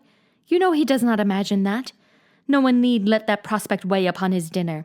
How very, very improbable it seems." It was Eurymachus who answered her. "Penelope, O daughter of Icarios, most subtle queen, we are not given to fantasy. No, but our ears burn at what men might say, and women too. We hear some jackal whispering, how far inferior to the great husband her suitors are. Can't even budge his bow. Think of it, and a beggar out of nowhere strung it quick and made the needle shot. That kind of disrepute we would not care for." Penelope replied, steadfast and wary, "Eurymachus, you have no good repute in this realm, nor the faintest hope of it. Men who abused a prince's house for years, consumed his wine and cattle. Shame enough. Why hang your heads over a trifle now? The stranger is a big man, well compacted, and claims to be of noble blood. Aye, give him the bow, and let us have it out. What I can promise him I will. If by the kindness of Apollo he prevails, he shall be clothed well and equipped. A fine shirt and a cloak I promise him. A lance for keeping dogs at bay or men. A broadsword, sandals to protect his feet, escort, and freedom to go where he will." Telemachus now faced her and said sharply, "Mother, as to the bow and who may handle it or not handle it, no man here has more authority than I do. Not one lord of our own stony Ithaca, nor the islands lying east towards Elis. No one stops me if I choose to give these weapons outright to my guest. Return to your own hall. Tend your spindle, tend your loom. Direct your maids at work. This question of the bow will be for men to settle, most of all for me. I am master here." She gazed in wonder, turned and so withdrew, her son's clear-headed bravery in her heart. But when she had mounted to her rooms again with all her women, then she fell to weeping for Odysseus, her husband. Grey-eyed Athena presently cast a sweet sleep on her eyes. The swineherd had the horned bow in his hands, moving toward Odysseus, when the crowd in the banquet hall broke into an ugly din, shouts rising from the flushed young men. "Ho! Where do you think you are taking that, you smutty slave? What is this dithering? We'll toss you back alone among the pigs for your own dogs to eat, if bright Apollo nods and the gods are kind." He faltered, all at once put down the bow, and stood in panic, buffeted by waves of cries, hearing Telemachus from another quarter shout, "Go on, take him the bow! Do you obey this pack? You will be stoned back to your hills. Young as I am, my power is over you. I wish to God I had as much the upper hand of these. There would be suitors pitched like dead rats through our gate for the evil plotted here." Telemachus's frenzy struck someone as funny, and soon the whole room roared with laughter at him, so that all tension passed. Eumaeus picked up bow and quiver, making for the door, and there he placed them in Odysseus' hands. Calling Euryclea to his side, he said, "Telemachus trusts you to take care of the women's doorway. Lock it tight. If anyone inside should hear the shock of arms or groans of men in hall or court, not one must show her face, but go on with her weaving." The old woman nodded and kept still. She disappeared into the women's hall, bolting the door behind her. Philoetios left the house now at one bound, cat-like, running to bolt the courtyard gate. A coil of deck-rope of papyrus fiber lay in the gateway. This he used for lashing, and ran back to the same stool as before, fastening his eyes upon Odysseus. And Odysseus took his time, turning the bow, tapping it, every inch, for borings that termites might have made while the master of the weapon was abroad. The suitors were now watching him, and some jested among themselves, "A bow lover, dealer in old bows. Maybe he has one like it at home, or has an itch to make one for himself. See how he handles it, the sly old buzzard." And one disdainful suitor added this, "May his fortune grow an inch for every inch he bends it." But the man skilled in all ways of contending, satisfied by the great bow's look and heft, like a musician, like a harper, when with quiet hand upon his instrument he draws between his thumb and forefinger a sweet new string upon a peg, so effortlessly Odysseus in one motion strung the bow, then slid his right hand down the cord and plucked it, so the taut gut vibrating hummed and sang a swallow's note. In the hushed hall it smote the suitors, and all their faces changed. Then Zeus thundered overhead, one loud crack for a sign, and Odysseus laughed within him that the son of crooked-minded Cronos had flung that omen down. He picked one ready arrow from his table where it lay bare. The rest were waiting still in the quiver for the young men's turn to come. He knocked it, let it rest across the hand grip, and drew the string and grooved butt of the arrow, aiming from where he sat upon the stool. Now flashed arrow from twanging bow, clean as a whistle, through every socket ring, and grazed not one to thud with heavy brazen head beyond. Then quietly Odysseus said, Telemachus, the stranger you welcomed in your hall has not disgraced you. I did not miss, neither did I take all day stringing the bow. My hand and eye are sound, not so contemptible as the young men say. The hour has come to cook their lordships' mutton, supper by daylight, other amusements later, with song and harping that adorn a feast. He dropped his eyes and nodded, and the Prince Telemachus, true son of King Odysseus, belted his sword on, clapped hand to his spear, and with a clink and glitter of keen bronze stood by his chair in the forefront near his father. Book 22. Death in the Great Hall. Now shrugging off his rags, the wiliest fighter of the islands leapt and stood on the broad door-sill, his own bow in his hand. He poured out at his feet a rain of arrows from the quiver and spoke to the crowd. So much for that. Your clean-cut game is over. Now watch me hit a target that no man has hit before if I can make this shot. Help me, Apollo. He drew to his fist the cruel head of an arrow for Antinous, just as the young man leaned to lift his beautiful drinking cup, embossed, two-handled, golden. The cup was in his fingers. The wine was even as his lips. And did he dream of death? How could he? In that revelry amid his throng of friends, who would imagine a single foe, though a strong foe indeed, could dare to bring death's pain on him and darkness on his eyes? Odysseus's arrow hit him under the chin and punched up to the feathers through his throat. Backward and down he went, letting the wine cup fall from his shocked hand. Like pipes his nostrils jetted crimson runnels, a river of mortal red, and one last kick upset his table, knocking the bread and meat to soak in dusty blood. Now as they craned to see their champion where he lay, the suitors jostled in uproar down the hall, everyone on his feet. Wildly they turned and scanned the walls in the long room for arms, but not a shield, not a good ashen spear was there for a man to take and throw. All they could do was yell in outrage at Odysseus. Foul! To shoot at a man! That was your last shot. Your old throat will be slit for this. Our finest lad is down. You killed the best on Ithaca. Buzzards will tear your eyes out. For they imagined as they wished that it was a wild shot, an unintended killing, fools not to comprehend they were already in the grip of death. But glaring under his brows, Odysseus answered, You yellow dogs, you thought I'd ever make it home from the land of Troy? You took my house to plunder, twisted my maids to serve your beds. You dared bid for my wife while I was still alive. Contempt was all you had for the gods who rule wide heaven, contempt for what men say of you hereafter. Your last hour has come. You die in blood. As they all took this in, sickly green fear pulled at their entrails, and their eyes flickered, looking for some hatch or hideaway from death. Eurymachus alone could speak. He said, If you are Odysseus of Ithaca, come back. All that you say these men have done is true. Rash actions, many here, more in the countryside. But here he lies, the man who caused them all. Antinous was the ringleader.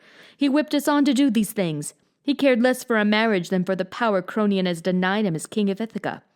For that he tried to trap your son and would have killed him. He is dead now and has his portion. Spare your own people. As for ourselves, we'll make restitution of wine and meat consumed, and add, each one, a tithe of 20 oxen with gifts of bronze and gold to warm your heart. Meanwhile, we cannot blame you for your anger. Odysseus glowered under his black brows and said, Not for the whole treasure of your fathers, all you enjoy, lands, flocks, or any gold put up by others, would I hold my hand. There will be killing till the score is paid.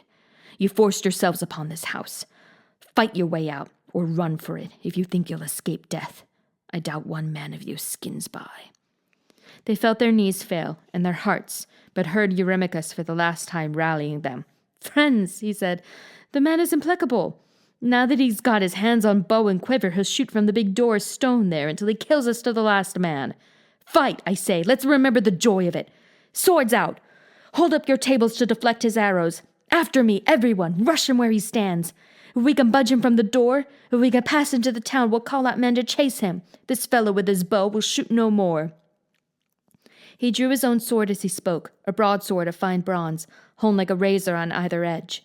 Then crying hoarse and loud, he hurled himself at Odysseus.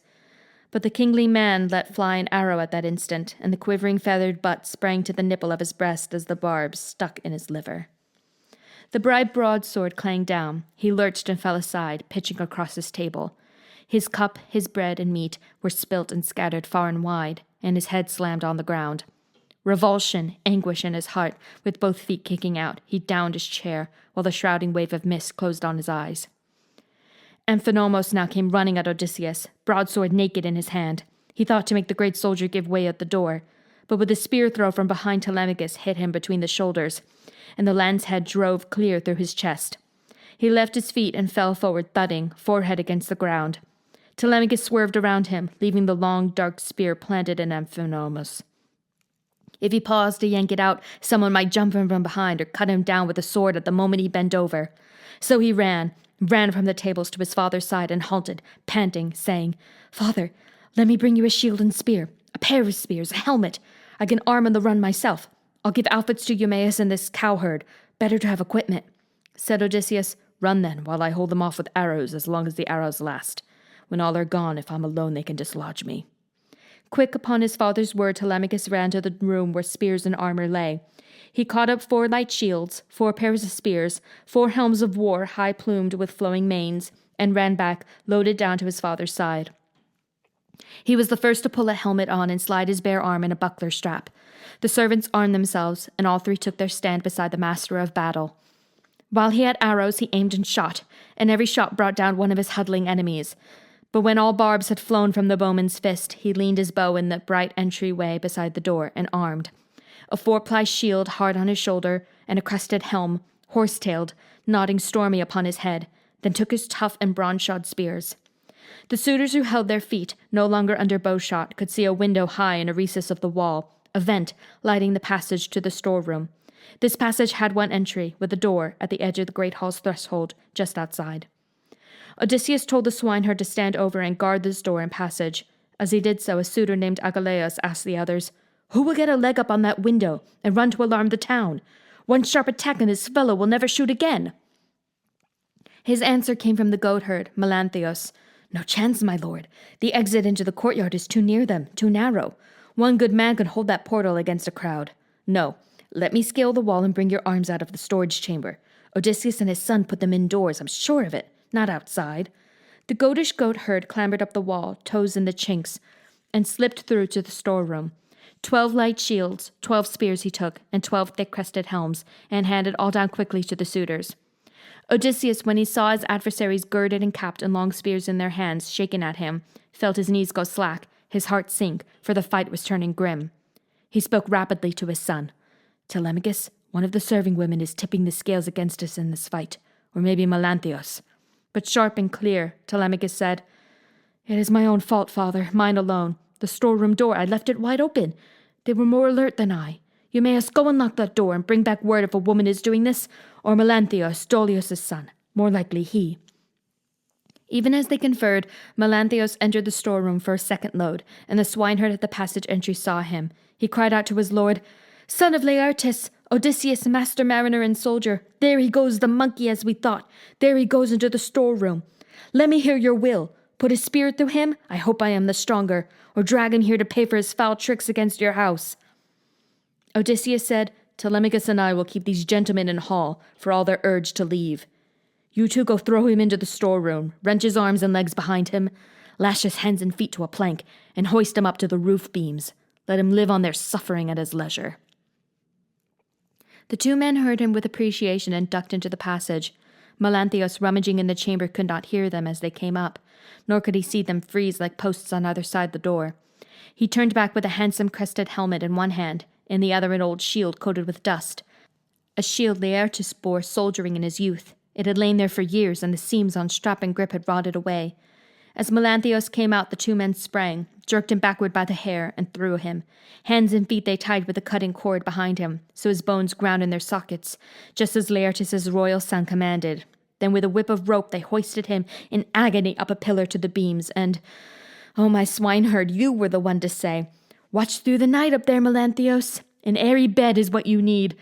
You'll be awake to see the primrose dawn when she goes glowing from the streams of ocean to mount her golden throne. No oversleeping the hour for driving goats to feed the suitors.'" They stooped for helm and shield and left him there contorted in his brutal sling, and shut the doors, and went to join Odysseus, whose mind moved through the combat now to come. Breathing deep and snorting hard, they stood forth at the entry, facing 20 men. But now into the gracious doorway stepped Zeus's daughter Athena. She wore the guise of Mentor, and Odysseus appealed to her in joy. "Oh, Mentor, join me in this fight. Remember how all my life I've been devoted to you, friend of my youth." For he guessed it was Athena, hope of soldiers. Cries came from the suitors, and Agelaus, Damastor's son, called out, "Mentor, don't let Odysseus lead you astray to fight against us on his side. Think twice. We are resolved, and we will do it. After we kill them, father and son, you too will have your throat slit for your pains if you make trouble for us here. It means your life.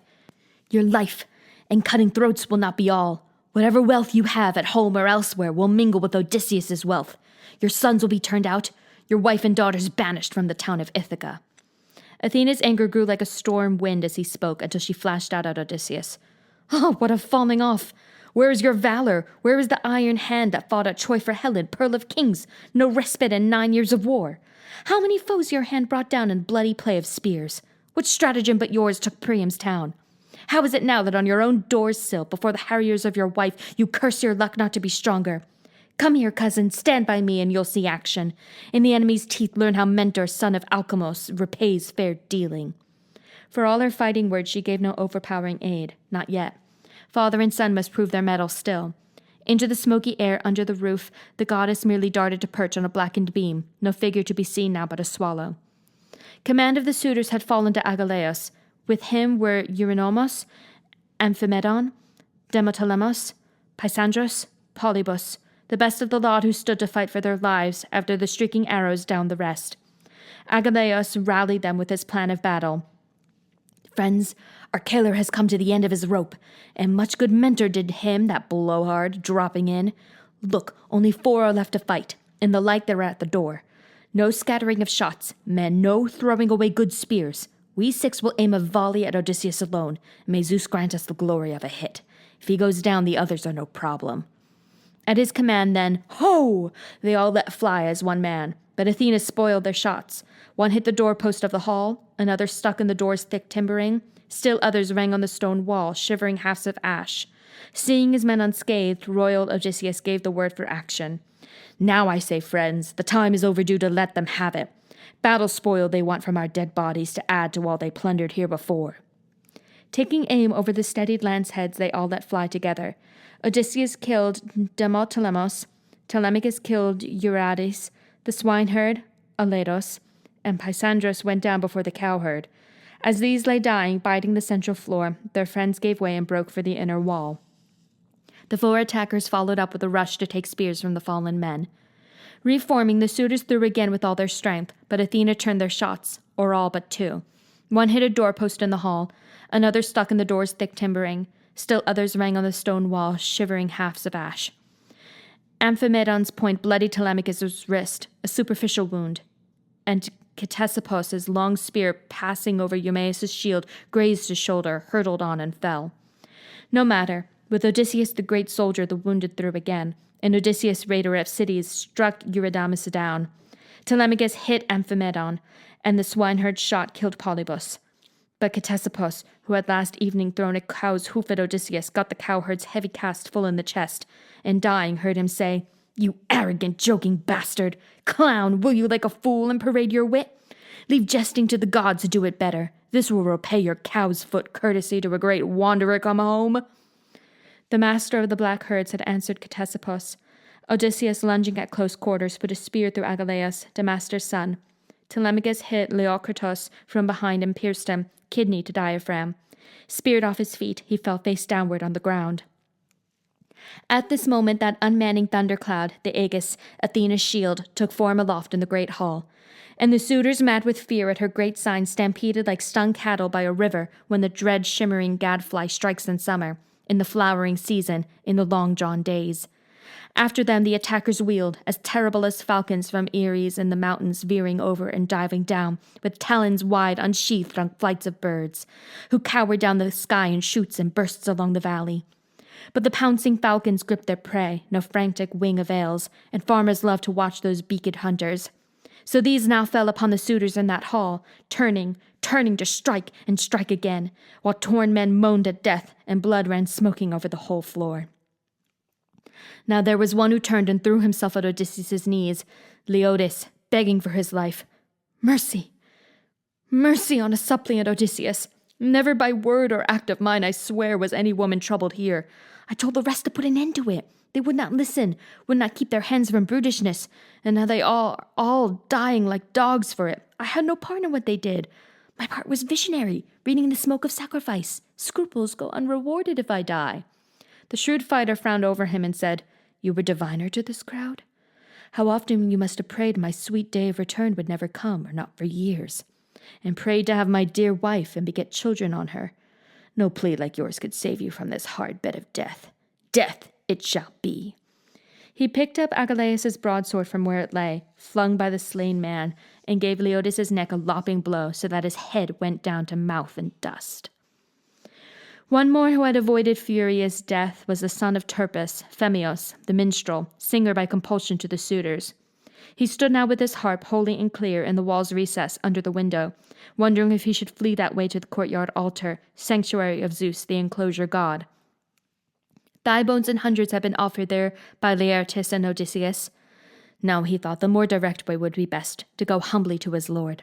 But first, to save his murmuring instrument, he laid it down carefully between the wine bowl and a chair. Then he betook himself to Lord Odysseus, clung hard to his knees, and said, Mercy, mercy on a suppliant, Odysseus. My gift is song for men and for the gods undying. My death will be remorse for you hereafter. No one taught me. Deep in my mind a god shaped all the various ways of life and song. And I am fit to make verse in your company as in the gods.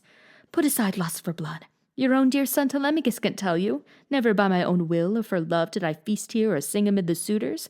They were too strong, too many. They compelled me. Telemachus in the elation of battle heard him. He at once called to his father, Wait! That one is innocent. Don't hurt him. And we should let our herald live, Medon. He cared for me from boyhood. Where is he? Has he been killed already by Philœtius or by the swineherd?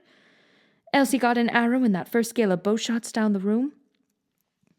Now this came to the ears of prudent Medon under the chair where he had gone to earth, pulling a new flayed bull's hide over him. Quiet he lay while blinding death passed by. Now heaving out from under, he scrambled for Telemachus' knees and said, Here I am, dear prince, but rest your spear. Tell your great father not to see in me a suitor for the sword's edge, one of those who laughed at you and ruined his property. The lord of all the tricks of war surveyed this fugitive and smiled. He said, Courage. My son has dug you out and saved you. Take it to heart and pass the word along. Fair dealing brings more profit in the end. Now leave this room. Go and sit down outdoors where there's no carnage, in the court, you and the poet with his many voices, while I attend to certain chores inside. At this, the two men stirred and picked their way to the door and out, and sat down at the altar, looking around with wincing eyes as though the sword's edge hovered still. And Odysseus looked around him, narrow-eyed, for any others who had lain hidden while death's black fury passed. In blood and dust he saw that crowd all fallen, many and many slain. Think of the catch that fishermen haul into a half-moon bay in a fine meshed net from the whitecaps of the sea. How all are poured out on the sand in throes for the salt sea, twitching their cold lives away in Helios' fiery air. So lay the suitors heaped on one another. Odysseus at length said to his son, Go tell old nurse I'll have a word with her. What's to be done now weighs on my mind. Telemachus knocked at the women's door and called, Euryclea, come out here. Move, old woman. You kept your eye on all our servant girls. Jump, my father is here and wants to see you. His call brought no reply, only the doors were opened and she came. Telemachus led her forward. In the shadowy hall full of dead men she found his father spattered and caked with blood like a mountain lion when he has gorged upon an ox, his kill, with hot blood glistening over his whole chest, smeared on his jaws, baleful and terrifying. Even so encrimsoned was Odysseus up to his thighs and armpits. As she gazed from all the corpses to the bloody man, she raised her head to cry over his triumph, but felt his grip upon her, checking her. Said the great soldier then, Rejoice inwardly. No crowing aloud, old woman. To glory over slain men is no piety.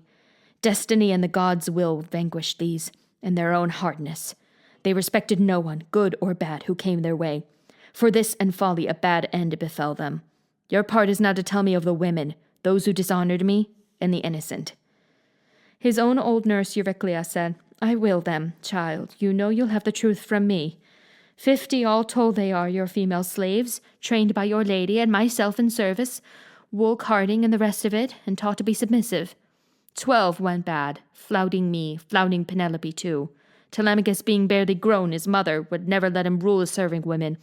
But you must let me go to her lighted rooms and tell her some god sent her adrift of sleep." But in reply, the great tactician said, "Not yet. Do not awake her. Tell those women who were their suitors harlots to come here." She went back on this mission through this hall. Then he called Telemachus to his side and the two herdsmen. Sharply, Odysseus said, "These dead must be disposed of first of all. Direct the women.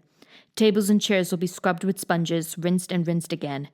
When our great room is fresh and put in order, take them outside, these women, between the roundhouse and the palisade, and hack them with your sword blades till you cut the life out of them, and every thought of sweet Aphrodite under the rutting suitors when they lay down in secret." As he spoke, here came the women in a bunch, all wailing, soft tears on their cheeks. They fell to work to lug the corpses out into the courtyard under the gateway, propping one against another as Odysseus ordered, for he himself stood over them. In fear, these women bore the cold weight of the dead. The next thing was to scrub off chairs and tables and rinse them down. Telemachus and the herdsmen scraped the packed earth floor with hose, but made the women carry out all blood and mire. When the great room was cleaned up once again, at sword point they forced them out, between the roundhouse and the palisade, pell-mell to huddle in that dead end without exit. Telemachus, who knew his mind, said curtly, "I would not give the clean death of a beast to trolls who made a mockery of my mother, and of me too, you sluts who lay with suitors." He tied one end of a hawser to a pillar and passed the other about the roundhouse top, taking the slack up so that no one's toes could touch the ground. They would be hung like doves or larks in spring is triggered in a thicket, where the birds think to rest, or cruel nesting. So now in turn each woman thrust her head into a noose and swung, yanked high in air, to perish there most piteously. Their feet danced for a little, but not for long. From storeroom to the court they brought Melanthius, chopped with swords to cut his nose and ears off, pulled off his genitals to feed the dogs, and raging hacked his hands and feet away. As their own hands and feet called for a washing, they went indoors to Odysseus again. Their work was done. He told Euryclea, "Bring me brimstone and a brazier, medicinal fumes to purify my hall. Then tell Penelope to come and bring her maids. All servants round the house must be called in." His own old nurse, Euryclea, replied, "Ay, surely that is well said, child. But let me find you a good clean shirt and cloak and dress you. You must not wrap your shoulders' breadth again in rags in your own hall. That would be shameful." Odysseus answered, "Let me have the fire. The first thing is to purify this place." With no more chat, Euryclea obeyed and fetched out fire and brimstone. Cleansing fumes he sent through court and hall and storage chamber. Then the old woman hurried off again to the women's quarters to announce her news, and all the servants came now, bearing torches in twilight, crowding to embrace Odysseus, taking his hands to kiss, his head and shoulders while he stood there, nodding to every one, and overcome by longing and by tears. Book 23, The Trunk of the Olive Tree. The old nurse went upstairs exulting, with knees toiling and patter of slapping feet, to tell the mistress of her lord's return, and cried out by the lady's pillow, "Wake! Wake up, dear child! Penelope, come down! See with your own eyes what all these years you longed for! Odysseus is here! Oh, in the end he came, and he has killed your suitors, killed them all who made his house a bordel and ate his cattle, and raised their hands against his son." Penelope said, "Dear nurse, the gods have touched you. They could put chaos into the clearest head to bring a lunatic down to earth. Good sense you always had. They have touched you. What is this mockery you wake me up to tell me, breaking in on my sweet spell of sleep? I had not dozed away so tranquilly since my lord went to war on that ill wind to Ilion. Oh, leave me, back downstairs. If any other of my women came in babbling things like these to startle me, I'd see her flogged out of the house. Your old age spares you that." Euryclea said, "Would I play such a trick on you, dear child? It is true, true, as I tell you, he has come. That stranger they were baiting was Odysseus.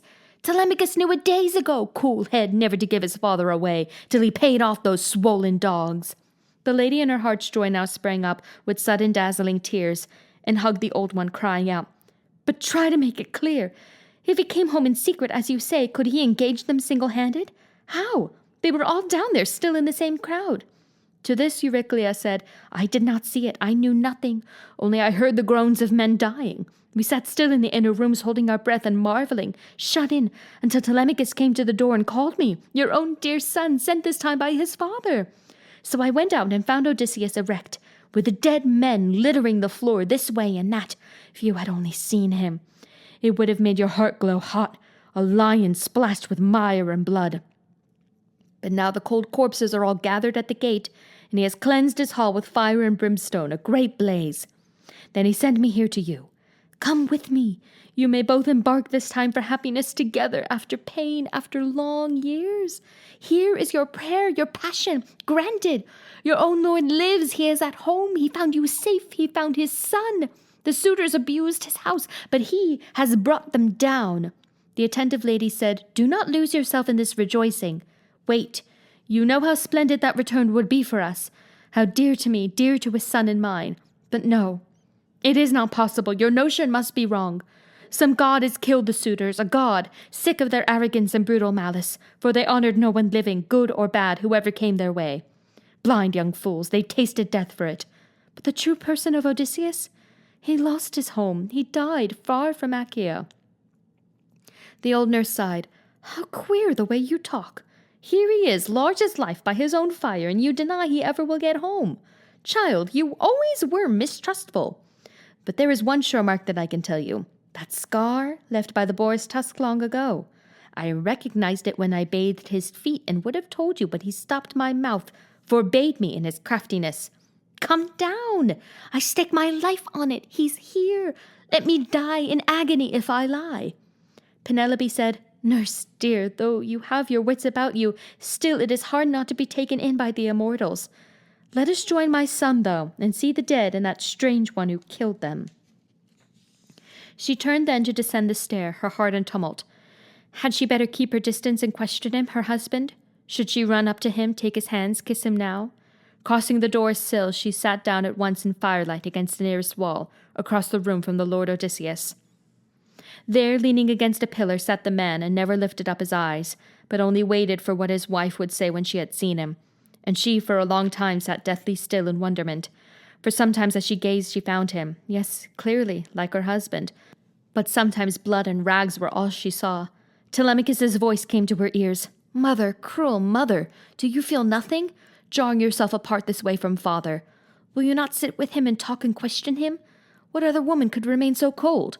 Who shuns her lord and he come back to her from wars and wandering after 20 years? Your heart as hard as flint and never changes. Penelope answered, I am stunned, child. I cannot speak to him. I cannot question him. I cannot keep my eyes upon his face. If really he is Odysseus, truly home, beyond all doubt we two shall know each other better than you or anyone. There are secret signs we know, we two. A smile came now to the lips of the patient hero Odysseus, who turned to Telemachus and said, Peace. Let your mother test me at her leisure. Before long she will see and know me best.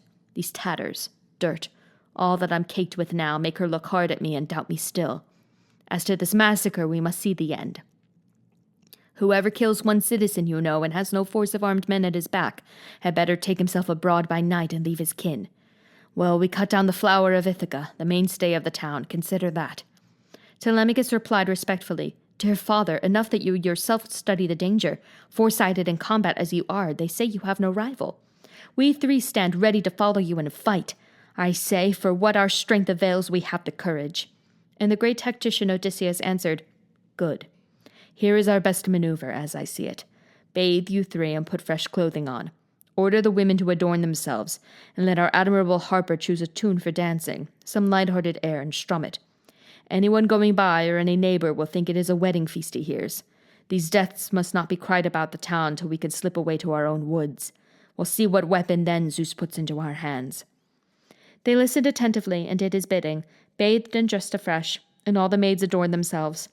Then Phemios the harper took his polished shell and plucked the strings, moving the company to desire for singing, for the sway and beat of dancing, until they made the manor hall resound with gaiety of men and grace of women.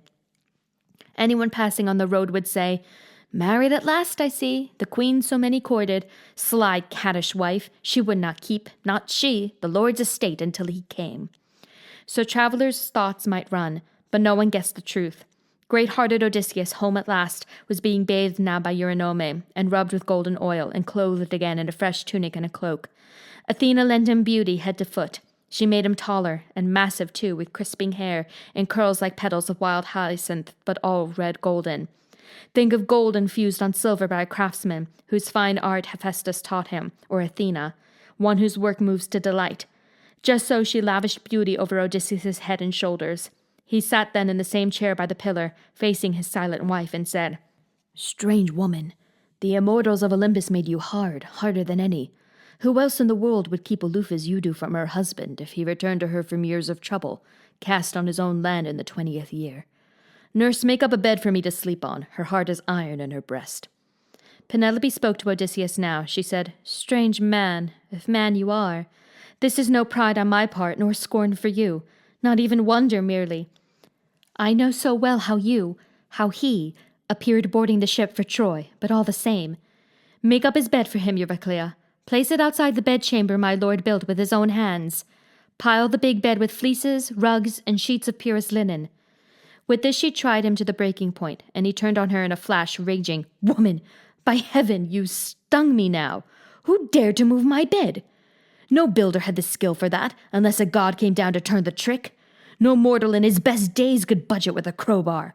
There is our pact and pledge, our secret sign, built into that bed, my handiwork and no one else's. An old trunk of olive grew like a pillar on the building plot, and I laid out our bedroom round that tree, lined up the stone walls, built the walls and roof, gave it a doorway and smooth-fitting doors. Then I lopped off the silvery leaves and branches, hewed and shaped that stump from the roots up into a bedpost, drilled it, let it serve as model for the rest. I planed them all, inlaid them all with silver, gold, and ivory, and stretched a bed between, a pliant web of oxhide thongs dyed crimson. There's our sign. I know no more. Could someone else's hand have sewn that trunk and dragged the frame away? Their secret. As she heard it told, her knees grew tremulous and weak. Her heart failed her. With eyes brimming tears, she ran to him, throwing her arms around his neck and kissed him, murmuring, Do not rage at me, Odysseus. No one ever matched your caution.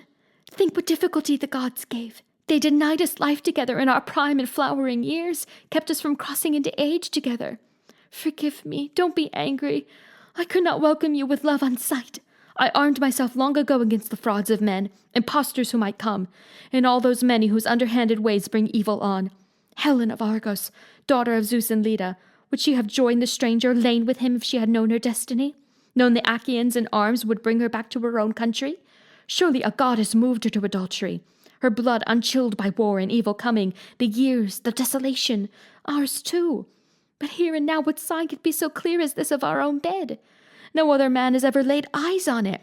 Only my own slave Actorus, that my father sent with me as a gift. She kept our door. You make my stiff heart know that I am yours. Now from his breast into his eyes the ache of longing mounted, and he wept at last, his dear wife, clear and faithful, in his arms, longed for as the sun-warmed earth is longed for by a swimmer spent in rough water where his ship went down under Poseidon's blows, gale winds and tons of sea. Few men can keep alive through a big surf to crawl, clotted with brine, on kindly beaches in joy, knowing the abyss behind. And so she too rejoiced, her gaze upon her husband, her white arms round him pressed as though forever. The rose dawn might have found them weeping still had not grey-eyed Athena slowed the night, when night was most profound, and held the dawn under the ocean of the east. That glossy team, fire-bright and day-bright, the dawn's horses that draw her heavenward for men, Athena stayed their harnessing. Then said Odysseus, My dear, we have not won through to the end. One trial. I do not know how long is left for me to see fulfilled. Tiresias' ghost forewarned me the night I stood upon the shore of death, asking about my friend's homecoming and my own. But now the hour grows late. It is bedtime. Rest will be sweet for us. Let us lie down. To this Penelope replied, That bed, that rest is yours whenever desire moves you. Now the kind powers have brought you home at last. But as your thought is dwelt upon it, tell me, what is the trial you face? I must know soon. What does it matter if I learn tonight? The teller of many stories said, My strange one, must you again and even now urge me to talk? Here is a plodding tale. No charm in it, no relish in the telling. Tiresias told me I must take an oar and trudge the mainland, going from town to town until I discover men who have never known the salt blue sea nor flavor of salt meat, strangers to painted prows, to watercraft and oars like wings, dipping across the water. The moment of revelation he foretold was this, for you may share the prophecy. Some traveler falling in with me will say, A winnowing fan, that on your shoulders, sir? There I must plant my oar on the very spot, with burnt offerings to Poseidon of the waters, a ram, a bull, a great buck boar. Thereafter, when I come home again, I am to slay full hecatombs to the gods who own broad heaven, one by one. Then death will drift upon me from seaward, mild as air, mild as your hand, in my well-tended weariness of age, contented folk around me on our island. He said all this must come. Penelope said, "If by the gods' grace age at least is kind, we have that promise. Trials will end in peace."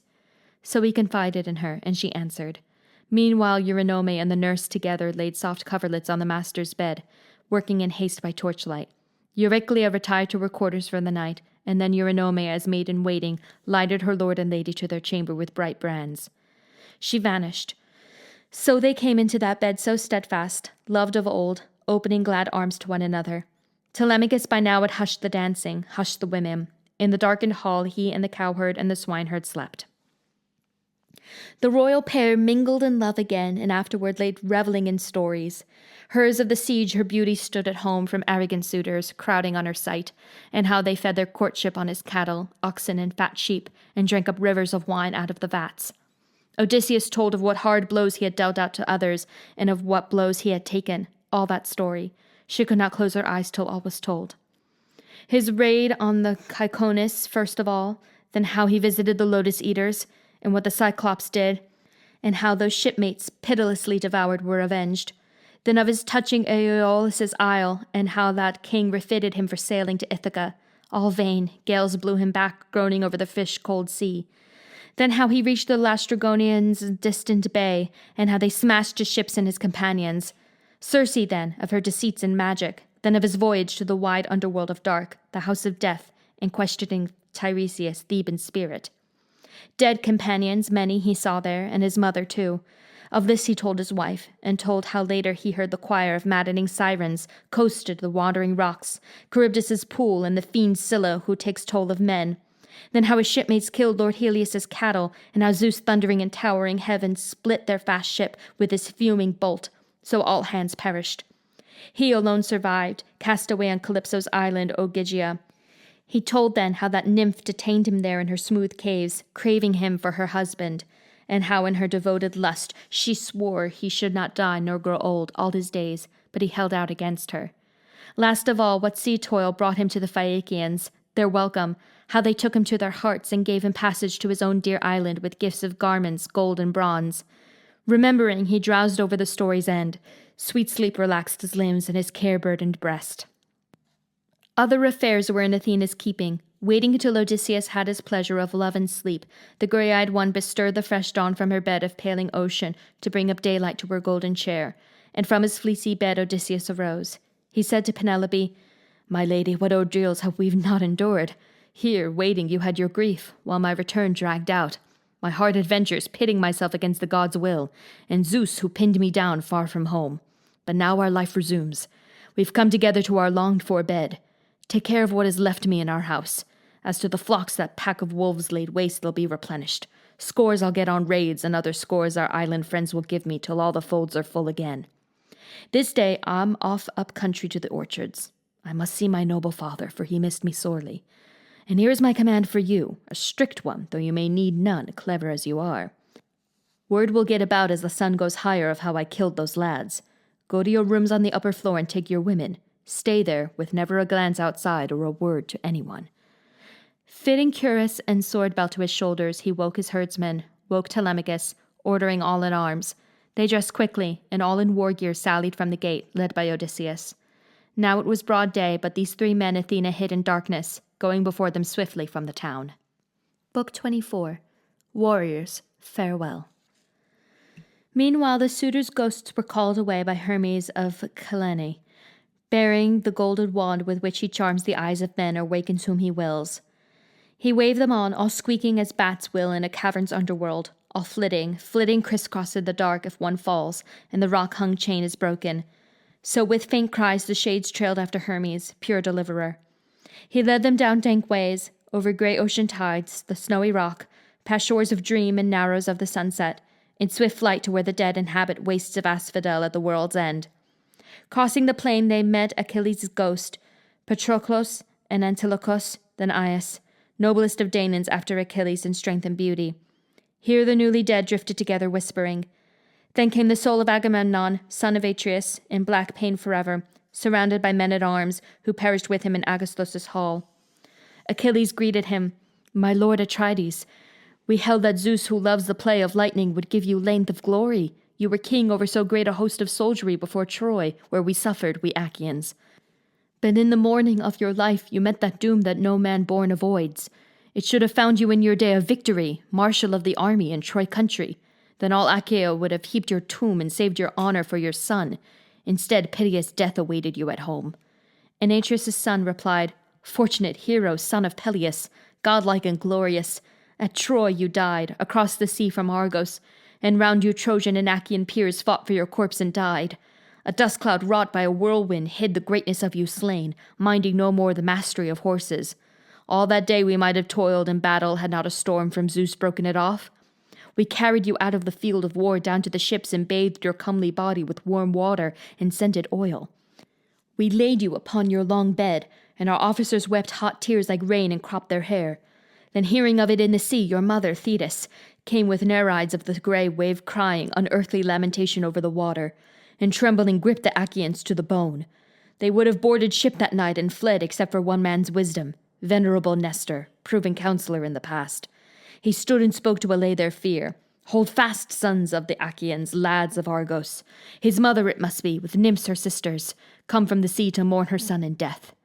Veteran hearts at this contained their dread, while at your side the daughters of the ancient sea god wailed and wrapped ambrosial shrouding around you. Then we heard the muses sing a threnody in 9 immortal voices. No Argive there but wept, such keening rose from that one muse who led the song.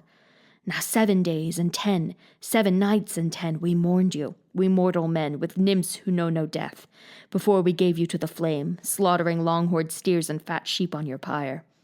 Dressed by the Nereids and embalmed with honey and unguent in the seething blaze, you turned to ash. And past the pyre Achaea's captains paraded in review, in arms, clattering chariot teams and infantry. Like a forest fire the flame roared on and burned your flesh away. Next day at dawn, Achilles, we picked your pale bones from the charr to keep in wine and oil. A golden amphora your mother gave for this, Hephaestus' work, a gift from Dionysus. In that vase, Achilles, hero, lie your pale bones mixed with mild Patroclus' bones, who died before you. And nearby lie the bones of Antilochus, the one you cared for most of all companions after Patroclus. We of the old army, we who were spearmen, heaped a tomb for these upon a foreland over Helle's waters, to be a mark against the sky for voyagers in this generation and those to come. Your mother sought from the gods magnificent trophies and set them down midfield for our champions. Often at funeral games after the death of kings, when you yourself contended, you've seen athletes cinch their belts when trophies went on view. But these things would have made you stare, the treasures Thetis on her silver-slippered feet brought to your games, for the gods held you dear. You perished, but your name will never die. It lives to keep all men in mind of honor forever, Achilles. As for myself, what joy is this to have brought off the war? Foul death Zeus held in store for me at my coming home. Agasthos and my vixen cut me down. While they conversed, the wayfinder came near, leading the shades of suitors overthrown by Lord Odysseus. The 2 souls of heroes advanced together, scrutinizing these. Then Agamemnon recognized Amphimedon, son of Melanius, friends of his on Ithaca, and called out to him, "Amphimedon, what ruin brought you into this undergloom? All in a body, picked men, and so young. One cannot better choose this kingdom's pride. Were you at sea, aboard ship, and Poseidon blew up a dire wind and foundering waves? Or cattle raiding, were you, on the mainland? Or in a fight for some stronghold, or women, when the foe hit you to your mortal hurt? Tell me, answer my question. Guest and friend I say I am of yours, or do you not remember I visited your family there? I came with Prince Menelaus, urging Odysseus to join us in the great sea raid on Troy. 1 solid month we beat our way, breasting South Sea and West, resolved to bring him round, the wily raider of cities." The new shade said, "O glory of commanders, Agamemnon, all that you bring to mind I remember well. As for the sudden manner of our death, I'll tell you of it clearly, first to last. After Odysseus had been gone for years, we were all suitors of his queen. She never quite refused, nor went through with a marriage, hating it, ever bent on our defeat. Here is one of her tricks. She placed her loom, her big loom, out for weaving in our hall, and the fine warp of some vast fabric on it. We were attending her, and she said to us, Young men, my suitors, now my lord is dead. Let me finish my weaving before I marry, or else my thread will have been spun in vain. This is a shroud I weave for Lord Laertes when cold death comes to lay him on his bier. The country wives would hold me in dishonor if he with all his fortune lay unshrouded. We had men's hearts. She touched them, we agreed. So every day she wove in the great loom, but every night by torchlight she unwove it. And so for 3 years she deceived the Achaeans. But when the seasons brought the fourth round, as long months waned and the slow days were spent, one of her maids, who knew the secret, told us. We found her unraveling the splendid shroud, and then she had to finish, willy-nilly. Finish and show the big loom woven tight from beam to beam with cloth. She washed the shroud in clean as sun or moonlight. Then, heaven knows from what quarter of the world, fatality brought in Odysseus to the swineherd's wood far up the island. There his son went too when the black ship put him ashore from Pylos. The two together planned our death trap. Down they came to the famous town, Telemachus long in advance.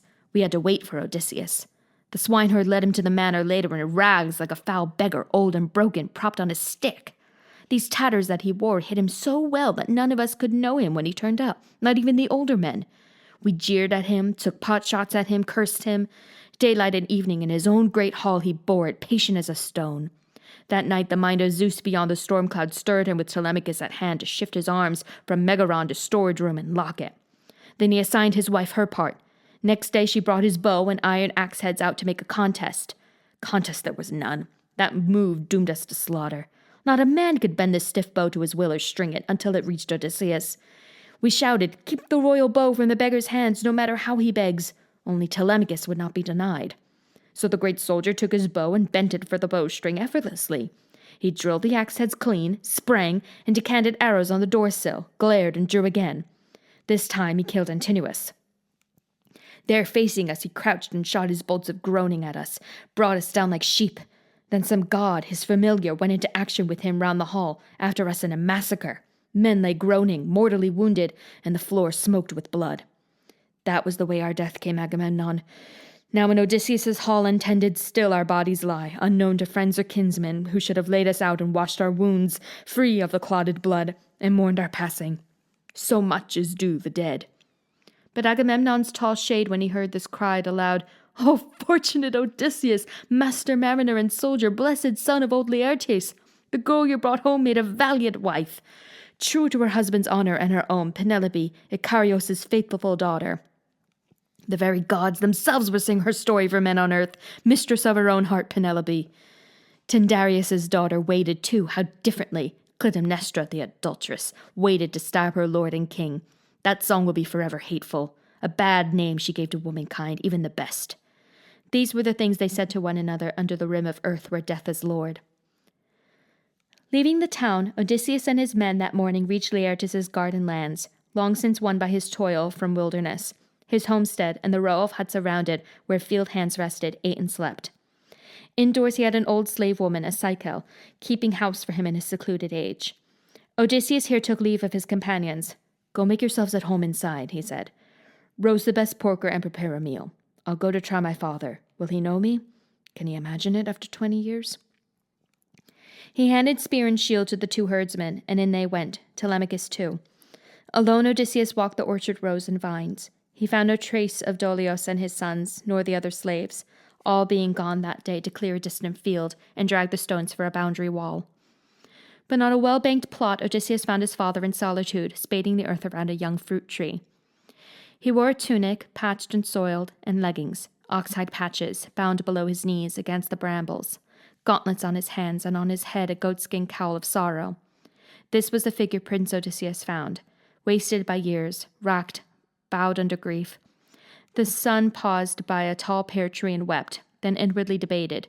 Should he run forward and kiss his father, and pour out his tale of war, adventure, and return? Or should he first interrogate him, test him? Better that way, he thought. First draw him out with sharp words, trouble him. His mind made up, he walked ahead. Laertes went on digging, head down by the sapling, stamping the spade in. At his elbow then his son spoke out.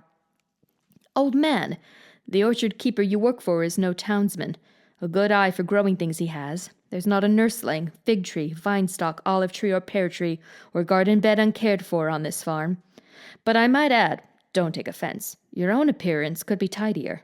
Old age, yes, but why the squalor and rags to boot? It would not be for sloth now that your master leaves you in this condition, neither at all because there's any baseness in yourself. No, by your features, by the frame you have, a man might call you kingly, one who should bathe warm, sup well, and rest easy in age's privilege. But tell me, who are your masters? Whose fruit trees are these you tend here? Tell me if it's true this island is Ithaca, as that fellow I fell in with told me on the road just now. He had a peg loose, that one. Couldn't say a word or listen when I asked about my friend, my Ithacan friend. I asked if he were alive or gone long since into the underworld. I can describe him if you care to hear it. I entertained the man in my own land when he turned up there on a journey. Never had I a guest more welcome in my house. He claimed his stock was Ithacan, Laertes Arceisiadis, he said his father was. I took him home, treated him well, grew fond of him, though we had many guests, and gave him gifts in keeping with this quality.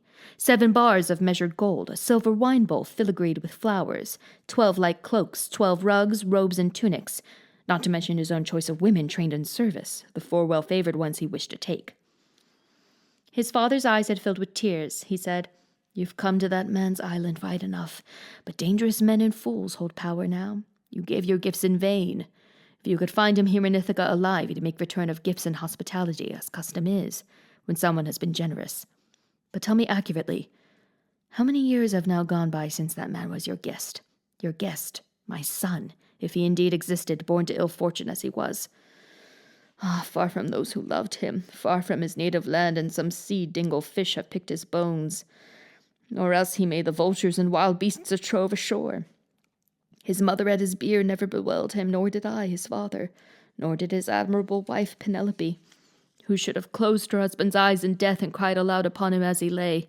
So much is due the dead. But speak out, tell me further. Who are you? Of what city and family?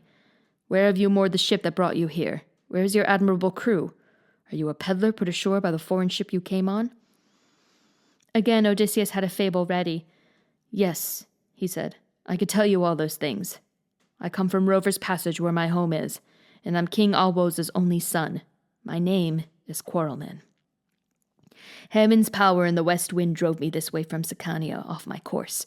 My ship lies in a barren cove beyond the town there. As for Odysseus, now is the 5th year since he put to sea and left my homeland. Bound for death, you say. Yet land birds flying from starboard crossed his bow. A lucky augury. So we parted joyously in hope of friendly days and gifts to come." A cloud of pain had fallen on Laertes. Scooping up handfuls of the sunburnt dust, he sifted it over his grey head and the groan went to the son's heart. A twinge prickling up through his nostrils warned Odysseus he could not watch this any longer. He leaped and threw his arms around his father, kissed him, and said, "Oh, father, I am he. 20 years gone, and here I've come again to my own land. Hold back your tears, no grieving. I bring good news, though still we cannot rest. I killed the suitors to the last man. Outrage and injury have been avenged." Laertes turned and found his voice to murmur, "If you are Odysseus, my son, come back. Give me some proof, a sign to make me sure." His son replied, "The scar, then, first of all. Look, here the wild boar's flashing tusk wounded me on Parnassus. Do you see it? You and my mother made me go that time to visit Lord Autolycus, her father, for gifts he promised years before in Ithaca. Again, more proof. Let's say the trees you gave me on this revetted plot of orchard once. I was a small boy at your heels, wheedling amid the young trees, while you named each one. You gave me 13 pear, 10 apple trees, and 40 fig trees. 50 rows of vines were promised too, each one to bear in turn. Bunches of every hue would hang their ripening, weighed down by the god of summer days." The old man's knees failed him, his heart grew faint, recalling all that Odysseus calmly told. He clutched his son. Odysseus held him swooning until he got his breath back and his spirit, and spoke again. "Zeus, Father, gods above, you still hold pure Olympus if the suitors paid for their crimes indeed and paid in blood. But now the fear is in me that all Ithaca will be upon us. They'll send messengers to stir up every city of the islands." Odysseus, the great tactician, answered, "Courage, and leave the worrying to me. We'll turn back to your homestead by the orchard. I sent the cowherd, swineherd, and Telemachus ahead to make our noonday meal." Conversing in this vein, they went home, the two together, into the stone farmhouse. There Telemachus and the 2 herdsmen were already carving roast young pork and mixing amber wine. During these preparations, the cycle woman bathed Laertes and anointed him, and dressed him in a new cloak. Then Athena, standing by, filled out his limbs again, gave girth and stature to the old field captain fresh from the bathing place. His son looked on in wonder at the godlike bloom upon him and called out happily, "Oh, father, surely one of the gods who are young forever has made you magnificent before my eyes." Clear-headed Laertes faced him, saying, "My father Zeus, Athena, and Apollo, I wish I could be now as once I was, commander of Phelenians, when I took the walled town Nericus on the promontory. Would God I had been young again last night with armor on me, standing in our hall to fight the suitors at your side. How many knees I could have crumpled to your joy." While son and father spoke, cowherd and swineherd attended, waiting, for the meal was ready. Soon they were all seated, and their hands picked up the meat and bread. But now old Dolios appeared in the bright doorway with his sons, work-stained from the field. Laertes' housekeeper, who reared the boys and tended Dolios in his bent age, had gone to fetch them in. When it came over them who the stranger was, they halted in astonishment. Odysseus hid an easy tone with them, said he. "Sit down and help yourselves. Shake off your wonder. Here we've been waiting for you all this time, and our mouths watering for good roast pig." But Dolios came forward, arms outstretched, and kissed Odysseus' hand at the wrist bone, crying out, "Dear master, you've returned. You came to us again. How we had missed you. We thought you lost. The gods themselves have brought you. Welcome, welcome, health and blessings on you. And tell me now just one thing more. Penelope, does she know yet that you were on the island, or should we send a messenger?" Odysseus gruffly said, "Old man, she knows. Is it for you to think of her?" So Dolius quietly took a smooth bench at the table, and in their turn his sons welcomed Odysseus, kissing his hands. Then each went to his chair beside his father. Thus our friends were occupied in Laertes' home at noon. Meanwhile, to the 4 quarters of the town the news ran. Bloody death had caught the suitors, and men and women in a murmuring crowd gathered before Odysseus' hall. They gave burial to the piteous dead, or bore the bodies of young men from other islands down to the port, thence to be ferried home. Then all the men went grieving to assembly, and being seated, rank by rank, grew still. As old Eupeithes rose to address them, pain lay in him like a brand for Antinous, the first man that Odysseus brought down, and tears flowed for his son as he began. "Heroic feats that fellow did for us Achaeans, friends. Good spearman by the shipload he led to war and lost.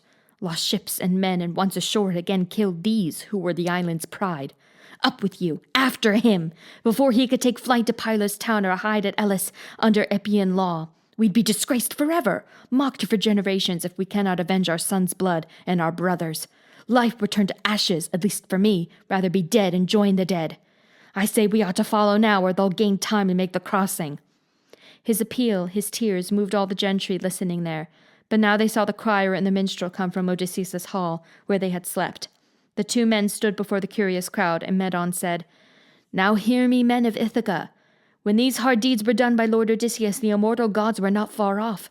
I saw with my own eyes someone divine who fought beside him in the shape and dress of Mentor. It was a god who shone before Odysseus, a god who swept the suitors down the hall dying in droves." At this pale fear assailed them, and next they heard again the old forecaster, Halitherses Masteridas. Alone he saw the field of time, past and to come. In his anxiety for them he said, "Ithacans, now listen to what I say. Friends, by your own fault these deaths came to pass. You would not heed me nor the captain Mentor, would not put down the riot of your sons. Heroic feats they did, all wantonly raiding a great man's flocks, dishonoring his queen because they thought he'd come no more. Let matters rest. Do as I urge, no chase, or he who wants a bloody end will find it." The greater number stood up shouting, "Aye!" but many held fast, sitting all together in no mind to agree with him. Eupeithes had won them to his side. They ran for arms, clapped on their bronze, and mustered under Eupeithes at the town gate for his mad foray. Vengeance would be his, he thought, for his son's murder, but that day held bloody death for him and no return. At this point, querying Zeus, Athena said, "O father of us all and king of kings, enlighten me. What is your secret will? War and battle, worse and more of it? Or can you not impose a pact on both?"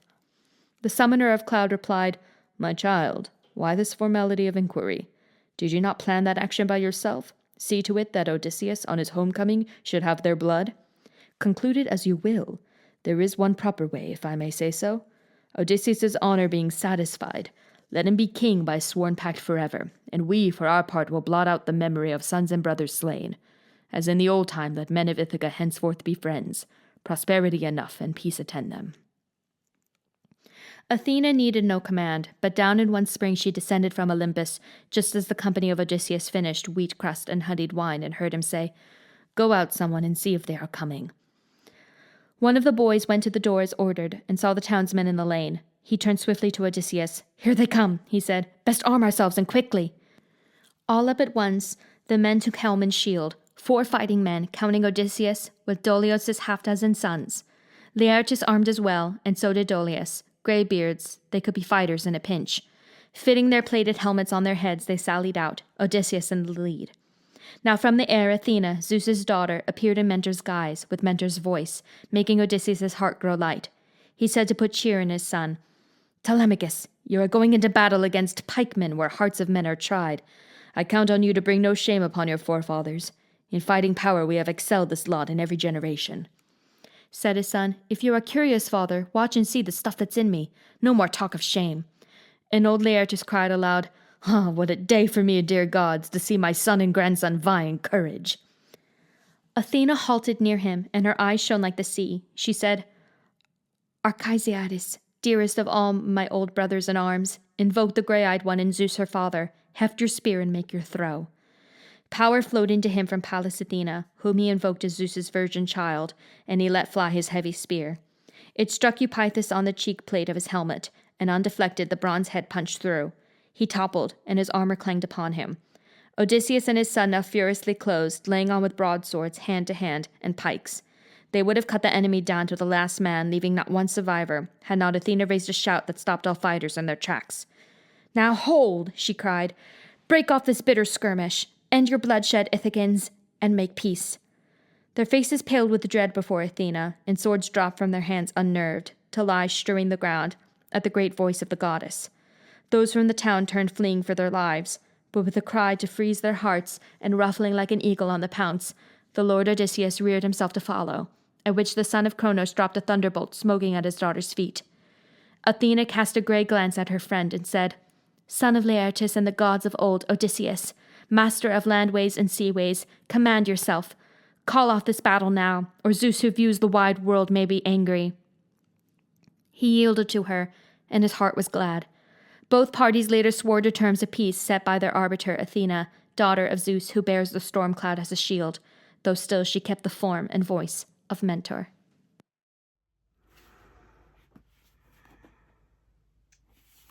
A classic never dies. We have finished the Odyssey. What a journey. So now let's scratch it off on the poster. Now that the Odyssey has been completed, the full audiobook will go up tomorrow. There is currently a poll going on my channel to determine the order in which the next 4 books will be read. Remember, all books will be read. We have to complete this bucket list. This is just to determine the order. So please don't forget to like, comment, and subscribe. The engagement really helps my channel, and I hope to see you in the next one. Happy reading.